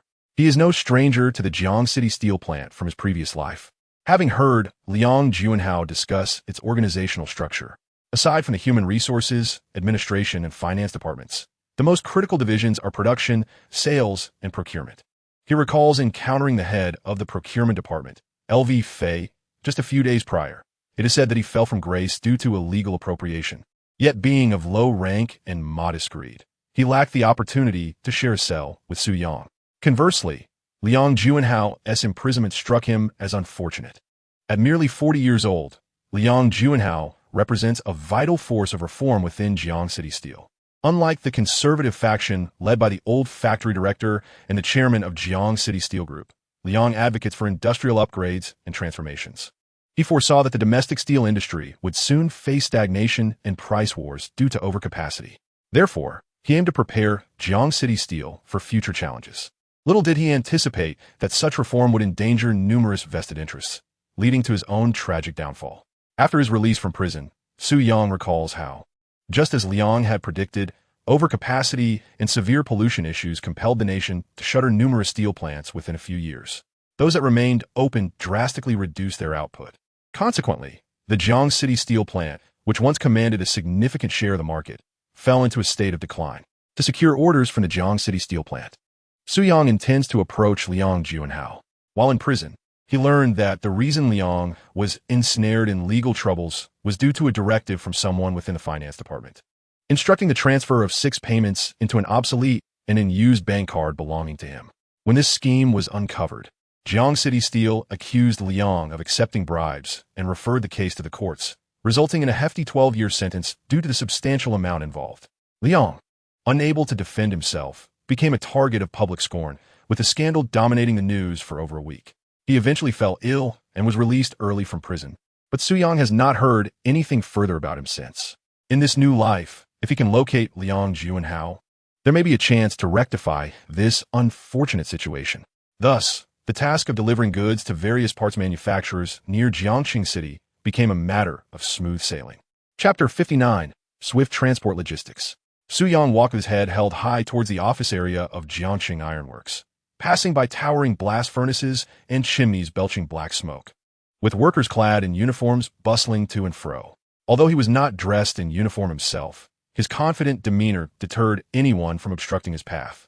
Upon reaching the office area, he finally located the office of Liang Juanhao on the directory board.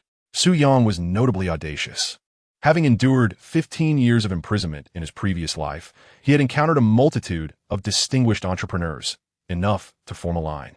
It is undeniable that these individuals reaped the benefits of their era. Yet amidst so many contemporaries, why were they the only ones to prosper? The answer lies in their courage. He strongly resonated with the saying, Tsinghua and Peking University cannot compare to boldness. While others might ponder for a long time, meticulously crafting their words before knocking on the door of the vice president's office at Jiangxing Iron and Steel Group, he simply turned the doorknob and entered without hesitation. "Hello, Mr. Liang," Su Yang greeted, looking at Liang Juanhao seated behind the desk. Unlike the gaunt, middle-aged man he remembered from prison, the man before him was impeccably dressed in a sharp suit, exuding an air of gentility. Liang Juanhao regarded Su Yang with a smile rather than anger, saying, "And you are?" Su Yang pulled out a chair and sat down. "I am the owner of Swift Transport Logistics. My name is Su Yang." The name Swift Transport had come to him while he was scaling the wall earlier, as the company was about to be established. It would not do to lack a name, so he simply derived it from his surname, Su. Liang Juanhao appeared to have an epiphany, though he had never heard of the name before. Su Yang chose not to expose this fact as beyond himself. No one was aware that there existed a company called Swift Transport in Jiangxing. Liang Juanhao smiled and inquired, "Mr. Su, what brings you here?" Su Yang smiled in return. "Since you've asked, I shall be forthright. I have come today to represent Swift Transport in securing the freight orders from Jiangxing Ironworks to various parts manufacturing plants." Liang Juanhao contemplated for a moment. "This order has already been entrusted to Jian Logistics. We have no intention of soliciting bids from other logistics companies. I fear you may have come in vain." Su Yang could not help but chuckle. Approaching Liang Juanhao had proven to be fortuitous. This gentleman was quite refined, known for his iron-fisted management style, yet amiable in demeanor, exhibiting little pretension. Had it been someone else, he might have already been escorted out by security. Liang Juanhao's calm inquiry revealed his magnanimity. "Su Yang continued. I observed outside Jiangxing Ironworks for 2 days and noted that the majority of Jian logistics trucks were primarily transporting construction materials to various infrastructure sites.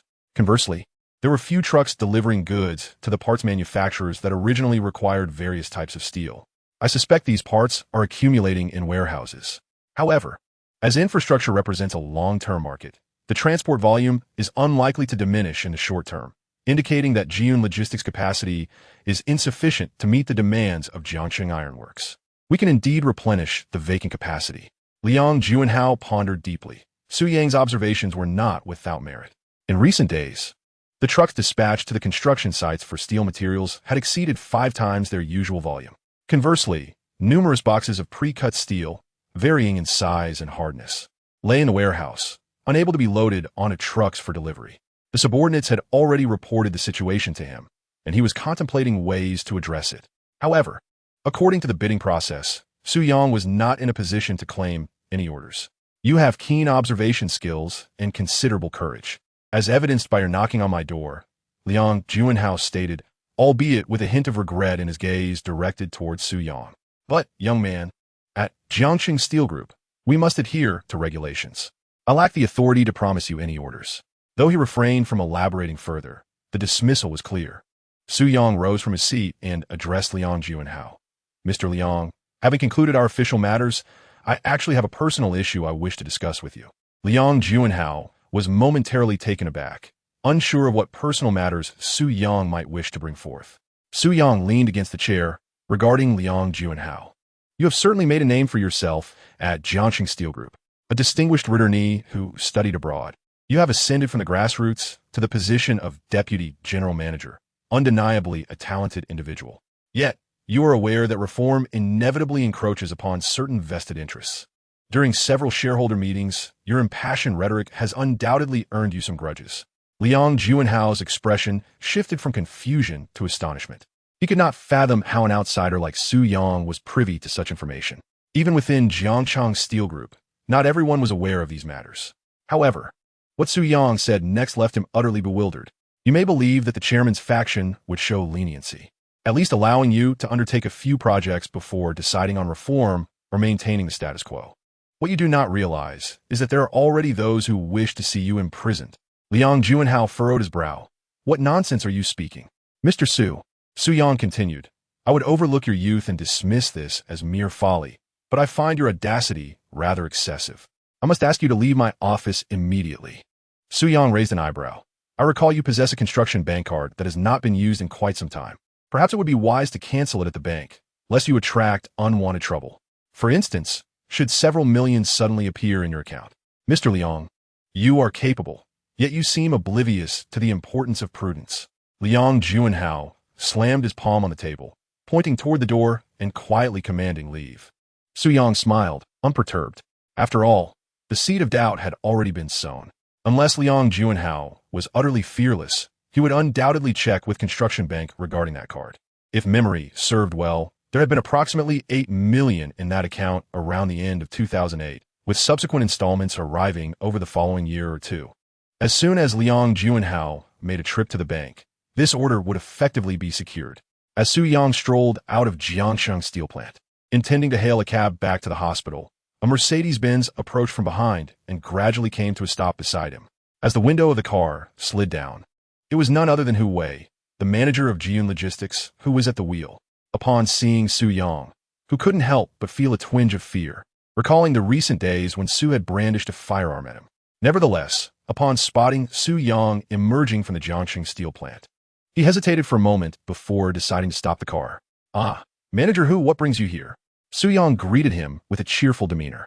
Hu swallowed hard, attempting to quell his apprehension, knowing that in such a public setting, Su likely wasn't armed and wouldn't dare to act against him. Furthermore, as the site manager, he possessed considerable skills and was not easily intimidated. "I'm here to discuss business with Jiangsheng Steel. We're planning to sign a supplementary contract," Hu announced. Su Yang raised an eyebrow. "Have you signed already?" Hu chuckled nervously. "Not yet. I have to come back tomorrow." Su Yang replied with a smirk. "If that's the case, perhaps you should reconsider coming at all. This task may not fall into the hands of Jiyun Logistics." Hu's expression shifted as he pondered the implications of Su Yang's words. Su continued, "I've recently established my own logistics company named Sushitong. I plan to arrive at Jiangsheng Steel tomorrow to finalize a freight contract. My apologies for inadvertently encroaching upon your business." Su Yang feigned regret, while his tone betrayed no hint of genuine remorse. He had vowed to let Ao Guangxiao lose everything, and it seemed he would begin by seizing orders from Jiangsheng Steel, ensuring that wherever Jiyun Logistics operated, he would follow suit. Hu swallowed again. Had it been anyone else, he could easily dismiss the claim. After all, the logistics industry in Jiangsheng was their domain. Yet this was Su Yang, the audacious youth who had dared to point a gun at him. Who could guarantee that he wouldn't attempt to snatch orders from Jiyun Logistics? "Is this truly the case?" Hu inquired, his voice tinged with disbelief. Su sighed. "You are the only one still in the dark about this matter. I must take my leave now. Drive safely, Manager Hu." With that, he turned and walked to the roadside, hailing a taxi to depart. In the Mercedes, Hu Wei sat up straight, suddenly alert. He hastily retrieved his phone and dialed Ao Guangxiao. Chapter 60. This order was neither insignificant nor monumental. A mere 1 to 2 million was trivial for Jiyun Logistics, yet represented a long-term business opportunity, signed every 3 months. If they lost it, the repercussions would be substantial. Given Su Yang's assertive claims, he needed to report this immediately. As the call connected, Ao Guangxiao answered with a curt, "What is it?" Hu inhaled sharply. "President Ao, you won't believe who I just saw at the Jiangsheng steel plant." "Damn it, why play guessing games? Just spit it out." Ao snapped. "Su Yang, the Su Yang from Jiangsheng University. He claims that the supplementary order with Jiangsheng Steel is already in his hands. He has started a logistics company called Sushitong." Ao Guangxiao frowned, a cold smirk forming on his lips. This fool truly believes that just anyone can run a logistics company? In the bustling city of Jiang, why does only one logistics company, Jiyun Logistics, dominate the market? Why does Su Yang not ponder this? For an outsider to attempt to intrude is already a fantastical notion, let alone trying to seize a share of the pie. Listen to his bluster. He is merely boasting. This matter has long been settled with the administrative department. Signing the contract is merely a formality. Do you truly believe everything he says? Have you engaged your intellect at all?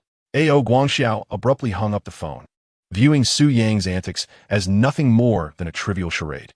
If such a company as Sushitong Logistics truly existed, he would have been informed long ago, not waiting for someone surnamed Hu to enlighten him. Manager Hu, upon hearing the busy signal on the line, felt a surge of frustration, nearly wishing to slap himself. How had he not realized that Su Yang was deceiving him? To be cautious, Manager Hu decided to call the deputy head of the administrative department, as they were responsible for these matters. After all these years of camaraderie, he should at least be aware of any changes. When the call connected, the deputy head cheerfully responded, "Manager Hu, didn't you just leave? Did you forget something here?" Manager Hu quickly waved his hand. No, Director Jiang. I wanted to ask if there have been any changes to our contract. I just heard from a logistics company called Sushitong that they have already obtained our contract and are set to sign it tomorrow." Director Jiang was equally perplexed. Where had this rumor originated? It had been less than 10 minutes since Manager Hu left to make the call. How could there be any changes? If there were, would he not be aware? "Old Hu, what are you babbling about? I am in touch with the legal department regarding the contract. You simply need to come by tomorrow morning to sign it." I have never even heard of this Susutong Logistics. Please do not jest with me. With that, Director Jiang ended the call, and manager who angrily slammed the steering wheel, causing the horn of his Mercedes to blare. He had been deceived by Su Yang. That little trickster. What was this nonsense about Susutong Logistics? This was utterly humiliating. At the Jiang City Steel Plant, in his office, Liang Juanhao felt an unsettling disquiet within him. Su Yang's words pierced his mind like a thorn, prompting him to rub his temples. He was aware that some within the group harbored discontent towards him. However, this individual, of all people, was the chairman. He had been personally elevated by Zhang Yuanchao, the chairman of Jiang City Steel Group, and was considered a staunch ally of his. Although the reforms in recent years had stirred considerable dissent, and others had cautioned him against overreaching, he believed that as long as his actions benefited the group, he was justified in pursuing them. For Zhang Yuanchao would always offer silent support. Yet just days ago, at the shareholders' meeting, Zhang had urged him to reconsider, clearly indicating his lack of support for Liang's reform proposals. Was it truly the case that the chairman's faction would seek to undermine him over such a trivial matter? To conspire against him? Liang Juanhao stood up, choosing to believe in the possibility rather than dismiss it. Rumors are never born from a void. He made a phone call, instructing the driver to bring the car downstairs. He needed to visit the bank to ascertain the truth of Su Yang's claims. If they proved false, it would be of little consequence. He would remember the logistics company, Susutong, and would repay them in due time.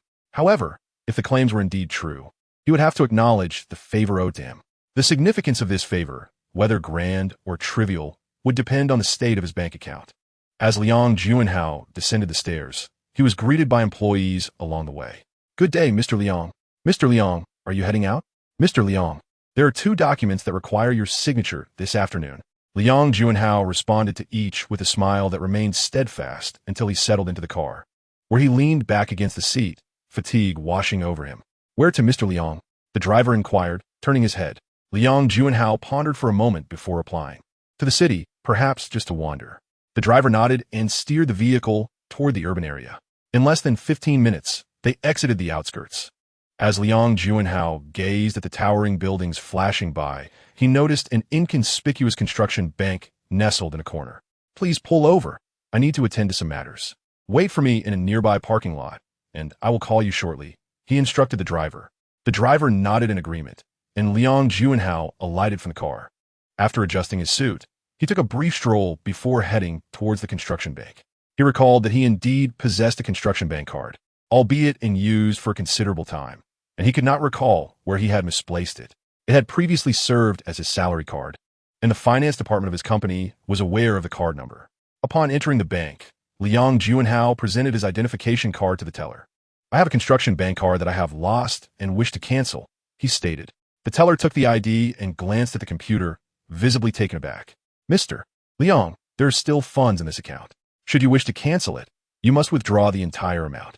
However, our branch does not have sufficient cash available today." Liang Juanhao stood frozen in disbelief. He had not used this card in years and presumed to contain no more than a few hundred yuan. "How much is in the account?" he queried. The teller responded, "There is a total of 8,760,000 yuan. Chapter 61. Call the security department."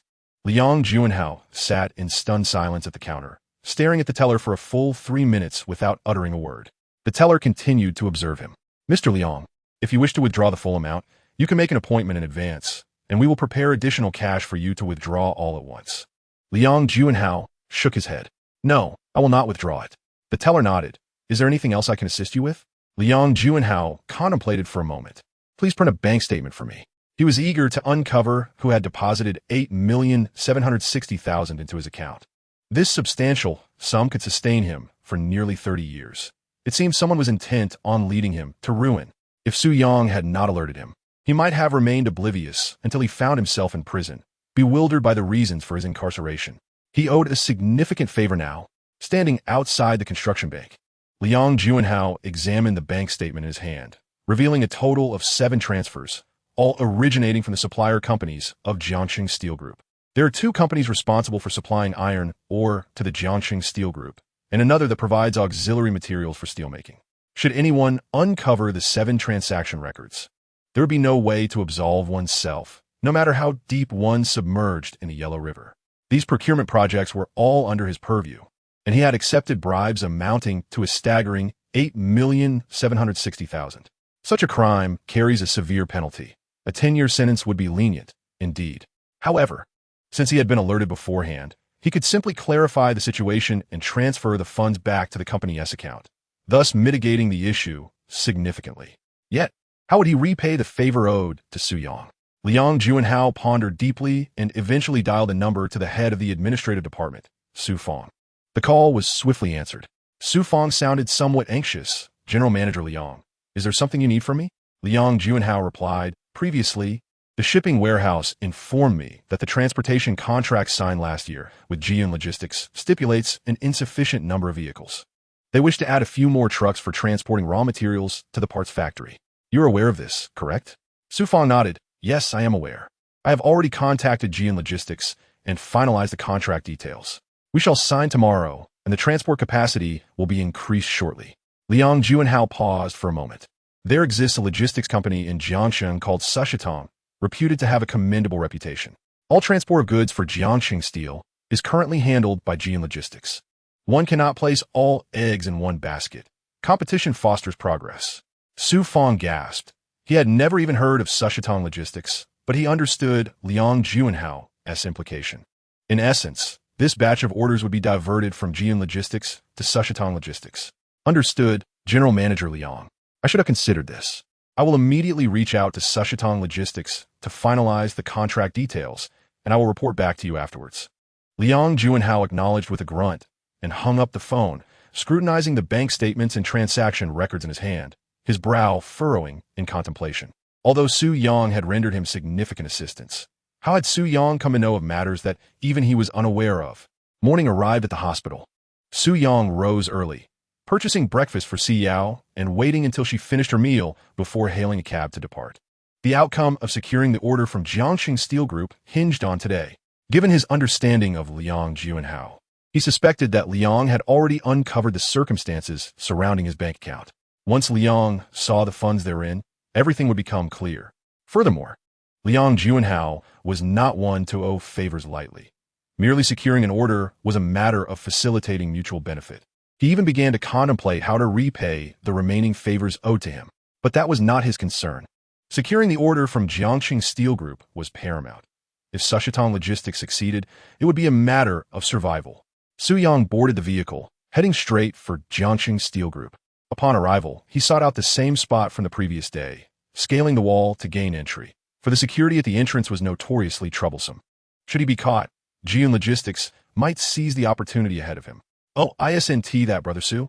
As Su Yang clambered over, he spotted Manager Hu, clutching a briefcase, watching him with a sardonic smile not far away.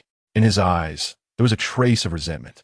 Just yesterday, a few remarks from Su Yang had humiliated him, leading to a scolding from Ao Guangxiao.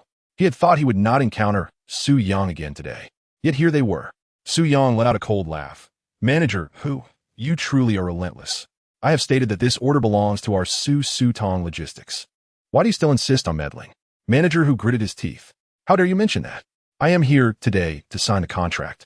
Director Jiang from the administration department made it abundantly clear that he has no knowledge of your Sushitung Logistics. Spare me your nonsense. Su Yang raised an eyebrow. Oh, so you mean to say that this order is undoubtedly yours at Jian Logistics? Manager Hu retorted with a sneer. It's not just a certainty. It is as good as sealed. This order will exclusively be signed by Jian Logistics. As for your Sushitung Logistics, it will be wise for you to step aside. Su Yang sighed inwardly. Manager Hu certainly had some audacity. Let us wait and see how this unfolds. We shall discover to whom this order ultimately belongs. He made his way towards the office area, with the two of them ascending the stairs one after the other. Fortunately, he had encountered Manager Hu. Otherwise, he would have been unaware of the location of the administration department. Liang Juanhao must have given the proper notice, or else he would have had to call him. Upon entering the administration department of Jiangxing Steel Group, Su Yang was quite taken aback. There were over 100 personnel solely responsible for the administrative affairs of Jiangxing Steel Group, given that the group employed nearly 10,000 workers. Such a substantial administrative department was indeed warranted. Director Jiang had been waiting at the door with the contract for quite some time. Upon seeing Manager Hu, he immediately approached him. In the usual course of business, A.O. Guangxiao had frequently shown favor to him, and thus he was quite cordial towards Manager Hu. Manager Hu, you have arrived quite early. Why did you only inform me when you reached downstairs? You could have had someone come down to escort you. Manager Hu chuckled. I wouldn't dare trouble you, Director Jiang. The fact that we can come to sign the contract is already a favor from you to us at Jieyun Logistics. Director Jiang smiled in return, but then cast a glance towards Su Yang, standing behind Manager Hu. And who might this be? Chapter 62. The person has already left. Manager Hu sneered, as Su Yang had boasted about securing the order, only to find that no one here recognized him. This individual is quite impressive. He is the owner of Su Tong Logistics. Director Jiang looked bewildered. What is Su Tong Logistics? I have never heard of it. Manager Hu, did he accompany you?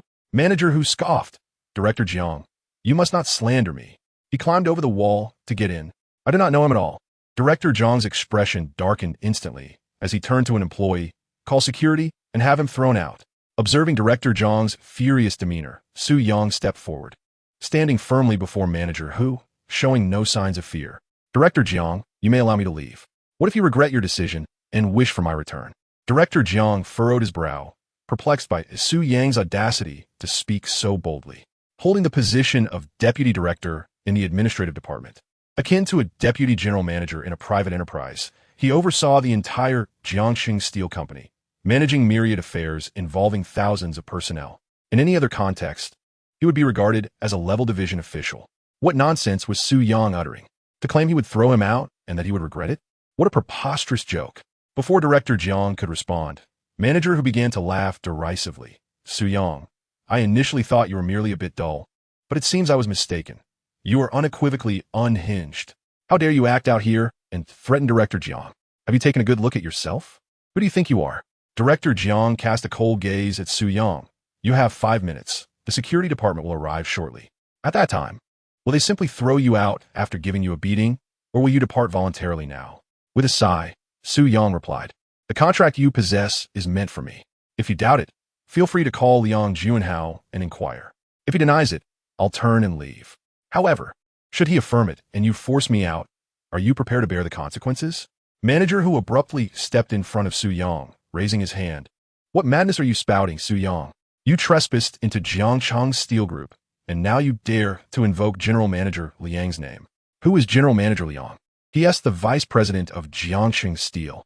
Do you really think he would acknowledge you? Huh. If Director Jiang calls him, and he claims not to know you, you would be dragging him down with you. A jolt of concern struck Director Jiang. He had even contemplated calling Liang Junhao to verify the matter.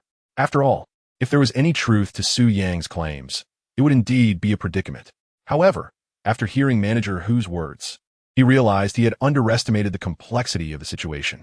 If someone were to infiltrate under the guise of Liang Junhao's authority, how many calls would he need to make? What would General Manager Liang think of him then? Stop your nonsense. Either leave now or await the security department's arrival, which will undoubtedly result in a beating before you're tossed out.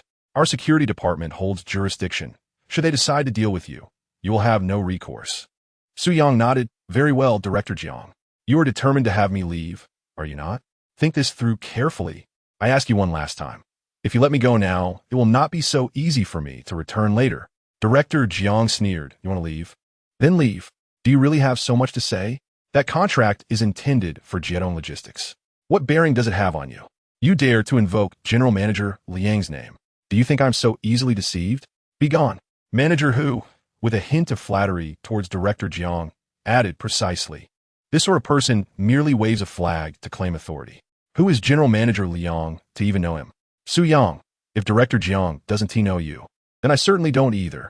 You are merely a second-year student from Jiangxing University, impoverished, and you claim to know General Manager Liang? Be gone at once. Do not stir up trouble here any longer. If you persist, you shall find it impossible to exit these doors. Su Yang nodded, casting a glance at Section Chief Jiang and Manager Hu. Very well, I shall take my leave. He turned on his heel, having grasped the situation. It appeared that Liang Junhao's arrangements had not been directed towards Section Chief Jiang.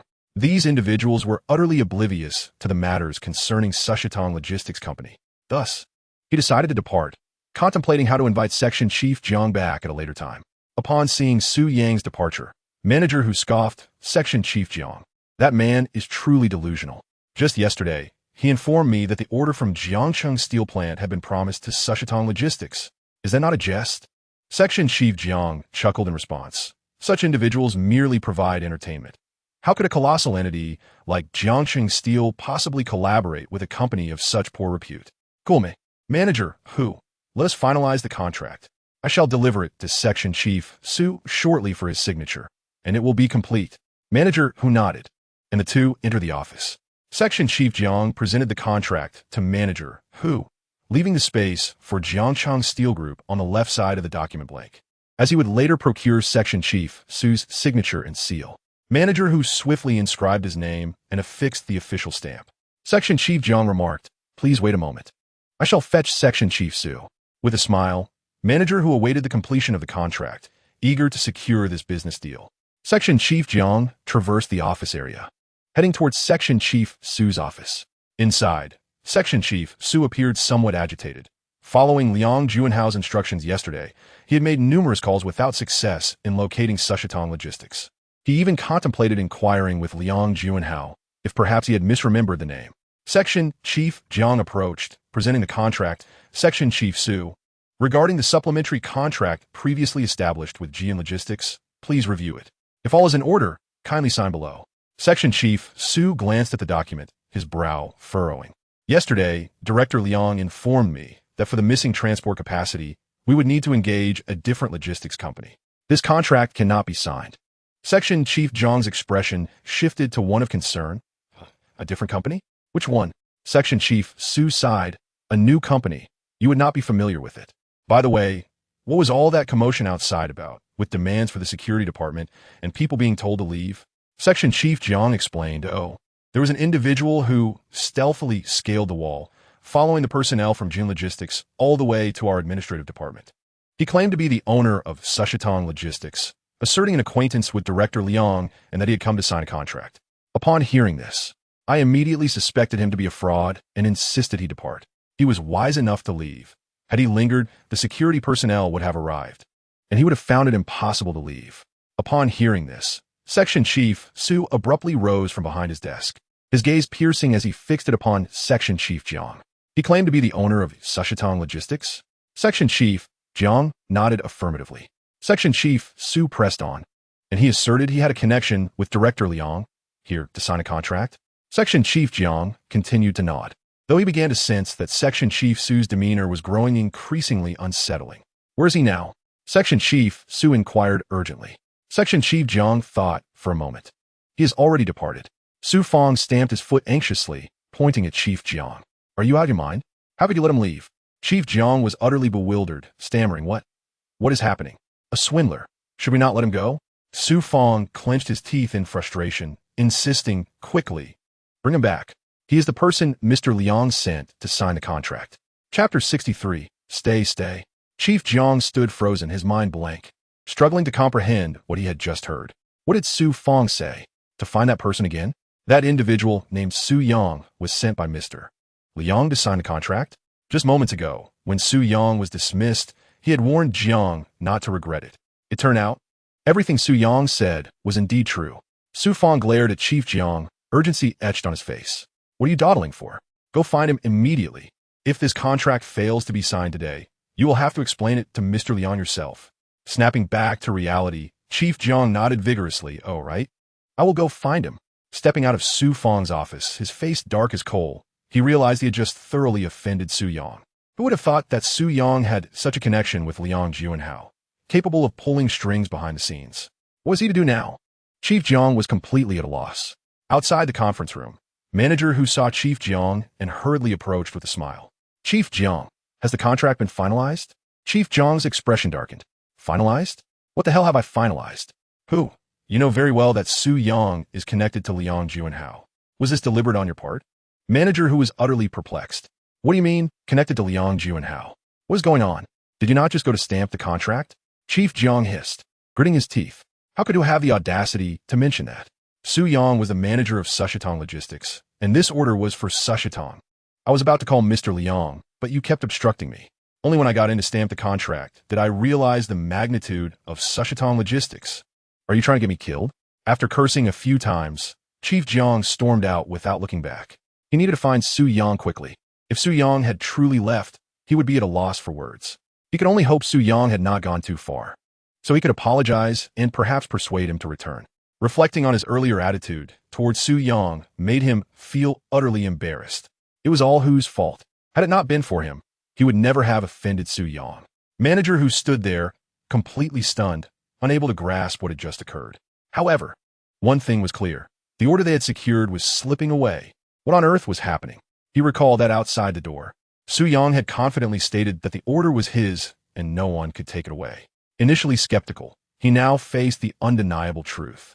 The contract was indeed Su Yang's. His signature was on it, the official seal affixed, and Jiangxing Steel Plant could still back out. Manager Hu felt his legs give way, nearly collapsing. No. He needed to report this to General Ao immediately. A crisis was looming. Meanwhile, Chief Jiang hurriedly pursued Su Yang from the office area and finally intercepted him at the entrance of Jiangxing Steel Plant. Brother Su, please wait. Director Jiang abruptly blocked Su Yang's path, gasping for breath. Su Yang cast him a sidelong glance. Director Jiang, do you intend to call security and have me thrown out? Director Jiang smacked his thigh, exclaiming, No. What are you saying, Brother Su? It is my inability to recognize greatness. I have misjudged you. He lowered his voice and leaned closer to Su Yang. Brother Su, Mr. Liang has already made arrangements with us. Come back with me and let us sign a contract. With a sigh, Su Yang replied, Director Jiang, had you displayed this attitude earlier, I would not have turned and walked away. But now, I cannot accompany you back. If I do, and you change your mind, having security beat me up, I would have no recourse. Director Jiang was on edge, realizing Su Yang was still upset. Earlier, when he had told Su Yang to leave, Su Yang had even given him a chance to call Liang Juanhao, and he had scolded Su Yang in the process. Brother Su, I too was deceived by that scoundrel Hu. I beg you, let us return and finalize the contract. I shall treat you to drinks tonight to make amends. In the future, whenever you visit the Jiangxing Steel Factory, I will come out to greet you from 2 miles away. Please grant me this favor. Director Jiang anxiously regarded Su Yang. If he offended Su Yang to the point of refusing to sign a contract, it would be problematic enough for the company's shipments. But angering Liang Juanhao would lead to dire consequences. Seeing Director Jiang's demeanor, Su Yang understood that the time was ripe for negotiation. If he continued this charade, he risked losing the deal entirely. Very well, I shall give Director Jiang face today. However, the original contract was for 3 months at 2 million. Regarding the price, I wonder if there's room for negotiation? Director Jiang sighed in relief and immediately responded, Absolutely, we can certainly negotiate. 2 million is merely the price for an ordinary logistics company like Jian Logistics. With Brother Su on board, we must adjust that to 2,600,000. You sign, and I will promptly transfer 30% of the initial payment to you. I guarantee that subsequent payments will be made timely, without delay. Su Yang nodded nonchalantly. The additional 60,000 was not merely a price inflation. Even if Liang Juanhao disapproved, both Director Jiang and Director Su needed to be appeased. After all, what gave Ao Guangxiao the authority to dominate the logistics industry in Jiang City? He had manipulated numerous small companies, and it was only fitting that larger firms received their due kickbacks. Otherwise, why would so many companies choose to work with him? Upon returning to the Jiangxing Steel Factory, in the administrative meeting room, manager who had already departed, Director Jiang pulled out a contract identical to the one for Jian Logistics, except that the amount had been increased by 60,000. Su Yang signed his name, thereby activating the contract. As for the official seal, he did not possess one at the moment, and according to the contract stipulations, their current 4 trucks were wholly inadequate. However, having secured over 700,000 in advance payments, he now has sufficient funds to acquire several more trucks. The Su Tong Company has, indeed, been revitalized. In the headquarters of Jian Logistics, located in Jiangxing, Ao Guangxiao stood beside his desk, where a man in his 30s, impeccably dressed in a tailored suit and embodying the essence of an elite professional, was seated. Outside the office, a secretary entered, presenting a cup of tea. Ao Guangxiao promptly accepted it and handed it to the man. Sir, be cautious, the tea is hot. Seated in the chair was none other than Si Zhan, the adopted son of Si Ruyun. With a furrowed brow, Si Zhan questioned, Are you suggesting that when this fellow, Su Yang, held a gun to your head, you divulged all the details? After leaving Jian Logistics, he has established his own logistics company and intends to wage war against you? Chapter 64, Robbed. A.O. Guangxiao, feeling guilty, nodded. Yes, yes, sir, I did admit to the matter concerning Si Yao. However, I did not dare utter a single word about what should remain unsaid. As for him starting a logistics company, that is simply a manifestation of his insanity. He even claimed he would seize the Jiangcheng steel plant and take away our orders from Jin Logistics. You must admit, is he not delusional? Si Zhan gazed at the teacup on the desk, where a few tea leaves floated, and disdainfully poured the tea onto the table. I instructed you to filter the tea before brewing it. Fool!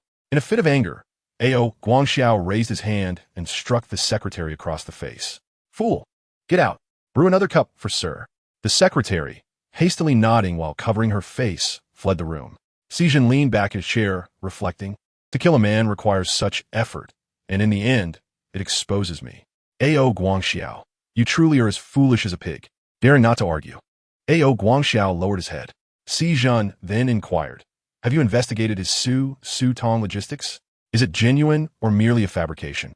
With a quick flick of his eyes, A.O. Guangxiao immediately replied, Sir, I have already conducted a thorough investigation. This fellow has rented Bianjingwa's cargo yard and purchased 2 trucks. The entire yard currently lacks even a single driver. This is what he refers to as Su Tong Logistics. Si Zhan raised an eyebrow. He was familiar with Bianjingwa, who once sought to monopolize the logistics industry.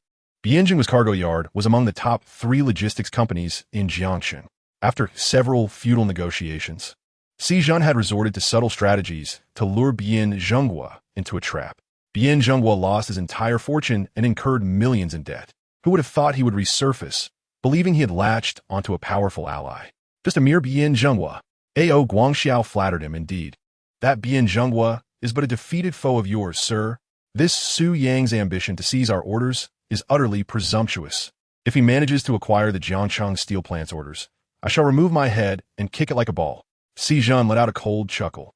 Agreeing that Su Yang's endeavor to start a logistics company was a sign of lunacy, and his audacious claim to snatch Jiyun Logistics orders was nothing short of absurd. The Jiangxing steel plant is a place beyond his reach. Can Su Yang truly seize the orders? The audacity of today's youth is astounding. A.O. Guangxiao continued, Sir, I will persist in finding a solution regarding Si Yao. As for the logistics company, you need not worry. I generate over 10 million for you annually, which is certainly manageable. I merely hope that you, sir, can speak favorably of me before your mother. If you could facilitate a connection that allows Jiyun Logistics to expand beyond Jiangxing, wouldn't your profits multiply? Si Zhan scoffed. After granting you numerous opportunities, you have managed to arrive at this juncture and still have the gall to request my assistance? You need not concern yourself with Si Yao's affairs. However, you must oversee the logistics business meticulously. Should any further errors arise, I shall hold you accountable, particularly regarding the Jiangcheng steel plant orders. There must be no room for error. Al Guangxiao's milet, Heshasurit. Not a single order from the Jiangxing steel plant will be lost. A mere Su Yang cannot stir up any substantial turmoil. Si Zhan nodded. Although A.O. Guangxiao had failed to resolve the issue concerning Si Yao, he had nonetheless generated considerable wealth for him over the years. His efforts were noted. Just as Si Zhan concluded his statement, A.O. Guangxiao's phone, resting on the table, rang abruptly. The phone rang twice, and A.O. Guangxiao stood frozen. Si Zhan glanced at him, answer it. With a smile, A.O. Guangxiao hurried towards the phone. He picked it up, glanced at the caller ID, and inwardly cursed Hu Wei, lamenting that this scoundrel had no sense of timing, calling either during his intimate moments or at critical junctures. Yet, since Si Zhan had instructed him to answer, he had no choice. Upon connecting the call, he said, Speak quickly. On the other end, manager whose voice trembled with a hint of distress, President A.O., there has been an issue with the Jiangxing steel plant's order. A.O. Guangxiao froze, fury igniting within him. Did I not instruct you to finalize the contract? What complications could arise from signing a contract? Manager who hurriedly replied, Indeed. President A.O., I was there to sign a contract. I signed my name and affixed the official seal, but that Jiang fellow took the contract and, upon returning, refused to acknowledge it. He claims that the order has already been promised to someone else. A.O. Guangxiao was taken aback. I spend a fortune on them every year. And they hand the order to someone else? To whom? Manager who stammered, having previously been reprimanded by A.O. Guangxiao when he relayed the situation, now fearing another tirade. 2. To Sushetong Logistics. Instinctively, A.O. Guangxiao wanted to inquire about the identity of Sushitong Logistics, but in the next moment, he recalled that it was the small, insignificant company owned by Su Yang. Liang Juanhao transferred the order to Sushitong Logistics? The words A.O. Guangxiao was about to utter were swallowed back in frustration. How could a solid contract be so easily snatched away by Su Yang? If it had been taken by someone else, it could be somewhat understandable. But what does Su Yang possess? In the entire warehouse of Bianzhonghua, there are merely 4 trucks. What could 4 trucks possibly accomplish? He has more money to spend on women in a month than you can imagine. Are you joking with me? Manager who helplessly replied, Mr. A.O., it is absolutely true. That Su Yang has truly undermined our business. A.O. Guangxiao gasped in shock, glancing at Si Zhen beside him. Just moments ago, he had assured Si Zhen that they would not lose a single order from the Jiangqing steel factory, claiming that Su Yang, a mere petty individual, posed no threat. Now, however, he felt the stinging slap of reality across his face. Not only had their business been snatched away, but it had been done so in broad daylight. Who is Liang Juanhao? He is the vice president of Jiangqing Steel Group, second only to the chairman. In the Jiangqing Steel Group, there are no more than 3 individuals who can command Liang Juanhao. Can the administration department alter the decisions he has made? Even he, the esteemed general manager of Jian Logistics, could not reach such lofty heights. Manager who on the other end of the line attempted to say more, but A.O. Guangxiao abruptly ended the call. He gazed at Si Zhen as if mourning a great loss. Si Zhen inquired, what has happened? A.O. Guangxiao hesitated, but after much contemplation, he finally spoke. Regardless of whether he concealed the matter from Si Zhen would eventually learn of it. Si Xiao, the orders from the Jiangqing steel factory have been taken. Si Zhen froze in shock. Taken by whom? Who dares to take them? A.O. Guangxiao, feeling guilty, lowered his head.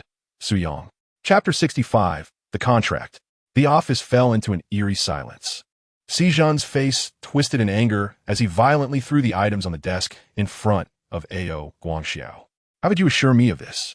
Did you not say Su Yang was insignificant, just a mere student from Jiangqing University? You claimed we would not lose a single order from the Jiangqing steel factory. And now look what has happened. Si Zhen approached A.O. Guangxiao, his fury palpable. A.O. Guangxiao could only bow his head, pondering whether he had spoken thoughtlessly. But who could have predicted that the Jiangqing steel factory would make such a foolish decision, awarding the order to a logistics company with merely 4 vehicles? Does Liang Juanhao not fear the consequences? Si Zhen grasped A.O. Guangxiao's head, speaking sternly, I don't care what means you employ. You must retrieve that order for me. In the logistics industry of Jiangqing City, there can be only Jiyun Logistics.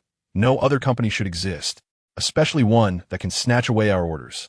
This individual is the one who has repeatedly sabotaged our efforts. Su Yang.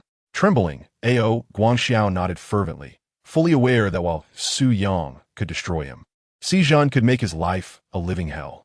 Si Xiao, rest assured, I will definitely reclaim the order. Su Yang has only 4 trucks and lacks drivers. He cannot possibly handle this order. Trust me, I will devise a way to retrieve it. Si Zhen released his grip on A.O. Guangxiao's hair and patted his face, saying, A.O. Guangxiao, do not let me down again. My patience is limited. A.O. Guangxiao nodded vigorously, akin to a shaking sieve, as he gazed at Si Zhen, harboring a deep-seated resentment within. He never anticipated that Su Yang could indeed seize their logistics orders, underestimating him gravely. Yet, even if the order was secured, could he truly fulfill it? With merely 4 trucks and no drivers, how could Su Yang honor the contract? If he failed to do so, and it became known that he had ousted Jian Logistics, would the Jiangqing steel plant spare him? At that juncture, even Liang Juanhao would be unable to protect him. A malevolent expression crossed A.O. Guangxiao's face as he devised a plan to reclaim the order, vowing that this time, Su Yang would be left with no place to hide. The audacity to establish his own logistics company and encroach upon Jian Logistics was nothing short of a delusion. Outside Bianjing's cargo yard, Su Yang affixed a black and white sign to the wall, an expedited order he had placed. The sign for Jiangqing Rapid Logistics Company now adorned the entrance, signifying the company's formal establishment. As for the necessary business registration procedures, he had engaged an agency to handle them on his behalf. Bianzhonghua approached, swaying slightly with a bottle in hand, and upon seeing the sign, let out a sigh. What use is a sign? With 4 trucks idling, you have no work. Even if you find a job, you lack a single driver, and thus, you will earn nothing. This logistics company should close its doors now to minimize losses, he remarked, lacking faith in Su Yang, particularly regarding his cargo yard, which was destined to be seized by the bank for debt repayment in 2 months. In that short span, not only would repaying the bank be impossible, but revitalizing the logistics company would be equally unfeasible. Su Yang smiled, breathtaking. I have already secured the first contract for the logistics company. He produced the contract signed with the Jiangcheng steel plant and handed it to Bian Zhenghua. Upon receiving the document, Bian Zhenghua was incredulous. How could Su Yang have found a means to invigorate the logistics company in just 2 days? Reflecting on his own early days in logistics a decade ago, he recalled the struggles he faced to earn clients' trust, as they feared he might abscond with their goods. Bian Zhenghua surmised that Su Yang had perhaps landed a few small deals, leading to his current complacency. However, upon catching sight of the contract, he nearly stumbled to the ground, his hand trembling uncontrollably from years of alcohol consumption. A transport contract with Jiangxing Steel Plant, delivering raw materials to various component factories? Bian Zhenghua almost exclaimed in astonishment. Su Yang smiled, 3 months for 260,000, with an initial 30% down payment, followed by monthly installments. Bian Zhenghua stared blankly at the contract in his hand, unable to fathom how Su Yang had managed to secure such a lucrative deal from Jian Logistics in merely 2 days. Raising his gaze, he looked at Su Yang, swallowing a lump of skepticism that had formed in his throat. How did you accomplish this? Su Yang chuckled, knowing full well that it was due to his dealings with Liang Juanhao. However, such information was not something he could divulge to Bian Zhenghua. Perhaps it was just good fortune, he replied. The contract was signed smoothly. Now, as long as the agreement is executed successfully, a new chapter will unfold. A sense of helplessness washed over Bian Zhenghua. Had he possessed Su Yang's capabilities, he would not have found himself in such a dire situation. Each individual has their own opportunities. Although he still harbored doubts about Su Yang's chances of success, at the very least, establishing a foothold would offer a glimmer of hope. Are you in need of a driver? Bian Zhenghua pondered for a moment before inquiring. Su Yang smiled. I have drivers, but they are far from sufficient. If Brother Bian could find more drivers, that would be splendid.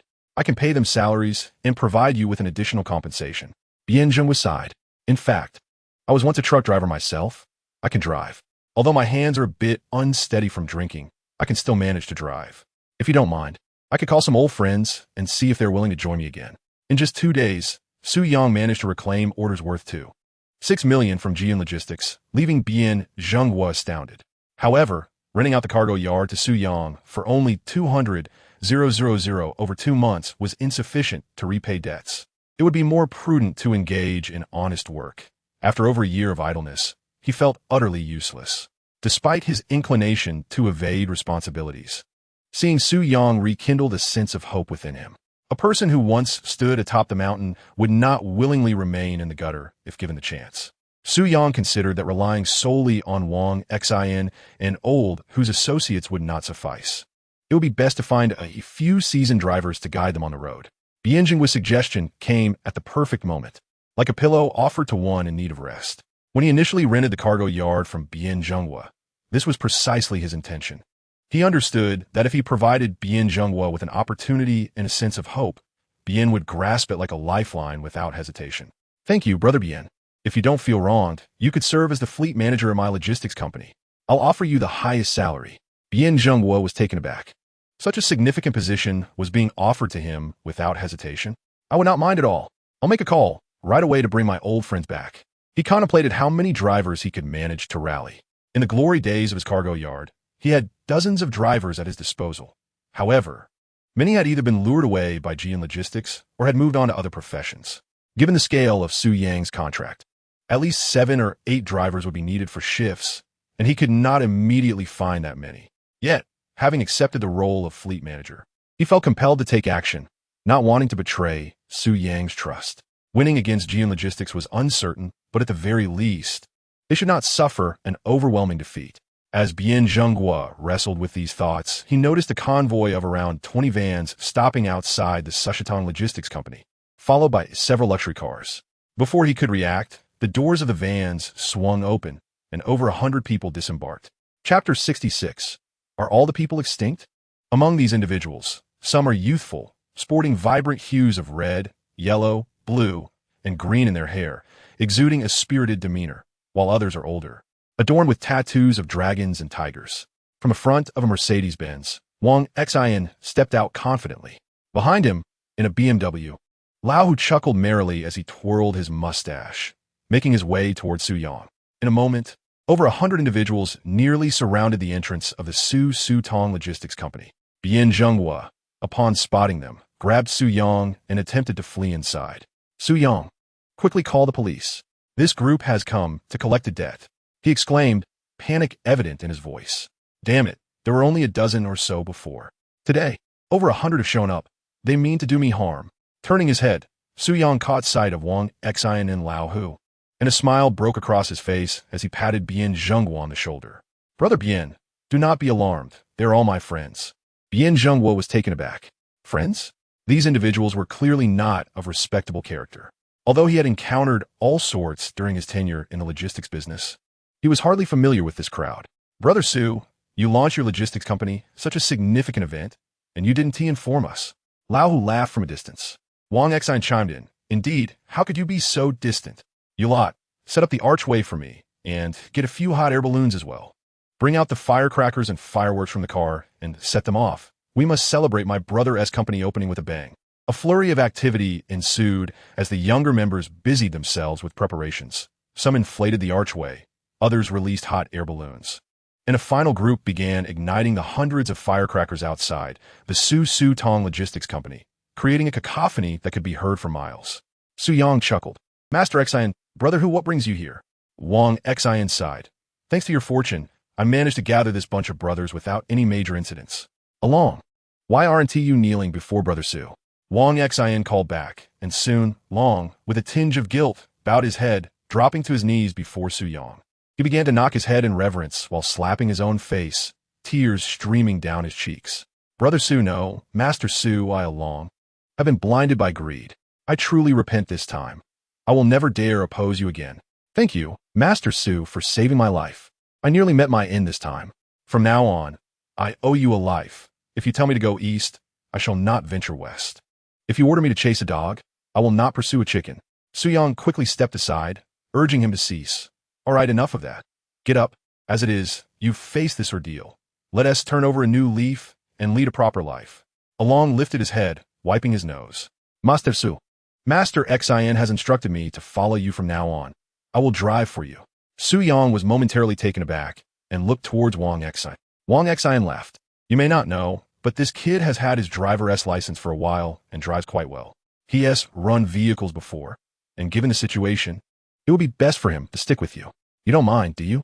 Su Yang smiled, realizing he had stumbled upon a rare talent, as he was in dire need of a skilled driver. I don't mind at all. Work diligently here. It will yield as much as your gaming hall.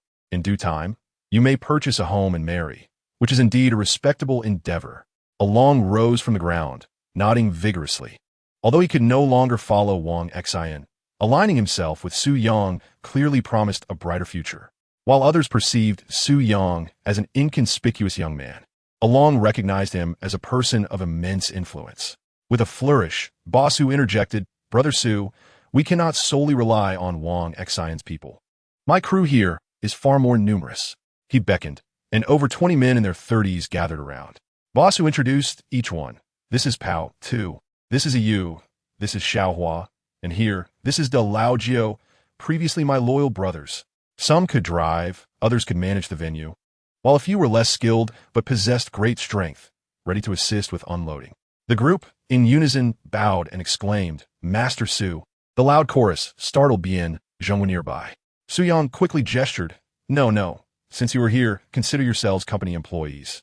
Let South refrain from such street customs. Just call me Manager Su. With a grin, Basu remarked, Listen to Brother Su. Whatever he instructs, you shall do. Rest assured, he will not treat you poorly. Su Yang smiled, realizing that this multitude was ample to fulfill the orders obtained from the Jiangxing Steel Group. Those who could drive were to consult Brother Bian for further arrangements, while the others would assist with loading and unloading. A monthly base salary of 2,000 yuan would be provided, with bonuses calculated separately. The group exchanged glances. 2,000 yuan was certainly a respectable sum in Jiangxing in 2008, and when factoring in bonuses, it seemed they would not earn significantly less than before. Once arrangements were made, Su Yang instructed someone to the adjacent restaurant to reserve a dozen tables for a banquet. With Wang Xin and Boss Hu bringing such a crowd, he needed to host a meal. The group gathered outdoors at the freight yard, enjoying the lively atmosphere as crates of beer were consumed. As Su Yang downed a beer, he heard the blaring of truck horns from outside the freight yard, the jarring sound compelling many to glance outward. Almost immediately, his phone rang. Upon seeing the caller, he smiled. Prior to his return, he had contacted a second-hand car dealer to deliver 10 trucks, which should have just arrived. He answered the call, but before he could speak, he was met with a tirade of angry words. Is there no one at your freight yard? Honking for half an hour, and no one emerges? Damn it, don't you know the trucks have arrived? Chapter 67. This is unconventional. Su Yang felt the alcohol's effects dissipate upon hearing the dealer's words. Wang Xin, Boss Hu, and Bian Zhenghua all turned their gazes toward him. Su Yang switched to speakerphone. The dealer continued his rant. Usually, this place is devoid of life. Today, however, it's inundated with these blasted vans. Truly infuriating. I find myself unable to enter. You must promptly emerge and drive the vehicle in. Otherwise, I shall take the car away. Hello, are you mute? Su Yang let out a cold laugh. Very well. Then you shall wait. I will send someone out to move the car. The car dealer nodded. It seems you understand. There are over 10 of us here. It is no small task to deliver this vehicle to you. You will need to compensate each of us an additional 200 yuan. With that, he abruptly hung up the phone. Bian Zhenghua sighed. This group has always behaved in such a manner. When they came to purchase cars previously, they coaxed and deceived their way into buying them from me at a low price. Let us clear the way. We are in the business of trade, and harmony brings prosperity. Su Yang patted Bian Zhenghua on the shoulder. Brother Bian, there must be a limit to enduring humiliation. They have already climbed onto our necks. Retreating now would be unreasonable, wouldn't it? Wang Xin let out a cold laugh, standing atop a chair while addressing his subordinates behind him. Go move the van outside, and let these car dealers drive their vehicles in. With Wang Xin's command, a dozen or so of his subordinates rushed out to clear the path for the trucks. 10 trucks entered through the door, led by the chief of the car dealers, who had a cigarette clenched between his lips. As he drove, he provocatively glanced at the cargo yard, boasting to his subordinate beside him. Do you see? With just one phone call, these people come out to escort us in. This is what business looks like. This is how one earns money. This is making money while standing. Soon, he would even expect me to be offered a cigarette. When he first came, he had indeed been intimidated by Su Yang, only to later discover that Su Yang was merely a small-time boss aspiring to enter the logistics business, lacking any substantial background. Therefore, this time he came to assert his authority. Just as his words fell, the subordinate beside him froze, pointing towards the cargo yard. Boss, look. Look inside. The driving car dealer, somewhat dismissive, retorted. What is there to see? What is so interesting? He raised his head to glance towards the distant cargo yard, which was densely packed with people, nearly overflowing, and at a glance, there appeared to be over 100 individuals. He abruptly slammed on the brakes, causing the truck to sway back and forth. The car dealer was completely taken aback. Was this not Bianjing's cargo yard? Had he come to the wrong place? How could there be so many people here? Su Yang knocked on his car door. Open up. The car dealer hurriedly opened the door, scrambling out in a panic. Upon seeing Su Yang, his attitude underwent a complete transformation, and he quickly donned a smiling face, rummaging through his pocket to produce a pack of cigarettes, offering one to Su Yang with great courtesy. Brother, I've come to deliver the car to you. Here, have a smoke. Su Yang coldly laughed. I wouldn't dare. Our cargo yard is devoid of life, and I cannot afford your cigarette. The car dealer, with a fawning smile, replied, It's all a misunderstanding, a misunderstanding. Cool me. Everyone, have a cigarette. Su Yang remained silent, while the more than 100 individuals behind him stared at the car dealer with stern expressions, their gazes sharp and predatory. To come here and cause trouble, one must truly be tired of living. The car dealer surveyed the crowd and realized he only recognized Bian Zhenghua among them. Hastily approaching him, Bian, have a smoke. He gazed at Bian Zhenghua with a smile. Bian Zhenghua scoffed coldly, fully aware of his cowardly demeanor. Your attitude was not like this during your last visit. The car dealer's forehead glistened with a fine sheen of sweat. Today he had brought over a dozen people, quite a considerable number, yet they paled in comparison to the throng present at the market. One spit from each individual there would drown them all. Bien, I have wronged you in the past. I implore you to forgive my transgressions. Please, let us part on good terms. For this batch of vehicles, I can offer you a discount, 65,000. No. 60,000 per vehicle. The dealer extended a cigarette towards Bien Zhenghua, who accepted one and shot a glance at him. What good is it for me to disregard you? This marketplace is under Su's command now. The dealer quickly turned, eagerly looking at Su Yang. Su Yang chuckled. It's better to resolve disputes than to harbor grudges. Out here, we are all friends. There's no need for animosity. Wouldn't you agree? The dealer sighed in relief and nodded vigorously. Yes, yes. You are absolutely right, Su. I tend to speak out of turn and offend others. Please, have a smoke while we settle the payment for the vehicles, and then we'll be on our way. The 200 was merely a jest. Su Yang pulled him in closer. That being said, as friends, it is only natural for us to assist one another. Wouldn't you agree? The dealer trembled and nodded. In that moment, Su Yang felt like his own father. He recognized many faces among the 100 or so present, well-known figures from the vicinity. If he angered them, the future of his business would be uncertain. Su Yang remarked, I shall not take advantage of you. If I say 70,000 per vehicle, then 70,000 it shall be. For the 10 trucks, that totals 700,000, every penny of which I shall provide. However, I have yet to test these trucks for quality. Should any issues arise and you disappear, I would have no way to find you. Thus, today I shall give you 35,000, and the remaining 35,000 I will pay you next month. What do you think? The dealer was taken aback. Typically, transactions involved immediate payment upon delivery. Moreover, he had held onto these vehicles for quite some time, expecting to sell them for 70,000. Yet Su Yang was only willing to offer 35. What if Su Yang reneged on the remaining sum? Su, this is not standard practice. Chapter 68. Will it be managed? Su Yang replied with a smile. I understand your apprehension. How about this? I will write you an IO, acknowledging my debt of 35,000. You may come to collect it next month. How does that sound? The dealer contemplated opposing once more, but, upon glancing at the imposing figures behind him, swallowed hard. Refusing would jeopardize his ability to leave with his companions. Furthermore, Su Yang wasn't denying him. He merely suggested a delay of 1 month. Very well, Su. I will trust you this once. I will return next month for that 35,000. Su Yang had someone fetch paper and pen, and with a flourish, he penned the IOU. He then handed over an additional 35,000 to the dealer.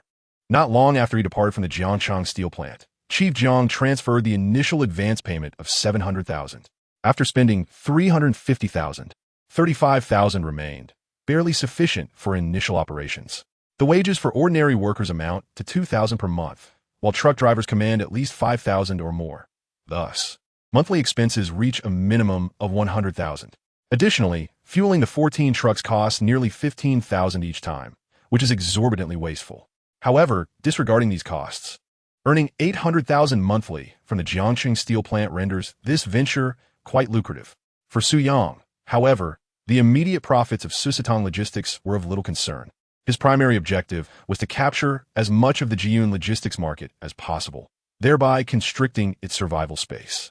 If he could topple Jiyun Logistics, any losses incurred would eventually be recouped manifold. Securing the order from Jiangcheng Steel was indeed exhilarating. At the very least, it instilled confidence in veteran logistics figures like Bien Zhenghua regarding the future of Susitong Logistics, encouraging them to invest. After delivering the vehicles, the car dealer hastily departed. Su Yang expressed his gratitude once more to Wang Xin and Hu Laoda, and the group resumed their spirited drinking. They continued until the evening, at which point they began to disperse. Wang Xin retained around 7 or 8 individuals, including Along, while Hu Laoda attracted even more, filling his venue with over 20 patrons. Coupled with a few seasoned drivers brought back by Bien Zhenghua, Susitong Logistics suddenly boasted nearly 40 personnel. The tasks of designing uniforms and establishing logistics pricing were entrusted entirely to Bien Zhenghua. As the adage goes, entrust professional matters to professionals. Regardless of how much wealth Bien Zhenghua may have squandered, he had substantial experience managing a logistics company. Managing these 40-plus individuals was not a daunting task. Almost overnight, the shifts and accompanying personnel for the 14 trucks were determined. On the eve of their inaugural day of operations, they were set to transport raw materials from Jiangcheng steel plant, and it was imperative that everyone was present for departure, regardless of whether they would be utilized. The most crucial aspect was to establish the reputation of Susitong Logistics. At a nearby tea house, in a private room, A.O. Guangxiao slid an envelope across the table to Su Fong, the head of the administrative department at Jiangcheng steel plant. Director Su, what I've told you is absolutely true. Susitong Logistics has only 4 trucks, utilizing Bianjinghua's old freight yard. With just these few trucks and lacking sufficient drivers, how can they possibly handle our orders from Jiangxing steel plant? If we fall victim to deception, it may seem trivial, but if it disrupts our transport, the consequences could be dire. Director Su impassively stowed the envelope into his bag, weighing it briefly. It was indeed a considerable amount, likely 5,000, enough for several months' wages. AO Zone, I am left with no choice. If I must choose, given our relationship, I would undoubtedly select your GN Logistics. However, this is the directive from General Liang. I cannot afford to offend him. AO Guangxiao regarded Su Fong with a smile, recalling the old adage, money can make even the devil push a millstone. This held true at all times. As long as Su Fong has received the payment, regardless of his verbal assurances, the matter will be easily resolved. Director Su, even Mr. Liang must adhere to the established protocols. The delivery is set to commence tomorrow. Should Su Tong Logistics fail to fulfill the order, regardless of connections, it would constitute a breach of contract. Su Fong raised an eyebrow, showing signs of hesitation. Originally, this arrangement was orchestrated by Liang Juanhao, and he believed it was essential to preserve Mr. Liang's dignity. However, during today's team meeting, Liang Juanhao presented a bank statement, revealing that someone had deposited over 8.7 million into his account without his knowledge. This revelation was indeed shocking, but upon further reflection, who would embezzle funds only to subsequently expose themselves? It was evident that this was a hot potato, indicating that someone was attempting to frame Liang Juanhao. Yet, Mr. Liang was a favored figure before Chairman Zheng Yuanchao. Thus, it seemed there was only one possibility. The chairman was subtly warning him. Others believed Liang Juanhao to be above greed. And even he had thought so, until the incident with Su Tong Logistics unfolded. Liang Juanhao's unusual insistence on utilizing Su Tong for transportation made him skeptical of the claim that he had not received any funds. This act of returning the money was likely a precautionary measure for himself. Should the chairman indeed decide to dispose of Liang Juanhao, he would have no cause for concern and might even exacerbate the situation. Using Su Tong Logistics to craft a narrative that would provide incriminating evidence against Liang Juanhao for those with ulterior motives. Are you certain Su Tong Logistics truly possesses only 4 trucks? Su Fong inquired of AO Guangxiao. AO Guangxiao thumped his thigh. Director Su, I would not dare deceive you. I have photographs. Take a look. Aren't these from Bianjinghua's cargo yard? He said, handing Su Fong the pictures from his pocket. The cargo yard of Bianjinghua had long been deserted. The low-resolution photos revealed an utterly desolate scene. 4 trucks were parked in the yard, devoid of any human presence. The authenticity of the situation was significantly heightened. Coupled with the 50,000 yuan that AO Guangxiao had handed him, Su Fong felt a surge of confidence. He understood AO Guangxiao's intent. It was precisely the orders snatched by Su Tong Logistics that he sought. If he lacked confidence, would he have approached him with money? Clearly, this matter was indeed genuine. Liang Juanhao was audacious. Director AO, even with evidence, I cannot claim certainty. However, in my position, I shall not remain idle. After all, delays in transportation are of utmost importance. I will report to Mr. Liang shortly. If Su Tong Logistics truly proves to be as you described, we shall rely on your GN Logistics to salvage the situation. Wouldn't you agree? AO Guangxiao felt a surge of joy. Hearing Su Fong's words assured him that this scoundrel, despite receiving bribes, was indeed taking action. It seemed that Su Tong Logistics would not only fail to receive payment, but might also incur a penalty from Jiangchang Steel Plant for breach of contract. No problem. No problem. We are all considering the interests of Jiangchang Steel Plant. Such a detrimental influence should be identified early to prevent a greater catastrophe. Director Su, I raise my glass to you. AO Guangxiao unscrewed a bottle of Maotai with a metal cap and quickly filled the glass of Su Fong. Su Fong, enjoying the moment, reflected on how, over the years, his efforts had contributed significantly to the logistics firm securing orders from the Jiangxing Steel Plant. However, it was no secret that he had received his fair share of envelopes under the table. The two men drank heartily, and upon exiting the tea house, Su Fong entered his car, took out his phone, and promptly called Liang Juanhao, activating the recording function. The phone rang once before connecting. Su Fong endeavored to sound composed. President Liang, this is Su Fong. Liang Juanhao responded with a nonchalant What's the matter? Su Fong continued. The logistics company you previously recommended, Su Tong. has signed a contract.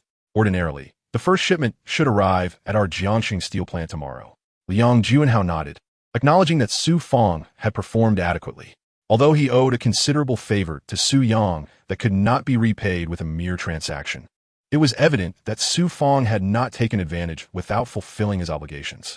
After a brief pause, Su Fong added, however, I discreetly inquired about Su Tong Logistics and found that the company was recently established, seemingly operating with only 4 trucks. If their capacity cannot meet our needs tomorrow, it could jeopardize significant matters. Liang Juanhao furrowed his brow, contemplating the situation. For trucks? This was information he had not been aware of. He had assumed that since Su Yang had the audacity to sign the contract, he must have been confident in securing the deal, as one does not undertake such ventures without the means to deliver. Yet, if they truly possessed only 4 trucks, it was a reckless overreach. Noticing Liang Juanhao's silence, Su Fong pressed on, I called to inquire, President Liang, should Su Tong fail to fulfill the contract tomorrow, should our administration intervene or remain uninvolved? Liang Juanhao remained silent for a prolonged moment, understanding that Su Fong was seeking his guidance. Should he advocate for intervention, it could jeopardize the favor he owed. Conversely, if he chose not to act, it could be perceived as favoritism towards Su Yang, potentially leading to repercussions. After some deliberation, he responded, one should not place undue trust in hearsay. A day or 2 is insufficient to gauge capability. Let us allow Su Tong 3 days. If they can meet our logistical demands, they may stay. If they fail to fulfill the contract after 3 days, we will terminate the agreement and revert to our previous logistics provider. Liang Juanhao was acutely aware that he had already extended a favor, and it would be unreasonable to retract it. The 3-day window served as a buffer period. If matters escalated, he could still step in to manage the fallout for Su Yang. Resolving this issue would also free him from the debt he owed Su Yang. Su Fong raised an eyebrow, surprised by Liang Juanhao's maneuver. Understood, President Liang. He hung up, deactivated the recording, and let out a cold laugh. 3 days. With only 4 trucks and not a single driver. The notion that Su Tong could fulfill the contract was nothing short of a fantasy. The advance payments sent earlier might suffice to purchase a vehicle, but where would Su Yang find drivers in such a short span? Without drivers, those trucks would remain idle. Guangxiu graciously accepted the sum of 50,000 yuan. As for the remainder, he merely awaited the moment when Pseudo Logistics would falter, at which point he would seamlessly transition back to Jidan Logistics. When the time came to finalize the contract, he would need to extract another sum from Guangxiu. It wasn't he out of greed. Rather, he pondered whether Guangxiu could truly feel at ease without receiving any compensation. His role here was to alleviate others' burdens. In the early morning at the Jiangxing steel factory, Liang Juanhao approached warehouse number 1. Numerous workers, upon spotting him, greeted him warmly. Good morning, Mr. Liang. What brings you to the warehouse? Liang Juanhao responded with a gentle smile. I came to take a look. You have all worked hard. He then inquired, how much steel do we have in this warehouse destined for the parts factory? One worker, wiping his brow, replied, quite a bit. Recently, trucks have been hauling rebar to the construction site, and the steel has piled up. With 5 trucks alternating, it will take a month to clear it all. The parts factory and the standard parts factory have been voicing their concerns, calling us daily. However, according to Section Chief Su, a truck is scheduled to arrive today, which should finally free up some space in the warehouse. Liang Juanhao nodded, choosing to remain silent as he waited to see whether Su Fong's claims would prove true. Meanwhile, Su Fong, accompanied by Section Chief Jiang, had also arrived early at warehouse number 1. Following closely behind was Manager Hu from Jidan Logistics, engaging the two in amiable conversation. Section Chief Jiang was perplexed, as the orders had already been assigned to Pseudo Logistics. Why had Su Fong summoned Jidan as representatives? Was this not an invitation for trouble? Section Chief Su Yang will surely struggle to find a truck. His yard is overgrown and abandoned. Just wait and see. Manager Hu smiled broadly, having not anticipated that the order would take a sudden turn and return to him. After all, Pseudo Logistics, with only 4 trucks, could not possibly compete with Jidan Logistics. It was akin to lighting a candle in a restroom, an act of folly. Before arriving, Guangxiu had informed him that once Su Yang embarrassed himself, he should seize the opportunity. Su Fong, however, chose to disregard Manager Hu. Although he had accepted the money, he could not exhibit overt signs of it. Upon entering the warehouse, he quickly spotted Liang Juanhao and hurried over, exclaiming, Mr. Liang, What brings you here? Liang Juanhao chuckled lightly. Hearing about the situation with Pseudo Logistics had me a bit concerned, so I thought it best to come and see for myself. If there are any issues, rectify them promptly to avoid delays in transportation. Su Fong nodded, understanding that Liang Juanhao still wished to support Pseudo Logistics. Yet, once the truck rolled in and Pseudo Logistics faced humiliation, Su Fong anticipated he would have little face left to remain there. In all of Jiang City, who could rival Jiadan Logistics in terms of transportation, let alone Pseudo Logistics with its mere 4 trucks? A few individuals lingered outside warehouse number 1, engaging in light conversation. Only manager Hu's smile grew increasingly radiant, as the business he had lost would soon be returned to him. Section Chief Su, when we sign a contract later, let us do so in front of Su Yang. The young man had been exceedingly arrogant last time. It was time to deflate his pride. He believed that merely acquiring a few vehicles would qualify him to engage in logistics. Su Fong shot him a glare, urging him to silence. Yet manager Hu remained unfazed. This Speedy Logistics is nothing more than a company lacking in credibility. Once their trucks arrive, you'll see.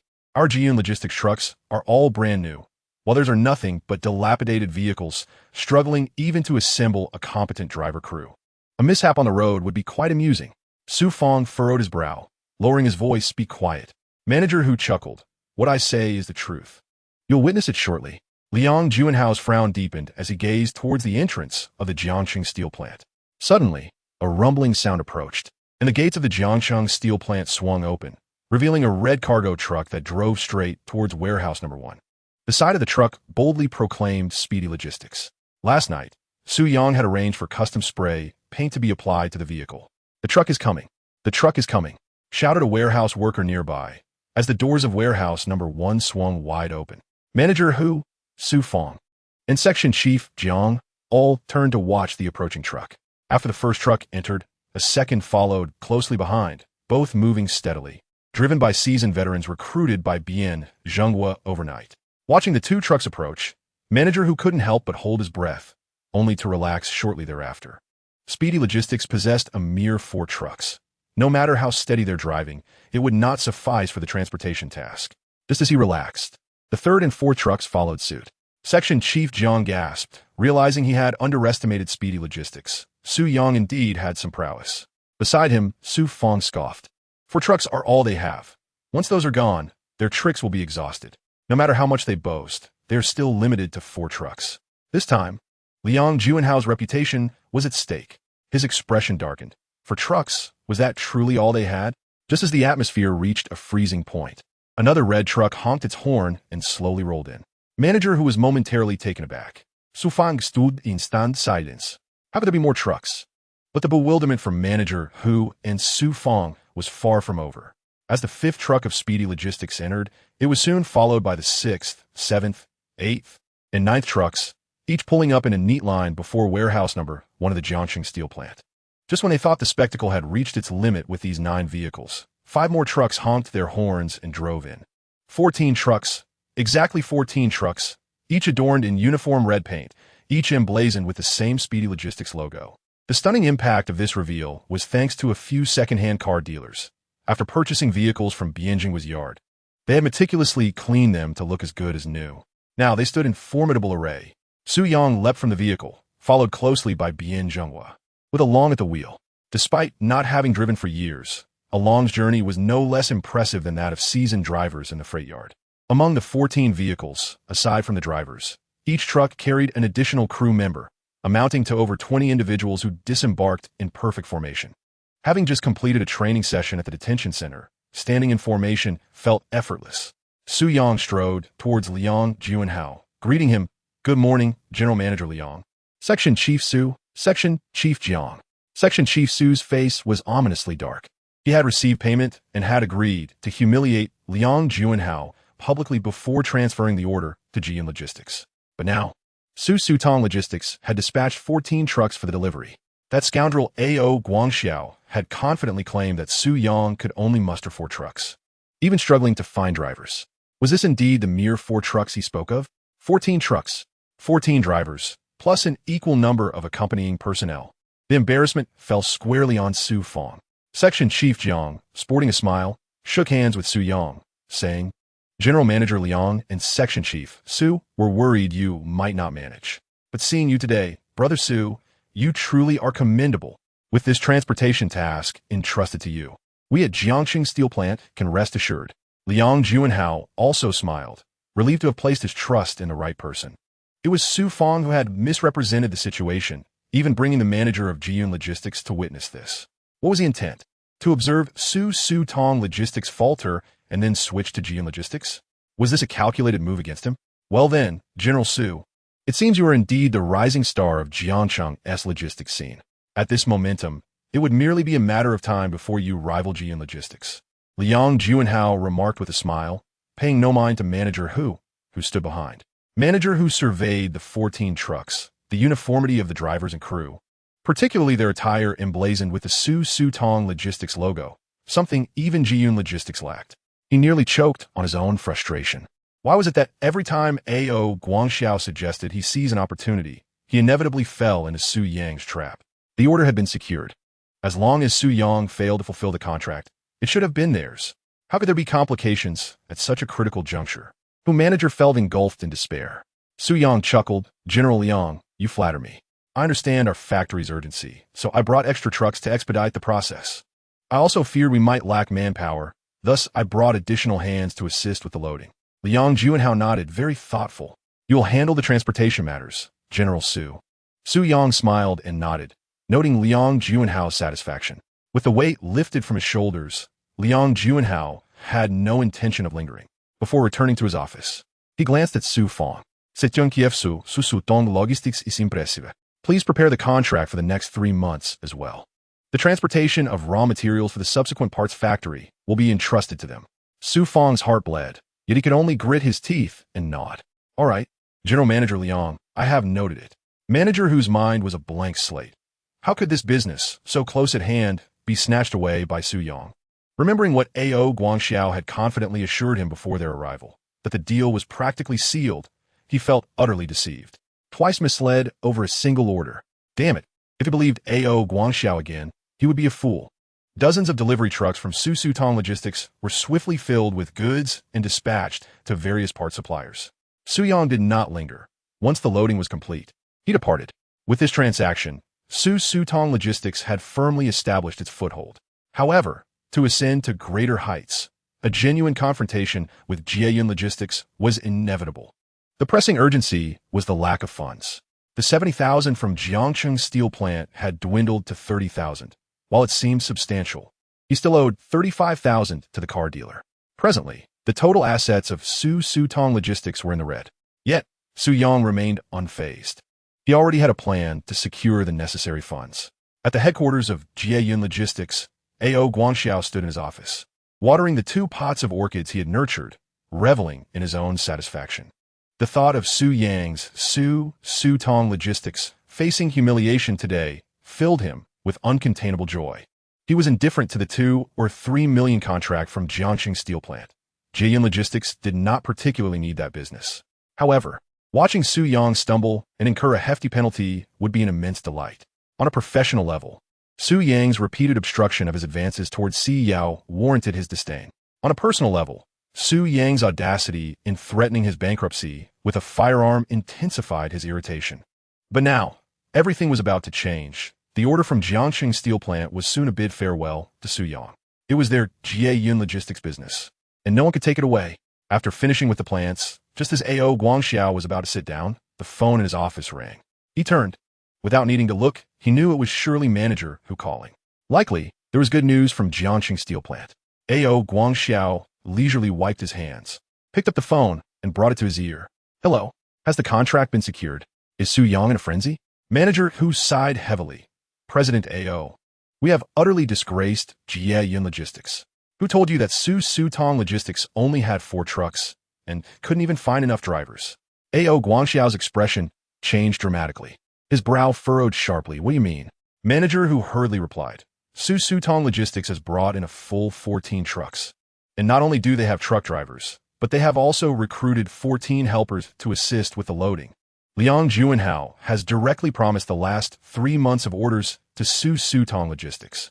A.O. Guangxiao's expression froze. His hand, gripping the phone, became stiff as he stood at his desk, unable to utter a word for 3 full minutes. 14 trucks? Fully staffed with drivers? Noticing the silence, manager Hu promptly inquired, President A.O., what should we do now? A.O. Guangxiao slammed his palm on the table. Well then, well done, Su Yang. Well done. Su Tong Logistics. To deceive me, they orchestrated such a grand spectacle. It is truly a reckless endeavor. I declare to everyone in Jiang City, anyone who dares to engage Su Tong Logistics for their shipping needs shall be considered my adversary. Taking away the orders from Jiang City Steel Plant is hardly an achievement. Without other business, they will inevitably face bankruptcy. Chapter 71. We will prevail. A.O. Guangxiao furiously hung up the phone, inhaling deeply as he settled into his chair. The growth of Jiedong Logistics to its current scale is undoubtedly attributed to securing numerous contracts from large enterprises. However, it is the myriad of small orders from Jiang City that truly represent the profit margins for Jiedong Logistics. Does Su Yang really believe that by snatching a mere 2 million order from Jiang City Steel Plant, he could bring down Jiedong Logistics? What a delusion. He cannot fathom that if all the people in Jiang City were to choose, would there truly be a fool who would select Su Tong Logistics? From the moment Su Yang decided to enter the logistics industry, his defeat was inevitable. At Jiang City First People's Hospital, Su Yang peeled an orange and handed it to Si Yao. After a period of recuperation, Si Yao's health had significantly improved. The doctor mentioned that in 2 days, she would be discharged, and once her wounds fully healed, the stitches could be removed. Si Yao accepted the orange and stretched, feeling weary from lying in bed for too long. Su Yang chuckled, reflecting that despite the misfortune of the incident, Si Yao had emerged unscathed, which was a stroke of luck. Nevertheless, he knew to remain vigilant. While A.O. Guangxiao might refrain from taking action, one could never predict what scheme Xizhen might devise. To this day, he remained puzzled as to why Xizhen sought to harm Si Yao. There was no discernible connection between the two, and even when he subtly inquired about Si Yao's relationship with Xizhen, she had informed him that Xizhen had gone abroad in his teens and had spent the last decade away, returning home only occasionally, resulting in their limited encounters, barely acquaintances. If that, how is your logistics company faring? Si Yao asked, as she popped a segment of the orange into her mouth, her words somewhat muffled. A few days prior, Su Yang had mentioned starting a logistics company, which she had found hard to believe, but seeing him come and go these past few days, it seemed he was indeed hard at work. Thankfully, he had managed to secure a leave of absence from Director Ma at the Academic Affairs Office to allow Su Yang to return for his final exams. Su Yang smiled. The logistics company is now operational, and I have just secured a substantial contract worth 260,000.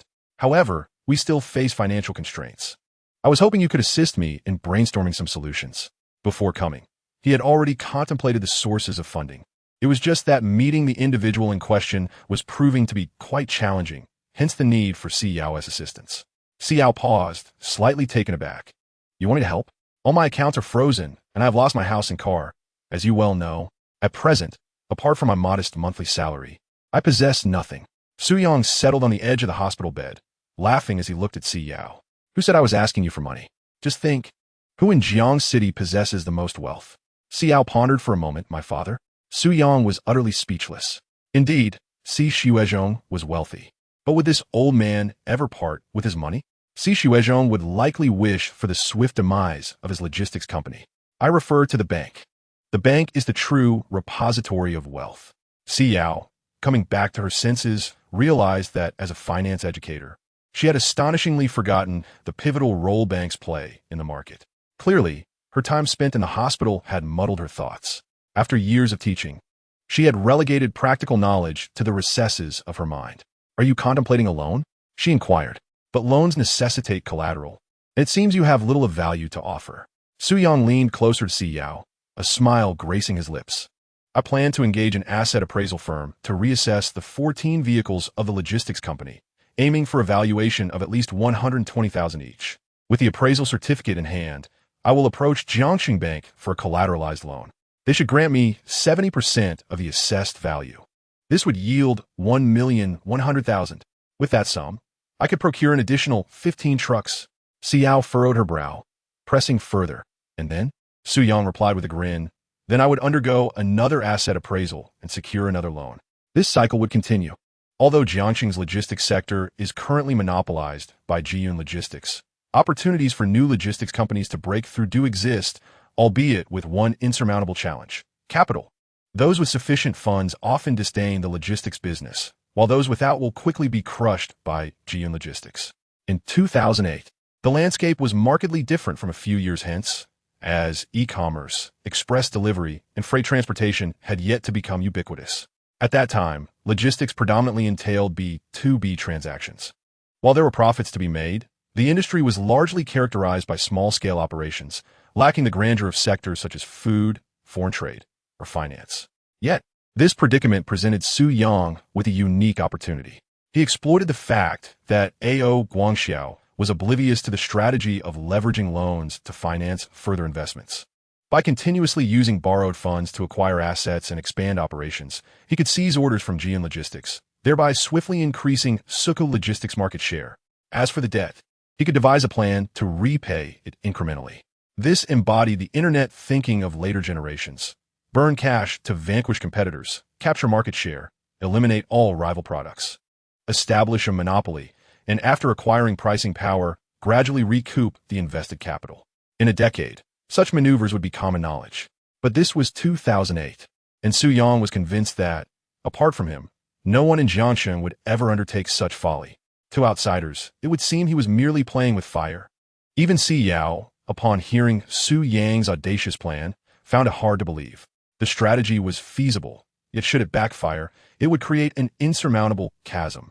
A single default would lead to a cascade of defaults, and even liquidating all company assets would fail to cover the gap. "How confident are you?" Xiao asked. Her appetite for oranges entirely diminished. This plan was outrageously audacious, yet it bore both risk and reward. Should it succeed, it could effortlessly unlock tens of millions in assets, allowing for a direct confrontation with Jiyun Logistics. However, if he were to fail, the latter part of his life would likely be spent behind bars. Su Yang raised a finger. Xiao was taken aback.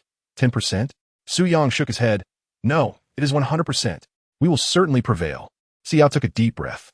Once again, it was a declaration of 100%. It seemed that in Su Yang, she perpetually encountered his unyielding confidence. Were it anyone else, even someone she trusted implicitly, she would have found a reason to dissuade them. Yet, with Su Yang, she could not fathom a rationale for refusal. Since she had come to know him, his success rate in all endeavors had been 100%, be it rescuing her thrice, extorting from the logistics company, or trading in scrap metal. This sensation, this confidence, was akin to his possessing clairvoyance. Yes, clairvoyance. The more Si Yao pondered, the more unnerving it became, prompting her to suppress such a wild thought. How could anyone possess the gift of foresight? It seemed that lying in the hospital had indeed muddled her mind. Su Yang extended his hand. As the saying goes, a brother fights alongside a brother, and a couple stands together in battle. Specialized matters require specialists. I'm not particularly adept at dealing with banks. I wonder, would you, Teacher C, be willing to lend a hand? I know you have a way to contact the president of Jiangxing Bank. Could you find an opportunity for me to meet him? Xiao shot him a disapproving glance. Where did you learn that proverb? It's actually father and son in battle. Su Yang leaned closer. Oh, it's all quite similar. Regardless, your father does not think highly of me. I've already made a deal with him. Earn 100 million within a year, and I'll bring the money to marry you. Whether I can take you home depends on this opportunity. Xiao was somewhat speechless. You're betting with my father, and I have to personally go out and earn the money? Chapter 72. It's truly over. I agree to your terms, but that alone isn't sufficient. Xiao contemplated. However, if you wish to meet the president of Jiangxing Bank, you may have to wait, at least not right now. Su Yang shrugged. Indeed, his business of a mere million or so was unrealistic in seeking an audience with the bank's president.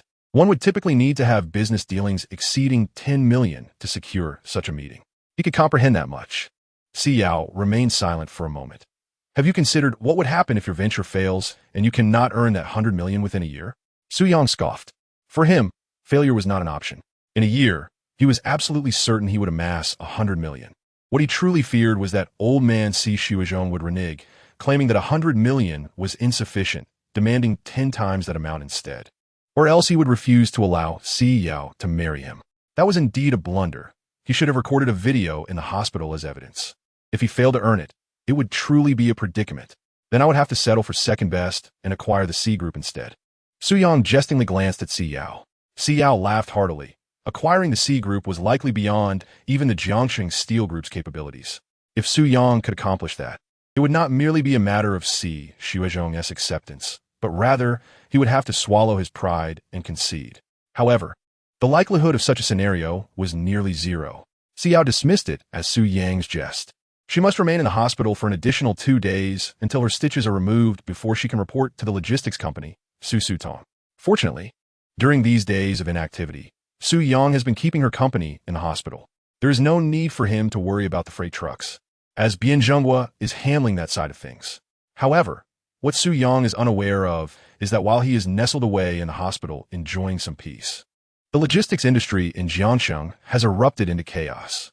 Everyone is aware that the leading logistics company in Jiangxing has issued a ban against a company named Su Tong, mandating that all clients must choose between the 2 logistics providers, with the stipulation that once they select Su Tong, they can never again ship with Jiyun Logistics. Despite the loud and aggressive nature of Jiyun Logistics' ban, over half of Jiangxing's populace remains oblivious to the whereabouts of Su Tong. What was intended by A.O. Guangxiao as a desperate attempt to obliterate Su Tong inadvertently served to advertise it instead. Many began to inquire about the origins of this newly emerged Su Tong, and those with a keen ear realized that it was merely Bian Zhenghua's freight yard, rebranded as Su Tong, leading them to speculate that Bian Zhenghua was making a comeback, prompting numerous calls for information. At the freight yard of Su Tong, Bian Zhenghua answered yet another call. "Hello, old Yang? Hey, what are you congratulating me for? I feel like my lips are about to wear out from explaining this to you all. Su Tong is truly not my enterprise. I'm merely an employee. The notion that I'm using a puppet to mislead you is utterly absurd." Frustrated, Bian Zhenghua hung up the phone. After years of silence, these individuals who had acted as if he were non-existent now began to inquire about him again, as his freight yard regained business and prompted Jiyun Logistics to issue a citywide ban against him. He recalled how, years ago, Jiangxing's logistics scene was not dominated solely by him. Why had it become the monopoly of Jiyun Logistics? Many have been deceived by A.O. Guangxiao's false philanthropy. During the years when Jiyun Logistics was gaining traction, various logistics business owners faced calamities. Some lost fortunes gambling, others encountered fatal accidents, some had children abducted, and others had spouses vanish. Whenever they needed financial assistance, A.O. Guangxiao was always there, extending a helping hand, only to later reveal his predatory nature when repayment became due, forcing them to forfeit their businesses as collateral. That scoundrel! Bian Zhenghua thought only of hoping that Su Yang could hold on a little longer. If Su Yang faltered, his hopes of toppling Jiyun Logistics would vanish. A.O. Guangxiao was a malignant tumor in Jiangxing's logistics industry. Outside the freight yard, a taxi came to a halt. Su Yang helped Si Yao out, and as the truck drivers came and went, they honked their horns upon seeing Su Yang, who waved back in acknowledgement. Si Yao gazed at the freight yard before her, astonished. "I thought the logistics company you mentioned only had a few trucks and an empty lot. I never imagined it would be a cement-paved yard with warehouses and office spaces. There are even a total of 14 trucks." What terrified Si Yao even more was the realization that this entire operation had been established by Su Yang during her hospitalization. Before she was admitted, Su Yang had merely 26,000 yuan. What could one achieve with 26,000? Paying these employees their wages seems unlikely to last beyond 3 months. "Master Su, you have finally returned." Along hurriedly tossed aside his cloth and rushed over upon spotting Su Yang. Upon seeing Along again, Si Yao expressed genuine surprise. "Aren't you from the Xian card room?" Along's face was filled with remorse. "Sister-in-law, I apologize for my previous transgressions. I have turned over a new leaf. From now on, I shall follow Master Su. If you need anything, do not hesitate to seek me out." Su Yang let out a bitter laugh. "Why are you so tense? Where's Brother Bien?" Along pointed towards the warehouse behind. "Manager Bien is inside. He mentioned needing to tidy up the warehouse and stock some goods. However, I heard that those scoundrels at Jiyun Logistics are intent on sabotaging us at Su Tong Logistics. That rascal is clearly seeking trouble. Master Su, just give the word, and I will swiftly deal with him." Su Yang quickly patted Along's shoulder. "You need to temper that brash demeanor of yours. Refrain from resorting to violence at every turn.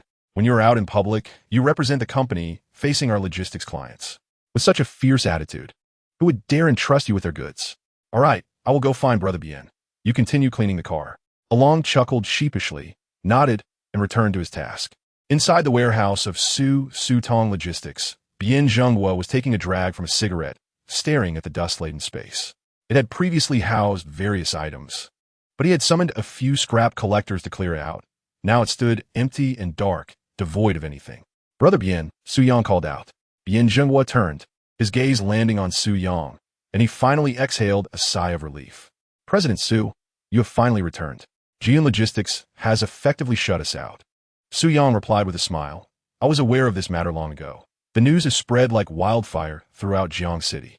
It is not your fault, so why worry?" Bien Zhenghua sighed heavily. "I reached out to several old clients we had previously collaborated with, but they have all shifted their allegiance to Jian Logistics. The sales representatives from Jian Logistics have gone so far as to depict Su Tong Logistics as a monstrous flood. Moreover, AO Guangxiao has implemented a one-or-the-other ultimatum, causing those who were initially interested in collaborating to hesitate from even answering calls in recent days. It appears that we are truly in dire straits this time." Chapter 73, President Dong. AO Guangxiao has been calling for a complete boycott of Su Tong Logistics throughout the city for quite some time now. Although I have been in the hospital these past few days, I have devised a plan. As the saying goes, money sways the heart. As long as the price is right, who would refuse to come knocking? Of course, we must first allow the clients in Jiang City to witness that Su Tong Logistics is indeed capable of undertaking long-distance transport tasks, with services that rival those of Jian Logistics. This requires someone to set an example. As for who to showcase, there are numerous clients of Jian Logistics, with countless business discussions occurring daily. Not every deal can be successfully negotiated. Those that fail are merely a matter of pricing. However, to Su Yang, this is inconsequential. His objective is to burn through capital to outlast Jian Logistics. Even if it means incurring losses, he remains resolute in pursuing this business endeavor. "Why the hurry, Brother Bien? If you're not busy, let us take a stroll. Perhaps I might secure a few deals for you." Bien Zhenghua was skeptical. After all, who would dare to offend Jian Logistics? Only a fool would entrust their goods to Su Tong Logistics for transport. He presumed Su Yang was merely trying to bolster his confidence with empty bravado. "I believe in you, but this business won't yield quick profits. One must endure the solitude." Su Yang chuckled. "I know you don't believe me. How about a wager? Let us step out now. Within 3 hours, I shall close a deal. If I fail, I'll pay you an extra month's rent." Bien Zhenghua's interest was piqued, while he had not lost faith. An additional month's rent would bring him closer to clearing his debts. "You said it. 3 hours. If you can't find any business, don't blame me for asking you for money. My pockets are emptier than my face. Don't say 3 hours. Give Su Yang a day, and he might not secure a single client. To land Jiangxing Iron and Steel Group would be a stroke of luck. Jian Logistics would gladly obliterate Su Tong Logistics. Who would dare to collaborate with AO Guangxiao? He was certain that the 100,000 yuan would remain in his possession. Su Yang grinned. "No problem. Absolutely no problem. Just 3 hours, not a minute longer. Come on, Brother Bien, let us head out." Observing Bien Zhenghua's enthusiasm, Xiao couldn't help but chuckle softly, anticipating that he would soon return dejected. The 100,000 yuan was destined to elude him. Though Xiao was unaware of the methods Su Yang would employ to attract clients, based on Su Yang's past accomplishments, Bien Zhenghua was undoubtedly doomed. Clueless, Bien Zhenghua excitedly left the freight yard with Su Yang. They hailed a cab, heading straight to the cargo station of Jian Logistics in the university town. Upon arrival, gazing at the bustling freight yard, Bien Zhenghua was taken aback. "ISNT, this the territory of Jian Logistics?" Su Yang shrugged. "Indeed. ISNT, this the place with the most clients? Those who can arrange deliveries with Jian Logistics are precisely our target clients. Brother Bien, you may start the timer." Lighting a cigarette, Su Yang observed the comings and goings of individuals at Jian Logistics. They were relatively easy to identify. Those in uniforms, somewhat unkempt, were drivers. Those in clean uniforms held managerial positions. The remaining individuals, dressed in various styles, were undoubtedly clients of Jian Logistics. As Su Yang finished his cigarette, Bien Zhenghua squatted beside him, waiting here for clients ISNT as effective as visiting various factories. It's unwise to wait passively for opportunities. Su Yang shook his head, attempting to light another cigarette when he noticed manager Hu emerging with a jovial, portly man. Rising, he tucked the cigarette away. "Business is coming." Bien Zhenghua felt perplexed. Hui's cheerful demeanor while escorting someone indicated a deal had been struck. Otherwise, why would he be so pleased? Business is coming? Do you know this person? Su Yang shook his head and replied, I don't know you, but I will soon. After saying this, he walked towards the entrance of the logistics station. Just as the man was about to turn and leave, Su Yang intercepted him. Oh dear, brother, you look quite familiar. Su Yang's face lit up with joy upon seeing the portly man in his 40s, who glanced him over and chuckled. Young man, you must be mistaken. I do not recognize you. Su Yang shook his head and quickly reached out to stop him. No. We must have met before. Let me think. I'm sure I can recall. At that moment, Hu Wei, who was about to leave, caught sight of Su Yang and was momentarily taken aback. Su Yang, what are you doing here? Upon seeing Su Yang again, he felt 100% cautious. He feared nothing else, but he was wary of Su Yang causing trouble again, especially after the ordeal with the steel factory order in Jiangsheng that had left him in a bind. His presence outside their station could only spell trouble. Su Yang smiled and replied, Manager Hu, I just happened to pass by and thought this brother looked familiar, so I came over to greet him. Hu Wei shot him a glare. Stop talking nonsense. Mr. Dong is our client at the logistics company. How could you possibly know him? Su Yang slapped his forehead in realization. Right, Mr. Dong. That's where I've seen you. Your surname is Dong, correct? In Jiangcheng, there were not many clients with logistics needs, and since the surname Dong was rather uncommon, he recalled that in his previous life, there was a sofa factory in Jiangsheng owned by someone with the surname Dong. However, that Mr. Dong had been quite young, only in his 20s when they met. Yet, it was said that he inherited the business, and the gentleman before him was likely the father of that young entrepreneur. Hu Wei snorted dismissively. Su Yang, stop talking nonsense. I mentioned his surname Dong, and you immediately claimed to know him. Have you even considered asking Mr. Dong if he knows who you are? Mr. Dong smiled lightly. This young man is quite amusing. However, I truly do not recognize you. Beside them, Bian Jinghua felt a twinge of embarrassment, as it was clear that Su Yang was attempting to ingratiate himself without actually knowing the man. It seemed rather foolish to think that such a tactic would secure an order. Su Yang, however, remained calm in the face of their skepticism. If I remember correctly, Mr. Dong, you're in the furniture business, right? I recall that your family runs a sofa factory, and your business has been thriving in recent years. Your name is the most renowned in provincial soft decoration customization. As soon as Su Yang finished speaking, Manager Hu gasped sharply, his eyes widening in shock as he looked at him in disbelief. How did Su Yang know that? Mr. Dong furrowed his brows, momentarily taken aback as well. Could it be that they truly knew each other? A smile spread across Su Yang's face. Of course we know each other. It's just that, Mr. Dong. You are a person of great stature, and I may have forgotten me. Manager Hu trembled and quickly stepped in front of Su Yang. Mr. Dong, don't listen to his nonsense. Your reputation precedes you. Who wouldn't he recognize you? This fellow is merely a blind cat stumbling upon a dead mouse. He doesn't know you at all. Hu Wei's emotions were somewhat uncontrolled, as the situation before him had taken an unexpected turn. The previously unfamiliar General Manager Dong had suddenly developed an interest in Su Yang. What did this signify? It implied that if Su Yang continued to speak, General Manager Dong might very well abandon Jian Logistics. Traditionally, Dong's sofa factory had primarily focused on business within the province, boasting over a dozen stores in major furniture markets, specializing in custom sofas. With the distance being manageable, he maintained 2 transport fleets dedicated to logistics. Recently, however, Dong had whimsically decided to venture into out-of-province business. The foremost challenge he faced in selling sofas outside was the logistics issue.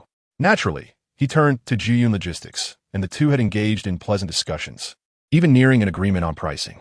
Who could have anticipated the unexpected emergence of Su Yang? Dong gestured for Manager Hu to calm down. Lao Hu, this young man knows about my sofa factory, which indicates he truly recognizes me. At my age, my memory is not as sharp as that of the young. You needn't worry about me. Su Yang sighed. General Manager Dong, I fear Manager Hu's concerns are not for your sake, but rather that I might expose matters that could jeopardize your business. Dong paused, instinctively glancing at Manager Hu. Young man, what do you mean by that? Manager Hu was nearly incensed, wondering if Dong was truly oblivious. Why did he believe everything Su Yang said? If Su Yang chose to remain silent, he would still pursue questions relentlessly. General Manager Dong, he has come merely to stir trouble. This fellow is notoriously disruptive. Please, do not heed his nonsense. Look, time is slipping away. We should return promptly. Dong restrained his hand, signaling Manager Hu to refrain from further comments, and then turned his attention back to Su Yang. Young man, I may know you, but you need not attempt to sow discord. I still have faith in Jiyun Logistics. If there is something to address, please speak plainly without obfuscation. Su Yang feigned hesitation, but inwardly chuckled, knowing General Manager Dong would not let such a significant secret slip away. He surmised Dong's intentions with Jiyun Logistics were to extend his sofa sales beyond provincial borders. Everything was unfolding according to his plan. He could secure this order in less than 30 minutes. Alas, if he were to disclose this information, what would Manager Hu think of him? Manager Hu gritted his teeth, wishing to unleash a torrent of curses upon Su Yang, who seemed intent on causing disruption. General Manager Dong waved his hand dismissively. Manager Hu is not a petty man. If you speak your mind, I assure you, he will hold no grudge. Su Yang nodded. What you say is true, as I share a good rapport with you. However, I would feel remiss if I did not voice my concerns. These words were well received by Dong, for they hinted at the underlying issues within Jiyun Logistics that had led Su Yang to assert that revealing the truth could jeopardize the business. Speak freely. Su Yang sighed. I am aware that you intend to transport furniture from the sofa factory. However, what you do not realize is, Hu Wei has doubled the quotation he offered you. The price he provides to others is not even half of what he quoted you. Hu Wei's expression drastically changed, and he erupted in anger. Su Yang, stop talking nonsense. The price I offered to General Dong is already at an 8% discount. He never anticipated that Su Yang would dare to make such a statement to General Dong. Although the price he quoted to General Dong had little discount, Su Yang's claim of price gouging is purely slanderous. For a significant client like General Dong, he would be eager to curry favor. Why would he dare to raise the price? If he were to act in anger and handle the transportation himself, wouldn't that ruin his business entirely? Su Yang clicked his tongue. Manager Hu, if you haven't raised the price, why are you so agitated? Since you assert that your price remains unchanged, please clarify what you quoted to General Dong. For shipment to General Dong's warehouse in the south, how much do you charge per cubic meter? Without a moment's hesitation, Manager Hu blurted out, 400 yuan per cubic meter. A freight truck with a capacity of 50 cubic meters, I charge 20,000 yuan. Is that exorbitant? It's a full 1,500 kilometers from Jiangcheng to General Dong's warehouse in the south. Do you think this is interprovincial transport? Su Yang sigid, Hu Wei. I thought you were already quite unscrupulous, but I didn't realize you could be this ruthless. 400 yuan per cubic meter. You truly dare to ask for that much? Manager Hu's eyes widened. At 400 yuan per cubic meter, he wouldn't be making much profit. Was Su Yang deliberately looking for trouble? Stop spouting nonsense. Su Yang, if 400 yuan per cubic meter is expensive, then how much do you expect it to be? Should I just give it away for free?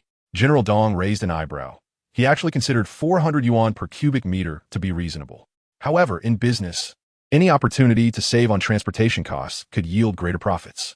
Young man, are you implying that Manager Hu has taken advantage of me? Then why don't you enlighten me on what the normal price should be for 1,500 kilometers? Manager Hu's eyes were now filled with fury. Exactly.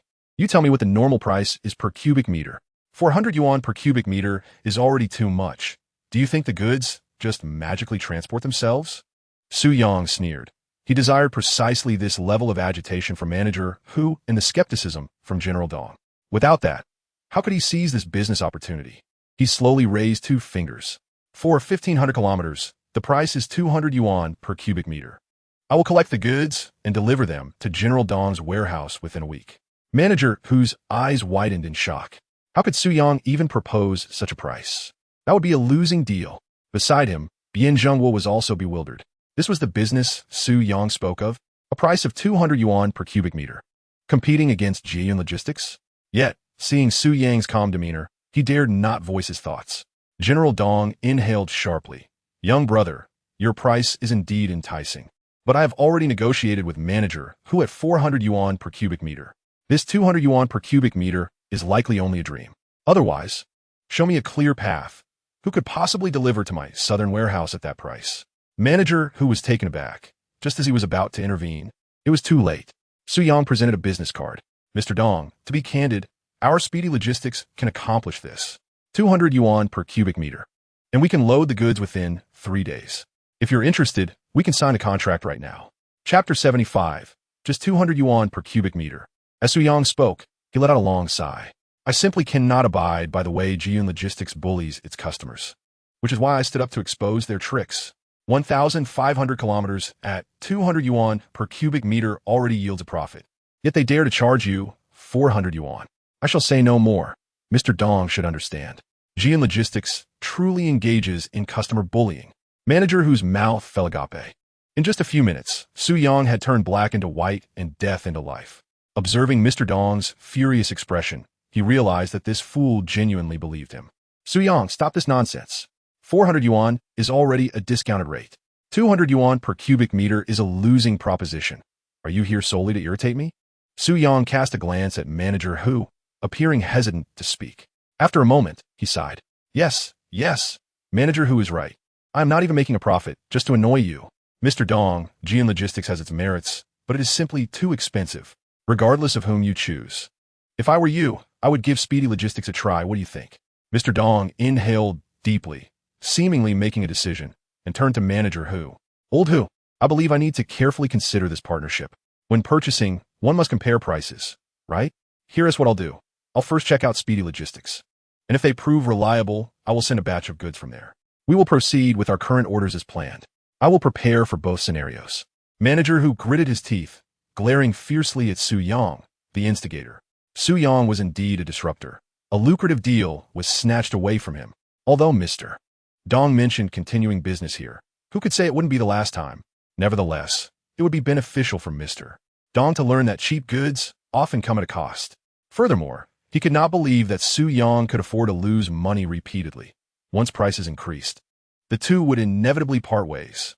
If that were the case, it would be better to let Mr. Dong hit a wall, for he would surely return in the end. Very well, I wish Mr. Dong prosperous business. Manager Hu said no more and headed straight back to the warehouse. Once he departed, Mr. Dong's expression instantly regained its tranquility, losing any trace of anger.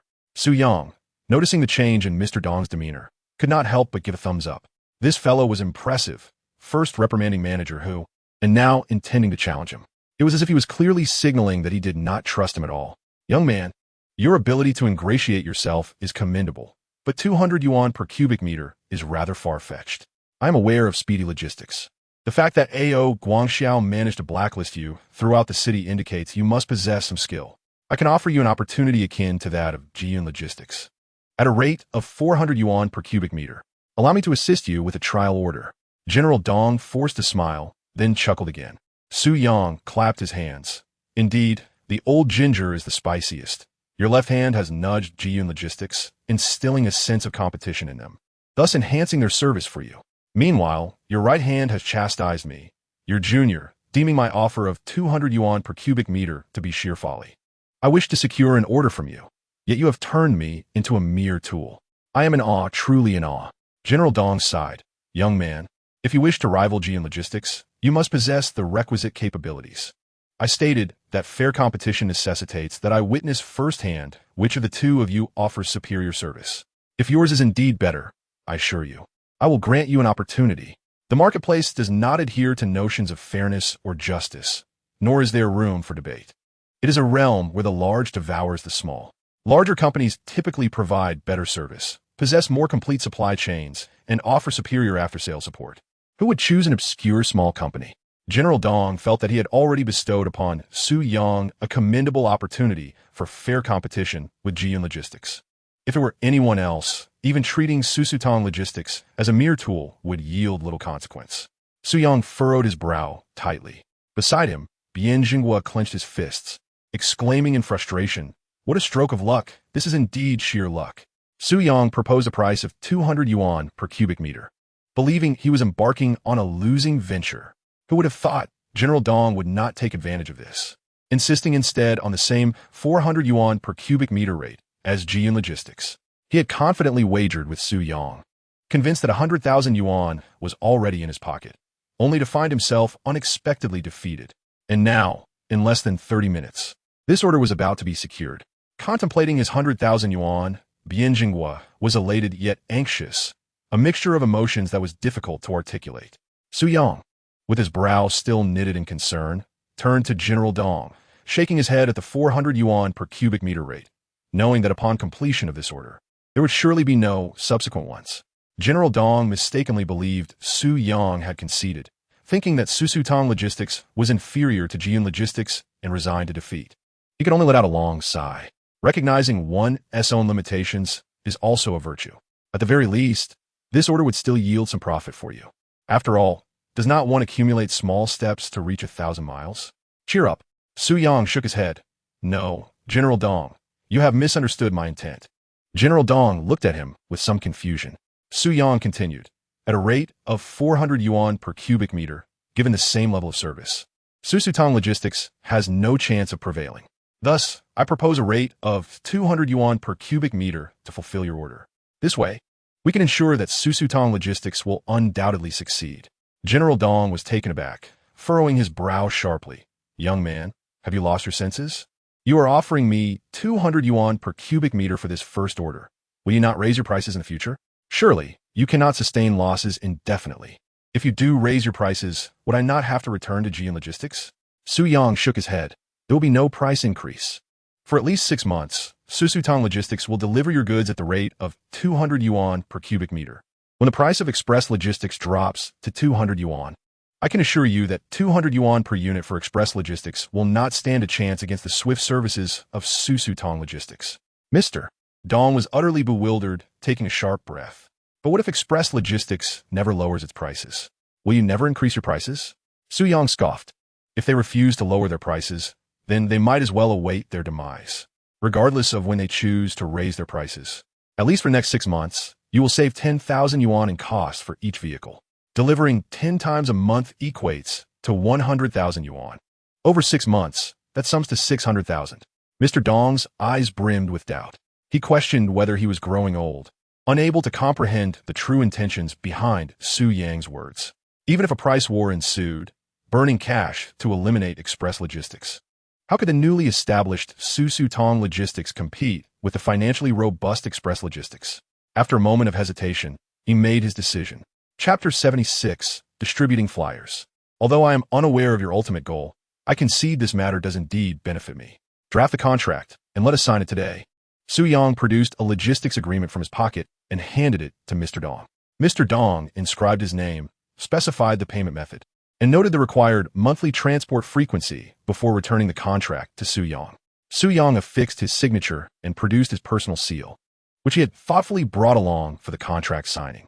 Upon seeing the seal, Mr. Dong could not help but chuckle wryly, realizing that Su Yang had been prepared to secure a business deal from Express Logistics even before departing, evident by his meticulous preparation. Once the contract was signed in duplicate, Su Yang expressed his gratitude. Thank you for your trust, Mr. Dong. We shall ensure quality and quantity in fulfilling the transport task. They shook hands, and Mr. Dong, still bemused, found himself grappling with an absurd thought that the 80 million yuan valued Express Logistics might not be a formidable opponent for Susutong Logistics. He could not fathom how Su Yang would achieve victory. Even voicing such a notion would elicit laughter. Yet, he felt an inkling that Su Yang would prevail. The goods for the next 6 months are entrusted to you at Susutong Logistics. I shall take my leave. Mr. Dong waved goodbye, entered a nearby Mercedes, and sped off.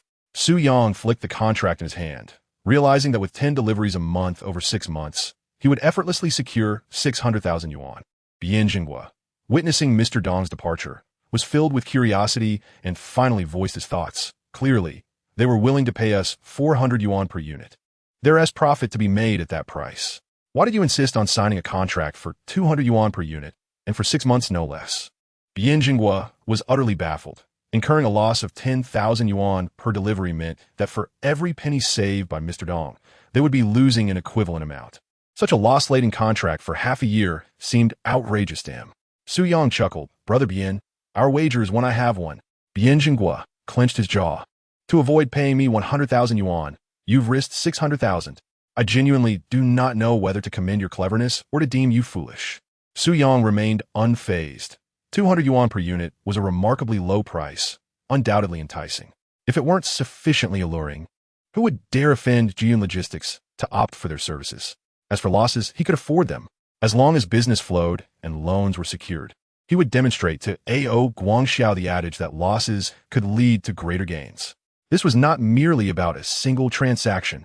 Brother Bien, starting today, all operations at our Susutong Logistics will adhere to GN Logistics pricing structure, slashing it by half. Do not fear losses. What I desire is to incur losses. The more we lose, the faster Jiyun Logistics will collapse. Bianjingwa was momentarily taken aback, staring at Su Yang. More losses? This deal had already cost 600,000. How much more could they afford to burn? The disparity between income and expenditure was starkly disproportionate. This was akin to playing with fire. It was over, utterly over. He had believed that with Su Yang's help, he could repay the debts, but now, it seemed that within 2 months, the bank would be coming to seize the warehouse. In less than 2 months, Su Yang would have effectively driven Susutong Logistics to its demise. Bian Jinghua was utterly disheartened as he returned to the warehouse, with Su Yang listlessly organizing tasks. He could already envision the grim fate of the logistics company. Su Yang, however, had no time to indulge his despair. He had summoned Si Yao that day, specifically to mortgage the dozen or so company vehicles. 14 trucks sufficed for fulfilling the orders from Jiangcheng Steel Factory, but with the addition of Sofa Factory, finances were becoming tight, necessitating swift loans to procure more vehicles. Moreover, they still needed to recruit drivers and loaders. Fortunately, Bianjingwa could shoulder some of these responsibilities, and Along could assist with the fleet. Xia could also help facilitate the loan operations. With everything in place, all that remained was to secure business. Although approaching Jiyun Logistics had yielded some results, the efficiency was too sluggish. He couldn't be expected to linger there daily. His encounter with President Dong that day had been entirely fortuitous, as Jiyun Logistics typically dealt in smaller businesses. This matter required external assistance. In Jiangcheng City, the individuals with the most subordinates were undoubtedly Wang Xin and Hu Laoda. Su Yang wasted no time and made a direct call. The duo was at home with a throng of underlings. Upon hearing Su Yang's voice, they eagerly agreed to assist. In less than an afternoon, they had gathered a crowd of 70 to 80 people. Although distributing flyers was somewhat embarrassing, the authority of their leader and the generous compensation offered by Su Yang outweighed any reservations. Typically, such work earned a meager 30 yuan a day. But Su Yang was straightforward, offering 80 yuan per person. Should they work for a month, that would amount to 2,400 yuan, surpassing the average salary in Jiangcheng by over 1,000 yuan. Wang Xin and Hu Laoda rallied their crew. Su Yang transferred 50,000 yuan from the company account to them for an initial week's wages to test the waters. He also printed an additional 10,000 flyers, constituting another significant expenditure. However, for Su Yang, an abundance of lice brings no fear of bites. The car dealer owed 350,000 and had mortgaged 110,000 to the bank to purchase vehicles. Spending an additional 50 to 60,000 was utterly inconsequential. His objective was to instill terror in A.O. Guangxiao, to make him comprehend the sheer magnitude of pervasive promotion, to let him witness what a frenzied price war truly entailed, to watch helplessly as clients were snatched away one by one. 70 to 80 individuals, departing from various districts of Jiang City, primarily congregated around the numerous freight stations of Jiyun Logistics. Anyone entering or exiting Jiyun Logistics, be they management personnel, dock workers, drivers, or clients, were inundated with a handful of flyers. At the top of these flyers was the transportation pricing of Sushetong Logistics, while below lay the wages and commissions for the management staff, dock workers, and drivers. Su Yang aimed not only to siphon off clients from Jiyun Logistics, but also to lure away its employees. Within a moment, the distribution of 10,000 flyers was overwhelming, inevitably landing on A.O. Guangxiao's desk. At the headquarters of Jiyun Logistics, in the office, A.O. Guangxiao slammed the flyer onto the table. Facing him stood the managers of several direct freight stations, their demeanor tense, heads bowed, refraining from making eye contact with A.O. Guangxiao. Manager, who positioned at the back, wiped the sweat from his brow. He had believed Su Yang was merely trying to annoy him, seeking to snatch a deal from President Dong. Little did he know, Su Yang was dead serious. Was he truly willing to incur losses in a price war? A.O. Guangxiao, as piercing gaze swept the room as he bellowed. You're usually so talkative. Why is everyone suddenly mute today? They've even distributed flyers at our company's doorstep. I arrived at work today, stepped out of my vehicle, and was handed a flyer. Today, you either devise a solution, or no one is leaving. Chapter 77. You are my grandson. The group exchanged glances, rendered speechless. Sushetong Logistics had been distributing flyers for several days, and they understood the situation, but what could they do? They could either ignore Sushetong Logistics or follow suit, engaging in a price war. However, Sushetong Logistics dared to offer prices that were half of what Jiyun Logistics charged. This pricing might even allow Sushitung Logistics to turn a profit, while for Jiyun Logistics, even offering a 50% discount would necessitate severe cuts to everyone's salaries and benefits. With hand on his hips, A.O. Guangxiao seethed with rage. No one has anything to say? Do you all take my words for mere wind? Fine. From today onward, all managerial bonuses will be slashed by half. If you fail to come up with a solution, all bonuses will be revoked. As A.O. Guangxiao's words echoed, chaos erupted in the office. These managers did not earn substantial salaries. They relied almost entirely on sales bonuses, receiving 5% of their respective station as sales as a bonus each month. This was the very reason why managers like Hu Wei could easily afford a Mercedes. With bonuses halved, it meant a drastic cut to everyone's income. Who could possibly endure such a blow? Manager Hu raised his hand and said, General A.O., the emergence of Sushitung Logistics is quite formidable. It is evident they intend to engage us in a price war. Perhaps we should consider lowering our prices? As soon as Manager Hu spoke, a chorus of managers nearby eagerly chimed in. Indeed, Sushitung Logistics is merely a small logistics company. If they lower their prices, we should also make a proportional reduction. We may earn a bit less, but before long, they will burn themselves out. Our Jiyun Logistics is financially robust. A minor player like Sushitung cannot possibly compete with us. It is utterly presumptuous. Absolutely. They are charging 200 yuan per cubic meter. Many will flock to them for the low price. If we reduce our rate to 300 yuan per cubic meter, who would still choose Sushitung? Listening to the cacophony of voices, A.O. Guangxiao furrowed his brow. Lowering the price to 300 yuan per cubic meter would mean a substantial discount of 25%. At this rate, profitability would be nearly impossible. They would merely break even. However, he had promised Zhizhen that the profits submitted this year would exceed 10 million. Yet, numerous clients had already defected to Sushitung Logistics. Although he had issued a prohibition, Jiyun Logistics was not particularly large in Jiangcheng, and even a small sofa factory could afford to disregard them, let alone other companies. For clients, it was only natural to choose the option with lower transportation costs. He had also had someone calculate Sushitung's expenses, which, theoretically, were comparable to those of Jiyun Logistics. Offering 200 yuan per cubic meter was tantamount to courting losses. However, if left unchecked, if Sushitung managed to siphon off all of Jiyun's clients, who knew what kind of tricks Su Yang might pull next? If Sushitung survived, he A.O. Guangxiao would become the laughingstock, and the logistics sector in Jiangcheng would shift from Jiyun's dominance to a competitive landscape with Sushitung. This was not a scenario he wished to see. Then let us lower our prices, he resolved. I intend to see if a price drop to 300 yuan will still draw customers to Sushitung. Clenching his teeth, he lamented that what had once been a lucrative business had been turned into a loss by Su Yang. This scoundrel was nothing but a troublemaker. The group of managers sighed in relief. While their profits had diminished, at least their bonuses were safeguarded. Not only must we lower our prices, but we also need to launch promotional activities to encourage our sales staff to bring in business. We will distribute flyers, just as they do. Not only flyers, but we will also advertise on television as well. We must utilize every conceivable promotional channel and invest accordingly. If we are to spend, let us do so decisively and crush Sushitung Logistics. In a month's time, if Sushitung is still operational, I will hold you accountable. With large-scale price reductions, advertising, and promotions. If this strategy cannot eliminate Sushitung, it would be utterly ludicrous. What was Sushitung after all? A mere university student from Jiangcheng University dared to challenge him? Did he genuinely believe anyone could run a logistics company? Charging 200 yuan per cubic meter for a journey of 1,500 kilometers. How audacious. He would see how much Su Yang could afford to lose. Tomorrow morning, organize a team to distribute flyers outside Sushitung Logistics. At the entrance of the logistics station, there are still individuals distributing flyers. Someone ought to teach them a lesson and send them packing. They are as bothersome as flies. A.O. Guangxiao, puffing on a cigar, wore a grim expression. How dare they encroach upon his territory in the logistics business? They must be tired of living. He couldn't eliminate Si Yao or Su Yang, but scaring off a few flyer distributors should be a trivial task. A group of managers understood the unspoken message.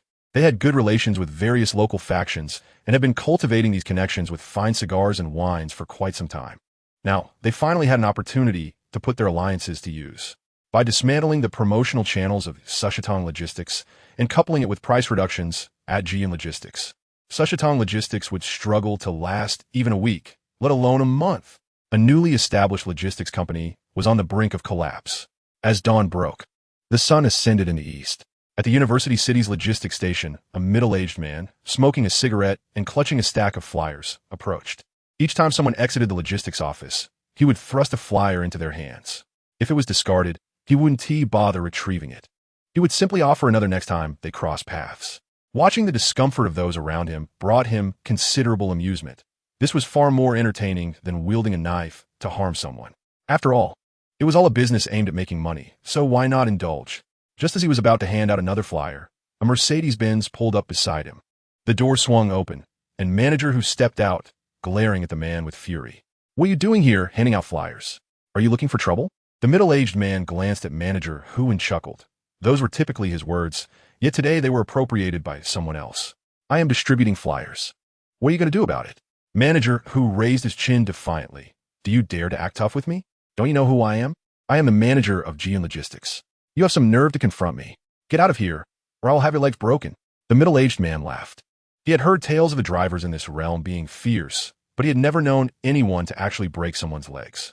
Those who lived by the sword often faced severe injuries themselves. To intimidate him? Was who not throwing himself into the line of fire?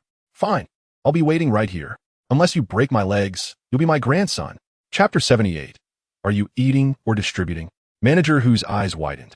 Typically, he was the one issuing commands, but today he faced a formidable opponent, a flyer distributor who dared to challenge him in such a brazen manner. This was truly unprecedented. "Fine. Kid, you have guts. Don't you dare leave. I'm calling for backup. Let us see if you continue your bravado when they arrive." Who pulled out his phone and opened his contacts, knowing several influential figures nearby who often frequented his gatherings. Once they arrived, he was certain the flyer distributor would be thoroughly frightened.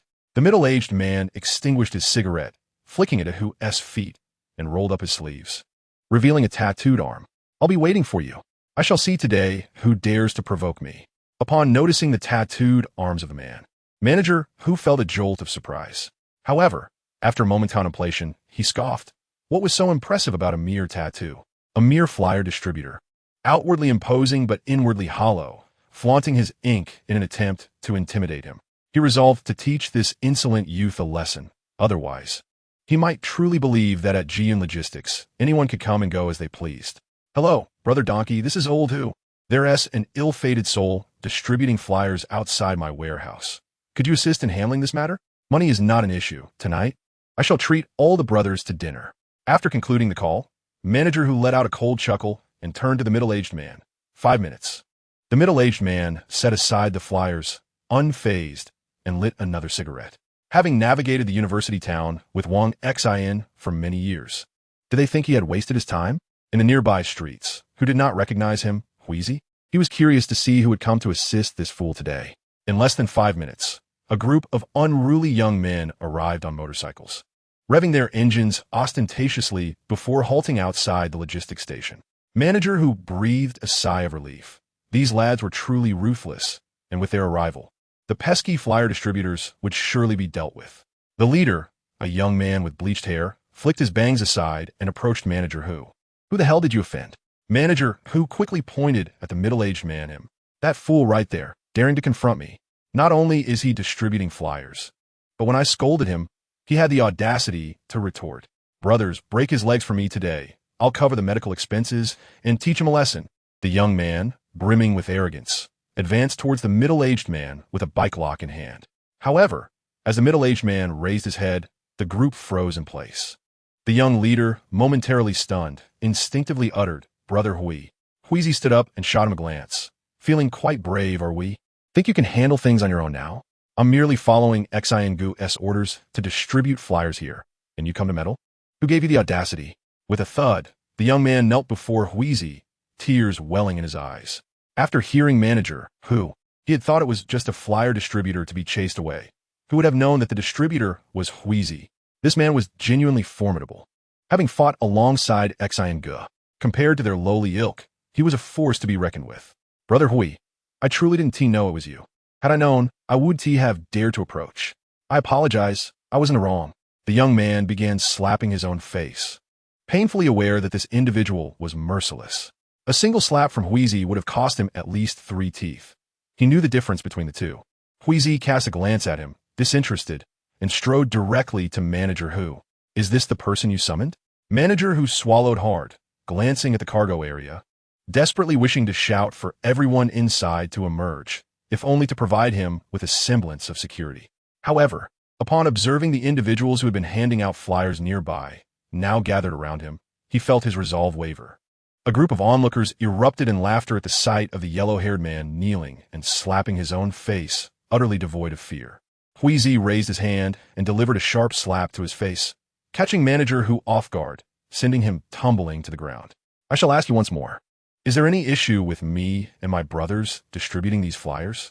Manager Hu, clutching his swollen face, hastily shook his head. "No, no problem at all. Rizhu, I have been blind to your might, deceived by my own ignorance. You may distribute as you please." Huizi continued. "You won't break my legs then?" Manager Hu was on the verge of tears, bewildered by the audacity of these individuals. He had thought that Su Yang was already troublesome enough, believing he had merely gathered a few people to distribute flyers. Who could have imagined that one flyer distributor could wield such power? The mere thought of having his legs broken sent shivers down his spine. "I dare not. Please, Huigu, continue with your distribution. I truly cannot defy you." Huizi pulled out a stack of flyers and tossed them to Manager Hu. "I'm too weary to continue. You stand at the entrance. For every person that passes by, you shall hand out 1 flyer. This must continue until the end of your shift. Should I discover that you've distributed even one less, I shall deliver a resounding slap." Manager Hu was left in a state of shock. Here he was, the manager of Jiedong Logistics, being coerced into distributing flyers for a rival company. If this reached the ears of A.O. Guangxiao, he would face dire consequences. "Is it possible not to distribute?" Huizi scoffed. "Not distributing is an option indeed." Manager Hu sighed in relief, but was soon taken aback when Huizi added, "However, if you choose not to distribute, you must consume this entire stack of flyers, every last one of them." Faced with such a choice, Manager Hu shrank back, rising from the ground to witness the yellow-haired man, still slapping himself, tears of despair welling up. "If you're to eat all those flyers, it could very well result in fatal consequences." "Very well, I shall distribute. A gentleman may take a decade to seek revenge." He picked up a stack of flyers and approached the entrance of Jiedong Logistics. As he passed by, he handed out a flyer to one person, then another, bewildering many who initially thought Manager Hu was leading a promotional campaign for Jiedong Logistics. Yet, upon closer inspection, the flyers were for Sutong Logistics. Several employees, having suffered grievances at Jiedong Logistics, repeatedly entered and exited, receiving flyers from Manager Hu with bowed heads. A few times, he nearly opened his mouth to curse. But upon catching sight of Huizi lurking ominously across the street, he once again lowered his head. In these times, merely surviving was already a considerable feat. A similar scene unfolded across all branches of Jiedong Logistics in Jiang City. Hewlett and Wang Xian subordinates are indeed notable figures in the underworld. While it is understandable to engage in conflicts over interests, who would dare to offend those merely distributing flyers at the entrance? Instead, those handing out leaflets outside the sudden express logistics faced dire consequences. Upon arriving at the cargo yard, Su Yang discovered a group of over a dozen flyer distributors. He took a few sheets, glanced at them, and let out a cold chuckle. He had anticipated that A.O. Guangxiao would stubbornly hold his ground, but he did not expect such swift discount promotions. Unfortunately, at merely 300 yuan per cubic meter, the incentive was insufficient. He needed to stoke the flames further. Chapter 79, Must Support. Su Yang waved at the group of distributors. Upon seeing him, they immediately turned to flee, having been cautioned repeatedly by the logistics company to run if they encountered any employees from Sudden Express. These individuals, though fierce in appearance, had no recourse if they were beaten. However, a few of the distributors, noticing Su Yang alone and seemingly non-threatening, approached cautiously. "Do you need something?" A young distributor bravely inquired. Su Yang smiled reassuringly. "No need to be alarmed. I'm not going to devour you for handing out flyers. I merely wish to ask, how much does Jian Logistics pay you in a day?" The young man, sensing no malice from Su Yang, replied, 30 yuan per day. That's the standard rate for distributing flyers in Jiangxing. Since we're here at Sun Express, they offer us an extra 10. Su Yang scoffed at this, finding Jian Logistics rather petty for for offering such a meager sum for such a perilous task. Would you like to earn more? He queried, raising an eyebrow. The young man nodded eagerly, of course. Su Yang gestured towards the group behind him. Have your colleagues join us. After a moment's consideration, the young man waved to his companions, who approached with caution, recognizing Su Yang as an employee of Sudden Express. See here, Su Yang began. Jian Logistics pays you 40 yuan to distribute their flyers. I will match that amount if you also distribute Sudden Express's flyers. You can earn double by working both sides. How's that sound? The distributors exchanged glances, astonished at the prospect of such a lucrative opportunity, distributing 2 sets of flyers for double the pay. You truly offer 40 yuan? The young man asked incredulously. Su Yang reassured him, as long as you distribute all the flyers, I will settle the payment on the spot. Not only you, but anyone distributing Jian Logistics flyers can come to me for their additional wage. However, I have one request, he added. The group gazed at him with anticipation. With 40 yuan already being a considerable sum, the prospect of an additional 40 was enticing. Working for a week could yield earnings equivalent to half a month's salary for a white-collar worker. Su Yang concluded first, distribute the Sudden Express flyers, then the Jian Logistics flyers. A group of individuals exhaled with relief. Distributing these flyers was indiscriminate, whether it was for the MRT Logistics or the 40 yuan per day offered by them. The demand from Speedy Logistics was merely a modest request, yet it warranted an increase in their wages. The competition between these two companies was of no concern to them. They would work for whoever paid them more. Observing the excitement of the crowd, Su Yang promptly instructed them to lift the flyers. Normally, hiring individuals for 40 yuan would attract workers, yet it often led to lethargy and half-hearted efforts. Fortunately, since MRT Logistics had initially offered 40, he only needed to supplement these individuals with an additional 40 yuan, converting all those recruited by A.O. Guangxiao into his workers. Remarkably, he still only spent 40 yuan. This group, motivated by the prospect of earning 80 yuan for merely distributing 2 flyers, began to wander nearby instead of lingering at the entrance of Speedy Logistics. Indeed, there was no better deal to be found. Many even called their friends to collect flyers from MRT Logistics before heading to Speedy Logistics, effectively creating an entire industry chain. As Su Yang strolled into the freight yard, Si Yao had helped him secure the initial 14 trucks while settling a debt of 350,000 to the truck dealer. He casually purchased 12 more trucks. The freight yard now boasted a total of 26 trucks. Si Yao was still handling the mortgage procedures for the subsequent trucks. However, following the blockade imposed by MRT Logistics and the recent surge in flyer distribution, the business at Speedy Logistics visibly improved at an astonishing rate. No need to rush. Esteemed client, we have plenty of trucks available at 200 yuan per unit, and the prices will not increase in the near future. Kindly fill out your intention forms, and we will ensure timely delivery. Bian Zhenghua observed the throng of 20 to 30 business owners gathered at the entrance and felt a wave of anxiety. During the peak of his operations, he had never witnessed such a crowd clamoring for shipments, particularly with MRT Logistics now barring Speedy Logistics throughout the city. It was unexpected to see so many undeterred individuals. Conversely, considering the price of 200 yuan per unit, it was impossible to find a lower rate in Jiang City, making it a veritable windfall for companies in need of long-term transportation. Money indeed stirs the heart, he thought. Old Bien, we go way back. You can't deceive us. We agreed on 200 yuan per unit, and the price must remain fixed. Another chimed in. I see only 20 trucks in your yard. That hardly suffices. I need 10 trucks myself. Let us sign a contract. I will transfer half the payment immediately, and you must acquire more trucks, as my demand is greater. Bian Zhenghua was left speechless. What on earth was happening? In the past, these individuals would never consider paying up front. They needed constant reminders to settle their balances after shipments. And now, this group was even eager to pay them in advance to procure more trucks. As Bian Zhenghua stood in bewilderment, Su Yang entered from behind and, upon seeing the room filled with people, couldn't help but smile. Dear esteemed business owners, rest assured, regardless of the quantity of goods you bring or the number of vehicles required, we shall accommodate all your needs. What can be transported by Express Logistics? We can certainly manage. Even what Express Logistics cannot handle, we are still capable of delivering.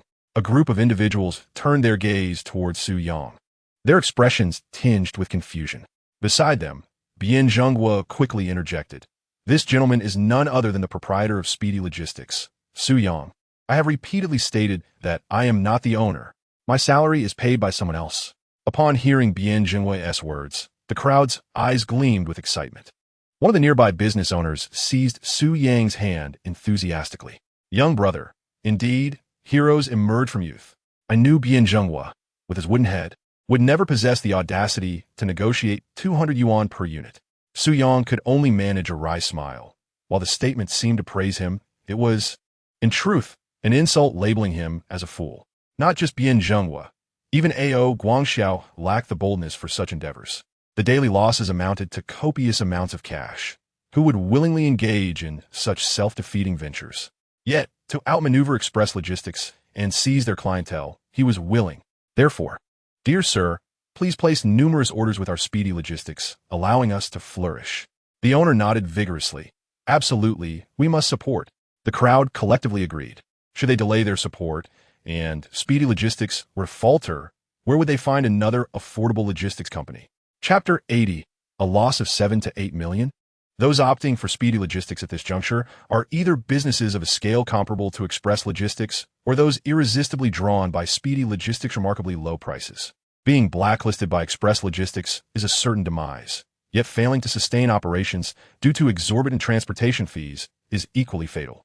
Thus, choosing Speedy Logistics appears far more appealing.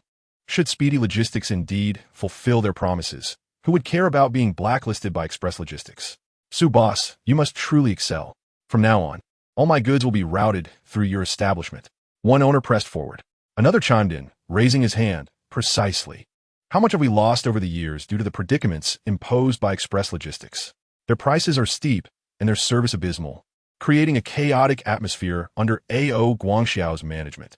Now, with Speedy Logistics, we finally have an alternative. This sentiment resonated with many, whether large or small enterprises. Once engaged with Express Logistics, they were at the mercy of their terms regarding shipment timelines and costs. Unfortunately, in Jiang City, there existed no alternative capable of handling long-distance transport aside from Express Logistics. Even if A.O. Guangxiao were to impose his will upon them, they had no choice but to endure. While they did not believe Speedy Logistics could rival Express Logistics, should Speedy Logistics face bankruptcy, they could always return to Express Logistics. However, the savings accrued over the past few months amounted to astronomical figures. Their urgency in flocking towards Speedy Logistics stemmed from the fear of missing out. The first to sign would be the first to ship, while those who delayed might find themselves left behind should Speedy Logistics falter. Isn't this too cheap to be credible? Bian Jingwe sighed as he observed the faces of the crowd. The price, set by Su Yang, was half of that of Jian Logistics. As a mere worker, what authority did he possess to make such decisions? Su Yang raised his hand, signaling for silence. Rest assured, esteemed business owners, our Sushetong Logistics will not flee or collapse. Soon, we will inaugurate our second cargo hub in the Jiangbei district. Today, in the spirit of celebration, allow me to share another piece of good news. Starting today, any company that has previously collaborated with Jian Logistics and can present a transportation agreement will receive not only a 50% discount on freight costs when switching to Sushetong Logistics, but an additional 20% off that. As Su Yang concluded his announcement, the 20 or so business owners present erupted in excitement. Many of them were significant clients of Jian Logistics, having secured rates far exceeding 400 yuan per cubic meter, with some even reaching 380 or 360. A 50% discount brings the price down to 190 yuan, and with an additional 20% off, it plummets to around 150 yuan per cubic meter. This was no longer mere logistics. It bordered on philanthropy. Bian Jingwe, whose eyes were bloodshot, lamented that even 200 yuan was a loss, and 150 yuan was sheer madness. Wasn't the intent to hasten the demise of Sushetong Logistics? Su exercised caution. Bian Jingwe tugged at Su Yang. Unfazed, Su Yang continued, I hope all of you will help promote Sushetong Logistics. The crowd of business owners applauded enthusiastically. Who wouldn't be pleased with a windfall? Saving an additional 50 yuan per cubic meter was no trivial matter. With 50 cubic meters per truck, that translated to a savings of 2,500 yuan per trip. Over 10 trips? 100 trips? That amounted to 250,000 yuan. Quite a substantial sum in 2008, sufficient to employ 2 workers in Jiang City. A line of over 20 individuals eagerly signed transportation contracts with Sushetong Logistics, departing one by one in high spirits. Bian Jingwe gazed at the stack of contracts in his hands, feeling a rare sense of worry after years in the logistics business, while others profit from transportation. He found himself incurring significant losses. Each truck operated at a loss of 7,500 yuan, and with 26 trucks making a round trip, 200,000 yuan would vanish. Be happy, be indigo. You've secured so many contracts. Su Yang grinned broadly, taken aback by the influx of business within just 2 days. Bian Jingguo sighed deeply. Su Yang, are you genuinely foolish or merely pretending? Once we fulfill these 20-plus orders, we will incur losses nearing 7 to 8 million. The least of these contracts involves single shipments, while the most extend over the next 3 months. Although some payments have arrived, they are but a drop in the bucket compared to our losses. Initially, I estimated you could sustain for 2 months, but now I must inform you that the company's account holds merely 300,000 yuan. Within a week, we shall face bankruptcy. Bian Zhenghua placed over 20 contracts upon the table. With the agreements now signed, a breach of contract would yield even greater compensation. Su Yang leaned back in his chair, lighting a cigarette. Isn't it merely 7 or 8 million? A multitude of lice does not fear a bite. Such a sum is inconsequential. When we eventually incur losses of 70 or 80 million, or even 7 or 800 million, will you not be tormented by sleepless nights? Rest assured, this money will soon be accounted for. With 2 substantial mortgage loans amounting to millions, Jiangqing Bank should have taken notice of him. The individual he wished to meet is likely to appear shortly. Of course, this hinges on Si Yao's diligent efforts. After all, in Jiangqing, the reputation of Si Shuizhong still holds considerable weight. In the Jiangnan district, on Binjiang Road, a towering 27-story office building reaches towards the heavens, adorned with the 4 prominent characters of Jiangqing Bank at its pinnacle. This institution serves as the local bank of Jiangqing and is the only publicly listed native bank within the province. By 2008, Jiangqing Bank's net assets approached 70 billion, with annual revenue surpassing 10 billion, marking it as a colossal enterprise within the province. While it may not rival Jiangqing Steelworks, it remains one of the foremost corporations in the region. At this moment, on the 17th floor of the Jiangqing Bank building, in the office of President Zhong Ruoding, Si Yao sat gratefully. Zhong Ruoding poured her a cup of coffee. How is your father's health these days? Si Yao smiled as she accepted the coffee. Thanks to Uncle Zhong, he remains quite robust. Zhong Ruoding chuckled bitterly. What fortune do I possess? Rather, it is you, my dear girl, who has been quite rebellious. Why abandon a perfectly good fiancé for a student at Jiangqing University? You have certainly vexed your father, and this news has spread throughout Jiangqing. Si Yao felt somewhat helpless. Her family had long been at the center of public scrutiny. Any slight misstep sent ripples throughout the city, and her pursuit of love was subject to incessant gossip. To be frank, Uncle Zhong, I have come to discuss this matter.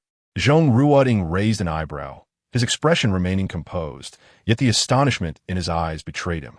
He had merely mentioned Si Yao's boyfriend in passing, unaware that she had come specifically regarding him. As an outsider, despite his amicable rapport with Si Shuizhong, their interactions were strictly formal, lacking any personal connection. Pondering the situation, he was perplexed as to why Si Yao sought him out. My dear girl, you have me quite baffled. For matters concerning your family, you should consult your father. Not come to me, Zhong Ruoding remarked with a chuckle. However, Si Yao produced a document, spreading it out upon the table. As for relationships, who likes whom or who does not, I certainly would not approach Uncle Zhong for such trivialities. I am here to discuss a business opportunity on behalf of my young boyfriend. Zhong Ruoding straightened in his seat. While matters of romance did not pique his interest, he was still willing to hear about the business proposition. Pray enlighten me. Si Yao smiled. You are familiar with Su Sutong Logistics, are you not? Zhong Ruoding inhaled sharply. Is that the logistics company recently embroiled in controversy, facing a citywide ban from Jiedong Logistics? Si Yao nodded and said, indeed. This company is owned by my young boyfriend. He has previously secured 2 loans from our Jiangqing Bank, the first amounting to 1 million, which has already been disbursed, and the second of 1 million is still under review. Zhong Ruoding chuckled lightly. The business seems to be thriving, and the loans have been approved. If that is the case, why do you still seek my assistance? Si Yao shook her head. These funds are insufficient. He wishes to secure additional financing. Interest is not a concern. Zhong Ruoding tapped her fingers on the sofa, deep in contemplation. Over 2 million in loans. Yet it still fails to satiate the needs of Su Sutong Logistics. How much more does Su Yang require? 5 million? 10 million? However, to obtain such a substantial amount, Collateral is essential. From Xiao's words, it appears that Su Tong Logistics possesses little left to pledge as security. Upon noticing Zhong Ruoting's hesitation, Xiao couldn't help but smile bitterly. Prior to this meeting, Su Yang had forewarned her that, given Zhong Ruoting's cautious nature, she would undoubtedly hesitate when it came to discussing loans. Initially, she had doubted this assertion, believing that a few million in loans for someone like Zhong Ruoting was merely a trivial matter, hardly worthy of hesitation. Surely, she would dispatch someone to assist her immediately. Yet, Su Yang had been correct.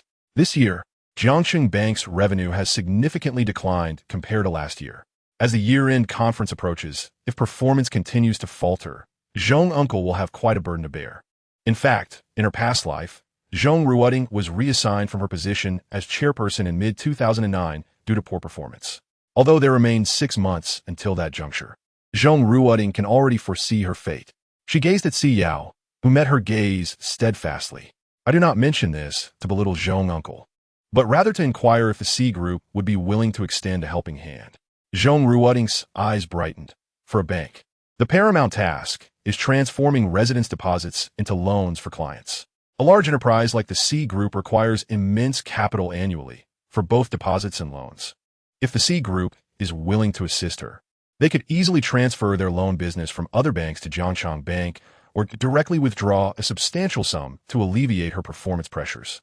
A fund of 500 million, calculated at the 2008 one-year loan rate, could yield nearly 30 million in revenue for Jiangxing Bank. One transaction could account for 3% of the annual revenue. Truly a remarkable turnaround. However, the next moment, the spark in Zhong Ruoting's eyes dimmed considerably. She had recently heard that Si Xuezhong was displeased with Si Yao's boyfriend, having frozen all of her properties, vehicles, and savings accounts. In such circumstances, Si Yao's claim of the C Group being able to assist her seemed rather improbable. To aid your young boyfriend, your father would need to cough up several billion. Such a deal hardly seems advantageous. Zhong Ruoting let out a wry smile. Si Yao responded, assisting you, Zhong Uncle, would indeed be a blessing for our C family. As for the calculations of profit and loss, they need not be overly scrutinized. Zhong Ruoting nodded thoughtfully.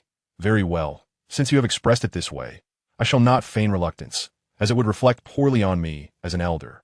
Here is the arrangement. As long as the loan requirements from the C Group are met, I will promptly assign personnel to finalize the loan for Su Tong Logistics. However, Xiao, there is one matter I must clarify.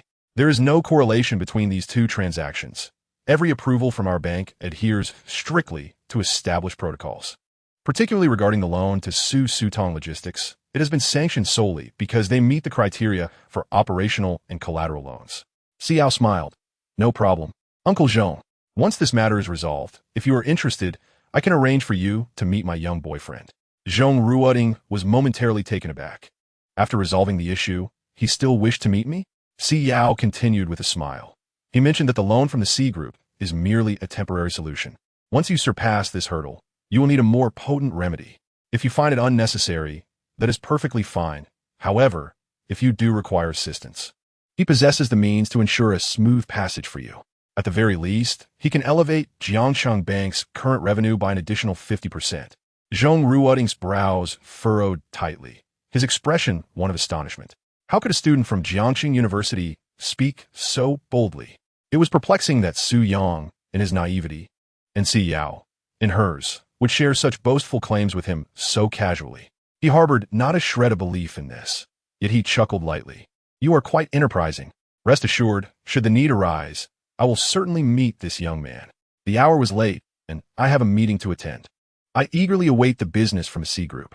With that, Zhong Ruoting rose, effectively signaling the end of the conversation. Xiao nodded and exited the office. It was not until she reached the ground floor of Jiangxing Bank that she finally exhaled deeply, though she appeared composed on the surface. No one could fathom the immense pressure she bore. First, there was the issue of the C Group's loan. Not only was she currently feeling abandoned by Si Xuezhong, even in her previous capacity, she lacked the authority to influence the C Group's dealings, let alone a loan project valued in the hundreds of millions. Yet, Su Yang had encouraged her to speak boldly and assured her there would be no issues.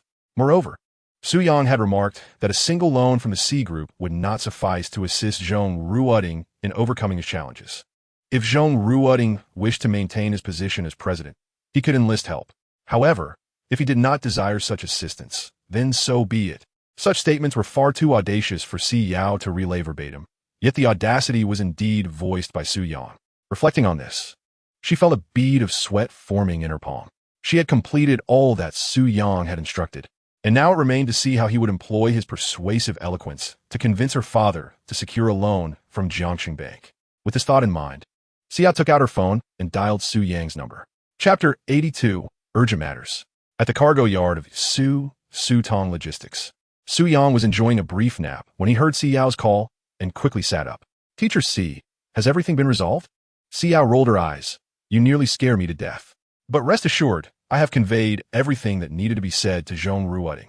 However, President Zhong's stance is unequivocal. No rabbits, no hawks. Until the Cixi Group secures this loan, he will not extend any financial assistance. You might as well contemplate how to persuade my father to approach Jiangxing Bank for a loan. Convincing Si Shuizhong to borrow several hundred million from Jiangxing Bank is nothing short of a pipe dream. It is several times more challenging than persuading Zhong Ruoding to support Susu Logistics. Were it not for her unshakable faith in Su Yang, Si Yao would never have boasted so brazenly to Zhong Ruoding. Su Yang waved his hand dismissively. Oh, this is hardly a challenge. Teacher Si, just heed my words. You need not lift a finger. Attend your classes and enjoy your meals as usual. When the time arrives, the Cixi Group will naturally approach Jiangxing Bank for their loan. Si Yao was momentarily taken aback, thinking Su Yang was uttering nonsense, engaging in self-destructive behavior.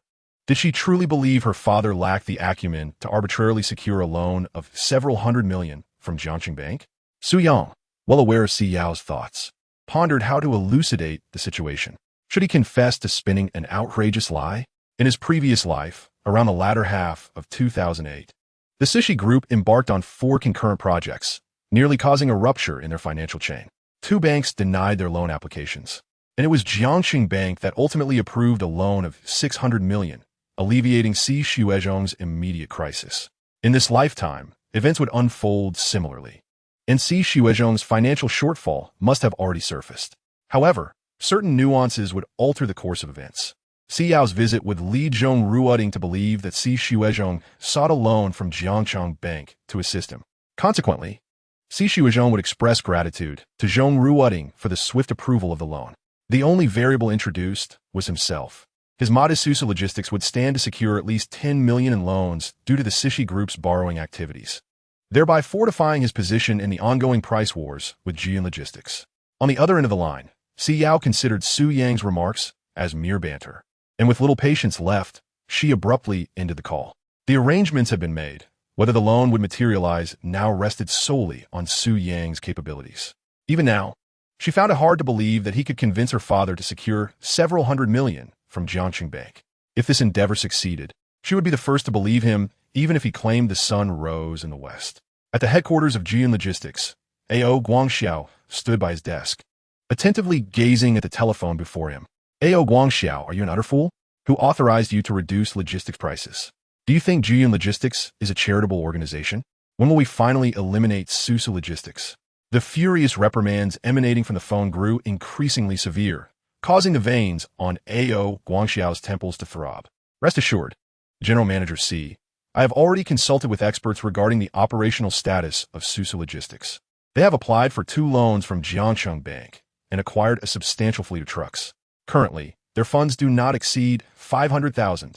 Based on their current volume of business, they will not survive the week. Once Susu Logistics collapses, Jian Logistics will promptly revert to our original pricing, ensuring minimal impact on our profits.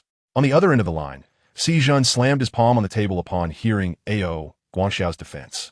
If Su Tong Logistics is destined to collapse, why lower prices? Regardless, their downfall would not affect Jian Logistics, would it? A.O. Guangxiao found himself momentarily speechless. Si Zhen, an investor, lacked understanding of the logistics industry. These companies relied on their clientele. Should customers shift allegiance to Su Tong Logistics, they could secure funds and survive.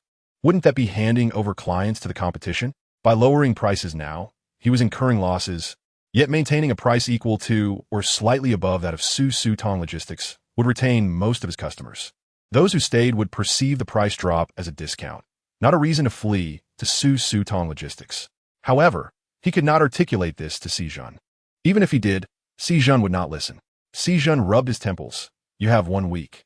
After a week, if you persist in lowering prices, be prepared for us shareholders to withdraw our investments. If you cannot manage a mere Su Tong Logistics, what can you accomplish?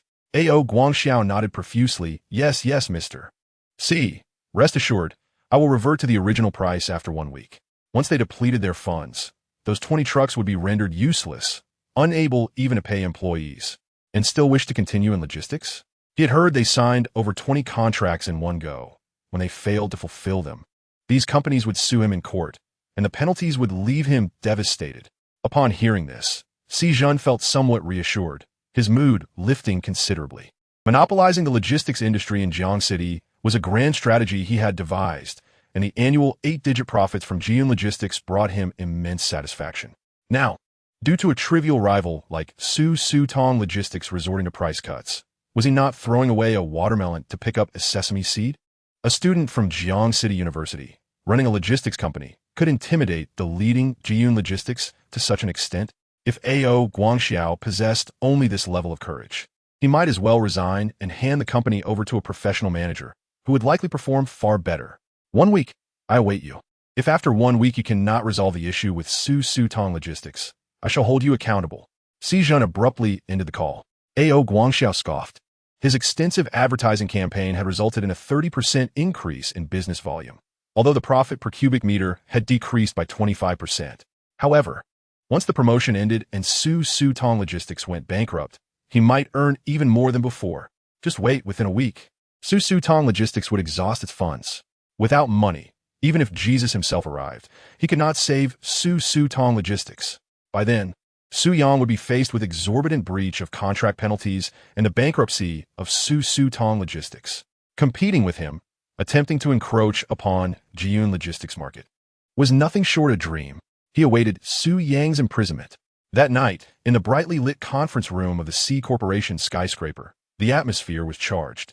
Si Weizhong leaned back in his chair, his expression somewhat despondent. Flanking him were senior executives from finance, human resources, administration, business sales, and project departments of the C Group, along with 3 senior vice presidents. The finance director sighed, stating, "The company's financial issues have reached a critical point. We are currently facing a shortfall of at least 300 million. To effectively advance 4 projects and ensure their successful completion while navigating through this crisis, we need to secure a loan of at least 500 million. Si Weizhong furrowed his brow, surveying the room. Is there truly no way out? The finance director lowered his head. We have submitted loan applications to 2 banks, but due to the substantial amount, they were rejected. Other banks are still under consideration. I have approached several banks and met with their business heads, but they all maintain that they cannot extend such a high limit to the C Group at this time. The project director pondered, perhaps we should halt 2 projects initially, focusing our efforts on ensuring the successful delivery of the remaining 2. Once we recover some funds, we can then resume the other 2 projects. Si Weizhong shook his head. If it were possible, he would welcome the idea. However, the C Group was already under immense pressure. Announcing a halt at this critical juncture would only signal to the outside world that the C Group was financially struggling. The less money one has, the harder it becomes to secure loans. Banks are always inclined to provide assistance only when circumstances are favorable. No one is willing to lend a helping hand in times of dire need. Thus, even if it meant enduring hardships, the 4 projects of the C Group could not be paused.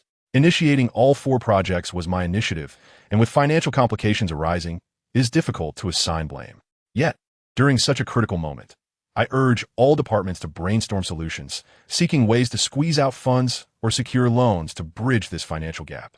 A group of executives exchanged glances, each shaking their heads and sighing. 500 million is not a trivial sum.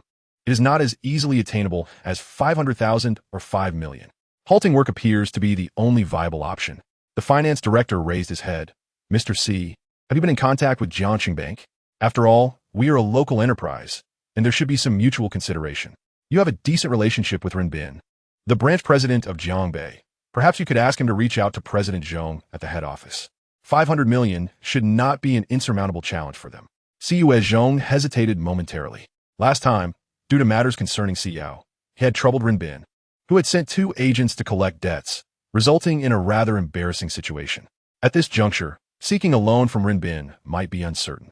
Yet, with the company's survival at stake, he could no longer afford to be concerned about personal pride. He had to make a call and give it a try. All right, I will call Renbin and ask him to assist in contacting President Zhong.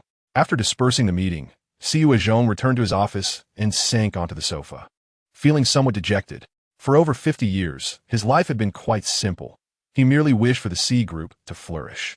Beyond that, he hoped for his daughter to marry into a good family. The thought of this matter filled him with frustration, yet he had no time to dwell on Si Yao's situation. He quickly retrieved his phone and dialed Renbin. Although it was after working hours, the phone rang twice before it was answered. Renbin smiled apologetically. Director C, amidst your busy schedule, what brings you to call me? Si Shuizhong sighed. Old Ren, we are familiar with each other, so let's dispense with pleasantries. The project has not been going smoothly lately, and I wish to secure a loan from Jiangxing Bank. Renbin chuckled. Are you supporting our work? How much do you need this time? Tens of millions. I will have the business department visit you tomorrow. Si Shuizhong shook his head. If it were merely tens of millions, he would not have approached Renbin. He needed at least 500 million. Renbin gasped, his brow furrowed. 500 million? As the president of the Jiangbei branch, he could approve loans of several tens of millions with ease, especially since the C Group was a colossal local enterprise, unlikely to abscond with the funds. However, 500 million. Not only did this exceed his authority, but what collateral could the C Group provide? Si Shuizhong discerned Renbin's predicament. I understand this amount is substantial and beyond your purview. I hope you can facilitate a connection with President Zhong. I am willing to use the future profits of 4 projects from the C Group as collateral for the next decade. After pondering for a while, Renbin finally nodded. If it were not for genuine difficulties, Director C would not have called. In that case, I will communicate with President Zhong. If feasible, I will arrange for the necessary procedures promptly. If not, I will inquire with other banks on your behalf. Si Shuizhong nodded, hanging up the phone. He took a deep breath. At this moment, he felt less like the spirited individual he once was and more akin to a frail old man. If Jiangxing Bank denied him again, he truly did not know how to bridge this 500 million gap. As dawn broke, the first rays of sunlight illuminated Jiangxing Bank. Zhong Ruoding entered his office, where his secretary prepared a cup of tea for him. President, Renbin has been waiting for you in the conference room for half an hour. He mentioned that the C Group has a mortgage loan proposal that requires your review. Should I let him in or send him back? Zhong Ruoding raised an eyebrow. He had just finished a conversation with Si Yao, and within a day, the C Group had come knocking. Let him in. Zhong Ruoding maintained a composed demeanor. The secretary acknowledged and stepped out. Less than half a minute later, Renbin entered, carrying a document. President, yesterday the C Group submitted a loan application to our Jiangbei branch, proposing to use the future profits of 4 projects over the next decade as collateral for a 500 million loan.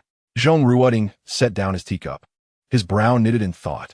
500 million. The C Group was indeed making a bold move. However, this amount would at least alleviate the pressure for this quarter. Yet, to elevate the annual performance, 500 million might still fall short. 500 million is quite substantial, Zhong Ruoding remarked, glancing at Renbin. Renbin sighed, aware that during such times, securing a loan would be increasingly challenging. He had braced himself for a difficult conversation. If 500 million is not feasible, could we consider a lesser amount? Zhong Ruoding replied with a smile. Less? It cannot be reduced any further. 500 million is already quite insufficient. Here's the plan. You should inform the C Group that this time we will grant them a credit line of 700 million, and it is preferable that they utilize the entire amount. After all, what is an additional 200 million? Renbin was taken aback. Typically, for enterprises to secure loans is an arduous endeavor. Yet here, at the C Group, with a mere wave of Zhong Ruoding's hand, a credit line of 700 million was directly granted. All the admonitions he had planned to offer Zhong Ruoding were swallowed back. All right, I will contact the C Group immediately, Renbin stated as he prepared to leave. However, before he could exit, he was called back by Zhong Ruoding. By the way, there's a logistics company, Su Tong, that wishes to apply for a mortgage loan. Please assist in managing this matter as well. Their company is not particularly large. Let us start with a loan of 10 million to address their urgent needs. You will be responsible for the subsequent business dealings. Zhong Ruoding was aware that Renbin had ascended from a lowly employee to the branch manager, largely due to the influence of the C Group. Since this was a matter concerning the C family, it was only fitting that Renbin handle it. with 700 million now loaned out. The pressure on him had significantly diminished. Yet, Su Yang was correct. It was still far from sufficient. Chapter 84, Bankruptcy. As Ren Bin exited the headquarters of Jiangxing Bank, he felt somewhat disoriented. The C Group had merely sought a loan of 500 million. How was it that after his visit, an additional 200 million had been granted without any effort on his part? It was perplexing, exceedingly perplexing. He had heard of Su Tong Logistics, which purportedly had a reciprocal relationship with A.O. Guangxiao, SG in Logistics. Rumor had it that A.O. Guangxiao had even threatened to blacklist Su Tong throughout the city. However, if his memory served him correctly, the major shareholder behind Jian Logistics was none other than Si Shuizhong's sister, Si Ruyun. This was an asset of the Si family. How could Zhong Ruoding extend a loan of 700 million to the Si Group, then subsequently grant funds to their rival, Su Tong? Ren Bin was utterly baffled. Yet since this was orchestrated by Zhong Ruoding, he would comply. Even if they secured a loan of 10 million, Su Tong would hardly pose a challenge to Jian Logistics. A.O. Guangxiao had firmly established his presence in Jiangxing for many years. How could a small company relying on loans simply defeat him? The immediate priority was to notify Si Shuizhong that the loan approval had been finalized. Everything else was trivial. At Su Tong Logistics, Su Yang sat in a chair, observing the trucks coming and going. Following the arrival of the second batch of 1 million in loans, he had purchased 14 additional trucks from a dealer. Now, Su Tong Logistics boasted a total of 40 trucks, with the drivers proving insufficient. He hastily recruited a few more to fill the gap. 40 trucks could barely manage the current transportation tasks. The 20-plus contracts signed amounted to nearly 8 million, of which 30%, equating to 240,000, had already been credited to Su Tong's account. However, fulfilling these contracts would require an investment of at least 5 million, coupled with the 210,000 owed to the bank. Their financial records reflected a staggering deficit of 710,000. There was no money left. Truly, there was no money left. Bian Zhengwa sighed deeply, young man. You claimed you could repay the over 4 million I owe to the bank within 2 months, and then secure an additional million to buy back the warehouse. I thought you were merely boasting. Now, however, I believe you. After all these years, I've only lost over 4 million, yet in less than half a month. You've squandered over 7 million. I'm truly impressed. Su Yang waved his hand dismissively. Oh, what is that amount? The losses we face now can be recovered manifold in due time. Brother Bian, just wait and see. A.O. Guangxiao will be even more anxious than I am. Bian Zhengwa smiled wryly. I fear I may not live to see that day. The funds in our accounts can only sustain us through this month without any expansion. If we continue to take on more business, we'll run out of money in about a week. We should prepare to issue a dissolution notice. Su Yang sat up. What if, by some twist of fate, someone were to provide me with 10 million? How many clients would we lose at Jiedong Logistics if I were to burn through another month? Bian Zhengwa paused, taken aback by Su Yang's seemingly fanciful notion. Given the dire straits that Sudong Logistics finds itself in, who would possibly lend him 10 million? Everything that could be mortgaged already has been. Sudong Logistics is on the brink of collapse. If it truly fails, rival companies will pounce like starving wolves, ready to drag Sudong Logistics to court. By that time, burdened with debt, Su Yang might very well consider taking his own life. I cannot predict how many clients Jiedong Logistics would lose, Bian Zhengwa conceded, but Mr. Su, raising the prices back to normal and slowly repaying our debts is our only glimmer of hope. If we resort to price-cutting strategies again, the company will surely go under. Bian Zhengwa sighed once more, knowing he could not sway Su Yang. Yet, keeping these thoughts unvoiced felt like a thorn in his throat. Outside the warehouse of Sudong Logistics, the composed and elegantly attired Si Yao stepped in, observing the bustling trucks coming and going, and she too let out a sigh. Every step Su Yang took to reach this point had been a gamble, much like a seasoned gambler who wins time and again. However, in this world, there are no guarantees of victory in every wager. This time, it seemed, Su Yang was destined to lose. She understood her father well. The C Group would never lend 500 million to Jiangxing Bank without substantial reason. Su Yang's lifeline was unlikely to arrive. To this day, Jiangxing Bank has not responded to my inquiries. The application for a 10 million loan has been stalled, neither approved nor denied. Xiao looked at Su Yang, who nodded with a smile. No news is good news. We simply have to wait. Xiao felt a tinge of helplessness, perplexed by Su Yang's unwavering optimism. Wasn't it akin to waiting for a ship to dock at the airport? Placing all hope in something so ephemeral? Could he truly rely on this hope to rescue Sudong Logistics? Perhaps he should consider alternative solutions. The loan from Jiangxing Bank is unlikely to materialize. Beside them, Bian Zhenghua sighed. I have urged Mr. Su countless times. Those unreliable banks are utterly untrustworthy. When you have money, they scramble to lend to you. When you're broke, they won't even acknowledge your existence. It would be prudent to contemplate alternative strategies. At the very least, we should restore our prices. Shall we not cease this price war? Su Yang forced a smile, suspecting that at this moment, the C Group had already submitted a loan application to Jiangxing Bank. Brother Bian possesses numerous admirable qualities, yet his impatience is a flaw. The loan will indeed be secured, as we must continue to expend funds. Our company, Susitong Logistics, is a small entity barefooted, while their Jiyun Logistics is well-heeled. The larger vessel finds it difficult to change course. We operate at 200 yuan per cubic meter, potentially incurring a loss of a mere 100 or so yuan. However, Jiyun Logistics charges 300 yuan per cubic meter. How many clients will they lose? And how much profit will they forfeit? The longer we endure in this battle, the more Jiyun Logistics will suffer, depleting their financial reserves at an accelerated pace. Once their funds are exhausted, Jiyun Logistics will cease to exist. Bian Zhenghua gritted his teeth, reflecting on his years in the logistics industry. He had never encountered a logistics company that thrived on losses. Moreover, they had already incurred a deficit of 7 to 8 million within just half a month. How many years would it take to recuperate such an amount? Si Yao sighed in despair. We all understand this rationale.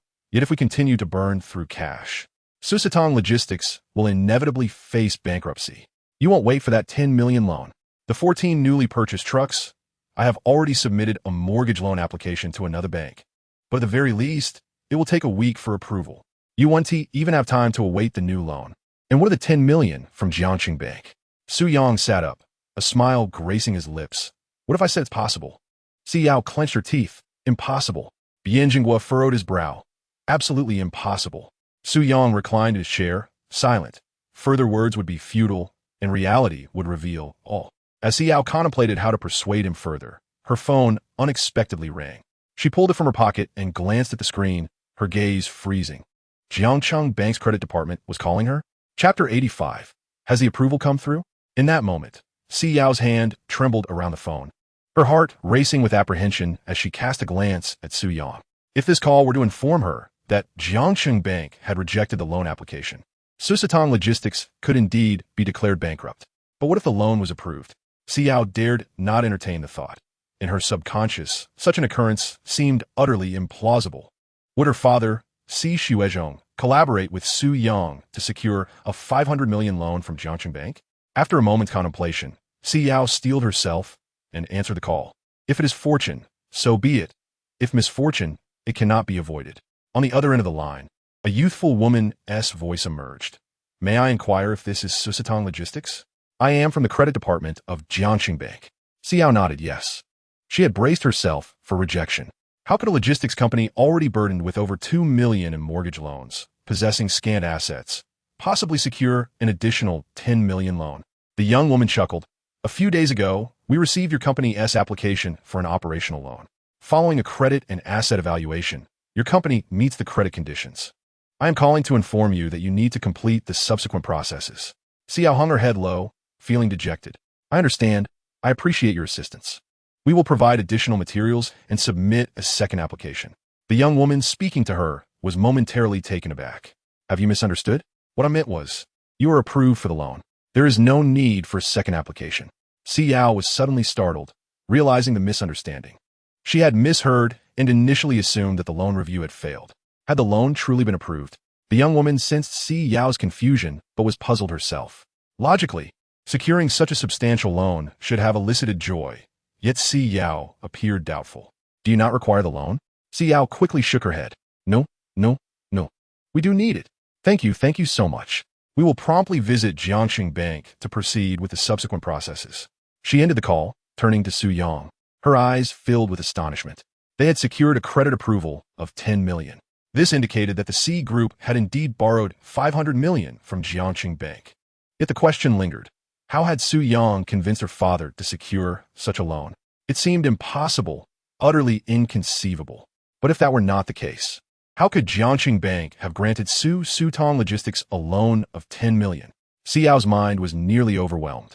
She found it utterly perplexing and could not fathom the rationale behind it. This was an occurrence that should have been impossible, yet here it was. Bianjua looked at the bewildered Xiao and sighed deeply. He already knew the outcome. How could Jiangxing Bank possibly extend a loan of 10 million to Su Sutong Logistics? Not only them, but even Jian Logistics would find it difficult to secure such a sum. Never mind, CEO, Su has done his best. The funds in the account can last a few more days. We shall consider other options. Xiao shook her head. No need to worry. Bianjingguo was slightly taken aback, unsure of what Xiao meant. Xiao replied, the loan of 10 million has been approved. Bianjingguo nearly choked on his water. Gasping in shock, his eyes widened, and his jaw nearly dropped to the floor as he turned to the unflappable Su Yang, a chill running down his spine. 10 million. They had just been approved for a loan of 10 million? What assets did Su Sutong Logistics possess? They had 40 vehicles, valued at approximately 4 million, but half of them were already mortgaged. The remaining vehicles could barely be worth 2 million at most. Additionally, there were 40 to 50 employees, whose monthly salaries amounted to over 100,000, constituting a liability for the company. Furthermore, there were 20 to 30 business contracts, all operating at a loss, day in and day out. The cargo yard had also been mortgaged to the bank, with a repossession scheduled in a month and a half. With such a hollow shell of a company, how could they possibly secure a loan of 10 million? Xiao looked at Su Yang, left with nothing but questions. She too could not comprehend how Jiangxing Bank had so unusually approved a credit limit of 10 million. Only Su Yang remained reclined in his chair, his expression tranquil. He felt neither elation nor disappointment. From start to finish, the entire loan process had been within his control. He had anticipated this conclusion long ago. Why are you both looking at me? I'll wash my face today, you know. Su Yang shrugged his shoulders, while Xiao was rendered speechless. Even at such a critical moment, Su Yang still had the audacity to engage in trivial banter. Could you clarify why Jiangxing Bank approved this 10 million loan? Xiao pressed. Su Yang chuckled. Is it so wrong that I'm just lucky? Xiao gritted her teeth. You may fool others, but not me. The bank has an exceedingly rigorous risk assessment protocol. Any significant risk would render a loan impossible. Not to mention, Susu Logistics is practically bankrupt. If they lent you 10 million and you absconded, Jiangxing Bank would have no recourse.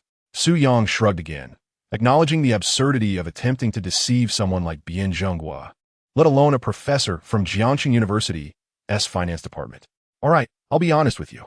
The reason I secured this 10 million loan is that your father borrowed 500 million from Jiangxing Bank. Wasn't it that the agreement I made with Zhong Ruoding? To be clearer, it's a matter of mutual benefit. Xiao's eyes widened. She was aware that once all erroneous options were eliminated, the final answer, no matter how outrageous, was the truth. But 500 million. Even if Si Shuezhong didn't loathe Su Yang to the core, he certainly wouldn't hesitate to see him ground to dust. How could he possibly consider Su Yang's interests when borrowing 500 million from Jiangxing Bank? Bian Zhenghua, too, grew increasingly bewildered. What did Susu Logistics receiving 500 million have to do with Xiao's father? Could her father even produce 500 million? See, Bian Zhenghua exclaimed in astonishment, finally grasping why Su Yang dared to act so brazenly. It turned out that the young lady beside him was none other than the heiress of the C Group. Observing Xiao's dazed expression, Su Yang chuckled once more, finally feeling a twinge of pity for continuing the ruse. The C Group had initiated 4 projects in the first half of this year. Chairman C had initially believed that the funds on hand were sufficient to complete all 4 projects, but unforeseen complications arose, resulting in a funding gap of nearly 500 million. I decided to take a gamble and ride the wave. Xiao shook her head, still unconvinced. That's impossible. Your reasoning is fundamentally flawed. With so many banks, how could you know my father would choose Jiangxing Bank? And how could you possibly know that he would choose this moment to seek a loan? Xiao simply could not believe that if Su Yang could predict such matters and secure a 10 million loan, implied that her, the C Group's, Zhong Ruoding's, and her father Si Shuizhong's thoughts were all under Su Yang's control. How could that be possible? Such an anti-human feat could not be accomplished by anyone. Su Yang must be deceiving her. Chapter 86. Hold on. Su Yang felt somewhat helpless. Sometimes, Teacher C could be quite obstinate. His uncanny ability to predict outcomes stemmed from the fact that these events had transpired in his previous life. The C Group applied for mortgage loans from 2 banks, all of which were unsuccessful. Ultimately, it was only at Jiangshang Bank that they secured a loan of 600 million to cover the deficits of 4 projects. If one were sufficiently concerned about the C Group, they would learn that their recent attempts to secure loans had both ended in failure. Meanwhile, Zhong Ruoding bore immense pressure to deliver results, and at this juncture, he urgently needed to take a bold step and lend out more capital. Do you not find it intriguing that one company is in dire need of funds while the other is eager to disperse loans, thus intersecting their interests perfectly? Suyang Gazette intently at Xiao. Xiao was momentarily taken aback, feeling that there was some merit to Su Yang's statement. Suyang continued. The primary reason I was able to seize this fleeting opportunity is none other than you. Teacher C. Xiao, pointing to herself in surprise, asked me. Su Yang nodded affirmatively.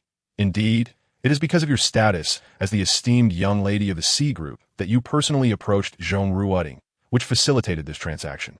Now, with Zhong Ruoding issuing a loan of 500 million, the C Group can address its shortfall, and our logistics company has secured a loan of 10 million.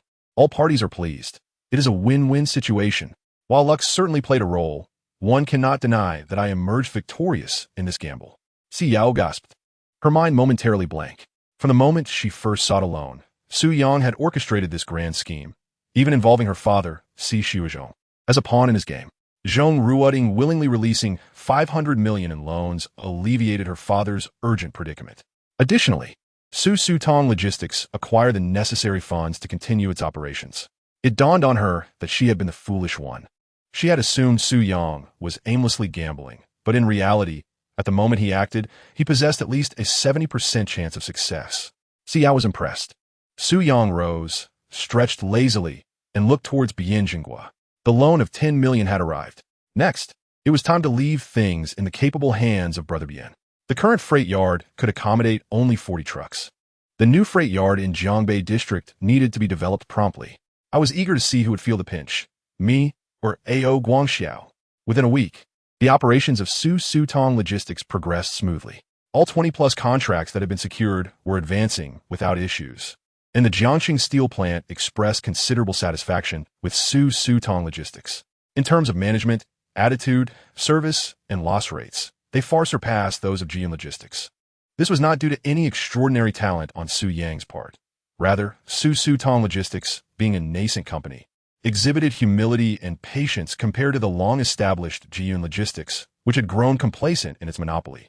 The employees of Jian Logistics, having never experienced a downturn, carried an air of superiority, as if to say, if you won T-Transport, there are plenty who will. I am not inclined to work for you. In no time, the reputation of Su Sutong Logistics resonated throughout the entire Jiangxing city.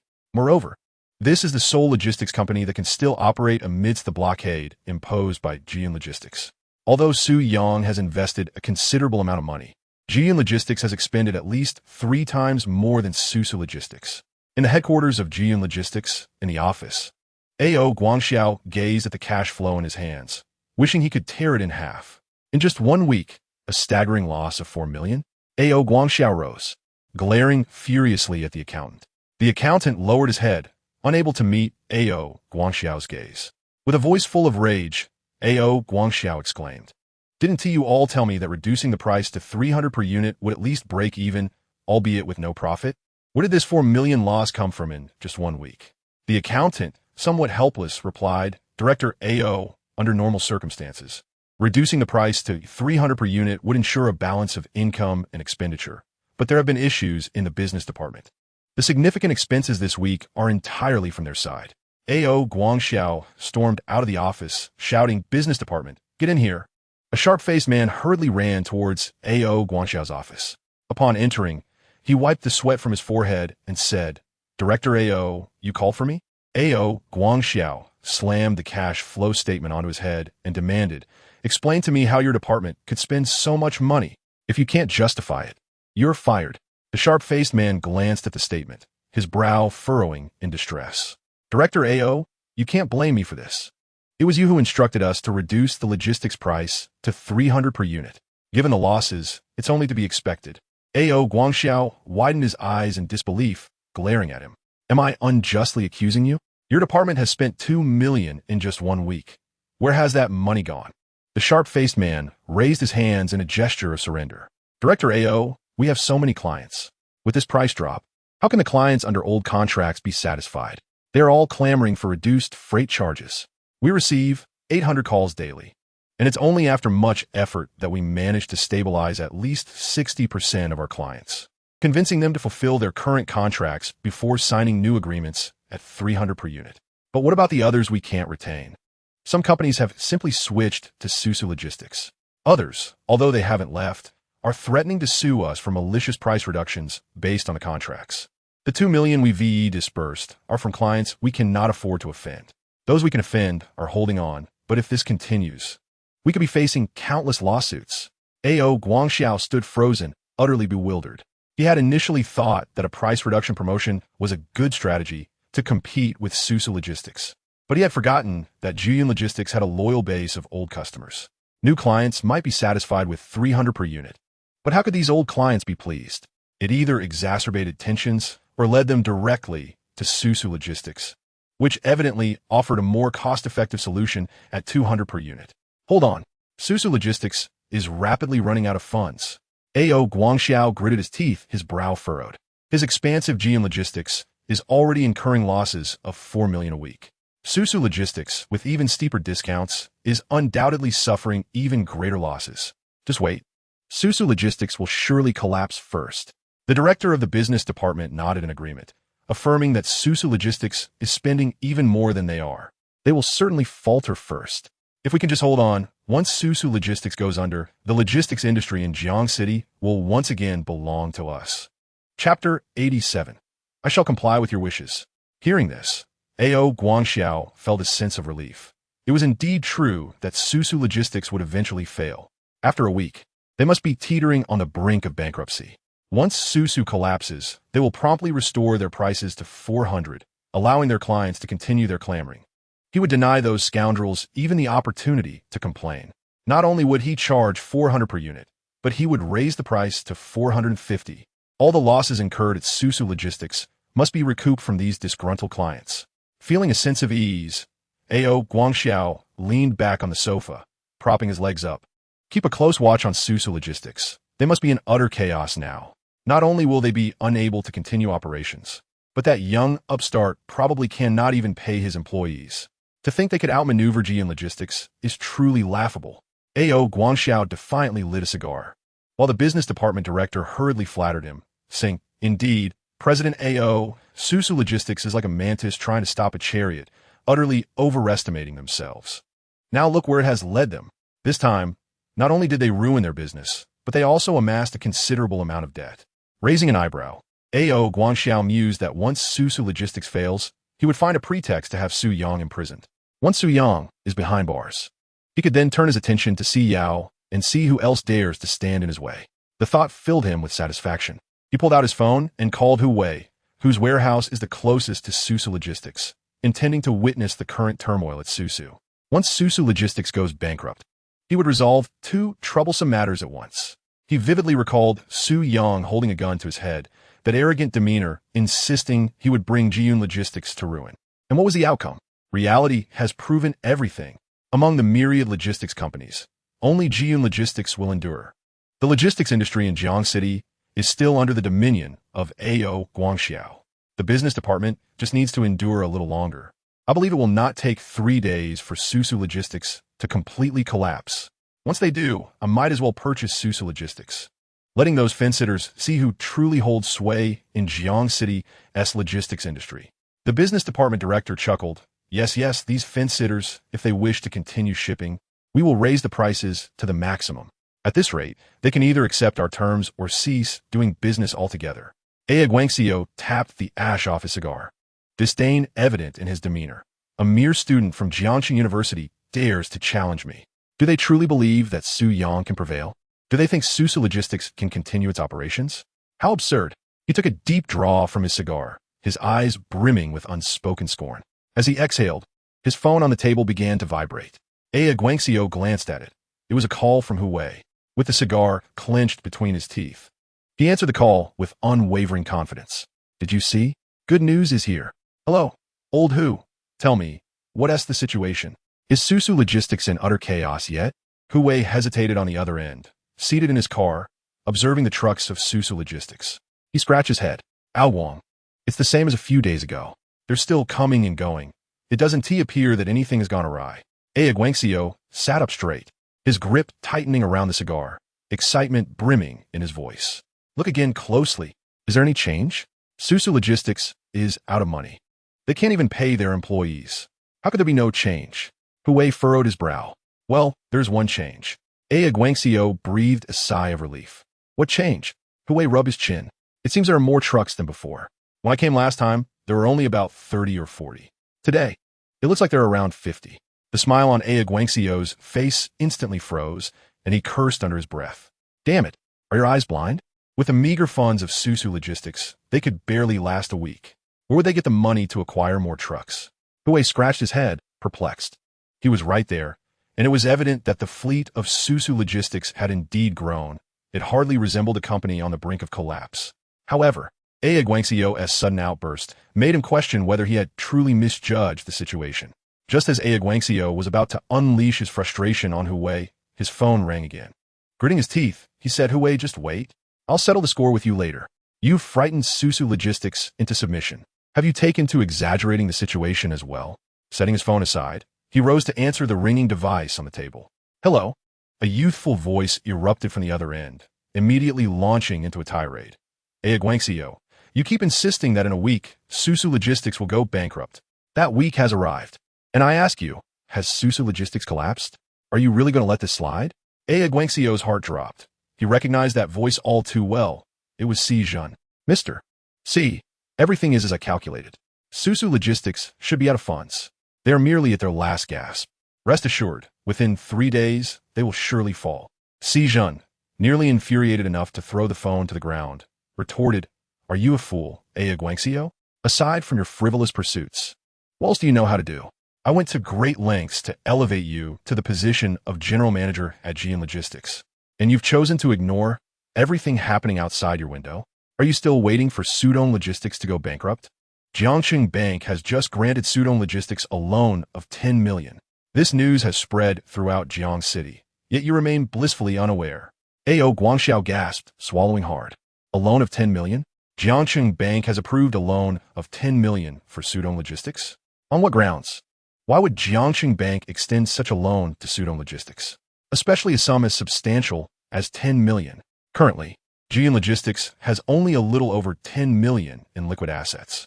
Sudong Logistics has suddenly acquired 10 million? Is it truly the case that a loan of 10 million has been approved? Si Jun took a deep breath, striving to calm his tumultuous emotions. Am I truly wasting my time to deceive you? Guangxiu, I initially thought you were simply lacking in intelligence. But now I see that you are utterly foolish. Immediately raise our prices again. He who has nothing to lose fears not the one who has everything to lose. If you dare to engage in a price war with him, you are merely pushing Jiyun Logistics into a pit of fire. Guangxiu, now anxious, realized that Sudong Logistics, having secured a 10 million loan, had gained the leverage to contend with them. It was no longer the small logistics company he could easily manipulate. General Manager C, what should we do now? I will follow your lead. Please show me the way. Chapter 88, A Major Crisis. Si Jun was seething with anger. At this moment, Guangxiu remembered his previous warnings. No price wars, no price wars. Competing on price with Sudong Logistics was precisely what they desired. Now, they had alienated their loyal customers, and new clients had been scarce. Many customers had followed Sudong Logistics. They had even enabled Sudong Logistics to secure a loan of 10 million. Reflecting on his warnings, he wondered why he hadn't acted sooner. If you truly wish to brainstorm solutions, Si Jun rubbed his temples.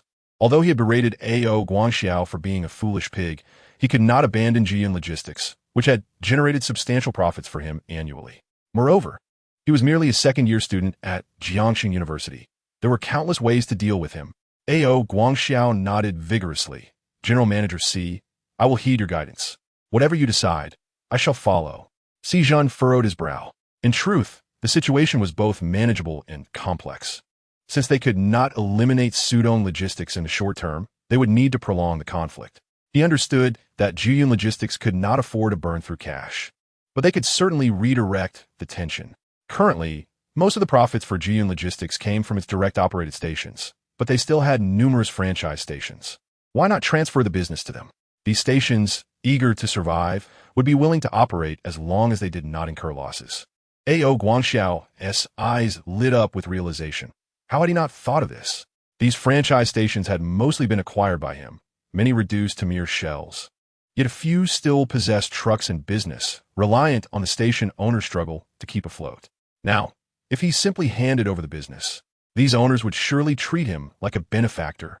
Although the price of this business is somewhat lower, once orders are assigned to them, they must fulfill them. As for the profitable ventures, those will undoubtedly remain with their direct operated sites. Director C, it is no wonder you hold your esteemed position. I am truly in awe of you. Your intellect is beyond my grasp. You're simply remarkable. Listening to the praises from A.O. Guangxiao, Xijin couldn't help but feel a sense of elation. As long as the business is attended to and the revenue for Jiyun Logistics remains stable, eliminating Susutong Logistics is merely a matter of time. Despite Susutong Logistics securing a loan of 10 million, how long can that sum sustain them? Once it's exhausted, repayment is still required. If they can endure, the more Susutong Logistics borrows, the greater their losses will be. Consequently, Su Yang's downfall will be all the more severe.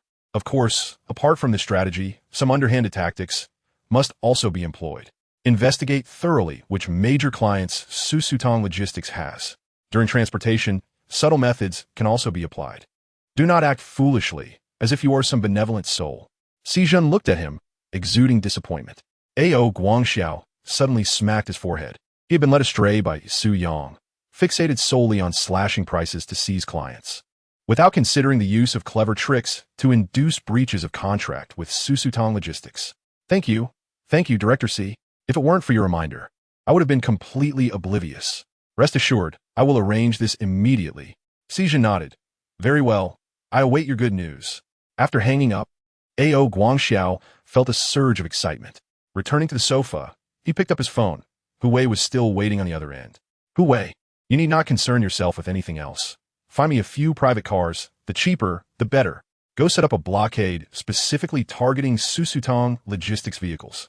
If we could arrange for a collision, that would be even better. Delay them as much as possible, ideally causing an overturn to provoke a breach of contract. Manager Hu's eyes lit up, and he couldn't help but take a sharp breath. Director A.O., your tactics are impressive. Once they breach the contract, those companies will have to sue them, and by then, Susutong Logistics will face severe repercussions. A.O. Guangxiao snorted coldly. Competing with him, Su Yang was still too inexperienced. Upon receiving A.O. Guangxiao's instructions, Manager Hu was decisive, calling upon the drivers in the cargo yard to purchase several nearly scrapped second-hand vehicles from used car dealers. In an effort to save costs, he even procured a few electric bikes and vans. These dozen or so vehicles were all stationed outside Susutong Logistics cargo yard, waiting for their trucks to emerge, ready to follow like a persistent adhesive plaster. A long-haired driver maneuvered a cargo truck out of the logistics yard. Just as he turned onto the main road, a dilapidated Jetta in front of him suddenly slammed on the brakes. He quickly pressed down on his brakes, the vehicle screeching as it narrowly avoided colliding with the Jetta's rear. For heaven's sake, can you even drive? The driver rolled down his window and yelled indignantly. Unexpectedly, the battered Jetta reversed and accelerated directly into him. Furious, the driver swiftly turned off the ignition and exited the vehicle. The beleaguered driver of a battered Jetta, cigarette dangling from his lips, unleashed a tirade. Do you even know how to drive? Do you realize you rear-ended me? A bewildered A Long retorted. Weren't you the one who hit me? The cigarette-wielding driver, pinching the smoke between his fingers, spat onto the ground. What nonsense! I was driving perfectly well. How could I possibly hit you? Did I rear-end you with my car's rear end? Clearly, it was you who crashed into me. Just wait. Don't even think about running away. This matter won't be resolved without 3,000 yuan. A Long, now incensed, found himself in a rare position. He was accustomed to reprimanding others, not being on the receiving end of such insults. This scoundrel was truly pushing his luck. Just as he prepared to unleash a verbal assault, he noticed across the intersection, a delivery truck adorned with the insignia of Susu Logistics collided with a bread van that had run a red light. He gasped, sensing that something was amiss. Hastily retreating to his vehicle, he dialed Su Yang. Meanwhile, at the Susu Logistics depot, Su Yang was meticulously organizing a list of pending shipments. With over 20 orders recently signed, Many had come to recognize Susa Logistics for its long-distance transportation capabilities and affordable rates. However, challenges soon followed. Relying solely on Bianzhonghua was no longer sufficient for managing the dispatch. At its peak, Bianzhonghua's fleet comprised just over 30 vehicles, yet now, the depot was overflowing with 50 trucks. Had it not been for a batch already on long-distance runs, the number would have been even greater, threatening to spill out onto the street. Consequently, he had to take on a portion of the workload. Otherwise, Bianzhonghua's lifespan would be significantly shortened. As he arranged a transportation schedule on paper, the phone on his desk rang. Without glancing, he answered, "Hello?" Along's voice, tinged with urgency, came through. "Sue, we've got a serious problem. I just left the depot and was involved in a staged accident. Some guy reversed into me, claiming I rear-ended him. I barely exchanged a few words with him when another accident occurred. It's one of our Susu Logistics trucks." Chapter 89. Jiang Xiaozhen. Su Yang's brow furrowed deeply, understanding Along's implication. His encounter with a staged accident might be coincidental, but two accidents in such quick succession could hardly be deemed mere coincidence. Before they could finish their conversation, the office phone on the adjacent desk rang again. Su Yang swiftly picked it up. A truck driver's voice echoed from the other end. "Sue, I just left and got into an accident. The other party won't let me leave, and I urgently need to make my delivery. What should I do now?" Before Su Yang could respond, another office line rang. He immediately answered, switching to speakerphone. "Sue, I've been in an accident over here. In the span of less than half an hour, 4 accidents had occurred. If this wasn't a deliberate scheme, he might as well behead himself and kick his own head like a ball. As for the perpetrator, there was no need for speculation. It had to be A.O. Guangxiao. The scoundrel was resorting to such underhanded tactics. Regardless of the demand from the other party, pay them first, take note of the license plate, and file for reimbursement upon returning to the company. Those who can leave the city should do so. Those who cannot, return to the cargo yard." Su Yang ended the call and shouted towards Bian Zhongwu outside the yard. "Brother Bian, instruct all the trucks to halt for a day. We will not dispatch any vehicles today." Bian Zhonghua was bewildered. He had just organized the loading of the trucks, so how could they simply decide not to dispatch? What transpired? Su Yang sneered. "If they cannot confront us head-on, then Jiun Logistics has resorted to underhanded tactics. This bunch of scoundrels has gathered a fleet to engage in a hit-and-run against our Sushitan Logistics." Bian Zhonghua was taken aback. Could they really think of such a scheme? "What shall we do now?" Su Yang replied. "When the drivers return, you should note down the license plate numbers of these vehicles and record the compensation amounts paid. Then, armed with this information and the driver's statements, go directly to the police station to report them for organized fraud." Bian Zhonghua nodded, glancing back at Su Yang. "And what about you?" Su Yang chuckled coldly. "Me? Since A.O. Guangxiao wants to play the role of the first day of the lunar month, I shall not hesitate to play the role of the 15th. If he resorts to dirty tricks, I shall retaliate with guile. Our Sushitan Logistics has but a few dozen vehicles. Even if they all encountered accidents, the maximum loss would be just a few tens of thousands. How many vehicles does Jiun Logistics operate? Can he guarantee that none of his vehicles will encounter issues? If A.O. Guangxiao had employed a more cunning tactic, I might have found it difficult to strike back. However, since he has chosen not to act like a decent person, I see no reason to spare Jiun Logistics. Does he truly think I am malleable?" Bian Zhonghua was perplexed by Su Yang's intentions. Could it be that Su Yang also planned to stage a hit-and-run against Jiun Logistics? But what if they were caught? The risk would be monumental. Su Yang smiled. "Don't look at me like that. I am not the fool A.O. Guangxiao. I assure you that this endeavor will make the entire Jiang city aware and tarnish the reputation of Jiun Logistics." Su Yang walked outside Sushitan Logistics and hailed a cab, providing an address. Around 2008, due to the inadequacies of various weight and speed measurement devices, incidents of speeding and overloading were commonplace, particularly in the logistics industry, where overloading was practically routine. The same vehicle could carry more to earn more. After all, as long as one could avoid the weighbridge, who would know if it was overloaded? Jiun Logistics was a notorious hotspot for overloading. However, such matters often went unpunished unless issues arose, and were generally considered an unspoken rule. Nevertheless, regulations regarding the weight limits and penalties for cargo trucks had long been established in various regions, though enforcement was often lax. It could be overlooked under normal circumstances, but when confronted, penalties had to be enforced according to the law. Su Yang's strategy for retaliation was to expose the overloaded trucks of Jiun Logistics to the entire Jiang city. And how would he do this? by engaging the television stations. Of course, in 2008, around the time of his imprisonment, several journalists had visited the prison. One young journalist left a particularly strong impression on him. These individuals approached the assignment as a mere formality, conducting perfunctory interviews. However, one reporter named Jiang Xiaojun was exceptionally earnest in her work.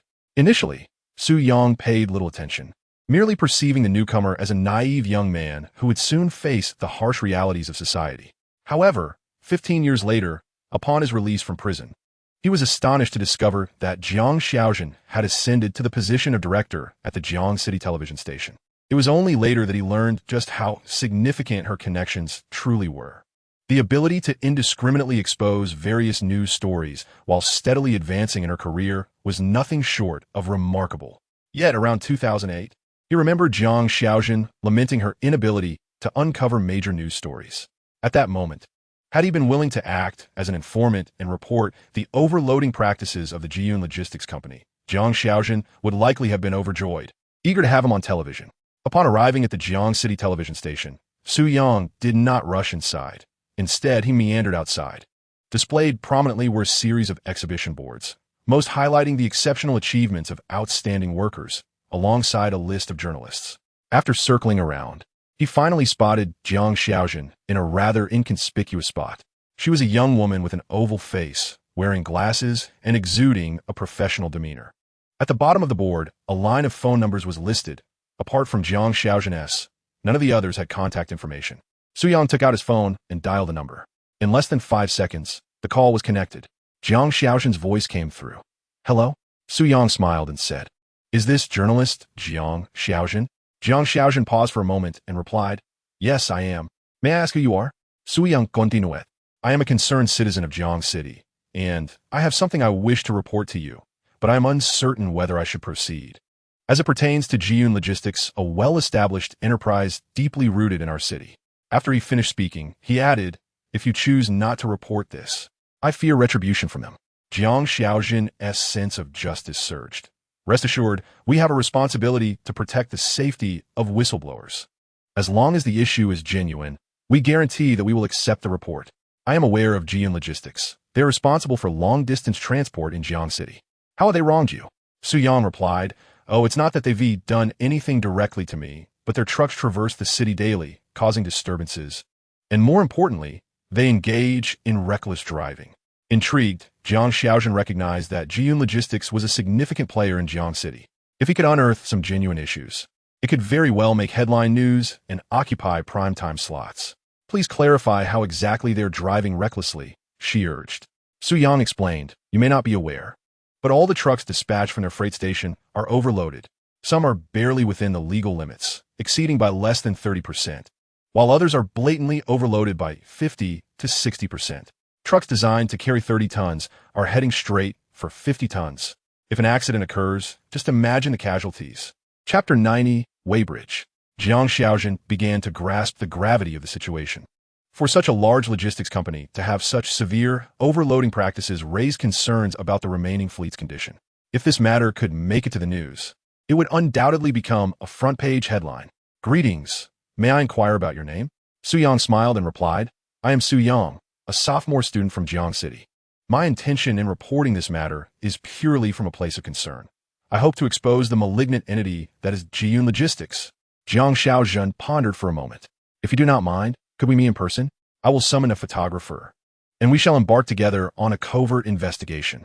If your claims hold merit, we would like to create a special report on this subject." Su Yang raised an eyebrow, realizing that consulting Jiang Xiaojun was indeed fruitful. At the very least, she was genuinely inclined to take action. He quickly replied, "Reporter Jiang, to be frank, I am currently stationed right outside our television station. If you're truly interested in covering this story, I can escort you there immediately." Jiang Xiaojun was elated and nodded vigorously. "Wonderful. I shall head downstairs right away and call for the photographer. We will work overtime tonight." After ending the call, Su Yang strolled back to the main entrance, and shortly thereafter, he spotted Jiang Xiaojun emerging, clad in a brown coat and carrying a bag, accompanied by a photographer burdened with various equipment. Su Yang waved at her, and she hurried over, extending her hand to shake his. "I am Jiang Xiaojun. May I ask where you discovered the evidence of Jiyun Logistics overloading?" Su Yang nodded with a smile, recalling that in a previous life, Jian Logistics was exposed for overloading. Though that revelation came years later when more weighing scales and cameras were installed across various locations, leading to Jian Logistics being caught red-handed and penalized heavily. While it did not break them entirely, their monopolistic hold in the Jiang City logistics sector vanished thereafter. Larger logistics companies from the south surged into Jiang City, ultimately forcing Jian Logistics to sell itself to survive, disappearing amidst the vast sea of competitors. Yet, Su Yang vividly remembered how Jian Logistics was discovered to be overloading. The national roads in Jiang City are bifurcated. One leads north and the other south. Situated in the north, the traffic heading north is minimal, while most manufacturers seek Jian Logistics for southbound shipments. Each national road is equipped with weighing scales. Simply locating one and waiting for Jian Logistics trucks to pass would reveal whether they were overloaded. Particularly at night, these trucks, believing themselves to be unimpeded, are entirely unsuspecting. Su Yang remarked, "Evidence is merely the beginning, Reporter Jiang. If you possess the courage, we could potentially intercept numerous trucks tonight. Each would incur a fine of over 1,000 yuan. If you have acquaintances in the traffic police, you might want to reach out to them. This would be Jian Logistics essentially delivering funds directly to us." Jiang Xiaozhen furrowed her brow, realizing she indeed had friends in the traffic police. The photographer trailing her whispered, "Let us first assess the situation. I find this young man somewhat inexperienced, and should he deceive us, it would be a futile endeavor." Jiang Xiaozhen scrutinized Su Yang for a moment, but felt he did not seem like the deceitful type. Nevertheless, she considered that appearances can be deceptive and, after a moment of reflection, nodded in agreement. "Very well, let us proceed. If your claims prove true, I will contact the traffic police immediately." Su Yang nodded, understanding that once the incident involving the logistics company was broadcasted on television, it would undoubtedly tarnish their reputation, even if it did not lead to their operations being halted. The penalties incurred would be substantial. A.O. Guangxiao was not merely playing games with him. Employing such lowly tactics as staged accidents was beneath him. He would proceed with a formal report instead. After all, he would only suffer a day's loss. But once the logistics vehicles were caught, the compensation they would owe was beyond reckoning. The trio boarded a vehicle, heading straight for the way station on the national highway. They set off in the afternoon, arriving just as the sun dipped below the horizon. Su Yang rubbed his hands together. Autumn had arrived, and the chill in Jiang City was becoming increasingly palpable. The photographer hoisted his camera, fixated on the digital display of the way station, while Jiang Xiaozhen appeared visibly anxious. Having traveled such a distance, the last thing she wanted was to return empty-handed. It would be a true embarrassment. Nevertheless, she sensed that Su Yang was not deceiving her. This was indeed a significant story.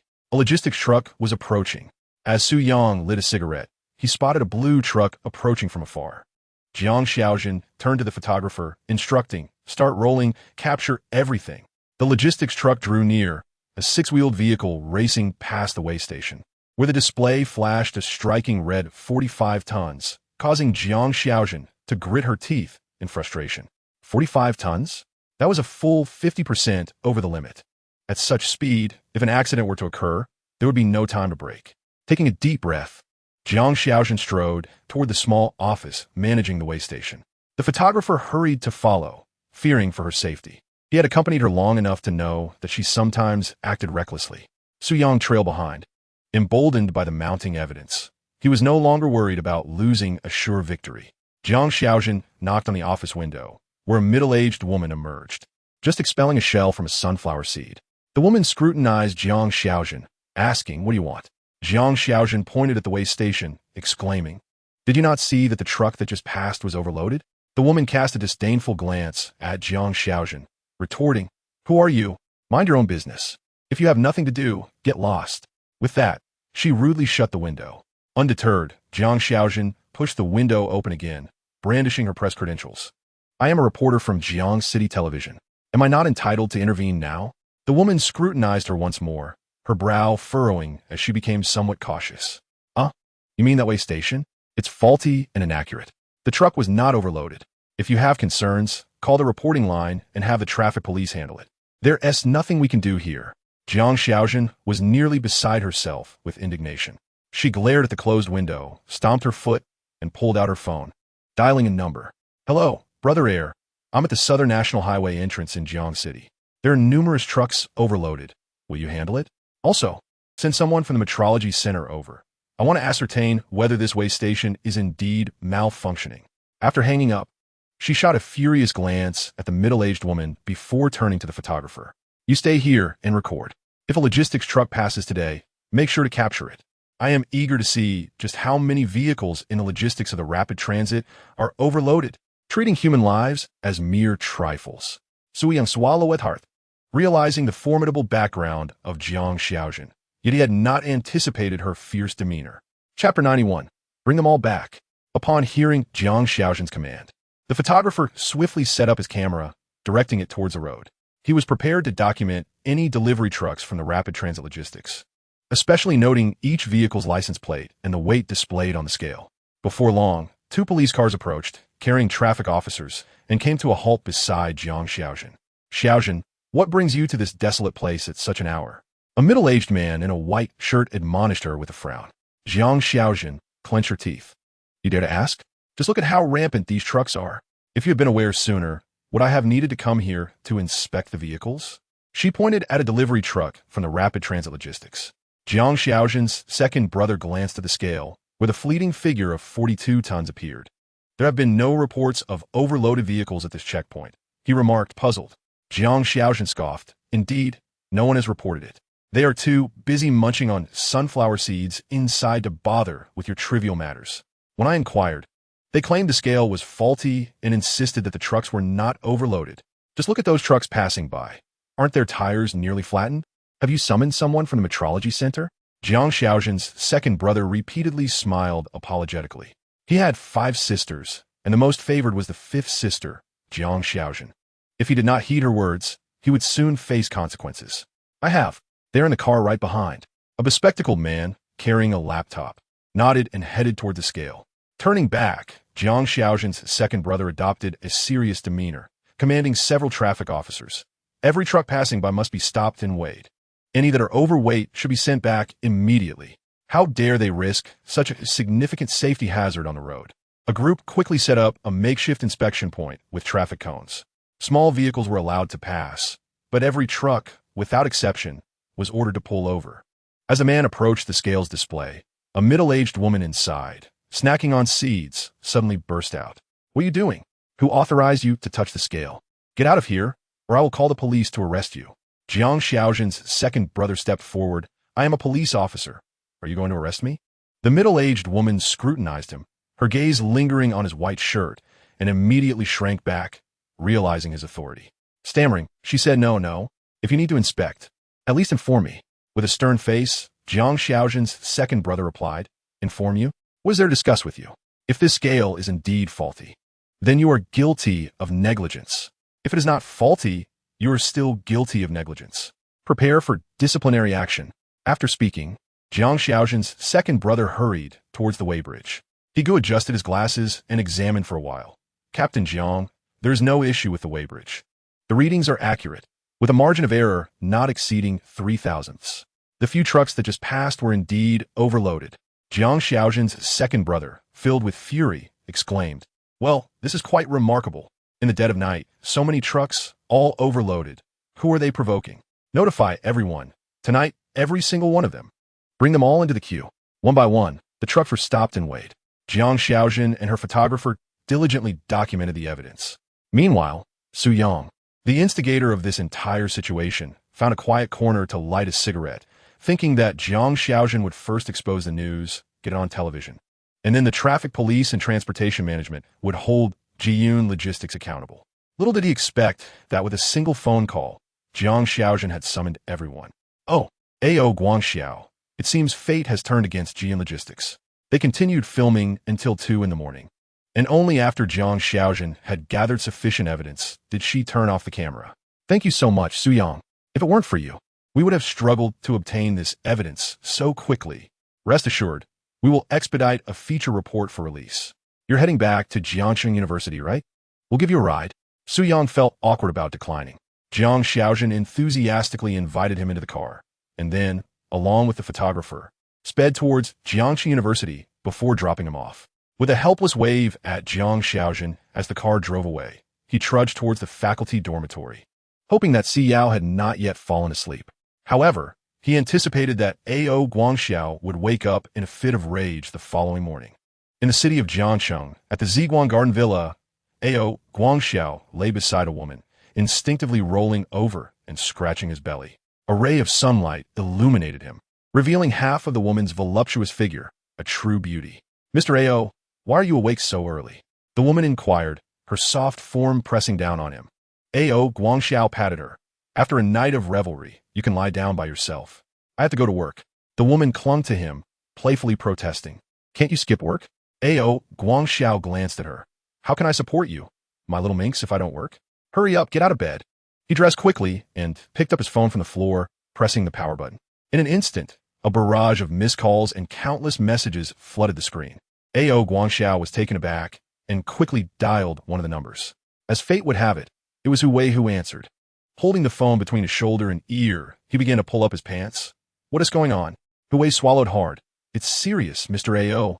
Last night, our 40 trucks were checked as they exited the city. They have all been detained by the traffic police." Ao Guangxiao was bewildered. "Check for what?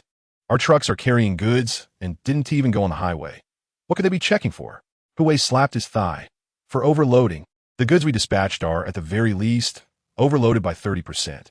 In some severe cases, it could reach 50 or even 70%.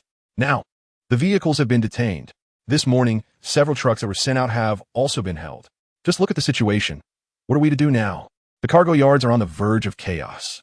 Ao Guangxiao, Sudani Zhouted, recalled how Hu Wei had hastily sought out a fleet of dilapidated vehicles to engage in deceitful practices with Su Tong Logistics, only to find that over 40 of their trucks had been detained for overloading. Could this incident be connected to Su Yang? But in the next instant, Ao Guangxiao shook his head. It was impossible, absolutely impossible. If Su Yang possessed such capabilities, would Su Tong Logistics be on the brink of collapse? The urgent matter at hand was for him to rush to the cargo yard and figure out how to retrieve those dozens of vehicles. Over 40 trucks. Who knows how much cargo they carry? If they are delayed even a day, the penalty fees would be enough to ruin him. Who the hell reported Su Tong Logistics? If he finds out, he will certainly make that scoundrel pay. Chapter 92. Have we offended someone? Upon arriving at the cargo yard, a throng of drivers whose vehicles have been detained gathered outside. Each truck incurs a fine of 2,000 to 3,000 yuan. And with over 40 trucks, that amounts to a staggering penalty of 80 to 90,000 yuan. While the financial aspect is troublesome, the real issue lies in the vehicles being impounded and inaccessible. Ao Guangxiao hurriedly alighted from his vehicle, surveying the numerous drivers before erupting in anger. "Damn it. Are you all fools? A group of you allowed yourselves to be caught and have your vehicles seized? Let me make it clear. You'll pay the fines yourselves. The company will not contribute a single penny. Not only that, the delay of this batch of goods will result in claims for penalties from the clients. And you will be held responsible for that too. When that time comes, it won't just be a matter of 2,000 or 3,000 yuan. We'll be looking at 200,000 or 300,000. As Ao Guangxiao finished, the drivers erupted in protest. "Mr. Ao, that is not fair. Overloading is the company's issue. We are merely responsible for driving. What do you expect us to do when we encounter police inspections? When it comes to profits, the company never shares with us. Why must we bear the losses?" Ao Guangxiao glared at the clamoring drivers and struck the side of the truck twice. The sharp sounds silenced the cargo yard instantly. He raised his hand, pointing at the agitated drivers. "At Su Tong Logistics, this is the rule. If you're caught and your vehicle is seized, it is your problem. If you are willing to continue, then pay the fine. If not, you can leave right now. As of this afternoon, anyone who does not pay will be considered to have resigned." With that, Ao Guangxiao turned and walked away, incredulous at the audacity of these workers. Driving for him ensured at least a monthly salary of 4,000 to 5,000 yuan, and during peak times, even 7,000 to 8,000 yuan, which is considered high pay nationwide. Asking them to pay a 2,000 yuan fine is a mere pittance. How dare these workers even complain? Just as Ao Guangxiao departed, one driver flung his work uniform to the ground in defiance. "Damn it, do they really think I can't survive without him? I refuse to pay this fine today. If necessary, I shall seek employment elsewhere." One of the drivers defiantly climbed atop the vehicle. Old Zhao aptly remarked, "We endure this torment at Jiyun Logistics daily. I recently laid eyes on the flyers from Sushetong Logistics, and I must say, their wages surpass ours at Jiyun Logistics. If it comes to that, we can always change jobs. In a corner, an inconspicuous small man exclaimed. Brother Wong speaks the truth. Not only do they offer higher pay, but their work is also less strenuous than ours. I once emerged from the Bianjin National Goods Depot. If it weren't for Bian being undermined, the logistics sector in Jiangxing would hardly be under the thumb of A.O. Guangxiao. Standing atop the vehicle, Brother Wong nodded. Well then, since all of you brothers wish to resign, let us depart together. Those who are reluctant need not feel pressured. Those who wish to leave, all aboard my vehicle. We shall tender our resignations today. Brother Wong tossed his work uniform onto the ground. The flyers from Sushitung Logistics were distributed daily, and they were not naive, of course. They had perused them thoroughly. Having suffered grievances at GM Logistics, the first thought that naturally sprang to mind was Sushitung Logistics. This was also the reason Su Yang continuously invested in distributing flyers outside GM Logistics, beyond the intention to vex GM Logistics. The primary aim was to ensure that when these drivers or employees contemplated switching jobs, Sushitung Logistics will be the first name that came to mind. While nurturing talent is indeed reliable, nothing compares to the expedience of poaching established personnel. Over the years, GM Logistics has monopolized the logistics market in Jiangxing, causing suffering not only for clients, but also for these oppressed employees. Now that they have been presented with the opportunity to switch, their grievances compel them to rally towards Sushitung Logistics. As Brother Wong's words resonated, more than 20 employees fervently shed their uniforms and rushed towards the exit. Meanwhile, the remaining dozen or so employees hesitated, deeming 2,000 or 3,000 yuan not overly significant, choosing instead to accept their misfortune. What if they switched to Sushitung Logistics, only to find it collapsed, leaving them with no employment? They hurriedly made their way to the finance office to settle their dues. In the office, A.O. Guangxiao was frantically calling the heads of various cargo stations, unleashing a torrent of curses upon learning of the incident only after a night's delay. After venting, he instructed them to quickly procure the funds to retrieve the trucks and expedite the shipment. Once settled, A.O. Guangxiao sat in his chair, facing the business director, finance director, and human resources director, who dared not utter a word. This time, I have truly lost face. Investigate. Find out who reported GM Logistics. A.O. Guangxiao pounded the table in fury. The business director raised his hand.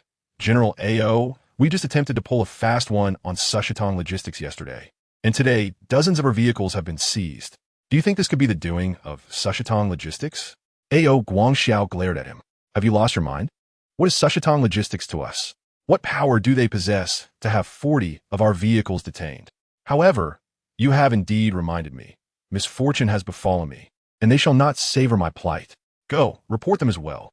The operations director nodded hurriedly and departed. The finance director chuckled, asserting, I believe Director A.O.'s analysis is astute. No matter how capable Su Yang may be, he cannot possibly orchestrate the seizure of our vehicles. There must be some intrigue at play here.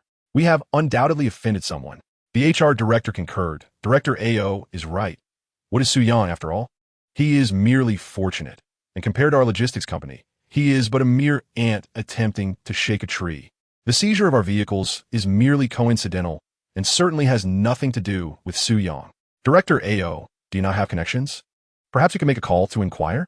A.O. Guangxiao drummed his fingers on the table, pondering to himself, considering that he had not offended anyone during this time. With the backing of the powerful C family, who would dare provoke him? After some contemplation, he picked up the phone on the table and dialed a number. Over the years, thanks to Sijan's connections, he had met quite a few individuals. While he was willing to pay the fines, uncovering the circumstances behind this predicament should not be too challenging. The phone rang once before being answered. Ao Guangxiao's Milit, Jiditorao, Ichi Xiaoao. How have you been lately?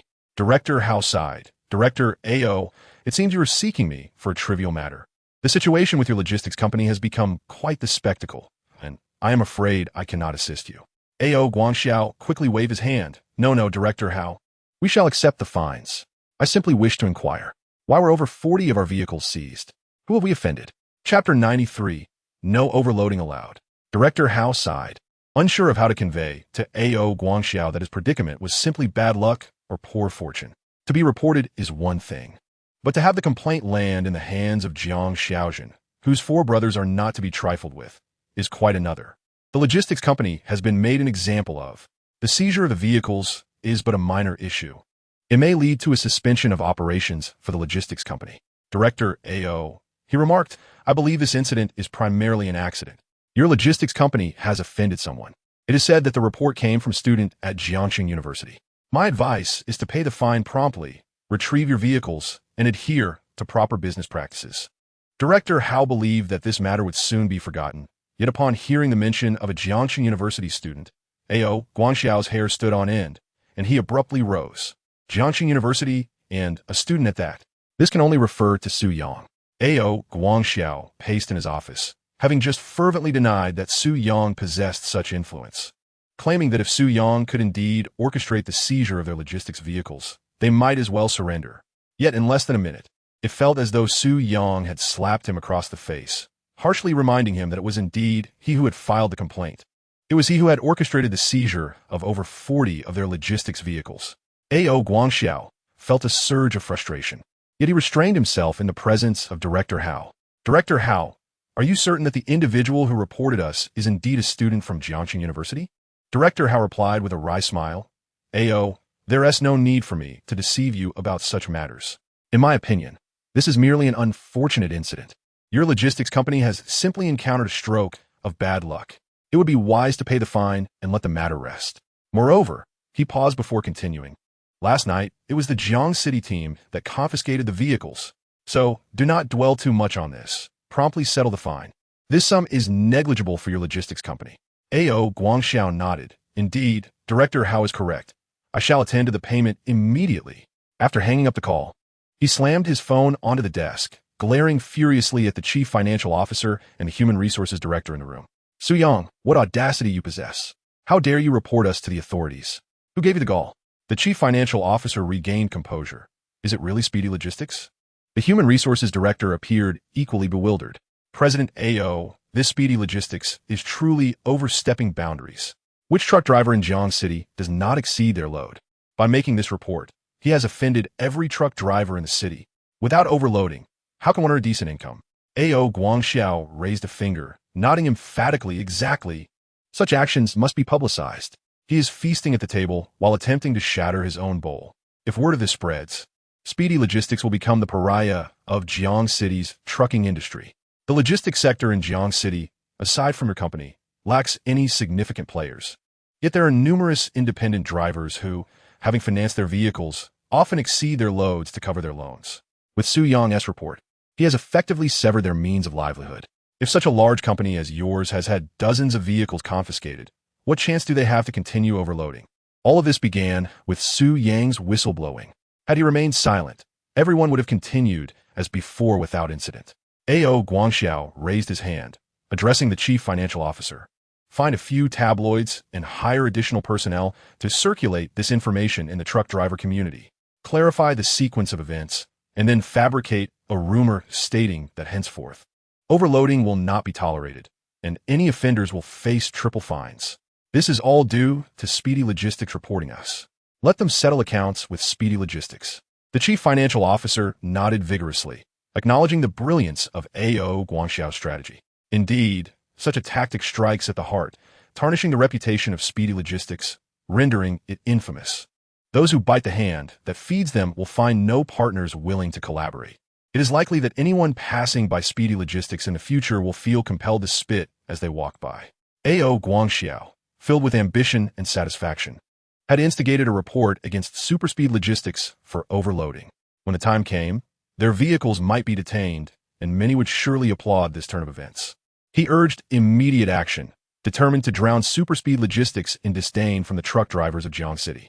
In the logistics yard of Superspeed, boxes were swiftly loaded onto vehicles. The forklift operator glanced back at Bien Zhenghua. Bien, we only have 15 boxes left to load. Shall we fit them all into this truck? It would save us the hassle of using another vehicle.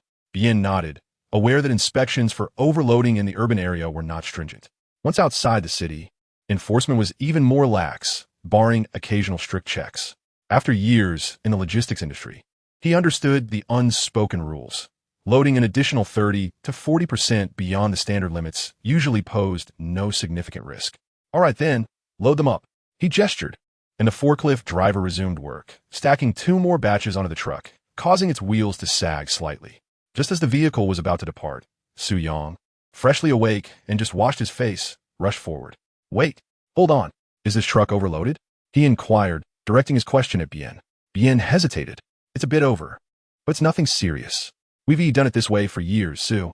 Su shook his head firmly. That won't do. The past is the past. We must unload the excess and reload it correctly. Bien was bewildered. Is it really that serious?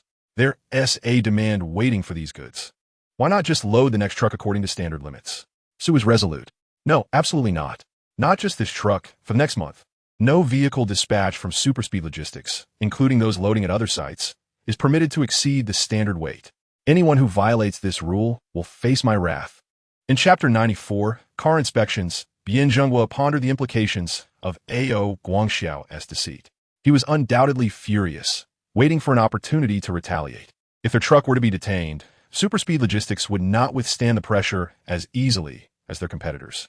Bien had reported Jiyun Logistics to cripple them, not to ensnare himself. Once the storm had passed, they could consider overloading again. However, with so many watchful eyes on Superspeed Logistics, they had to tread carefully and avoid giving A.O. Guangxiao any advantage. Bien furrowed his brow, perplexed by Su Yang's constant apprehensions. If he truly believed that overloading was perilous, why had he not raised concerns before? Why now? However, if one feels indifferent, in Jiang City, countless trucks operate in this manner. Why is it that the vehicles from Su Tong Logistics cannot do the same? Yet, since Su Yang has voiced his concerns, he must comply. Bien Zhenghua instructed the truck to reverse, allowing the forklift to unload the cargo. He lit a cigarette, reluctantly following the orders, though he remained dissatisfied. Su Yang glanced at him and chuckled. Brother Bien, while this may seem like a minor inconvenience if we hit the road and are stopped, resulting in the truck being impounded, think of the financial loss. Bien Zhenghua took a drag from his cigarette. This has been a way of transporting goods in Jiang City for many years, and I have yet to see anyone get stopped. He exclaimed, Su, are you being overly cautious? This is a case of excessive prudence. Su Yang also lit a cigarette, rolling up his sleeves. Do you believe that once this truck exits the gates of Su Tong Logistics, it will be stopped within half an hour? If it's not overloaded, it can leave immediately. But if it is, the authorities will seize it right away. Bien Zhenghua was unconvinced. Who would have the time to monitor their trucks at Su Tong Logistics? Su Yang seemed to be suffering from paranoia. Su Yang laughed. You don't believe me? How about we make a wager? Bien Zhenghua raised an eyebrow. What are we wagering? Su Yang pointed at the truck. Let us bet on whether it gets checked within half an hour. If it does, you'll waive my rent for a month. If it doesn't, I'll pay you an extra month's rent. Bien Zhenghua took a deep drag on his cigarette, realizing the familiarity of this proposition. The last time Su Yang had taken him to the Jiyun Logistics yard to secure business, he had made a similar bet and lost. Reluctant yet intrigued, Bien Zhenghua replied, I'll take your bet, but you must promise not to report yourself. If the truck leaves and you make a call to report it, the traffic police will surely investigate. Su Yang raised his hand. I swear, I won't report anything. I won't even step outside. I'll just stand here, waiting to see if anyone stops the truck to check for overload within half an hour. Bien Zhenghua nodded. All right, I accept your wager. If you lose, you'll forfeit a month's rent. If I lose, you'll pay me 100,000 yuan immediately. Su Yang smiled. A gentleman's word is his bond. Over 40 trucks from Jiyun Logistics had been impounded, and A.O. Guangxiao harbored a deep-seated resentment against him. Knowing A.O. Guangxiao's vindictive nature, how could he possibly miss the opportunity to report Su Tong Logistics? It was likely that preparations had already been made. As soon as the trucks from Su Tong Logistics appeared, they would be reported without hesitation. Bien Zhenghua remained unfazed. Having spent many years in Jiang City and in the logistics business, he was well aware of the inspection protocols. He was confident that Su Yang was bound to lose this wager. A truck from Su Tong Logistics rolled out of the cargo yard, heading towards the outskirts of the city. At the Ring Road exit, Jiyun Logistics business manager, Ho Ping, lit a cigarette and offered one to the man beside him. Lu, what I'm saying is absolutely true. Every single truck in the Su Tong Logistics fleet is overloaded. The overload is akin to speeding when it truly matters. The brakes may fail to respond. This group is indeed more concerned with money than their own lives. Lu, clad in uniform, accepted a cigarette and took a puff. It's all thanks to your Jiayuan Logistics, a conscientious enterprise that knows the importance of whistleblowing. Rest assured, as long as your claims are valid, I will apprehend every overloaded vehicle today. Not a single one will escape. Just last night, over 40 vehicles from Jiayan Logistics were apprehended, causing quite the uproar throughout the city. However, he remained indifferent, since this initiative had been set in motion. It must be followed through. If Jiayan Logistics could be apprehended, then Su Tong Logistics would naturally face the same fate. Lu stood by the roadside, directing a few individuals to prepare for intercepting Su Tong Logistics trucks. Indeed, within mere minutes, a red truck emblazoned with the Su Tong Logistics logo barreled towards them. With a wave of his hand, Lu instructed the group to halt the vehicle. As the truck driver disembarked, Lu scrutinized him. "What cargo do you have on board?" The driver replied, "Just in goods, all neatly packed. Here's my shipping document. I represent Su Tong Logistics." Lu took the document, glancing it over. Ho Ping lowered his voice. "Lu, we should check this one. It's bound to be overloaded. These scoundrels dare to venture out on the road while overloaded. Showing no regard for safety, they deserve to have their vehicles confiscated." After returning the shipping document to the driver, Lu gestured for him to head to the weighing station to check for overload. The driver inhaled sharply, feeling fortunate that, before departing, General Su had instructed the forklift to offload some of the excess cargo. Otherwise, his vehicle would have been seized outright.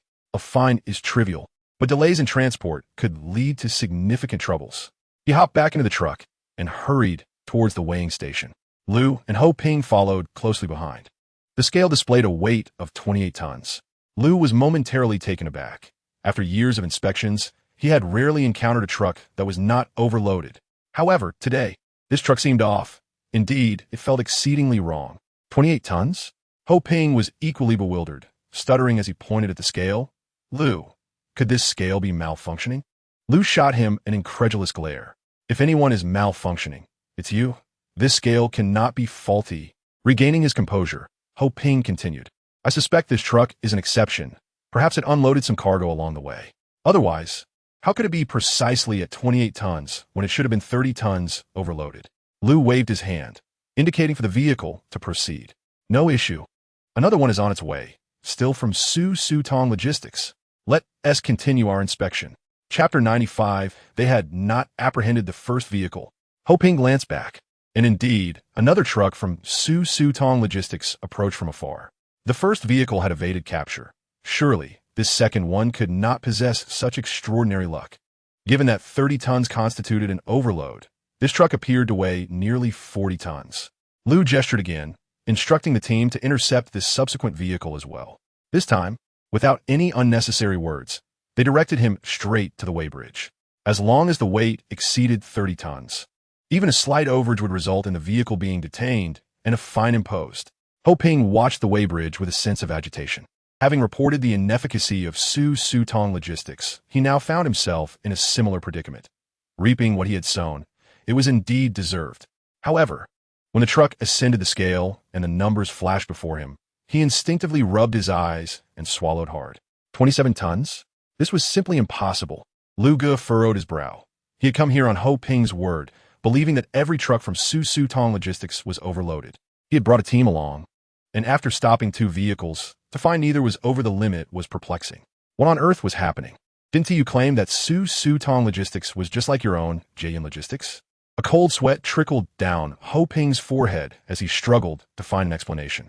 How could a logistics company have trucks that were not overloaded? Yet, the readings of 27 and 28 tons indeed left him bewildered. This must be an anomaly. "Lu Ge, please check a few more trucks. I refuse to believe that every vehicle from Su Tong Logistics possesses such extraordinary luck." One after another, trucks were halted and weighed, and, astonishingly, all of them remained within the 30-ton threshold. Not a single one was overloaded. Ho Ping was utterly dumbfounded. How could it be that trucks from a logistics company were not overloaded?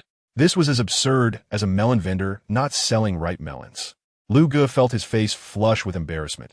He had anticipated seizing a batch of vehicles to enhance his reputation, but instead, after stopping over 10 trucks, none had any issues whatsoever.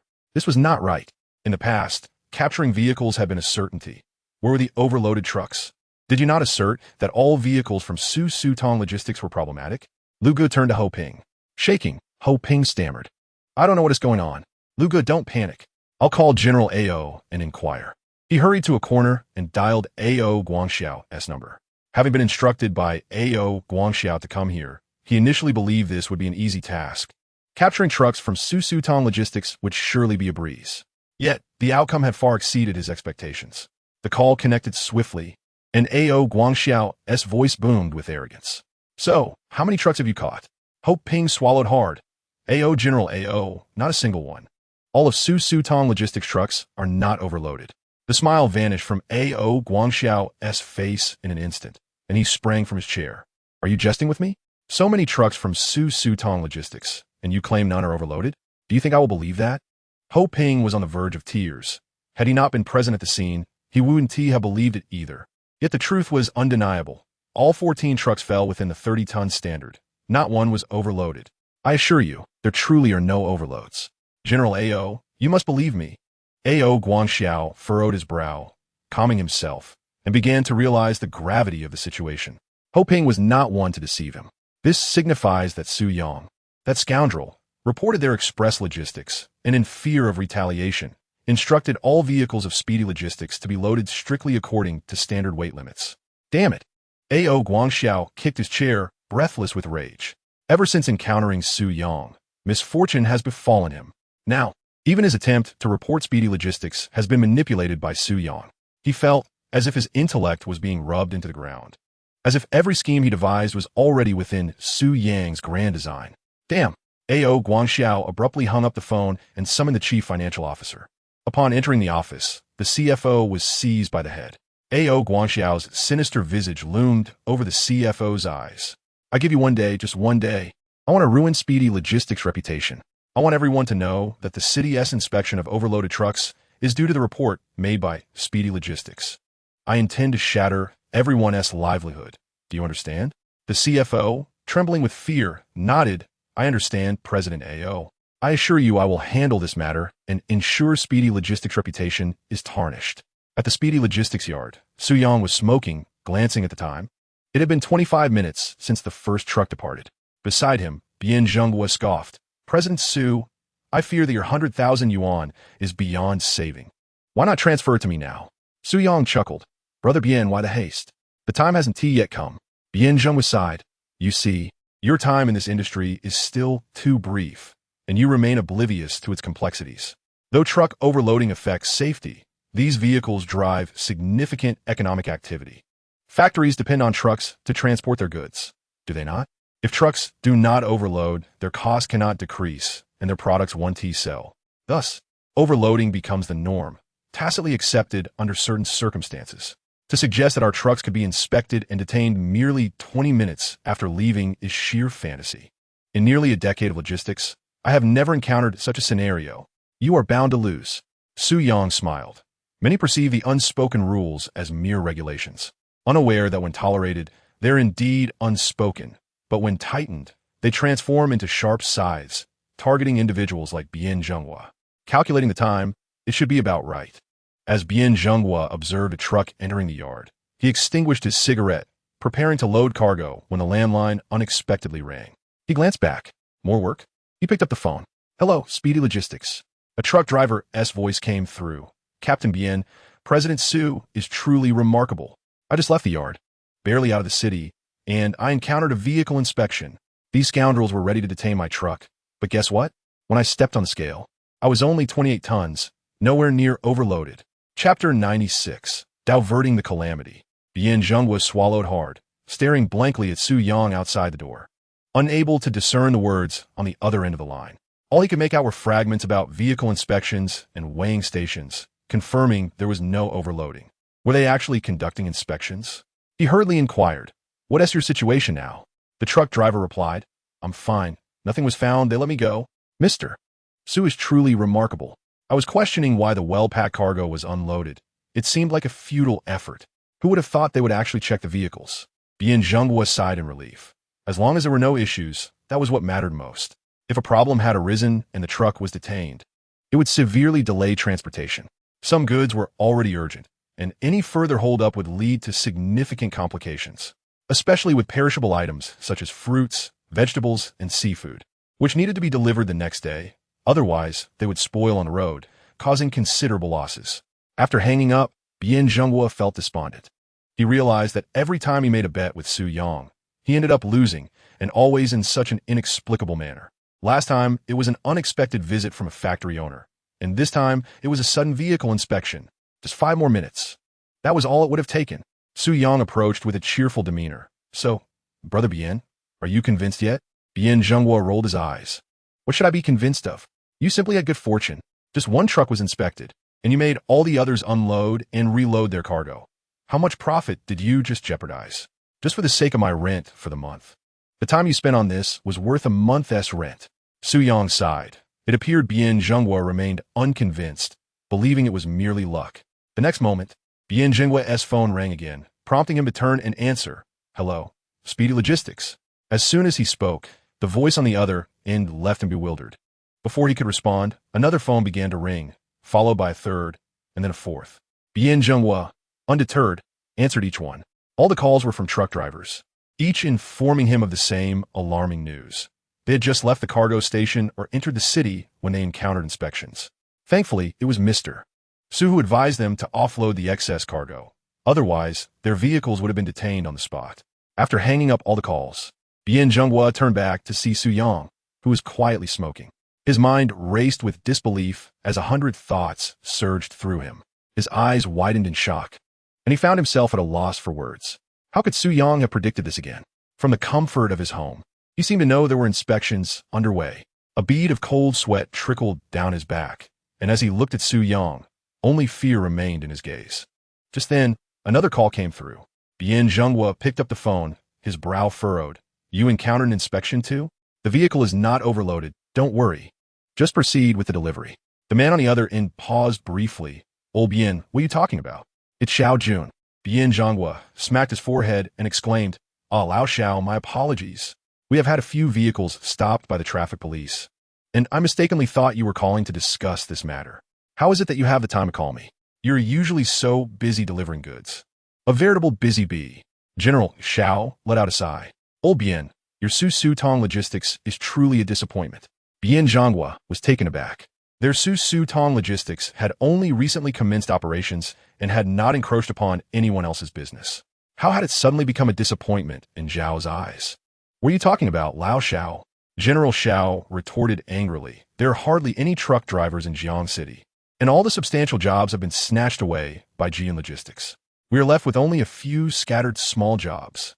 Initially, we were quite pleased when you opened Su Tong Logistics, believing you would at least be better than that scoundrel Ao Guangxiao.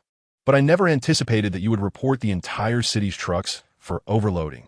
Are you not aware that this is akin to shattering people's livelihoods? Bien Zhenghua was bewildered.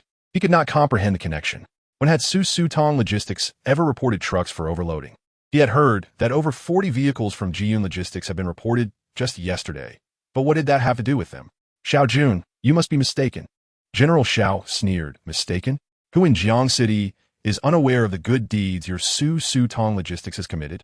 For the sake of your own interests, you report the truck drivers across the city. I called you today to inquire whether the owner of Su Tong Logistics has nothing better to do with his time. If he is feeling choked, I will gather all the truck drivers in the city and ensure that not a single vehicle can leave your premises. Bien Zhenghua was increasingly confounded by the conversation. Lao Xiao, please do not act rashly. There must be some misunderstanding. General Xiao cursed under his breath. A misunderstanding? What kind of misunderstanding could there possibly be? The despicable acts your Su Tong Logistics has committed are bold enough to carry out, but cowardly enough to deny. Am I right? Just wait. I am heading over there now. With that, General Xiao hung up the phone. Bien Zhenghua slapped his forehead in frustration, exclaiming, What on earth is happening? Just escaped the tiger's den, only to fall into the wolf's lair. Like him, General Xiao had once been a truck driver, but he later established a logistics company, while Xiao had formed a fleet with a few apprentices. In Jiang City, Zhao's experience as a truck driver was extensive, and he wielded considerable influence. If he threatened to block their entrance, he could very well follow through. Nearby, Su Yang, who had been smoking, glanced at a message he had just received from Jiang City TV reporter Jiang Xiaojun, informing him of a special report on the issue of truck overloading schedule for that evening's news. Su Yang extinguished his cigarette. Once this news aired, Jian Logistics would be akin to maggots in a cesspool. Any business of a certain scale would have to reconsider whether to continue using Jian Logistics. What if A.O. Guangxiao made headlines again, adversely affecting his own factory? At that point, all those people would flock to Su Sutong Logistics. This time, he could be considered the big winner. Presidensu. Bien Zhonghua emerged, looking as despondent as if he had lost a loved one. Su Yang cast a glance at him and exclaimed, "What is the matter? Losing 100,000 yuan doesn't warrant such a demeanor." Bien Zhonghua clenched his teeth, replying, "I just received a call. There are rampant rumors outside that the entire city is investigating overloaded trucks due to our company, Sutong Logistics, being reported. The truck drivers are furious and are coming to settle scores with us." Su Yang rose from the ground, smiting his thigh with fervor. This scoundrel A.O. Guangxiao. What a clever tactic to divert blame. It's clear that the dozens of trucks seized from Jiyun Logistics triggered this city-wide investigation. Yet he has the audacity to attribute it to Sutong Logistics report. Well played, A.O. Guangxiao. Does he truly believe that even a fart of his would be believed? The drivers coming here are merely showing respect to Sutong Logistics. Brother Bien, please head to the nearby restaurant and reserve 10 tables. I shall treat everyone to a meal. Bien Zhonghua was taken aback. Was Su Yang out of his mind? They were being confronted with trouble, and he wanted to host a feast? Mr. Su, we are in dire straits. This predicament is akin to having mud smeared in our pants, whether it's excrement or not. It's still a mess. There is no point in trying to explain things to them. Let us call the police immediately. However, Su Yang chuckled, sometimes misfortunes can turn into blessings. I actually know this Xiao Jun. In my previous life, shortly after Jiyun Logistics went bankrupt, Xiao Jun emerged with a group of people and established Jiangcheng Logistics. In the following years, he gradually stabilized himself in the northern market, becoming a prominent figure in the industry. I had previously wondered why Xiao Jun, a native of Jiangcheng, had gone silent, but now I realized that in 2008, he was still driving trucks. Indeed, had he not been prudent, he might have ended up like Bien Zhonghua. Brother Bien, just follow my instructions. If any issues arise, I will handle them. If you don't believe me, shall we wager? I bet that in less than 10 minutes, I can have all the drivers seated and enjoying their meal. Bien Zhonghua quickly shook his head. Having just lost 100,000 yuan, why would he gamble with Su Yang? He had learned that whenever he bet with Su Yang, it invariably ended with him losing. Once bitten, twice shy. He would not be fooled again. Since Su Yang instructed him to arrange for 10 tables, he decided to proceed without further questions. As Bien Zhonghua hurriedly exited, Su Yang remained unperturbed, casually moving a chair to the entrance, patiently awaiting Xiao Jun's arrival. In less than 10 minutes, a Dongfeng truck halted outside Sutong Logistics, blocking the entrance. The driver turned off the engine and sat motionless in the cab. Su Yang merely glanced at him, lacking even the desire to shoo him away. Following closely, 3 more trucks arrived, lining up to completely obstruct the entrance of Sutong Logistics. The 3 drivers disembarked, cursing as they stood at the door. What a disgrace. We are all here just trying to make a living. If they don't eat, why must they ruin our livelihoods? One driver, exasperated, sat down on a stone. Another driver exclaimed, "Indeed, this speedy logistics is utterly unacceptable. Several of our vehicles have been apprehended. How many people have condemned speedy logistics? They truly think too highly of themselves." As the 3 conversed, they noticed Su Yang seated nearby. "Brother, are you here to denounce speedy logistics as well?" Su Yang opened his eyes and glanced at the trio, responding, "Yes, Brother Jun sent me here. I was the first to arrive. This speedy logistics is completely outrageous, reporting all city trucks for overloading. Soon, we should smash their sign and drive them out of Jiang City." The 3, recognizing Su Yang as an ally, brightened at his words. Exactly, such a garbage company should not continue operating. However, let's refrain from vandalism. Brother Jun said we must avoid illegal actions. Upon hearing this, a man with a buzz cut gestured dismissively, while another, sporting a stoic expression, questioned, "But if we park here, I ascend that against the law?" The buzz-cut man waved his hand. Brother Jun said that if Speedy Logistics calls the police, we'll just claim our vehicle is broken down and we can't leave. They can let us go, but then we must repair the vehicle, right? With such a large truck, it's not easy to tow. We can block for as long as necessary. The inspections outside are so strict, we can't work. And we won't let them have it easy either. Su Yang stood up from his chair and gave a thumbs up to the buzz-cut man. "You're absolutely right. We simply cannot allow a trash company like Speedy Logistics to profit. Rest assured, when the fight breaks out, I'll start the fireworks. And you all can follow my lead." The buzz-cut man eyed Su Yang warily, feeling he was somewhat impulsive. Although they were there to protest, Brother June had emphasized that it must not escalate into violence. Otherwise, their legitimate grievances would lose all credibility. We're all of a certain age, with families to support. If it comes to blows and we get detained for a few days, it would hinder our ability to earn and is simply not worth it. Stay calm. We'll wait for Brother June to arrive. Su Yang shared cigarettes with the group, and they began to chat. Most recounted their experiences on the road, expressing how they dared not stop at night for fear of encountering thieves, and during the day, they feared being flagged down, worried that once they disembarked, they might not be able to get back in. They spoke of a driver who had, in the dead of night, accidentally killed a person and was now incarcerated. As the conversation continued, the crowd outside Speedy Logistics swelled, and in no time, dozens of vehicles effectively surrounded the premises. While Su Yang engaged with the others in light banter, he awaited the arrival of Xiao Jun. Speaking of Xiao Jun, he could be considered a legendary figure. Years ago, his family was affluent, but after his father passed, his mother single-handedly raised him. He left school after completing middle school and traveled south for work, managing to earn some money. Later, he borrowed funds to purchase a small truck, embarking on a delivery business. Initially, he accepted jobs for moving and transporting goods, fruits, vegetables. Cold chain logistics, he tried his hand at every opportunity that promised profit. Over time, his operations expanded, and he gradually gained a reputation in Jiang City. Later on, he took on a few apprentices, working alongside them. Xiao Jun, known for his loyalty, lent money to his apprentices who could not afford trucks, allowing them to repay him once they earned a profit. Over the years, his circle of acquaintances grew, and he willingly assisted others in finding work, earning the title of a respected elder brother among his peers. Thus, with a few phone calls, he managed to gather numerous drivers to demonstrate outside the Su Tong Logistics Company. Brother June, we have all arrived. Why hasn't Teehee shown up yet?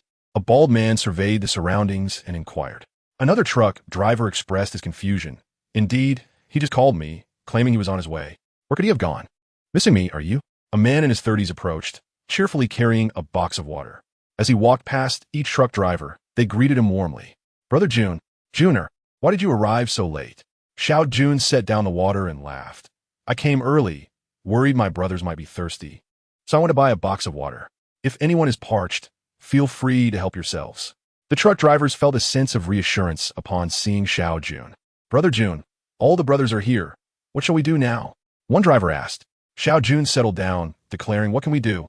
We wait right here. I refuse to believe they won't conduct business. We'll confront them when they come out and discuss matters properly. If they do not provide us with a reasonable explanation, we shall block their entrance every day until they relent. No sooner had Xiao Jun spoken than Bei Zhengwa stepped out from the Su Tong Logistics office. Striding toward the entrance,